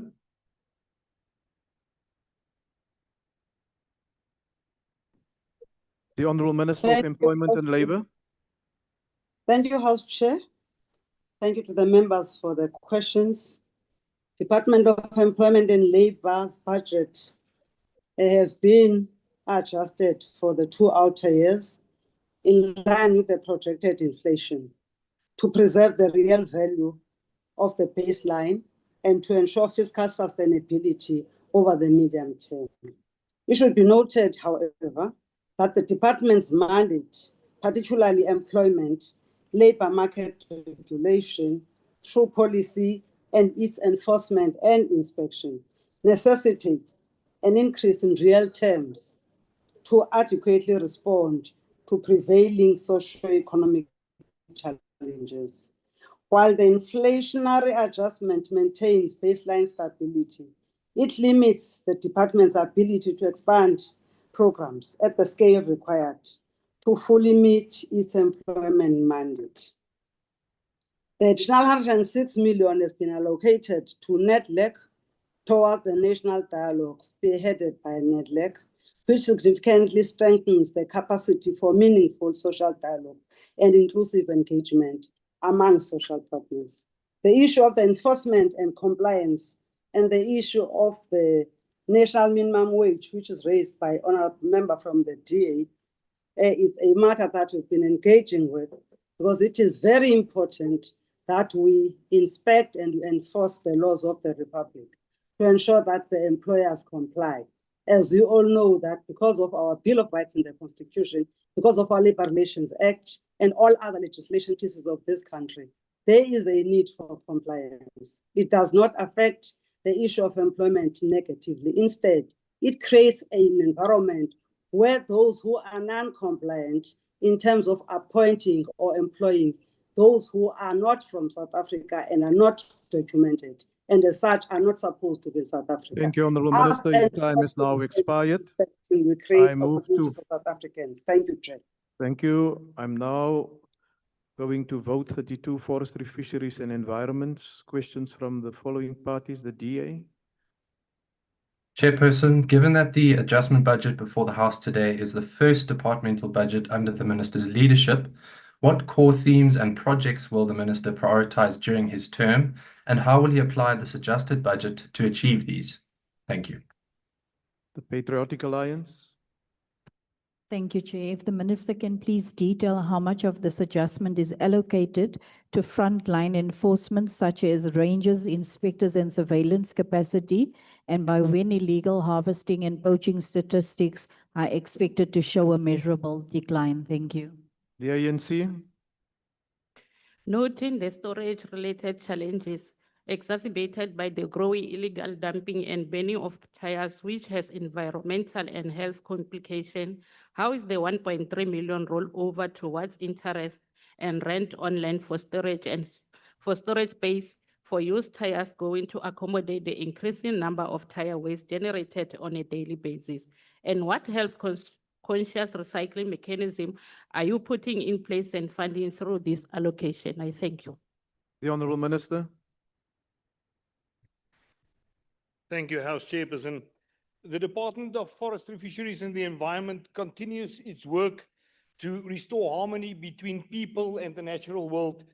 It's the task of DFFE to find a balance between creating jobs and growing the economy on the one hand, as well as protecting our environment. As Chairperson, it's simply not true that we cannot achieve both. As Minister, to answer the questions, I will prioritize our fishing communities. They need support. It is simply not acceptable that somebody living and having been born at the ocean cannot utilize that to him and his family's advantage. It is not right that somebody living in Lambert's Bay have to get a fishing quota from somebody living in Soweto or Boksburg. We will change that. We will increase our efforts to address the issue of climate change through implementing proper mitigation as well as adaptation programs. Anyone who believes that climate change is not real must just go and have a look at the veld fires that we just had. They must go and have a look at the flooding that people in the eastern and northern parts of this country is currently facing. Just last week, I had a meeting with the management team of Kruger National Park, and I was so proud to see how they are preparing proactively to combat this. As Chairperson, there will be money that will go towards anti-poaching and the fighting of environmental crimes. We must make that a priority. We are seeing how our coastlines are being stripped and how our natural resources are being raped in this country with regards to stealing of that. We need to fight that. Fiscal discipline will be a priority in my department as well. With regards to the shifting of money, there has been 4 million rand that has been received with regards to fines that will go directly towards fighting environmental crimes, and the whole issue with regards to abalone poaching will also be dealt with. Thank you, in that Honourable regard. Minister. Thank you. Your time has expired. I now put vote 33 human settlements, the Patriotic Alliance. Thank you, Chair. If the Minister can please explain in the adjustment, what changes have been made to funding for title deed restoration and issuance? How many title deeds will now not be delivered as a result? And how do you justify these adjustments when millions of households still do not have legal ownership of their homes? Thank you, Chair. Thank you. The ANC. Thank you, House Chair. How will the additional allocation of 313.3 million to replenish the emergency housing grant in the adjustments appropriation bill will be prioritized and monitored to ensure that it delivers timelessly, transparent and equitable emergency housing relief to communities affected by disasters, particularly in provinces with a persistent informal settlement vulnerabilities. I thank you, Chair. Thank you. The Honourable Minister. Thank you very much, Honourable House Chair, and Happy New Year to honourable members. We have received the appropriation in relation to emergency, which relates to disaster one, but emergency settlements as well. As we are currently speaking, we're on the ground on the floods that have just taken place in Limpopo, coupled with the fires in the Western Cape in Danone. So the assistance will come a great deal. It is not actually sufficient. We currently are sitting as the Department of Human Settlement with 4,075 informal settlements. Therefore, that suggests that the process of reblocking, of relocation, and a placement of our community members who are in the flood-lying areas, who are also affected by the disasters. In relation to title deeds, well, the appropriation doesn't relate to that, but I can comfortably say to the honourable member that we have upped the game in relation to assisting as national all the provincial departments and municipalities in particular to ensure that they are able to apply and pay on behalf of our deserving community members to receive title deeds. In the past calendar year, December to January this year, we have allocated already close to 3,000 title deeds which have well been paid off. We are estimating that we'll be able to hand over fully to ownership houses in Kwakwa, in Putadichaba, in Garankua, in Mabopane. We're working tirelessly with the MEC of Gauteng to try and look into a Guruleni embankment. So we do believe that we'll bring back dignity to our people in terms of ownership of the houses that they so deserve. Thank you very much, House Chair. Thank you, Honourable Minister. Honourable members, we proceed to vote 34. There's a request for questions from the Democratic Alliance.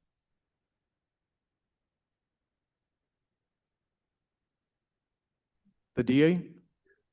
It's what's missing from this budget that exercises us. We eagerly anticipate the new cadastral system, but could its rollout be any slower? We hope after all this it's worth the wait. Until it's proven to be working, there's little chance of any big new investments. We're simply not replacing old mines fast enough with new ones. That's because many miners consider us to be uninvestable. And that's not just because of the cadastral system. The urgent need is for better management of the department. So the question to the Minister, is there anything in this budget that demonstrates that you're going to take steps to ensure the regional offices speed up licensing, clear permitting blockages, and end corruption in the licensing process? The EFF. Thank you, Chairperson. There's a budget shortfall to deal or to close or rehabilitate old mines. These old mines are often used for illegal mining, run by violent illegal mining syndicates. There are over 6,000 abandoned old mines. What other alternative is the Minister pursuing to make up for the budget shortfall? Thank you very much. Thank you. The ANC. Thank you, House Chair. Honorable Minister, taking into account Honourable member, can you just speak into the microphone so that the Minister can hear? You may sit down if it's more comfortable for you.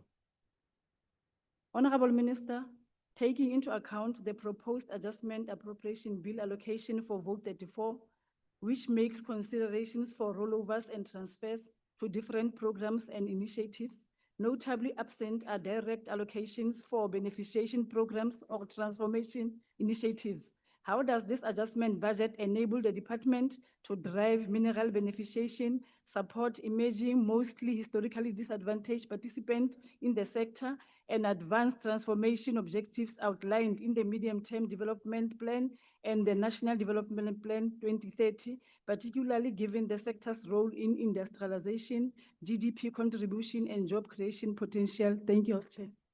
Thank you. The Honourable Minister.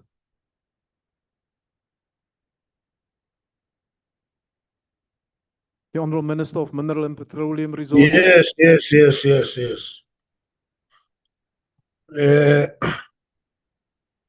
I want you to see me. Honorable Rema, the cadastral system is being rolled out. Yesterday, we had a meeting with the department.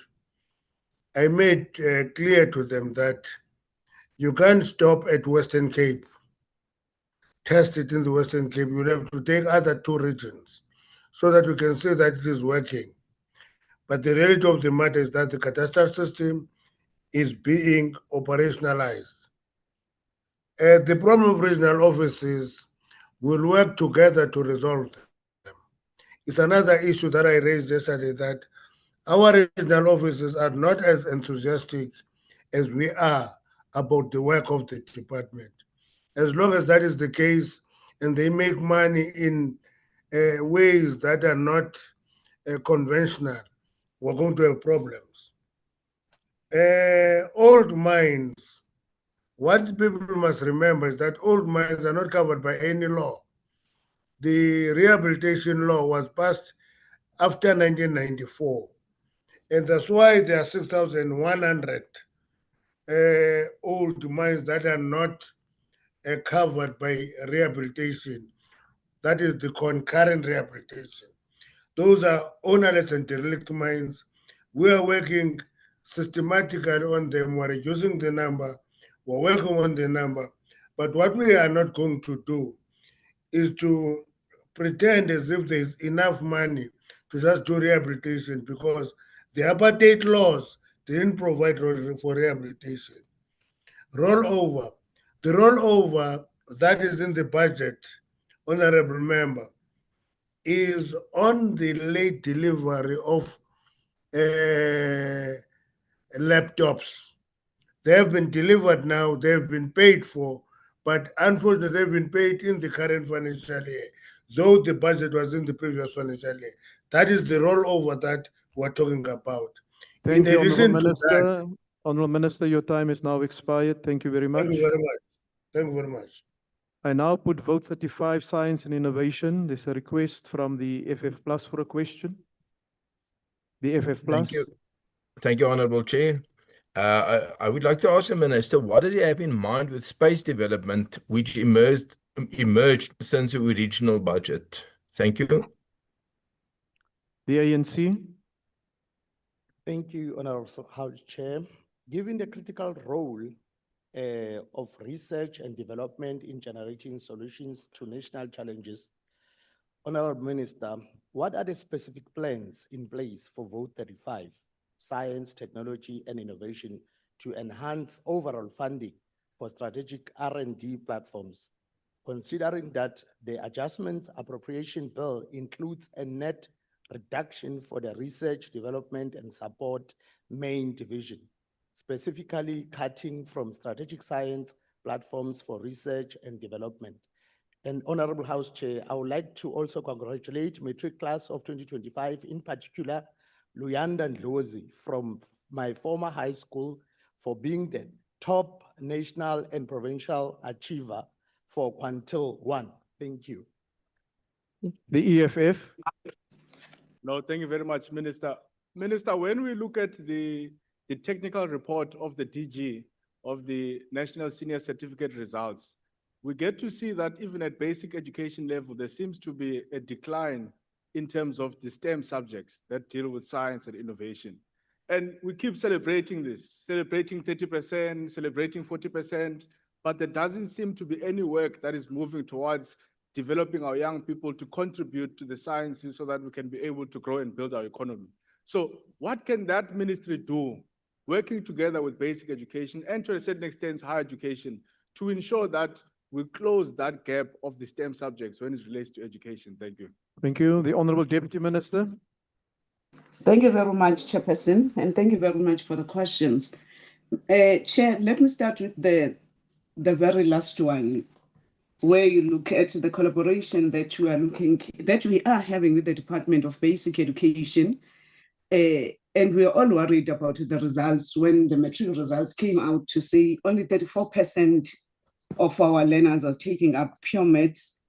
And also the percentage is a little bit low when we look at 64 vis-a-vis the performance of other subjects. It's one area that we are looking at, a lot of collaborations that we are having with the Department of Basic Education, and we're still going to work on it as to say, how do we open up the pipeline for more of our students, our learners to take up STEM subject, as we know that it's one of the important subjects to take STEM for better future of our country. But also let me touch on the question from the FF Plus, where he says, what are our plans when it comes to the space capacity that we have as a country? It's one area really where we're investing quite a lot as the department. As you can see, even when you look at the budget, the rollover was from that space, because we are looking at making sure that when it comes to space infrastructure hub that we are engaging on, it's one of the areas, critical areas, where we are saying we're even open up the sciences when it comes to our communities and environment and the space capacity and capabilities that we have as a country. We are investing quite a lot as the Department of Science, Technology and Innovation. Lastly, looking at the strategic science platform that has been raised, and also the issue of R&D. Yes, when we look at the reports that we have issued and given out that are in the public space, we are also worried about the level of investment in our country when it comes to the area of R&D. And we strongly believe that there is no country that will ever grow economically when it comes to skills without investing on research and development. And we Thank are you, engaging. Honorable. Thank you, Honorable Deputy Minister. Your time has expired. Thank you I very now- much. Thank you. I put vote 36, small business development. There's a request from MK. MK has no declaration, Speaker. Thank you, Acting Chief Whip. Bosa, Thank you. To the Minister, in the 2024-25 financial year, 39.2 million went unspent in small business support. The absence of an adjustment to specifically address this reflects a tolerance of delivery failure. How does the Minister justify this when data shows that small businesses in South Africa are underfunded? the ANC. Thank you very much, Chairperson.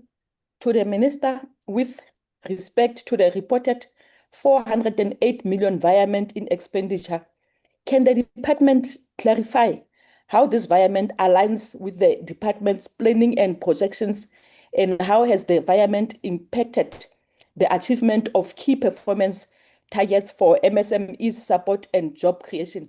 Thank you very much, Chair. Thank you, the Honorable Minister. The Honorable Minister of Small Business Development. I'm informed the Honorable Minister is online.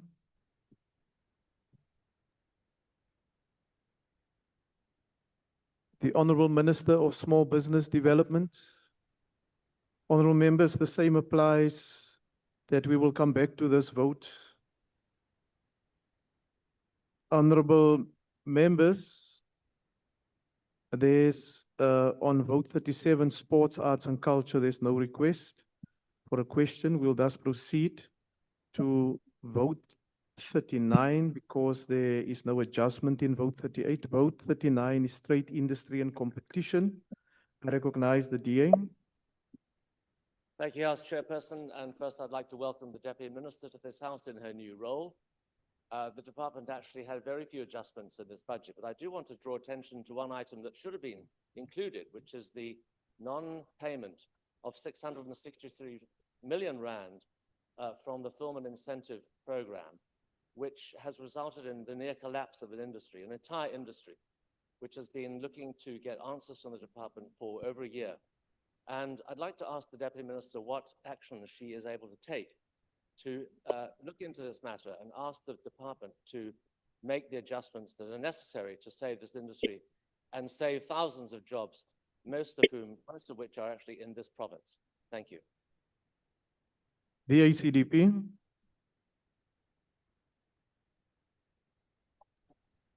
Thank you. Thank you, House Chair. House Chair and Minister, economists argue and the ACDP agrees that the role of government is to create a climate conducive for business to operate. And one of the key mandates of GTIC is to drive an increased industrialization in South Africa. However, the failure to drive an increased industrialization is seen in the decline of our manufacturing sector, whose contribution to GDP has declined from 20% in 1960 to around 12.8% in 2024-25 financial year. Additionally, employment in the sector has dropped significantly since 2001. Now, the Center for Development and Enterprise argue that the DTIC's policies have been more harmful than helpful to the sector's competitiveness.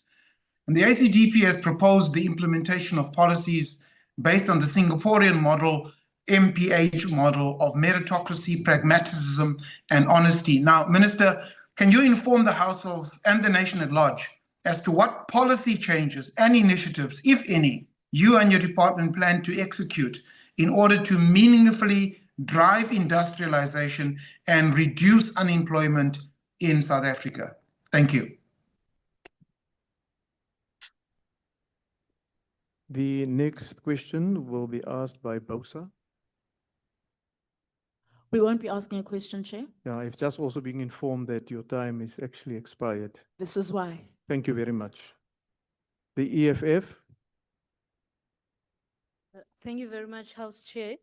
Can the department provide an update as to whether there are any continued trade relations in terms of arms between South Africa and Israel? And if so, what are the details in this regard? Thank you, House Chair. Thank you. The ANC. Thank you very much, House Chairperson. Just want to ask the Minister about the variant from the core of the department to the non-core, in light of the fact that we are on the verge of launching our industrial policy as the country. How will this variant impact? Because we are seeing quite a number of strategic firms closing down and the number of jobs are not looking good. I wanted to ask whether or not this question is strategic for us to move from the core to the non-core in the organization. Thank you very much. Thank you. I've been informed the Honourable Deputy Minister will respond to the questions that has been asked. The Honourable Deputy Minister. Yes, thank you, House Chair. And good afternoon, everybody. So the first question from the Honourable Chance, which relates to the film incentive budget. And House Chair, it is unfortunate that it has to come to protest action. I believe that the film industry is protesting later this month. And, you know, it's an industry that contributes valuably to our economy and to job creation. And it's my understanding that this problem dates back to 2019, where there was an incentives approved far beyond the limits of what the budget was. And then this was compounded by COVID-19 and lockdown, which saw many of the projects, you know, shut down. And DTIC gave multiple extensions, but, you know, the sector just struggled to recover. And then there was a delay in corrective action where DTIC only then stopped approving new incentives with the new administration now in 2024. But by this time, there was a substantial backlog which had accumulated. And just as an example, I mean, the current budget for 2025-2026 is about 522 million against an approved commitments of over 1 billion. So this has created a problem. It is something that the department and the minister is seized with. It is on the agenda to discuss, and there is engagements with National Treasury in this regard.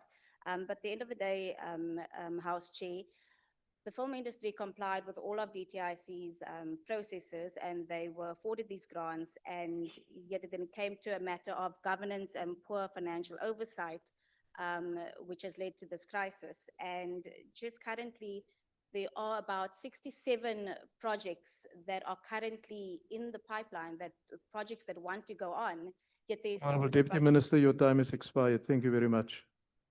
Honourable members, we are now at vote number 40, transport. There's a question from the ANC. Ngiyabonga mhlali ngaphambili. With the aging road infrastructure and increasing maintenance cost due to obviously inflation, increased traffic volumes, not to mention the additions required for more funds to deal with the backlog towards rehabilitation and emergency repairs. We just want to check, is there a plan to attract or source funding, and most importantly, to implement and meet budgetary requirements? As we can see on the appropriation budget, there is a 4.4 million on the declared unspent funds and projected underspending. The Honourable Minister.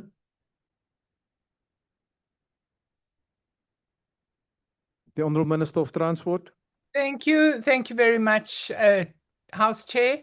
Thank you for the question. I think we need to start with an understanding that road development and road maintenance is the responsibility of national government, provincial government, and local government. The national government conducts oversight over the conditional grants that are given to provinces to deal with road development and road maintenance.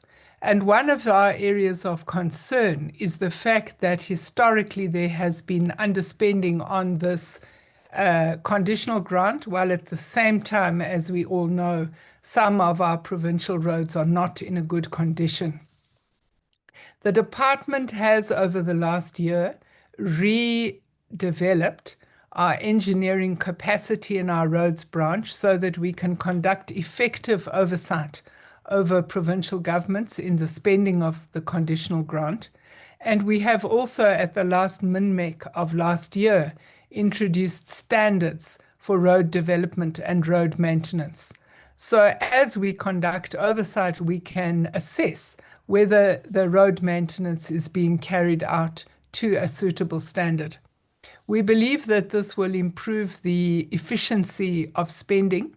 We've also formed a working group with SALGA, and the purpose of that working group is to identify municipalities that are struggling to spend the municipal infrastructure grant for road maintenance and to assist them where possible. Of course, there is a broader process of re-evaluating the entire budgets for local government, and I'm sure through that process, SALGA will probably lobby for additional money for municipalities. Thank you very much, Honourable House Chair. Thank you, Honourable Minister. We proceed to vote 41. There's a request, questions from the Democratic Alliance. Thank you, Honourable Chairperson. On vote 41, the adjusted budget shows a 3.296 billion rand reduction, not because needs have fallen, but because funds went unspent. This relates to delays on the raw water component of the Umkomazi water project, now only expected to start construction in March 2026, years late. This is not a saving, it is the cost of weak execution, delayed delivery, and rising costs. Wait for water security. And that lesson, colleagues, goes beyond this vote. Good fiscal management is not about budgets on paper. It is about spending well, on time, and for value. When planning is credible and delivery is disciplined, every rand becomes services, infrastructure, and dignity for South Africans. And that, colleagues, is how we improve the lives for all South Africans. Thank you. MK. South Africa is in a deep water crisis caused by collapsing infrastructure, failing wastewater treatment plants, and dams that are not being built. Yet this House is being asked to accept that 3.3 billion rands must now be returned because the Umkomazi Dam cannot be delivered on time. Not because people do not need water, but because the state has failed to do its job. Instead of taking responsibility, the ANC and its partners in the GNU shift the blame to the people, just as Gwede Mantashe told jobless youth not to blame government for unemployment, because according to the ANC, government does not create jobs. So now it seems if your taps are dry and sewage runs in your streets, that too is somehow your fault. If there is one reason no South African should ever vote for this GNU parties, all of them, it is that they can send billions back while our people go thirsty.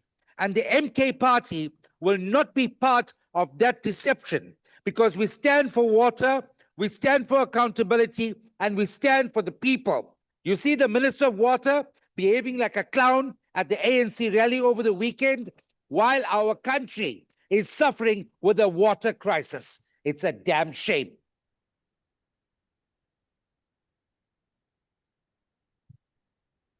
Action SA.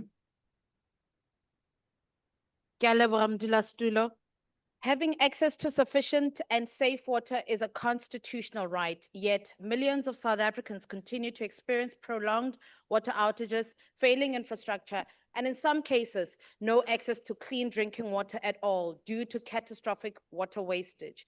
Despite sustained allocations to bulk infrastructure, water service grants, and transfers to municipalities and water entities, service delivery continues to deteriorate, particularly in rural communities and smaller towns, as we have recently seen in the Polokwane municipality, where hundreds of residents in Seshego were admitted to hospitals due to water contamination.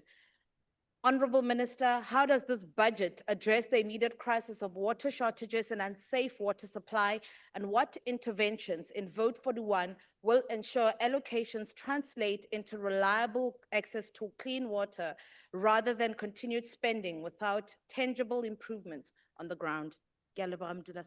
Thank you. I see the end of the Honorable Kwankwa on the virtual Thank you. platform. Thank you very much, House Chair. Minister, there are credible reports that raw sewage from failing wastewater infrastructure is contaminating local water sources and posing a serious public health risk for residents of Buffalo City Metro. Investigations and community complaints indicate that many of the municipalities' wastewater treatment plants are vandalized, underperforming, or non-functional, and sewage is flowing uncontrolled into the rivers, including the Buffalo River.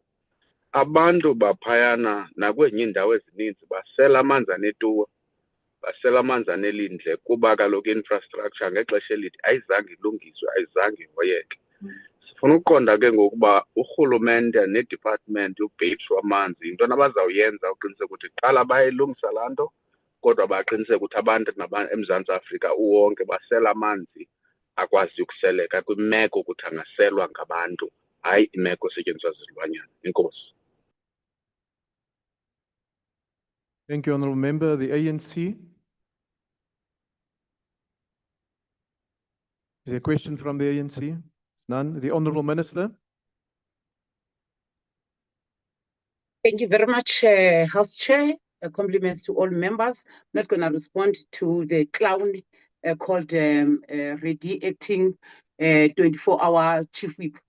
On Honorable Moore, it is not true that we have not planned properly. As you know, fortunately, you've been in water, that there are certain processes that are to be followed when a dam is about to be constructed. And we did not get an adjustment. Instead, the only substantial change is that they've moved some of the BFI allocation for Umkomazi from this year to next year. We have not sent back any billions, and there is a process that is about to be completed in terms of that detailed design. I concur with you, UDM, Honorable Kwankwa, that the municipal infrastructure, as we reported several times here, that it is decaying and it needs attention. There are turnaround plans that we have received from various municipalities on how they attend to their infrastructure. I must also point out that the sewer lines, in terms of municipal water infrastructure, they are very close to the potable pipelines, which we have observed, and we are engaging municipality on that. Bosa, the water wastage is true because of the leaks. There is a lot of water wastage. There isn't that much of a demand for bulk water supply on the areas that you have alluded to. The issue of water crisis, the bulk is still there. However, it doesn't matter how much bulk can we supply, but as long as there are water leaks, that might not assist in ensuring that there is running water when it comes to reticulation. The challenge Honorable here Minister, your time is now expired. Thank you very much. Honorable members, we now proceed to vote 42, land reform and rural development. There's questions from MK.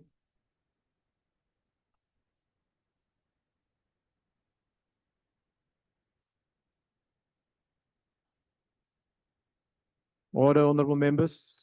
The so-called GNU has conspired against the landless majority of our people. We are sitting here with over 70% of the land in the hands of the white settler colonialists. Now the so-called GNU is committed to expropriating the mineral wealth of our people without compensation, as the Minister Mantashe has said, taking from the people, giving to the Stellenbosch mafia. The fact that this so-called GNU does not care for land return is indicated in the shocking small budget allocation of 16 billion Compare that to the police services budget of over 100 billion. Only 16 billion for land, which it must share with rural development. Ntate Ramaphosa doesn't care for our people. It's time to go, say. Mr. Palapala, fologa mo Honorable sedumong. member, the time of EFF, of MK has now been depleted. The FF plus. Thank you, Honorable Chair. I would like to know from the Minister if rural development can lose another 258 million, and is it still a viable mandate for this department after losing the amount? I thank you. The ANC.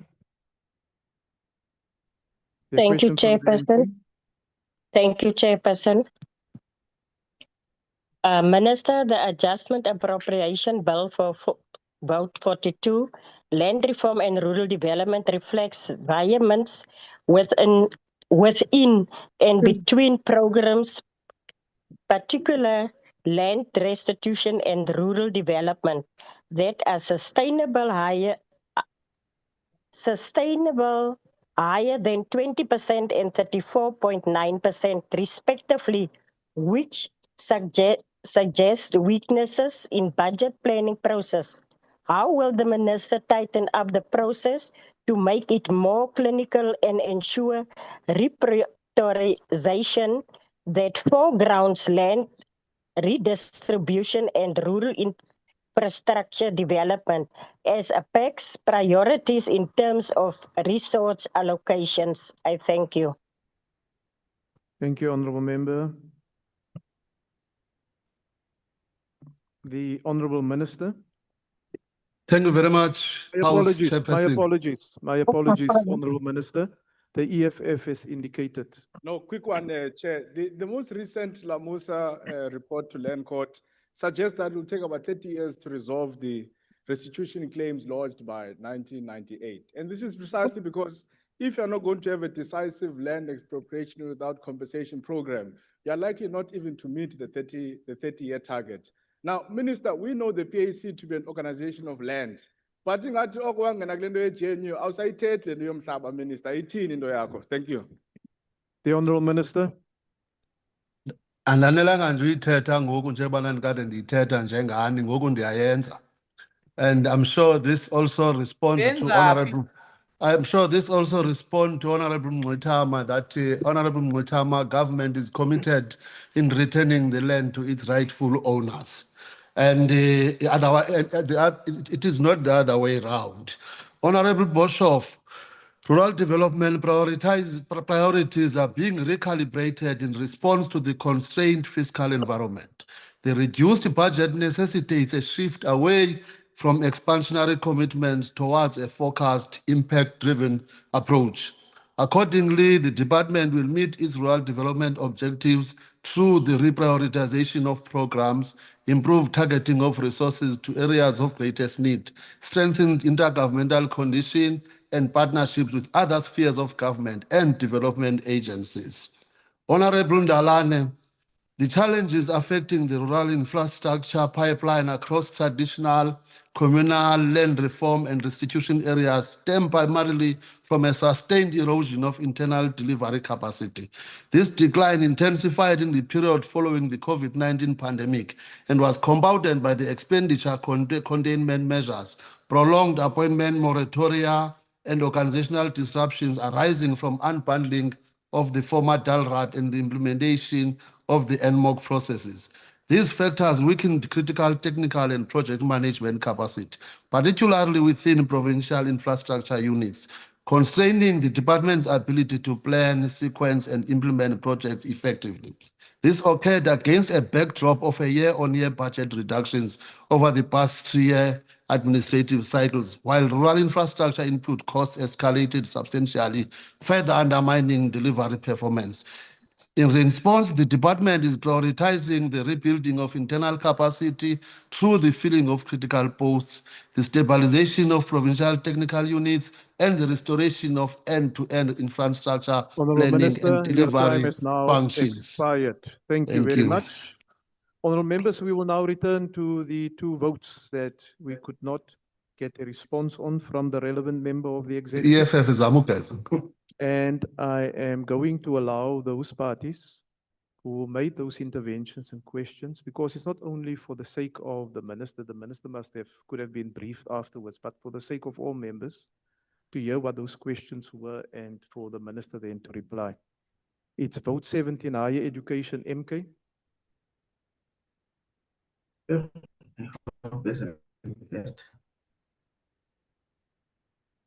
Vote 17, MK. Do you wish to repeat the question or do you want it to stand over?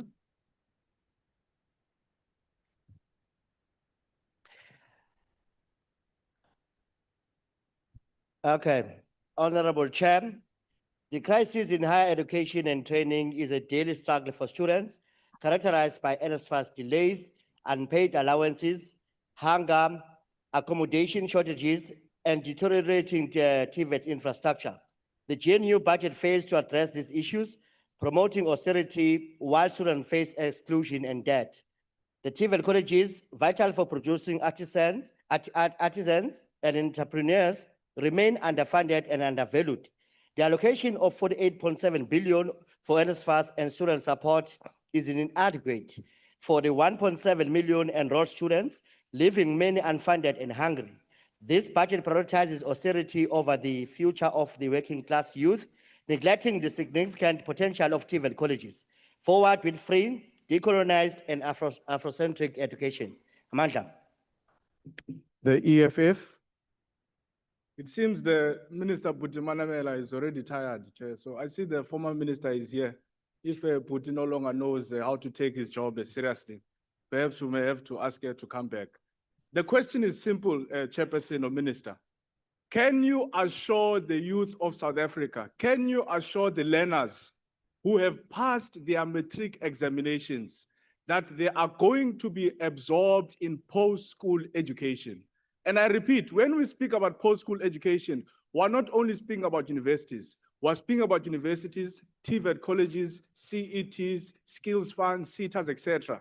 By the department's own admission, when you tell us about the F10s available spaces you have for universities, for TVET, for CET, already you are telling us you are not going to be able to absorb each and every learner that passed matric.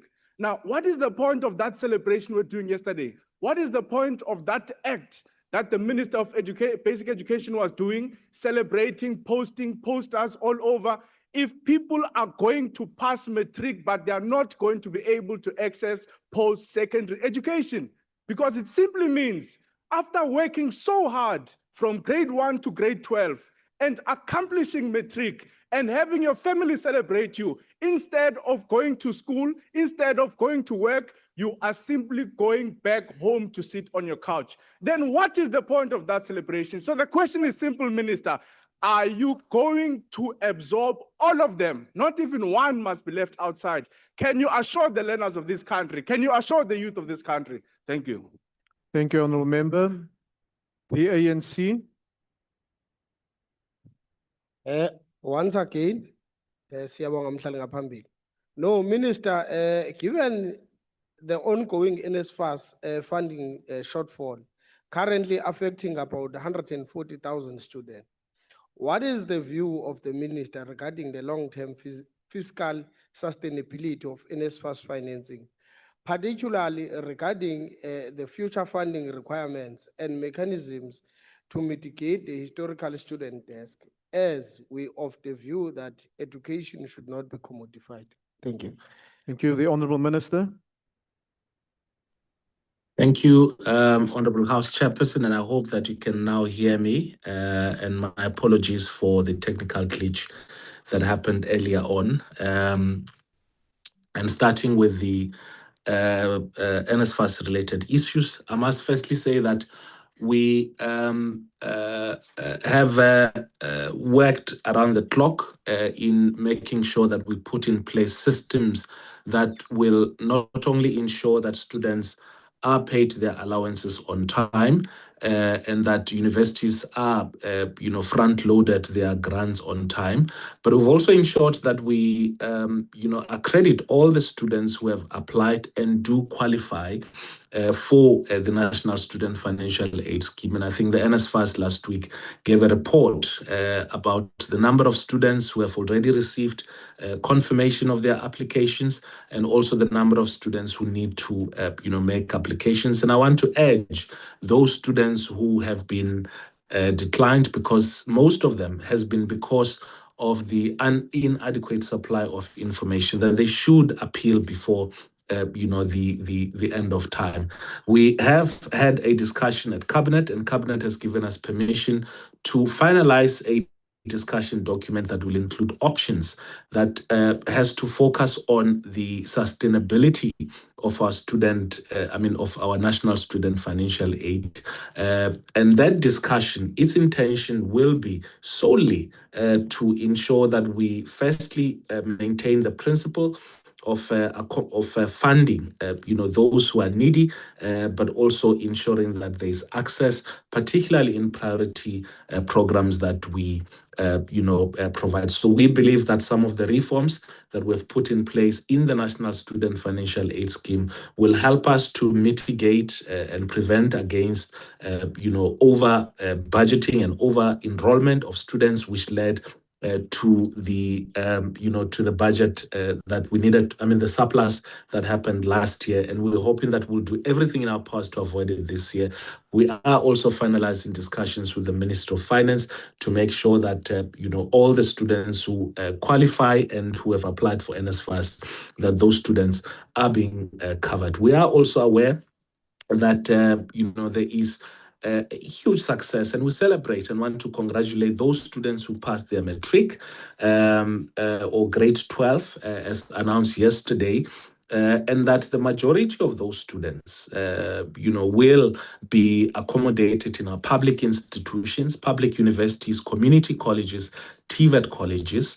The overall number of spaces that are available, yes, for full-time equivalents or new students, yes, does not meet the number of students who passed yesterday, who were announced as passed yesterday, both from public and private schools. But we have Honourable other forms of... Minister, your time has now expired. Okay, all right. Thank Thank you. We'll proceed to vote 36. Point of order. Small business development. Yes, honourable member. I'm sorry to do this, Chair, and I think the minister did this deliberately, because when he was answering the first question, he just went around in circles until he was left with very minimal time to answer one simple question that we've asked. Is higher education going to be able to absorb all the learners who passed the matric? I think he's avoiding this question.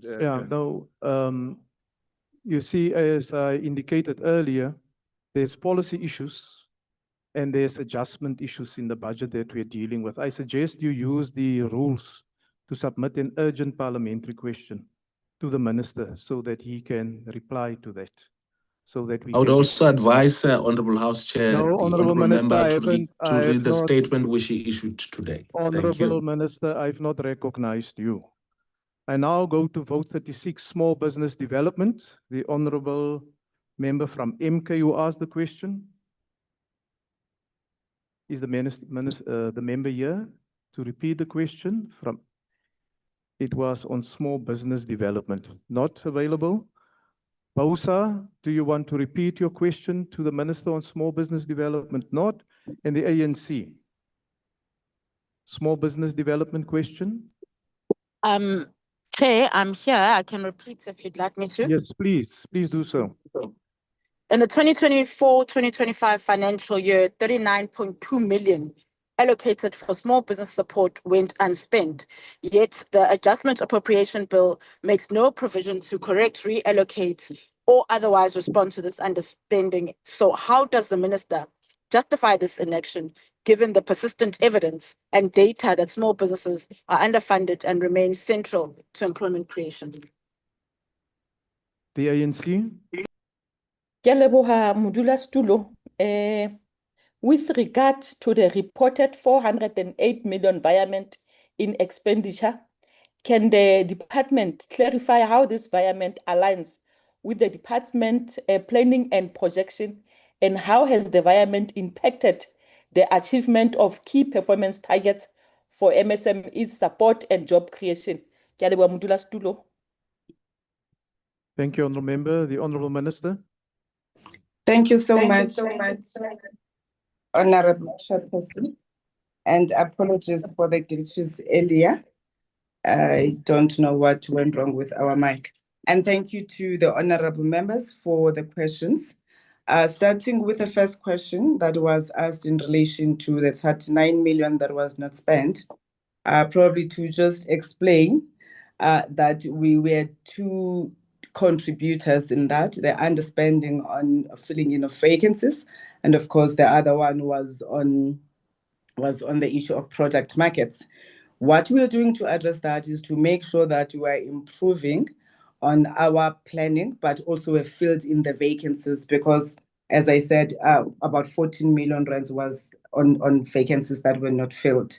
We are also remodeling the program that we call SAFE, or the Business Infrastructure Program. We have designed it in order to ensure that there's delivery of infrastructure for MSMEs on time, and of course within the allocated budget.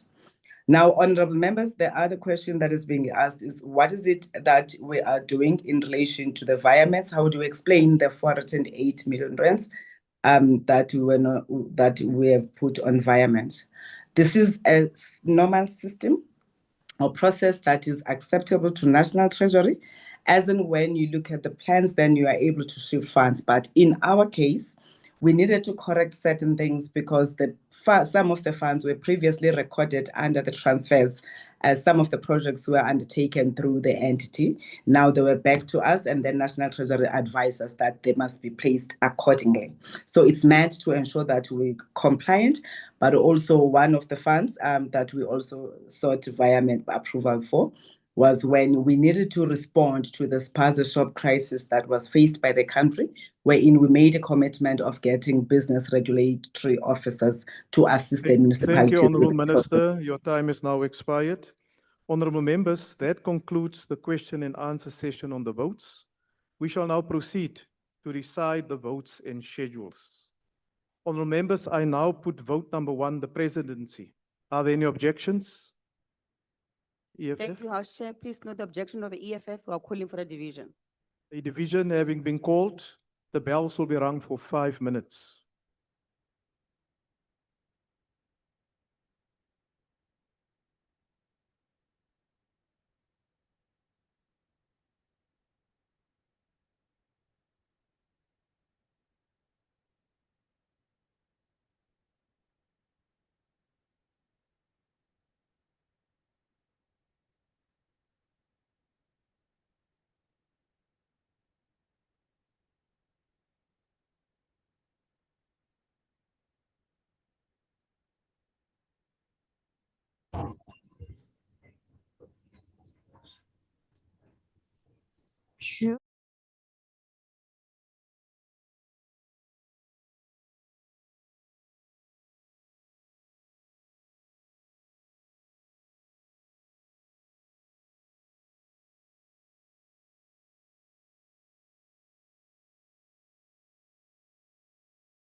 It's underway. Thank you.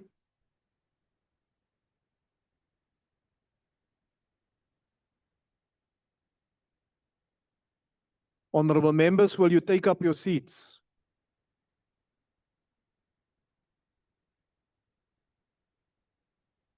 Honorable members, the Speaker has determined that in accordance with the rules, a manual voting procedure will be used for the divisions.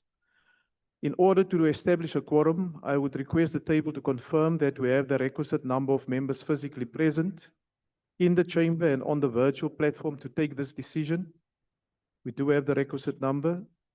I will give party whips then the opportunity to confirm the number of their members present and indicate if they vote for or against the question. A member who wishes to abstain or vote against the party vote may do so by informing the chair. Having confirmed that we do have a quorum, I now put the question to the House. The question is that vote number 1, the presidency, be agreed to. Voting will now commence. The doors to the chamber will remain locked and members will not be allowed to enter the virtual platform until voting is concluded. I'll now call on the whips to confirm the numbers of the members who are present on the virtual platform and in the House, and also if they vote for or against the question. The ANC. Thank you very much, Chair. The ANC has got 29 members here in the House, 115 who are virtual. The total is 144 voting in favor of the President's budget vote. Thanks. Thank you. The DA. Thank you, House Chair. 19 members in the House, 67 members online. That's 86 in total. Vote in favor. MK. Thank you, Chair. The MK Party has 16 members in the House, 31 members online. That gives us a total of 47 members, and all 47 will be voting against vote 1, the presidency. The EFF. Yes, Chair, we are 8 in the House, 21 online, 29 in total voting against. IFP. Thank you, House Chair. The IFP 4 in the House, 12 on the virtual platform, 16 in total and voting in favor. The PA. Thank you, House Chair. Patriotic Alliance, 3 members online, voting in favor. FF Plus. 5 members online, voting in favor. Action SA. Action SA, 2 virtual, 3 in the House, and we vote against. ACDP. 1 online, 1 in the House, voting against. UDM. Rise. One on virtual, voting in favor. Thank you. Rise. 1 virtual, voting in favor. Bosa. 1 virtual, 1 in the House. We're voting in support. ATM. Al Jama. NCC. PAC. 1 virtually voting in favor. Thank you. UAT. Good. 1 virtual voting in favor. Thank you. Is there any member that wishes to abstain or vote differently to their party? None. The voting session is now closed.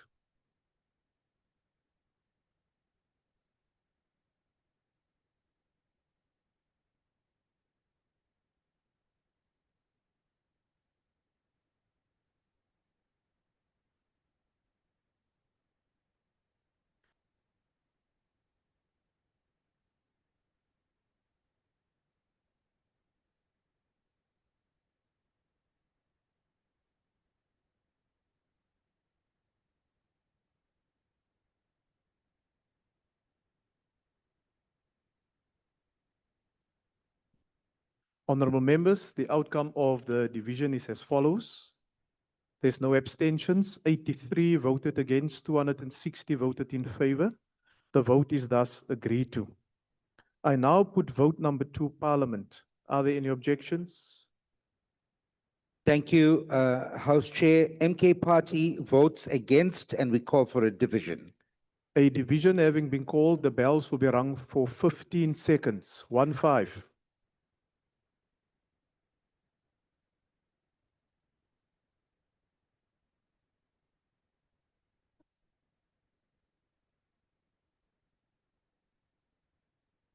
5. Honorable Reddy, some of your members say the bells must be rung for 5 seconds. So I don't know what the acting chief whip's view is. Seems to me you have a revolt behind you. No, honorable members, unfortunately, I'm not going to reduce the time for the bells to be rung to ensure fairness and that everybody is on board. Honorable members, close the doors at the back. Close the doors at the back until we complete this vote. Thank you. Honorable members, I'm also not going to repeat the procedure of voting because all of us are quite familiar to it now. Honorable members, settle down. We're still going to be with one another for a long time tonight. I now put vote number 2, Parliament. Voting will now commence. Hello. And the doors to the chamber will remain locked and members will not be allowed to enter the virtual platform. I now Okay. request the whips. Can you just switch off that person who is on the virtual platform, please? Thank you. I will now ask the whips of political parties to confirm the numbers of the members present. The ANC. Thank you, Chair. Our numbers remains as 29 here in the House, 115 on a virtual platform, a total of 144 vote in favor of the budget vote. The DA. Thank you, House Chair. 19 members in the House, 67 online, 86 vote in favor. MK. Thank you, House Chair. 16 members in the House, 39 members online. That gives us a total of 55. And the 55 will proudly be voting against vote 2. The EFF. Thank you, House Chair. We've now increased to 23 online, 8 here in the House. The total is 31 voting against. Thank you. IFP. Thank you, House Chair. The IFP 4 in the House, 12 on the virtual platform, 16 in total and voting in favor. PA. The Patriotic Thank you, Alliance. Chair. 3 on virtual and we vote in favor. Thank you. The FF Plus. 5 online, voting in favor. Action SA.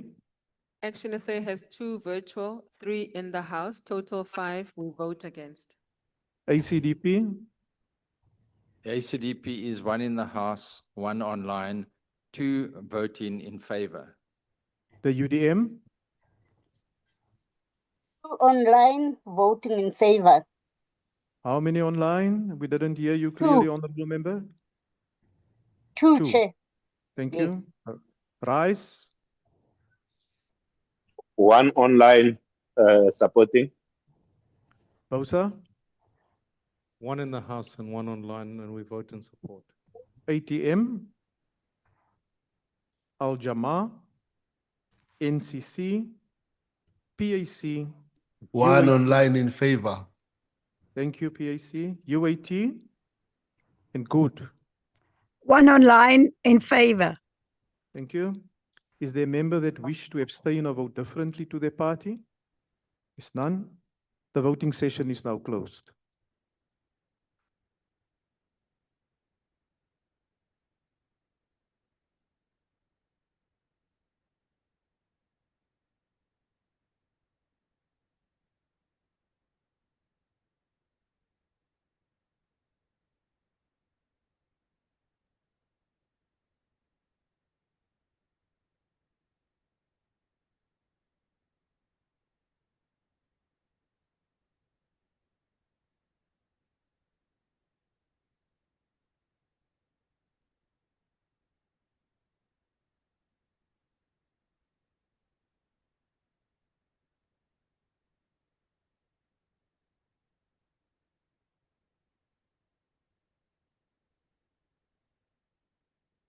Honourable members, the outcome of the division is as follows. There's no abstentions, 91 voted against, 263 voted in favor, and the vote is thus agreed to. I now put to you vote number 3, cooperative governance. Are there any objections? Thank you, House Chair. MK Party objects and calls for a division. The bells will be rung for 15 seconds.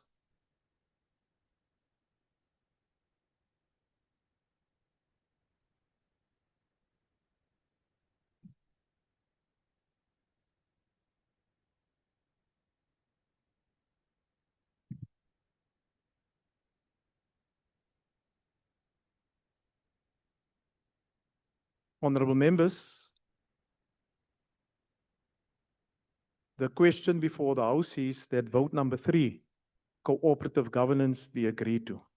I will now request the party whips to confirm the numbers of their members present. The ANC. Thank you, Chair. In the House, we are now 28, online 119, and the total is 147 voting in support. The DA. Numbers are increasing. House Chair, 19 in the House, 67 online, 86 vote in favor. Thank you, MK. House Chair, 16 in the House, 39 online, giving you a total of 55. There is no cooperation, no governance. We're voting against vote 3. Thank you.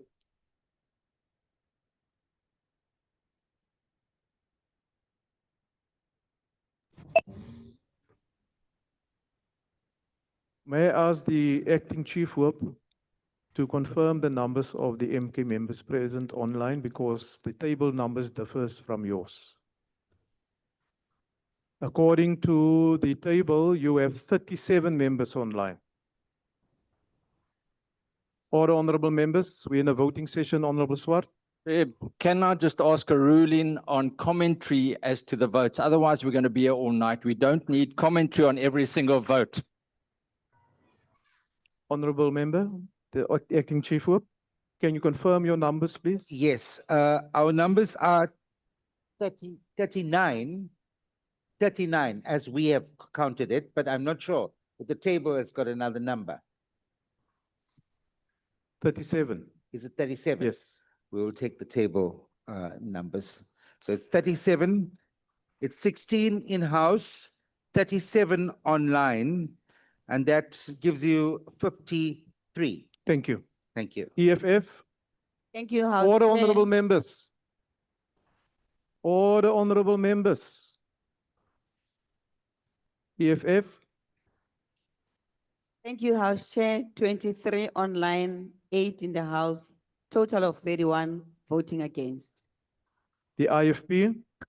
Thank you, House Chairperson. The IFP 4 in the House, 12 on the virtual platform, 16 in total, voting in favor. The PA. Thank you, House Chair. 2 online, voting in favor. FF Plus.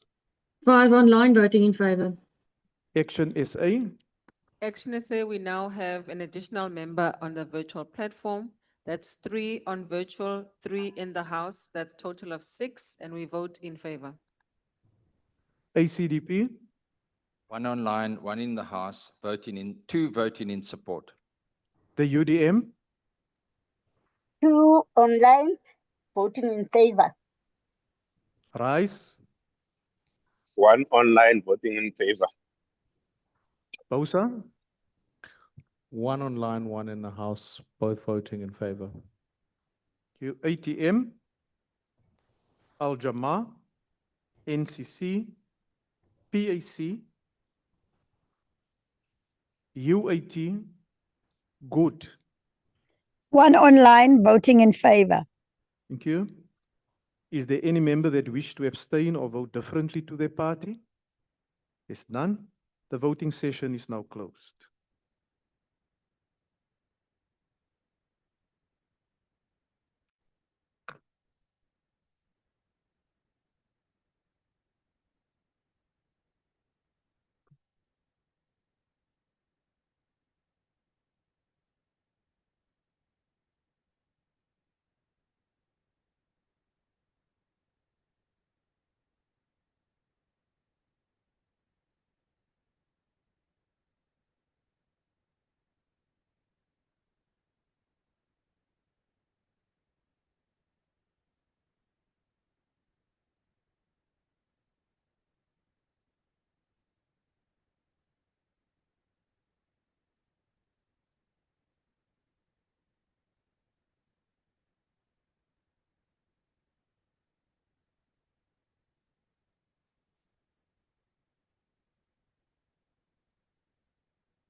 Honorable members, the outcome of the division is as follows. There's no abstentions.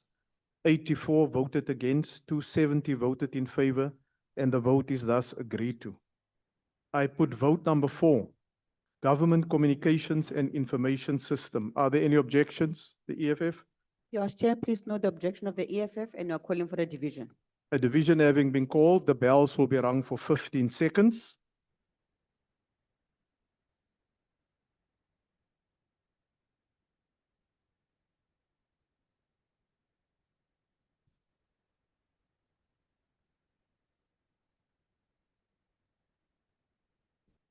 Order, honorable members. Honorable members, the question before the House is that vote number 4 be agreed to. I now call on the chief whips to state the numbers of the members who are present online and in the House. Thank you, ANC. Chair. The ANC in the House here, were 27. Online, we are 120, which remains 147. We vote in favor. The DA? House Chair, 17 in the House, 67 online, that's 84 vote in favor. You, MK? Thank you, House Chair. 16 in the House, 38 online, a total of 54 voting against. EFF? Thank you, House Chair. 23 online, 8 in the House, total of 31 voting against. The IFP? Thank you, House Chair. The IFP 4 in the House, 13 on the virtual platform, voting in favor. PA? Thank you, House Chair. 4 online, voting in favor. IFP, can you just repeat your numbers again, please? 4 in the House, 13 on the virtual platform. Are you voting in favor or against? Voting in favor. Thank you. The PA has confirmed their number. The FF plus? 5 online in favor. I can't hear what you're saying, honorable member. Can you just repeat that? 5 online in favor, House Chair. Thank you. Action SA? 3 virtual, 3 in the House, 6 in total in favor. Thank you. ACDP? 1 online, 1 in the House, that's 2 voting in favor. The UDM? 2 in online, voting in favor. It's 2. They only Yes, have 2 it's 2, members. Chair. Yes. Rise? 1 online, voting in favor. Bosa? 1 online and 1 in the House, voting in favor. ATM? Al Jamaa? NCC? PAC? 1 online in favor. UAT? Good. 1 online, voting in favor. Thank you. Is there any member that wishes to abstain or vote differently to their party? It's none. The voting session is closed.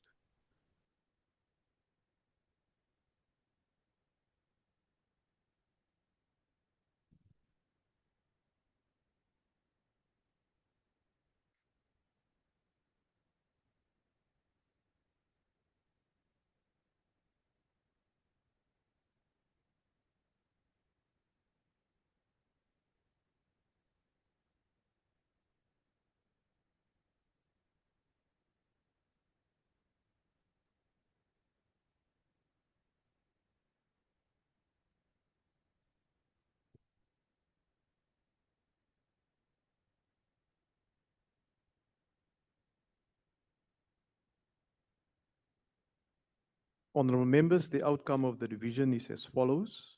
No abstentions, 85 voted no, 272 voted in favor. Vote for, GCIS is agreed to. I now put you vote number 5, Home Affairs, EFF. Thank you, House Chair. Please note the objection of the EFF who are calling for a division. Division having been called, the bells will be rung for 15 seconds.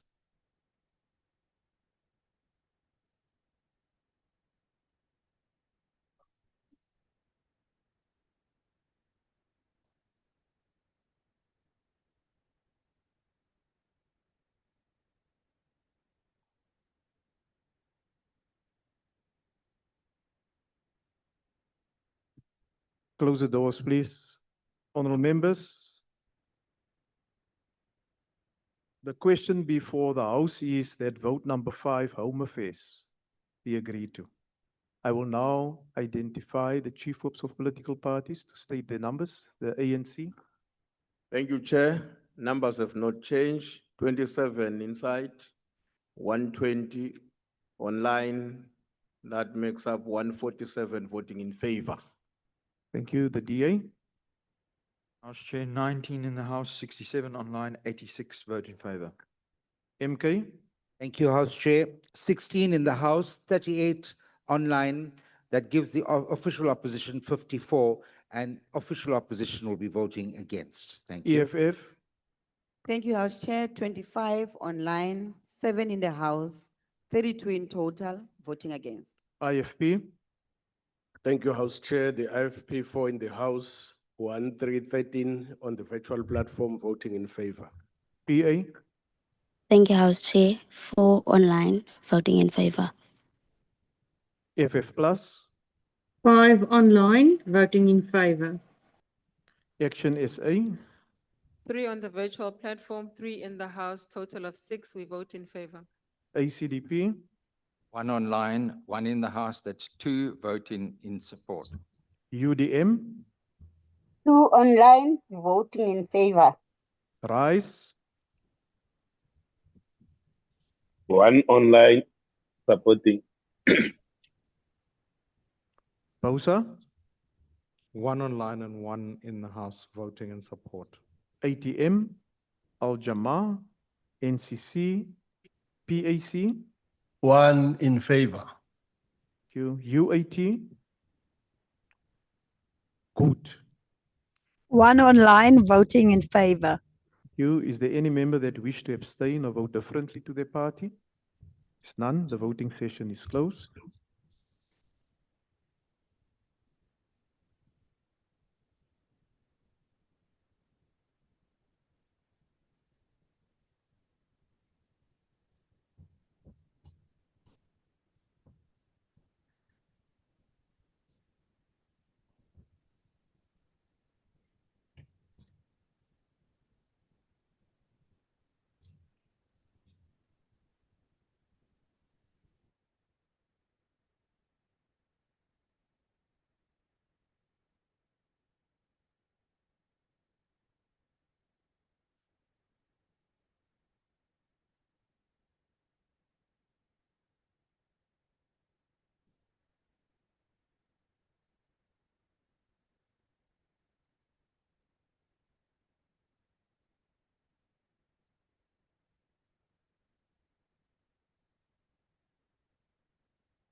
Honorable members, the outcome of the division is as follows. There's no abstentions, 86 voted against, and 274 voted in favor.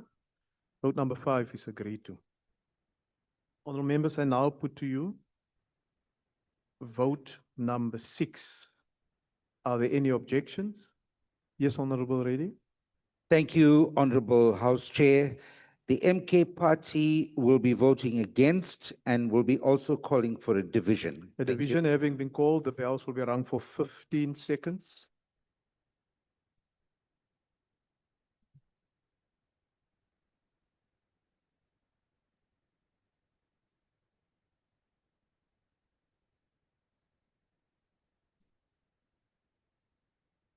Order, honorable members. The question before the House is that vote number 6, international relations and cooperation, be agreed to. I will now ask the chief whips of parties to state the numbers. The ANC. Thank you, Chair. ANC is 27 here in plenary, in the House, and 120 online, 147 voting in favor. The DA. House Chair, 19 in the House, 67 online, 86 vote in favor. MK, Thank you, House Chair. 16 in the House, 38 online, a total of 54 voting against. Thank you. the EFF, Thank you, House Chair. 25 online, 8 in the House, 33 in total, voting against. IFP, Thank you, House Chair. The IFP is 4 in the House, 13, 1-3 on the virtual platform, 17 in total and voting in favor. PA, Thank you, House Chair. 4 online, voting in favor. FF Plus, 5 online, voting in favor. Action SA, 3 virtual, 3 in the House, 6 in total, we vote against. ACDP, ACDP is 1 online, 1 in the House, voting against. That's 2 voting against. UDM, 2 online, voting in favor. RISE, 1 online in favor. OSA, 1 in the House, 1 online, voting in support. ATM, Al Jamaa, NCC, PAC, 1 online in favor. UAT. Good. 1 online, voting in favor. Thank you. Is there any member that wish to abstain or vote differently to their party? There's none. The voting session is now closed.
Honorable members, the outcome of the revision is as follows. There's no abstentions, 95 voted against, and 266 voted in favor.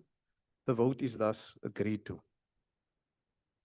Honorable members, I now put vote number 8, National Treasury. Are there any objections? Yes, Honorable Member. EFF. Please note the objection of the EFF and we are calling for a division. The division having been called, the bells will be rung for 15 seconds.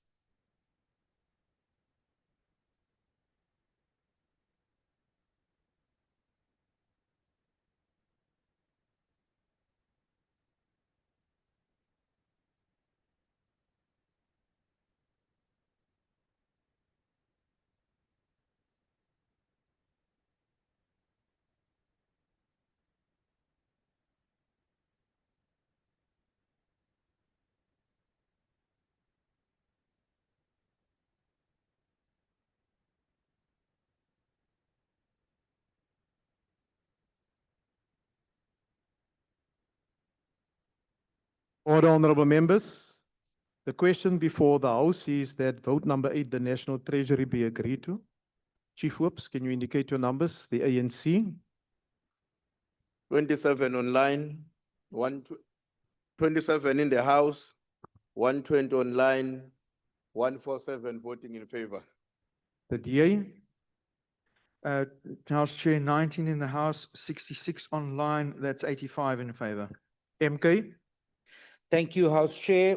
There's 13 in the House, 38 online, and a total of 51 that will be voting against this. EFF. Thank you.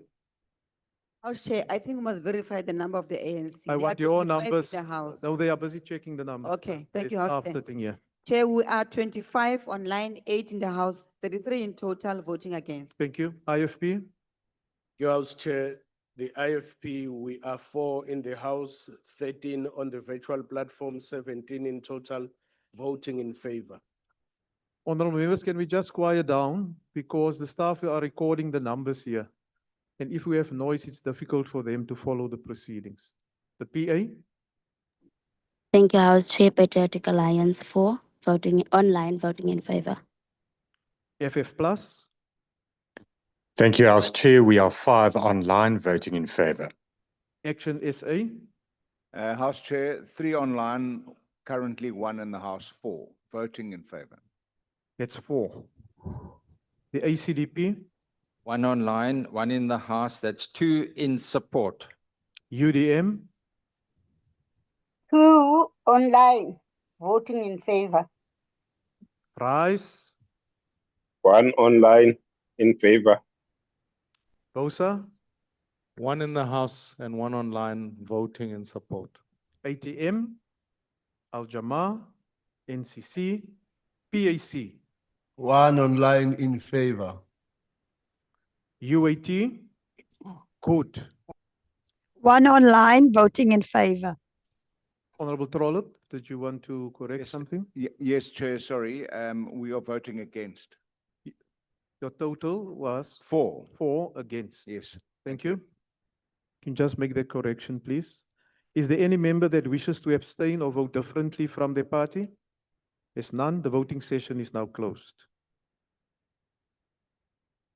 Sorry, Chair, the people that are wasting our time are now wasting my time. Mhm. If we are voting on vote number 8, National Treasury. Yes, We support it. you support. Being misled by the EFF. Don't allow yourself to be misled by the EFF, Honorable Trollip. But may I ask the staff to make the correction? Honorable members, order. Order. Order. The voting session is closed.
Honorable members, the outcome of the division is as follows. There's no abstentions, 84 voted against, 271 voted in favor. Vote number 8, National Treasury, is thus agreed to.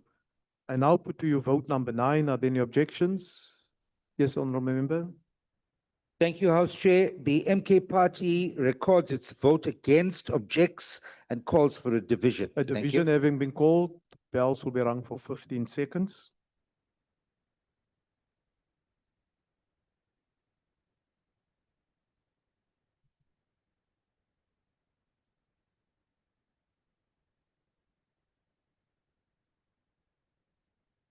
Order, honorable members. Let me close the doors. Thank you.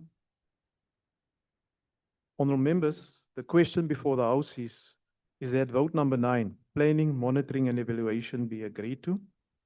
And party whips confirm their numbers. The ANC, Thank you, Chair. The ANC is now 28 inside, 119 online, and it remains 147 in support. the DA, House Chair, 16 in the House, 67 online, 83 in support. MK, Thank you, House Chair. 16 in the House, 38 online, giving you a total of 54 voting against. Thank you. EFF. Thank you, Honorable House Chair. members at the back, will you take your seats, please? You can't leave the House now. We're busy with voting. Thank you. The EFF. Thank you, House Chair. 25 online, 8 in the House, a total of 33 voting against. The IFP.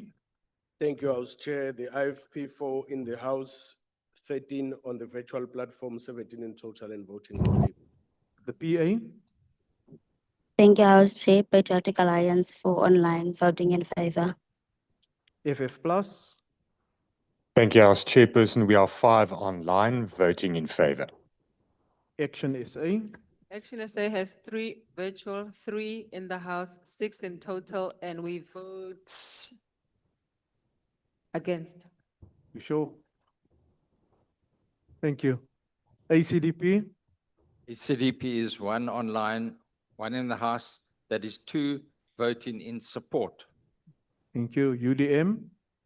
UDM 2 online, voting in support. RISE. 1 online support. BOSA. ATM. BOSA is 1 online. BOSA is 1 online, voting in support. Thank you. ATM. Al-Jamaa. NCC. PAC. PAC 1 online, voting in favor. UAT. And good. 1 online, voting in favor. Thank you. Is there any member that wish to abstain or vote differently to their party? There's none. The voting session is now closed.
Honorable members, the outcome of the revision is as follows. There's no abstentions. 93 voted against, 264 voted in favor.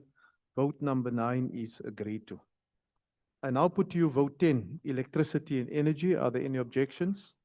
Thank you, House Chair. Please note the objection of the EFF who are calling for a division. A division having been called, the bells will be rung for 15 seconds.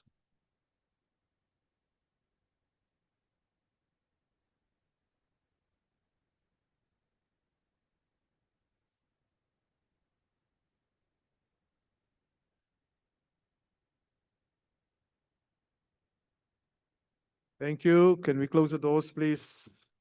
Thank you. Honorable members, order. Order, honorable members.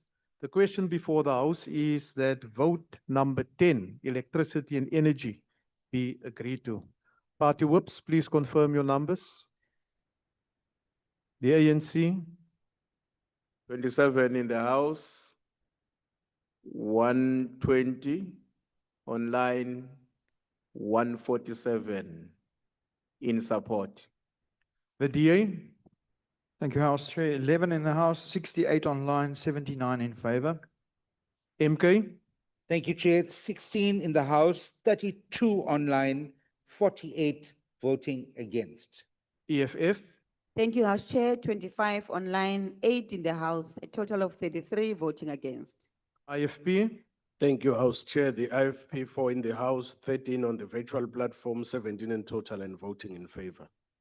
PA, Thank you, House Chair. Patriotic Alliance 4 online, voting in favor.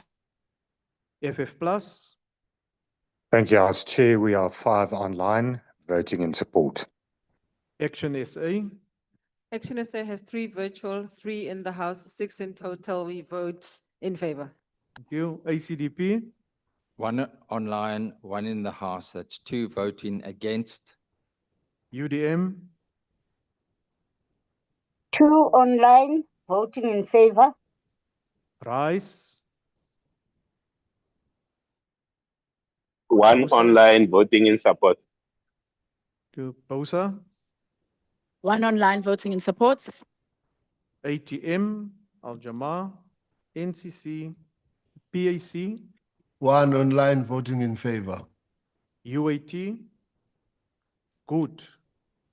1 online, voting in favor. Is there any member that wish to abstain or vote differently to their party? There's none. The voting session is now closed.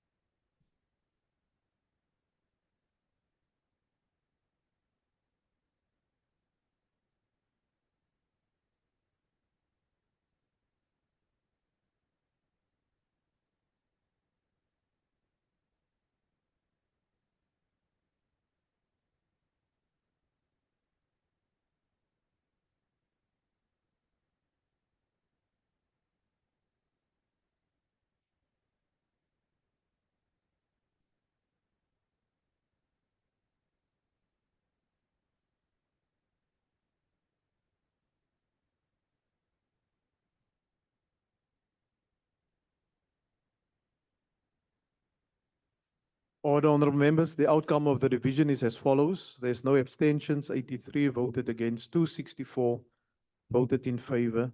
Vote number 10, electricity and energy, has been agreed to. I now put to you vote number 11, public service and administration. Are there any objections? Yes, honorable member. Thank you, Honorable House Chair. MK Party will be voting against this vote, and we call for a division. A division having been called, the bells will be rung for 15 seconds.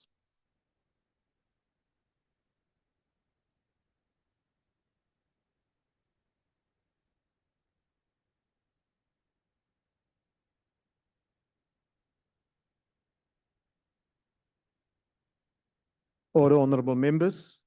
The question before the House is that vote number 11, public service and administration, be agreed to. Party whips, will you please confirm your numbers of your members? The ANC, 27 in the House and 120 online, 147 in support. thank you. The DA, Very much in support. Your House Chair, 10 members in the House, 70 online, 80 members voting in support. Thank you, Honorable House. MK, Thank you, Honorable House Chair. 16 members in the House, 32 online, giving us a total of 48 voting against. EFF, Thank you, House Chair. 25 online, 8 in the House, a total of 33 voting against. IFP, Thank you, House Chair. IFP 4 in the House, 13 on the virtual platform, 17 in total and voting in favor. PA, Thank you, House Chair. Patriotic Alliance 4 members online, voting in favor. FF Plus, Thank you, House Chair. 6 members online, voting in support. Action SA, Chair, we now have 4 on the virtual platform, 2 in the House, 6 in total. We vote in support. ACDP, 1 online, 1 in the House, in support. UDM, 2 online, in support. Rise,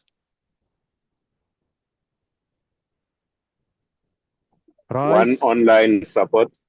Bosa, ATM, Al Also has Jamaa. 1 online, voting in support. Bosa is 1 online in support. NCC, the PAC, 1 online in support. the UAT, good. Good. Is there any member that wish to abstain or vote differently to their party? There's none. The voting session is closed.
Honourable members, the outcome of the revision is as follows. No abstentions, 81 against, 267 in support.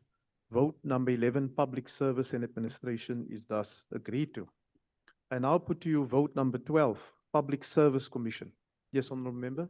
Thank you, House Chair. Please note the objection of the EFF and you call for the A division. division having been called, the bells will be rung for 15 seconds.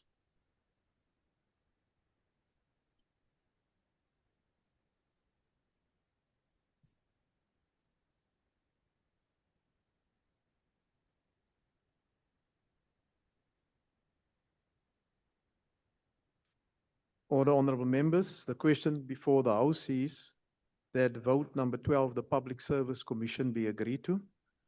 Party whips, please confirm your numbers. The ANC. ANC 27 in the House, 120 online, 147 voting in support. Thank you. The DA. Thank you, House Chair. 8 in the House, 74 online, 82 in favor. MK. Thank you, House Chair. 16 in the House, 32 online, 48 voting against. Thank you. EFF. Thank you, House Chair. 25 online, 8 in the House, 33 in total, voting against. IFP. Thank you, House Chair. IFP 4 in the House, 12 on the virtual platform, 16 in total, voting in favor. The PA. Thank you, House Chair. Patriotic Alliance, 4 online, voting in favor. FF Plus. Thank you, House Chair. 6 members online voting in favor. Action SA. Action SA has 4 virtual, 2 in the House, and we vote in favor. 6 in ACDP. total. 1 online, 1 in the House voting in support. UDM. 2 online, voting in support. Rice. 1 online voting in support. Bosa. 1 online, voting in support. ATM. Al Jamaa. NCC. PAC. 1 in favor. UAT. Good. 1 online, voting in favor. Is there any member that wish to abstain or vote differently to their party? There's none. The voting session is closed.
Honorable members, the outcome of the division is as follows. There's no abstentions. 81 voted against. 269 voted in favor. Vote number 12, public service is agreed to.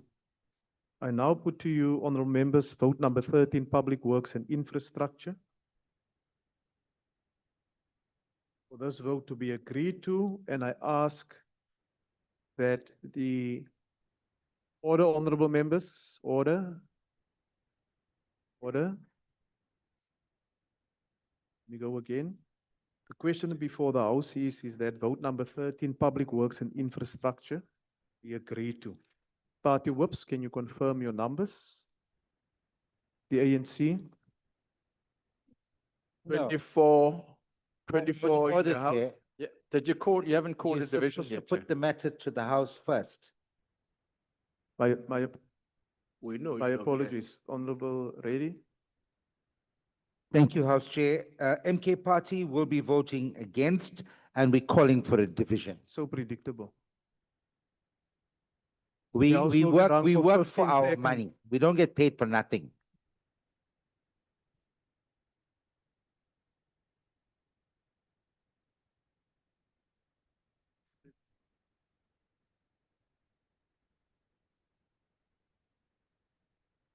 You Order, get honorable paid to members. support the Zuma family. Order. Don't know where that deputy minister comes from now. That comment. We're in a voting session and the question before the House is that vote number 13, public works and infrastructure be agreed to. The ANC, ANC voting in support with 24 inside this House. 1, 2, 3 online. It remains 147 in total. the DA, Thank you, House Chair. 7 members in the House, 78 members online, 85 in favor. MK, MK Party will be voting against, 16 in the House, 33 online, 49 voting against. EFF, It's interesting how the numbers of the ANC are reducing in the House. what are Chair, your we numbers? are 20, my numbers are 25 online, 8 in the House, a total of 33 voting against. IFP, Thank you, House Chair. IFP 4 in the House, 12 on the virtual platform, 16 in total, voting in favor. the PA, Thank you, House Chair. Patriotic Alliance, 4 members online, voting in favor. FF Plus, Thank you, House Chair. We are 6 members online voting in support. Action SA, Action SA, we are 3 virtual and 3 in the House, total of 6, and we vote against. ACDP, 1 online, 1 in the House, that's 2 against. UDM, 2 in support. RISE, 1 online support. BOSA, 1 online, voting in support. ATM, Al Jamaa, NCC, the PAC, 1 online voting in favor. UAT, good. 1 online, voting in favor. Is there any member that wish to abstain or vote differently to their party? It's none. The voting session is closed.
Honorable members, the table is disputing the numbers of MK. They say there's 15 in the house, not 16. And it's been verified.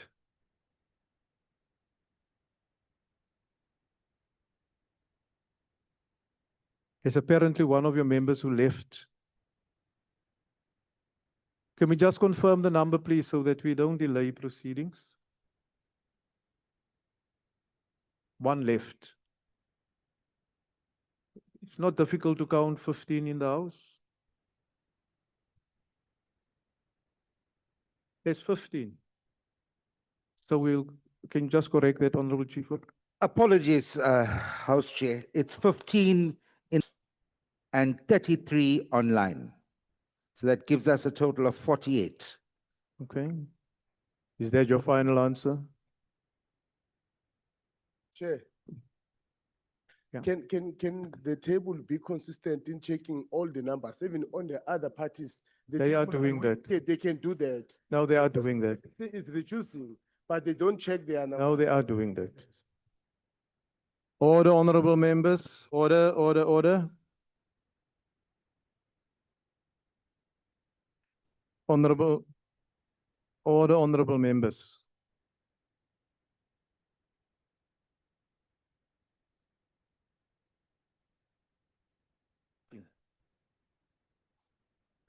Thank you. Honorable members, the outcome of the division is as follows. No abstentions, 89 against 264 in favor.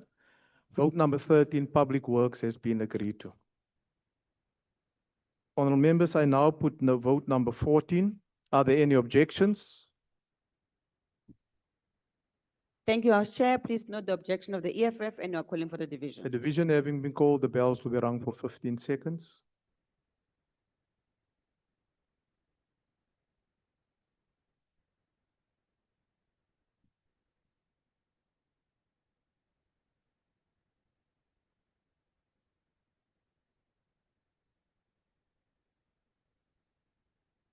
Order, honorable members, will you take up your allocated seats? The question, order, order, order. Order, honorable members. The question before the House is that vote number 14, Statistics South Africa, be agreed to. Party whips, please confirm your numbers. The ANC. ANC 26 in the House, 121 online. The number remains 147 in support. The DA. The DA is 7 in the House, 79 online, 86 in support. MK. 15 in the House, 33 online, 48 voting against. EFF. Thank you, House Chair. 25 online, 8 in the House, a total of 33 voting against. IFP. Thank you, House Chair. The IFP 16 in total, 12 on the virtual platform, 4 in the House, voting in favor. PA. 5 online, voting in favor. FF plus. House Chairperson, 6 online, voting in support. Action SA. Action SA 3 virtual, 3 in the House, total of 6, and we vote against. ECDP. 1 in the House, 1 online, that's 2 in support. UDM. 2 online in support. Rice. 1 online support. Bosa. ATM. Al-Jamaa. Al-Jamaa, 1 in the House, in support. Welcome back. NCC. PAC. 1 virtually in support. UAT. Good. 1 online in favor. Is there any member that wish to abstain or vote differently to their party? If none, the voting session is closed.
Honourable members, the outcome of the revision is as follows. There's no abstentions, 87 voted against, 268 voted in support.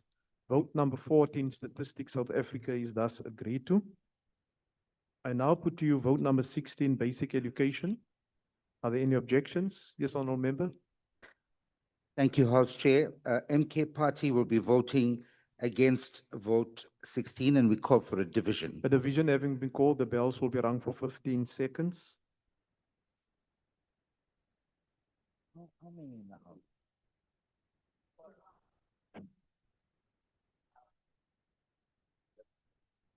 Let's take some medicine.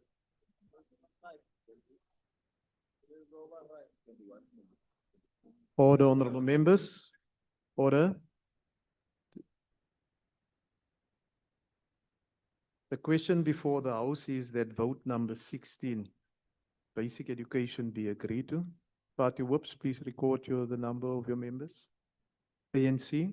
ANC 26 in the House, 121 online, 147 voting in favor. Thank you. The DA. House Chair, 7 in the House, 79 online, 86 in favor. MK. House Chair, 16 in the House, 33 online, 49 voting against. 48 or 49? 16 plus 33 It's will 40. give you 49. Thank you. The EFF. Thank you, House Chair. 25 online, 8 solid in the House, 33 in total voting against. IFP. Thank you, House Chair. IFP 4 in the House, 12 on the virtual platform, 16 in total, voting in favor. The PA. Thank you, Chair. 5 online and we vote in favor. FF Plus. House Chair, we are 6 online voting in favor. Action SA. 3 in the House, 3 online, and we vote in favor. ACDP. 1 online, 1 in the House, 2 voting against. The UDM. 2 voting in support. RISE. BOSA. Rise 1 online in support. ATM. Al-Jama. Al-Jama 1 in the House in support. NCC. PAC. 1 online in favor. UAT. Good. 1 online in favor. Is there any member that wish to abstain or vote differently to their party? There's none. The voting session is closed.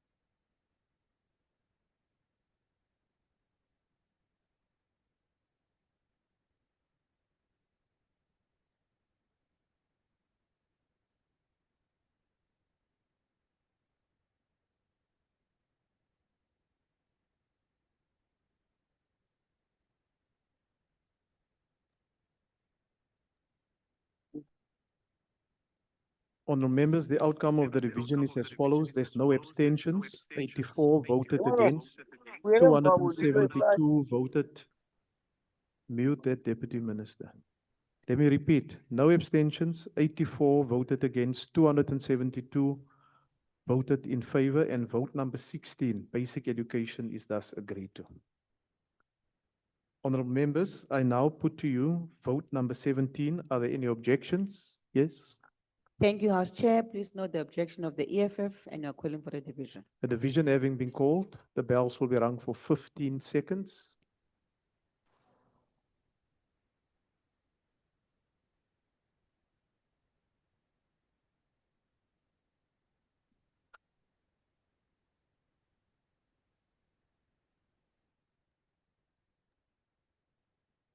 Thank you, honourable members. Please close the doors.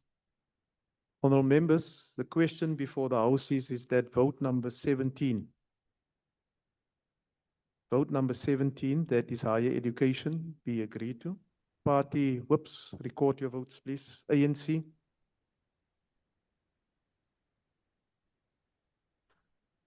Yes. Thank you very much, Honorable House Chairperson. Online, we are 126. In the House, 27. And the total is 153 voting in favor. Thank you. The DA. House Chair, 79 online, 7 in the House, 86 in favor. MK. 15 in the House, 32 online, 47 voting against. EFF. Thank you, House Chair. 25 online, 8 in the House, 33 in total voting against. IFP. Thank you, House Chair. 4 in the House, 12 on the virtual platform, 16 in total voting in favor. PA. Thank you, House Chair. 5 online, voting in favor. FF Plus. Thank you, House Chair. We are 6 online voting in favor. Action SA. Action SA, we are 3 on the virtual platform, 3 in the House, total 6, and we vote against. ACDP. 1 online, 1 in the House, that's 2 in favor. UDM. 2 online, voting in favor. RISE. 1 online in favor. BOSA. 1 in the House voting in support. ATM. Al-Jama. Al-Jama, 1 in the House, voting in support. NCC. PAC. 1 online in favor. UAT. Good. 1 online, voting in favor. Thank you. Is there any member that wish to abstain or vote differently to their party? There's none. The voting session is closed.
Honorable Deputy Minister, please mute your microphone. Order, honorable members. Order. Honorable members, the outcome of the division is as follows. There's no abstentions. 86 voted against, 275 voted in favor. Vote 17, higher education is thus agreed to. I now put to you vote 18. Are there any objections? Yes, honorable member. Thank you, House Chair. MK Party objects and calls for a division. Division having been called, the bells will be rung for 15 seconds.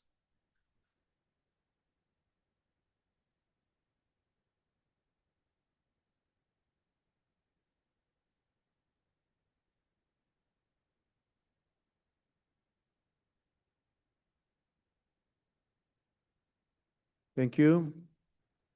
Please close the doors.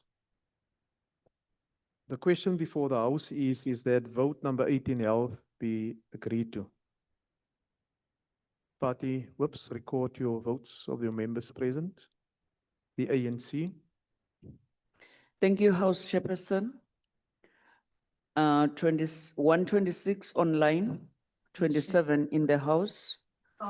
Total is 153 voting in support. Thank you. The DA. Your House Chair, 79 online, 6 in the House, that's 85 in favor. MK. 15 in the House, 32 online, and 47 voting against. EFF. Thank you, House Chair. 26 online, 7 in the House, 23 in total voting against. IFP. Thank you, House Chair.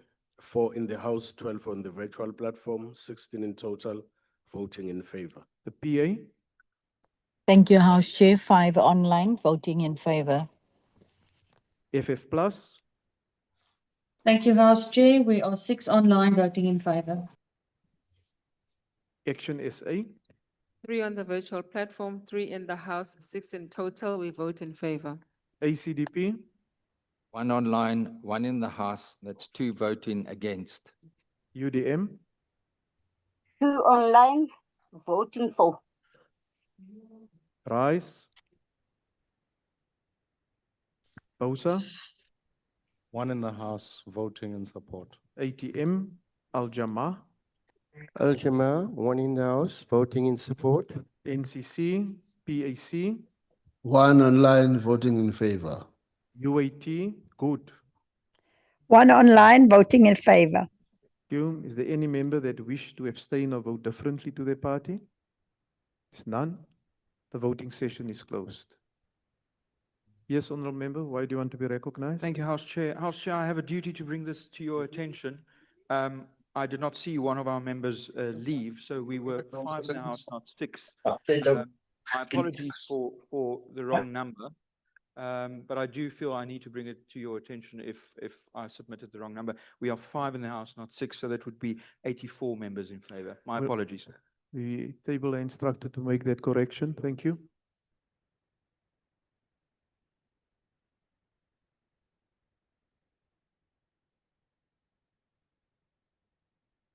The EFF, can you just confirm your totals again? Mr. Nazir was here in the House as the 8th member. He went to the bathroom. He logged on. He just spoke actually. Yeah, he earlier was on. online. 26 online. 26. And your total is? 26 online, 7 in the House, 33 in total. Thank you. Honorable Reddy, House Chair, it's getting late at night and some members are not used to working late or working at all. So as a result, there's errors that's coming up.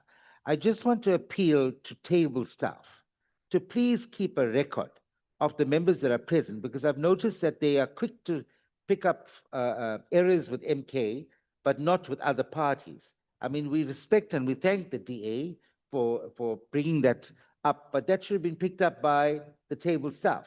So let's ensure that everybody's awake, or you want to take a stretch break or something like that. Maybe you could do that, but we are here for the whole night. I can see, I can see you here for the whole night. Your comments are noted.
Order, honourable members, the outcome of the division is as follows.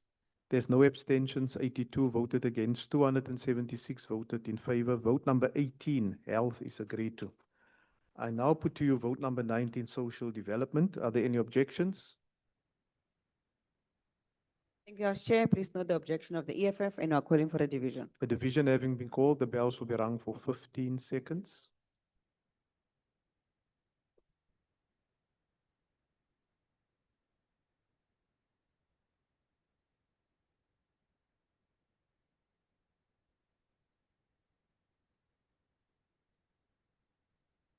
Please close the doors.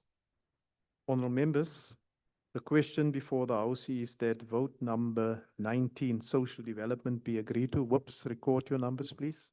The ANC. Thank you, House Chairperson. 126 online, 27 in the House. The total is 153. Voting in favor. Thank you. The DA. Thank you, House Chair. 4 in the House, 81 online, 85 in favor. MK. 14 in the House, 32 online, 46 voting against. EFF. 26 online, 7 in the House, 33 in total, voting against. IFP. Thank you, House Chair. IFP 4 in the House, 12 on the virtual platform, 16 in total, voting in favor. PA. Thank you, House Chair. 5 online, voting in favor. FF Plus. House Chair, we are 6 online voting in favor. Action SA. Action SA 3 virtual, 3 in the House. We vote in favor and the total is 6. ECDP. 1 online, 1 in the House, that's 2 in support. UDM. 2 online in support. Rice. Bosa. One in the House, and we vote in support. ATM. Al Jama. Thank you, House Chair. Al Jama, 1 in the House, voting in support. NCC. PAC. 1 online in favor. UAT. Good. 1 online in favor. Is there any member that wish to abstain or vote differently to their party? There's none. The voting session is closed.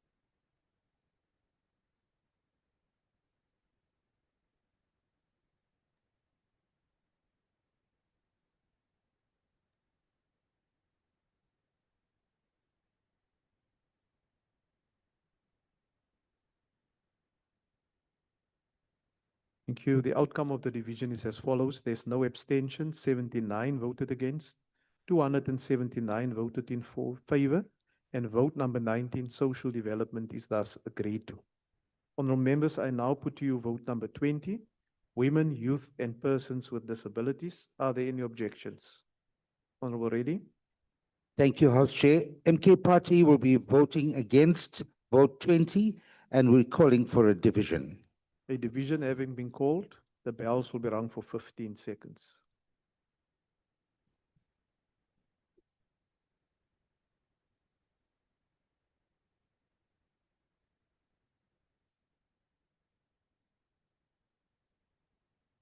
Order.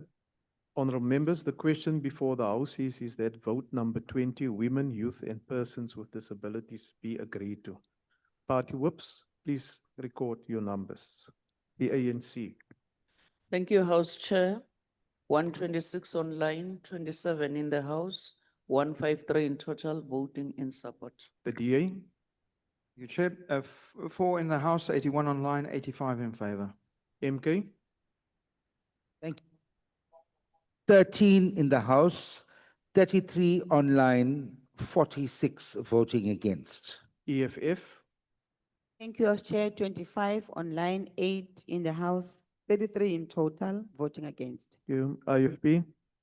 Thank you, House Chair. 4 in the House, 12 on the virtual platform, 16 in total, voting in favor. PA. Thank you, House Chair. 5 online, voting in favor. FF Plus. House Chair, we are 6 online voting in favor. Action SA. Action SA has 3 on the virtual platform, 3 in the House. We vote in favor. The total is 6. ACDP. 1 online, 1 in the House, that's 2 in favor. UDM. 2 in favor. Rice. Bosa. 1 in the House, voting in support. ATM. Al Jama. Thank you, House Chair. Al Jama, 1 in the House, voting in support. NCC. PAC. One in favor. UAT, good. One online in favor. There any member that wish to abstain or vote differently to their party? There's none. The voting session is closed.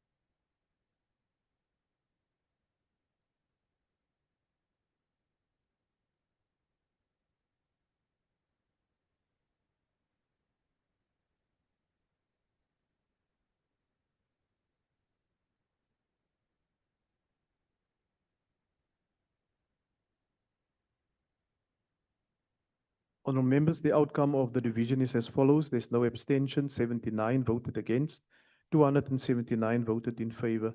Vote number 20, women, is agreed to. I now put to you vote 21, civilian secretariat for the police service. Are there any objections? Please note the objection of the EFF and we are calling for a The division. division having been called, the bells will be rung for 15 seconds.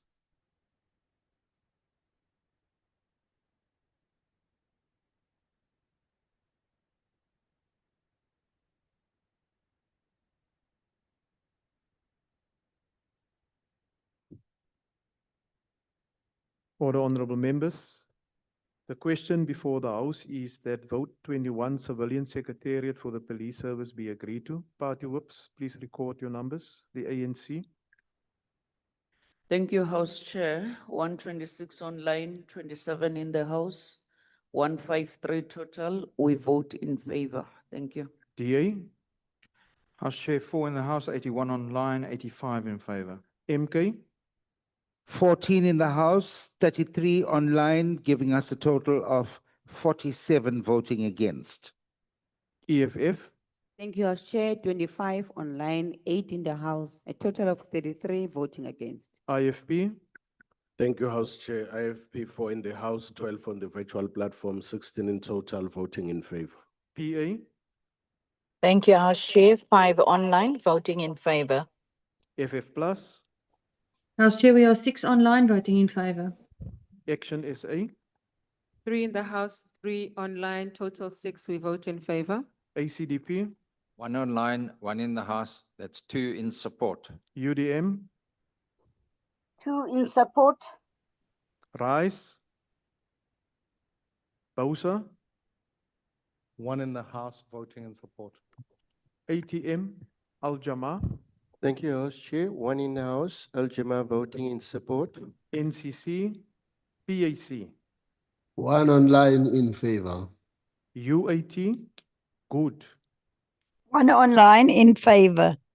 Thank you. Is there any member that wish to abstain or vote differently to their party? There's none. The voting session is closed.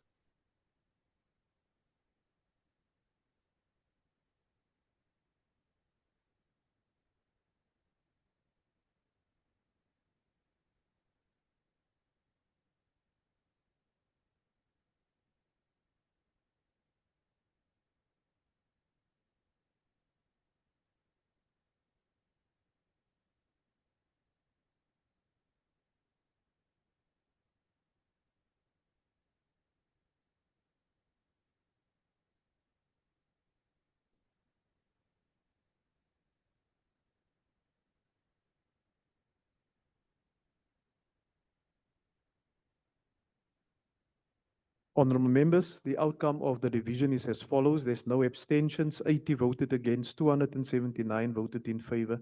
Vote 21, the civilian secretariat for police is agreed to. I now put to you, honourable members, vote number 22, correctional services. Are there any objections? Yes, honourable member. Thank you, Honorable House Chair. MK Party will be voting against vote 22, and we are calling for a division. The division having been called, the bells will be rung for 15 seconds.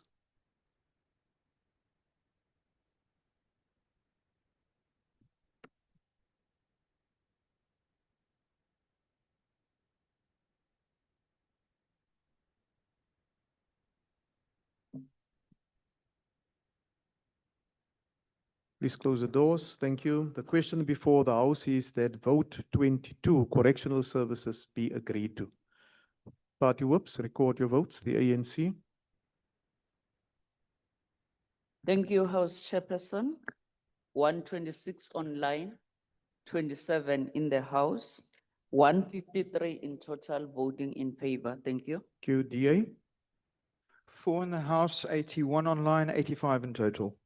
MK, 14 in the House, 33 online, giving us a total of 47 voting against. Thank you. EFF, Thank you, House Chair. 25 online, 8 in the House. Total of 33 voting against. IFP, IFP 4 in the House, 12 on the virtual platform, 16 in total voting in favor. QPA. The PA, Thank you, Chair. 5 online, voting in favor. FF Plus, House Chair, we are 6 online voting in favor. Action SA, Total is 6, 3 virtual, 3 in the House. We vote in favor. ACDP, 1 online, 1 in the House, 2 voting in favor. UDM, 2 online, voting in favor. RISE, BOSA, 1 in the House, voting in favor. ATM, Al Jamaa, Thank you, House Chair. Al Jamaa, 1 in the House, voting in support. NCC, PAC, 1 online in favor. UAT. Good. 1 online, voting in favor. Thank you. Is there any member that wish to abstain or vote differently to their party? It's none. The voting session is closed.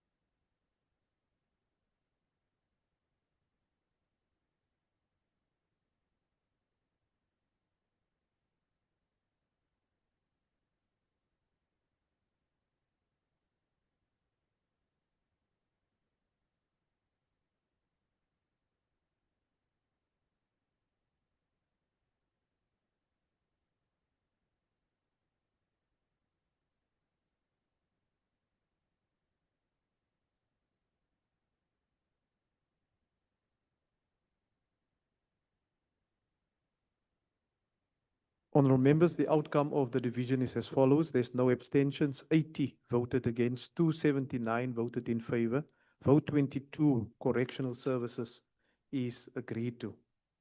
Honourable members, I now put to you vote 23, defence. Are there any objections? Please note the objection of the EFF and we're calling for a division. A division having been called, the bells will be rung for 15 seconds.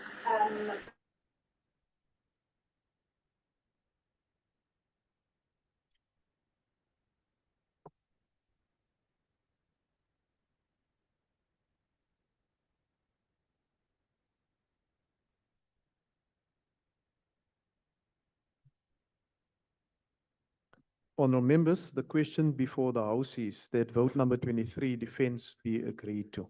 Party whips, please record your votes.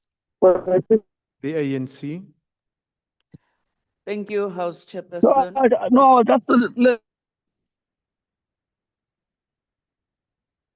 Thank you, House Chairperson. 27 in the House, 126 online, 153 in total. We are voting in support. Thank you. the DA, 5 in the House, 80 online, it's 85 in favor. MK, Thank you, House Chair. 14 in the House, 33 online, giving us a total of 47 members of the opposition official that's voting against this EFF, vote. Thank you. Thank you, House Chair. EFF 25 online, 8 in the House. Total of 33 voting against. IFP, Thank you, House Chair. IFP 4 in the House, 12 on the virtual platform, 16 in total, voting in favor. the PA, Thank you, House Chair. 5 online, voting in favor. FF Plus, Thank you, House Chair. We are 6 online voting in favor. Action SA. 3 on the virtual platform, 3 in the House, and we vehemently object. ACDP. 1 online, 1 in the House, that's 2 against. The UDM. 2 in favor. Rise. Bausa. One in the House, voting in support. ATM. Al Jama. Thank you, House Chair. One in the House for Al Jama, vehemently in support. NCC. PAC. 1 online, Chair, in favor. UAT. Good. 1 online voting in favor. Thank you. Is there any member that wish to abstain or vote differently to their party? There's none. The voting session is closed.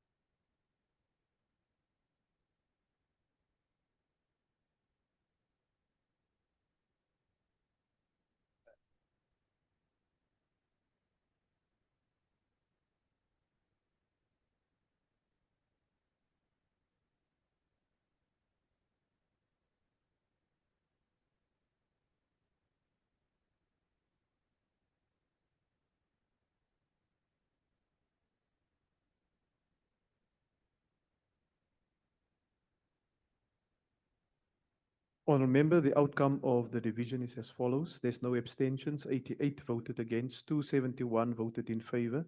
Vote 23, defence, is thus agreed to. I put vote 24, Independent Police Investigative Directorate. Are there any objections? Yes, Honourable Member. Thank you, Honourable House Chair. MK Party will be voting against vote 24 and will be calling for a A division. division having been called, the bells will be rung for 15 seconds.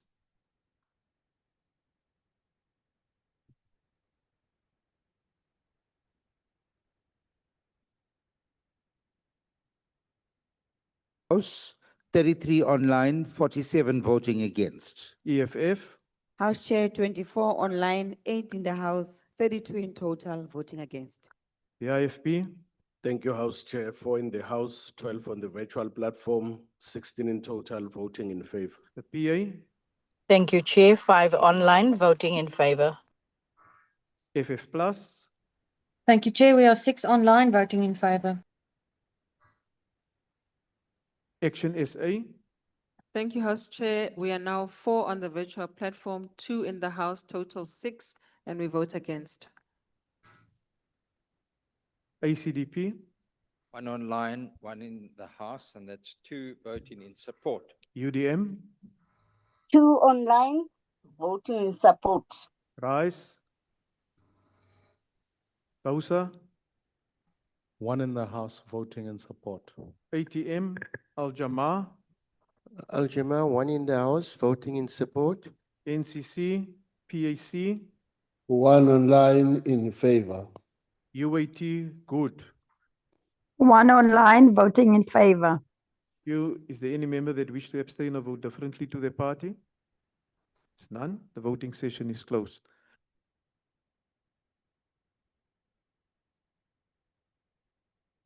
May I request the Chief Whip of the IFP just to check the number of the members present in the House, because the table staff indicate it's 3, not 4. I'm sorry, Honorable Chairperson, I did not see Honorable Matri walking out. We are 3 in the House. Thank you. 12 on the virtual platform. So that's 15 in favor. Yes, Thank you. thank you.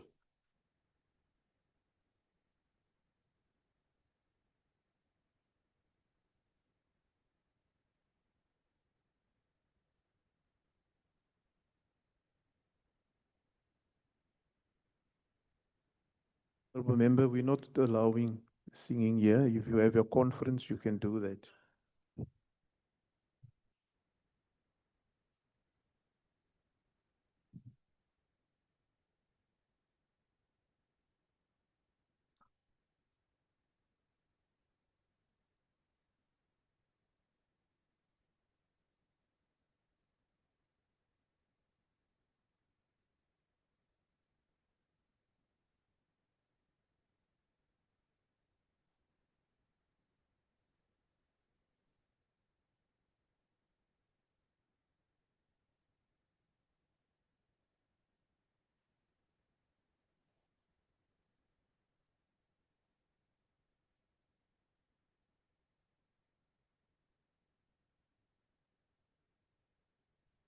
Order, honorable members. The outcome of the division is as follows. There's no abstentions, 85 voted against, 272 voted in favor. Vote 24, iPad is agreed to.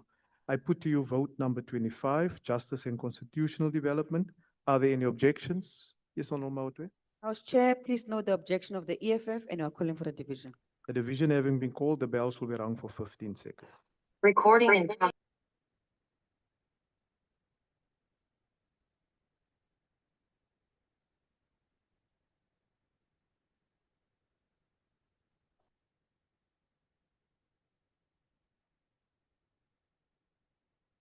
Order, honorable members, the question before the House is that vote number 25, Justice and Constitutional Development, be agreed to.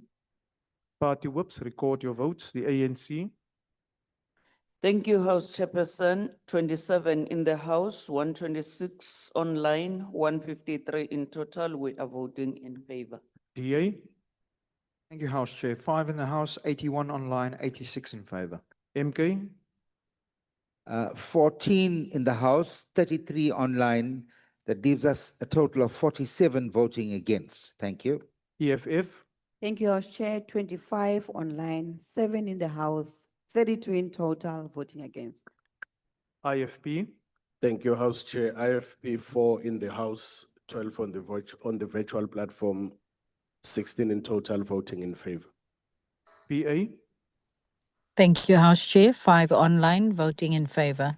FF Plus. Thank you, House Chair. 6 online, voting in support. Action SA. Action SA 4 on the virtual platform, 2 in the House, 6 in total. We vote against. ACDP. 1 online, 1 in the House, voting in support. UDM.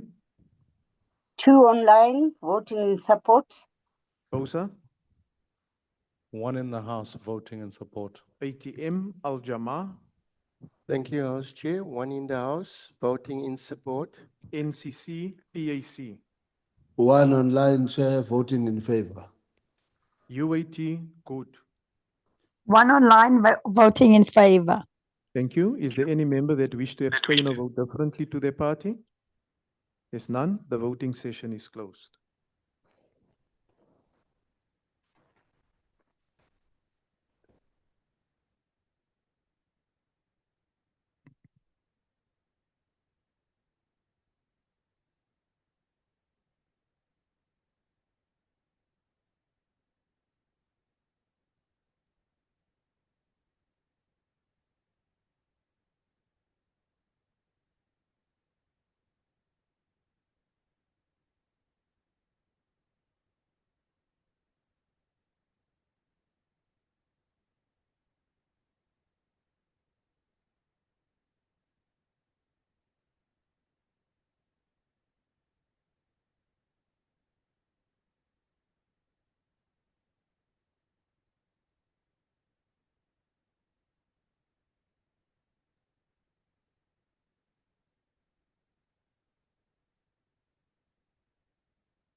At this stage, it would be a point in the right direction for that.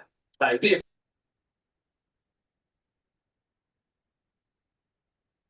Honourable members, the outcome of the revision is as follows. There's no abstentions, 85 voted against, 274 voted in favor. Vote 25, Justice and Constitutional Development is agreed to. I put to you vote 26, military veterans. Are there any objections? House Chair, MK Party will be voting against vote 26 and will be calling for a division. Thank you. The bells will be rung for 15 seconds.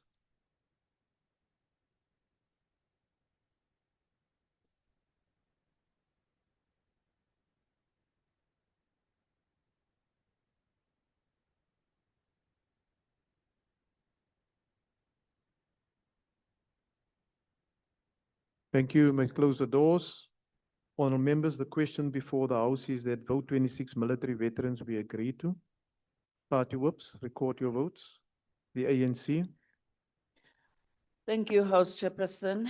126 online, 27 in the House, 153 in total. We are voting in favor. Thank you. DA, Thank you, House Chair. 4 in the House, 81 online, 85 in favor. MK, 14 in the House, 33 online, 47 voting against. Thank you. EFF, Thank you, House Chair. 24 online, 8 solid in the House, a total of 32 voting against. IFP, Thank you, House Chair. IFP 4 in the House, 12 on the virtual platform, 16 in total, voting in favor. PA, Thank you, House Chair. 5 online, voting in favor. FF Plus, As chairperson, we are 6 online voting in support. Action SA, 4 on the virtual platform, 2 in the House, 6 in total voting against. ACDP, 1 online, 1 in the House, that's 2 voting in support. UDM, 2 in favor. Rise, Bosa, 1 in the House and voting in support. ATM, Al Jama, Thank you, House Chair. 1 power in the House for Al Jama voting in favor. NCC, PAC, PAC 1 online voting in favor. UAT, good. 1 online, voting in favor. Is there any member that wish to abstain or vote differently to their party?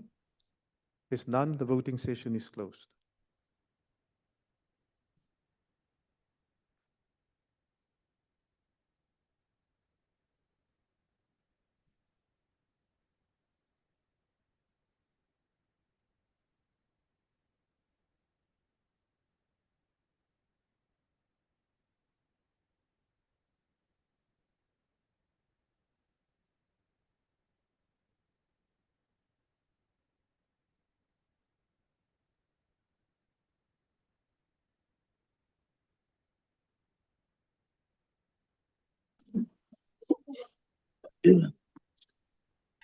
The ANC, can you just confirm your numbers for us, please?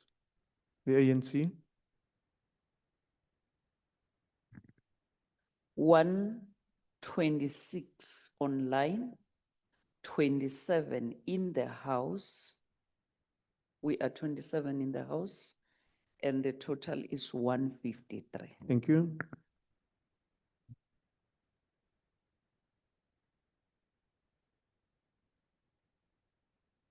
We are getting 26 in the House. Table staff is counting 26 in the House.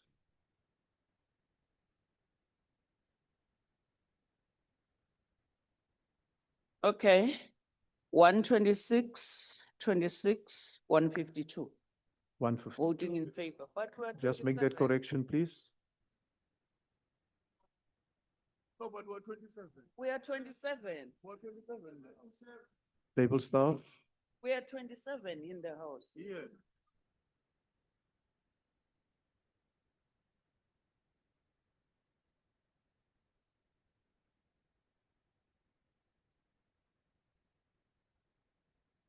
yes.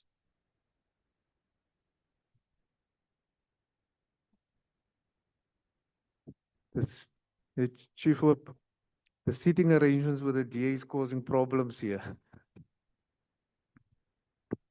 Can I correct again? Yes. Honorable Chair? 27 in the House, 126 online, 153 in total. Voting in favor. Thank you. Thank you, House Chair. 4 in the House, 81 online, 85 in favor. Got it. No, we've got yours, it's okay.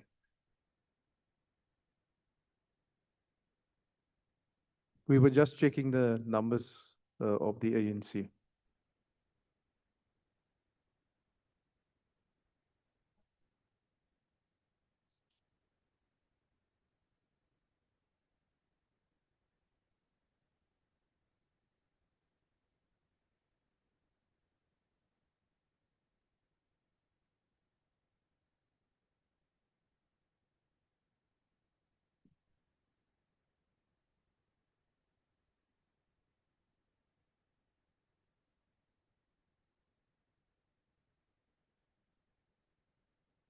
Order, honorable members, the outcome of the division is as follows. There's no abstentions. 85 voted against, 273 voted in favor. Vote 26 military veterans is thus agreed to. Honorable members, I now put to you vote number 27, the office of the Chief Justice. Are there any objections? Thank you, House Chair. Please note the objection of the EFF and are calling for a division. The division having been called, the bells will be rung for 15 seconds.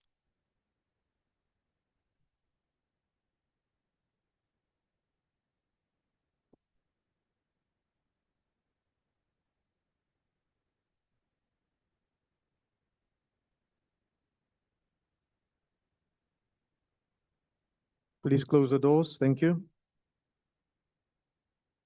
Honorable members, the question before the House is that vote 27, the office of the Chief Justice, be agreed to. Party whips, please record your votes. Thank you very much, Honorable House Chairperson. 27 in the House, 126 online, 153 in total. We are voting in favor. The Thank you. DA, House Chair, 4 in the House, 81 online, 85 in total in favor. thank you. MK, Thank you, House Chair. To avoid any unambiguity, let's just do a quick physical count of no, members honorable in the member. House. Honorable member, you were supposed to do that. Don't waste our time now. Honorable Reddy, you were supposed to do that. I just want to be absolutely thorough. I know about it's this. getting late. Yes. You are calling divisions. Make sure your numbers are right. So there's 14 members in the House. Can I now get confirmation from the table? No, honorable how member. many members are Honorable online? member, you are now pushing it a little bit too far. No, we're doing No, our no, job. please, please. We're doing our job. Let's We're not, being thorough let's not about play it. games here. Please give me your So number. there's 14 members in the House. There's 33 online. That gives us a total of 47. Thank you. The EFF. No, I'm not finished. We are voting against. The EFF. We are voting against. Thank you. But Chair, it's you who's going to complain about Reddy's numbers. Allow him to confirm, please. Okay, the EFF's numbers, 24 online, 8 in the House, a total of 32 voting against. Thank you. The House IFP. Chairperson. Thank you, House Chair. The IFP 4 in the House, 12 on the virtual platform, 16 in total voting in favor. The PA. 5 online, voting in favor. FF plus. Thank you, House Chair. We are 6 online, voting in support. Action SA. 4 on the virtual platform, 2 in the House, 6 in total. We vote in support. ACDP. 1 online in support. UDM. 2 online in support. Rise. Bosa. 1 in the House and we vote in support. ATM. Al Jama. Thank you, Honorable Chair. 1 in the House for Al Jama voting in favor. NCC. PAC. 1 online in favor, Chair. UAT in good. 1 online, voting in favor. Thank you. Is there any member that wish to abstain or vote differently to their party? There's none. The voting session is closed.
Honorable members, the outcome of the revision is as follows. There's no abstention, 79 voted against, 278 voted in favor. Vote 27, Office of the Chief Justice is agreed to. I put vote number 28, Police. Are there any objections? Yes, Honorable Member. Thank you, Honorable House Chair. MK Party will be voting against vote 28, the police vote, and we'll also be calling for a division. The division Thank you. having been called, the bells will be rung for 15 seconds.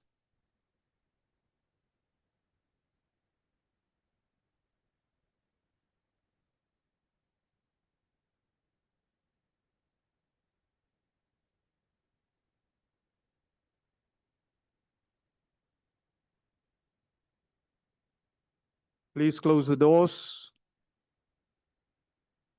Honorable members, the question before the House is that vote number 28, police, be agreed to. Party whips, please record your votes. Thank you very much, Honorable House Chairperson. 126 online, 27 in the House, 153 in total voting in favor. The Thank you. DA, Thank you, House Chair. 4 in the House, 81 online, 85 in favor. MK, Thank you. 16 in the House, 33 online, 49 voting against. the EFF, Thank you, House Chair. 24 online, 8 in the House, a total of 32 voting against. IFP, Thank you, House Chair. IFP 4 in the House, 12 on the virtual platform, 16 in total voting in favor. the PA, Thank you, House Chair. 5 online, voting in favor. FF Plus, 6 online, voting in support. Action SA, 4 on the virtual platform, 2 in the House, 6 in total. We vote against. ACDP, 1 online, voting against. UDM, 2 online in favor. RISE, BOSA, 1 in the House and voting in support.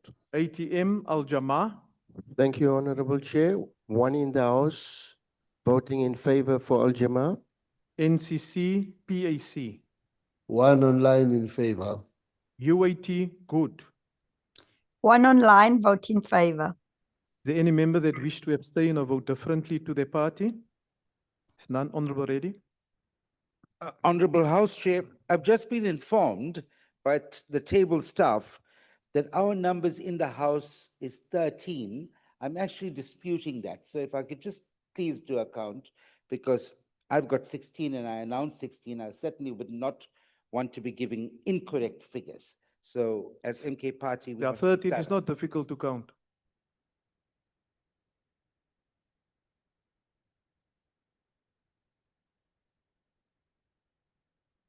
I can confirm the table staff was correct. Let me Thank give you. you the figures again. It's 13 members of MK that are in the House, 33 that are online. So that gives me, let me just total this, 3, 4, 5. It's 46. That's 6, no. 3 plus 1 is 4. 46, thank you, you are correct. 46 members of MK voting against. The Thank voting you. session is now closed.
Honorable members, the outcome of the division is as follows. There's no abstentions, 85 voted against, 271 voted in favor. Vote number 28, police, is agreed to.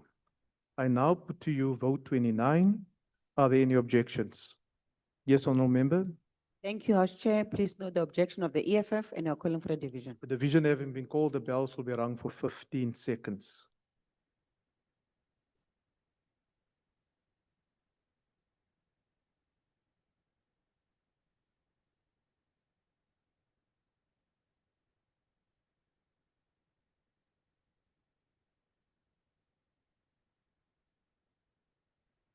Honourable members, the question before the House is that vote number 29, agriculture, be agreed to. Whoops, please record your numbers. The ANC. Thank you, House Chairperson. We are 26 in the House, 126 online, 152 in total voting in favor. The DA. Thank you, House Chair. 4 in the House, 81 online, 85 in favor. MK. MK is 14 in the House, 34 online. That gives us a total of 48 voting against. Thank you. EFF. Thank you, House Chair. 24 online, 8 in the House. A total of 32 voting against. IFP. Thank you, House Chair. IFP 4 in the House, 12 on the virtual platform, 16 in total voting in favor. The PA. Thank you, House Chair. 5 online voting in favor. The FF Plus. Thank you, House Chairperson. 6 online voting in support. Action SA. Action SA has 4 on the virtual platform, 2 in the House, 6 in total. We vote in support. ACDP. 1 online, voting against. UDM. 2 online, voting in support. Rice. Bosa. 1 in the House and voting in support. ATM. Al Jama. Thank you, Honorable Chair. 1 in the House for Al Jama, voting in support. NCC. PAC. 1 in favor. UAT. Good. 1 online, voting in favor. There any member that wish to abstain or vote differently to their party? There's none. The voting session is closed. Honorable Chairperson, Yes, honorable member. my apologies, Chairperson. I just wanted to draw a correction. My hand has been raised. The Patriotic Alliance are 6 online.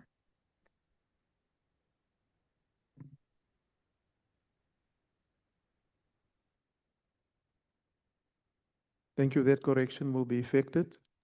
Thank you.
There's no abstentions. 81 voted against. 277 voted in favor.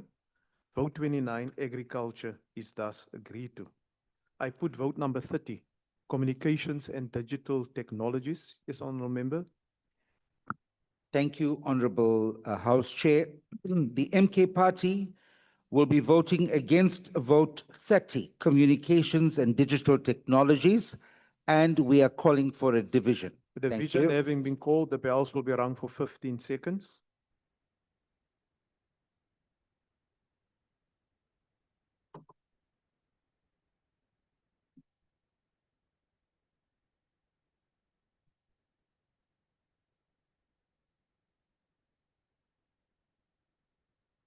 Close the doors. Honorable members, the question before the House is that vote number 30, communications and digital technologies, be agreed to. May I request the whips to record their votes? The ANC, Thank you, House Chairperson. 126 online, 27 in the House, 153 in total, voting in favor. DA, Thank you, House Chair. 4 in the House, 81 online, 85 in favor. MK, Thank you, House Chair. There's 14 online, and there seems to be a dispute here now because my deputy whips are saying there's 36 online, but the table is saying 34. So can I get a confirmation of what is the exact number that is online for the MK members, the official opposition, please, before I can confirm our numbers and our vote? Thank you. the table is confirming 34. We will go with the table. In that case, there are 14 members in the House, MK members, 34 online. That gives us a total of 48 members voting against. The Thank you. EFF, Thank you so much, House Chair. 24 online, 8 in the House, a total of 32 voting against. IFP, Thank you, Chairperson. The IFP, 4 in the House, 12 on the virtual platform, 16 in total, voting in favor. Thank you. the PA,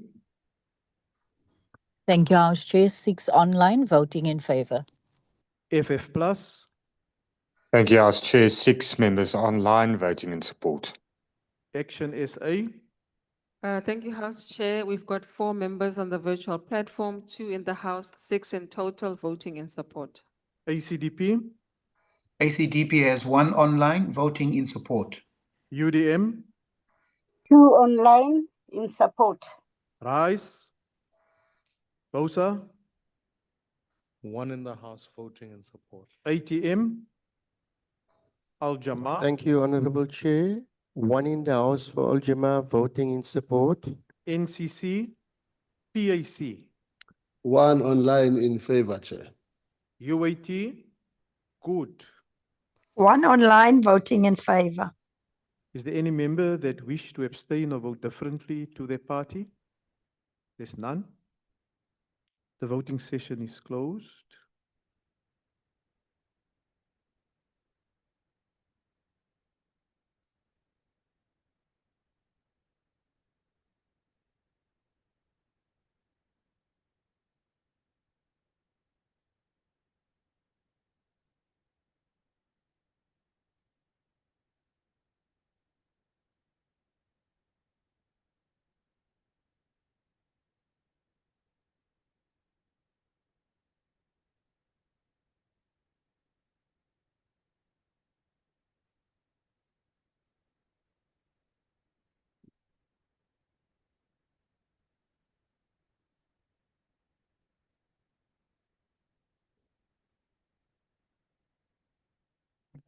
Order, honorable members, the outcome of the division is as follows.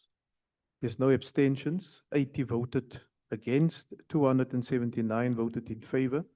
Vote number 30, communications and digital technologies, is agreed to. Honorable members, I now put to you vote 31, employment and labor. Are there any objections? House Chair, please note the objection of the EFF and we are calling for a division. The division having been called, the bells will be rung for 15 seconds.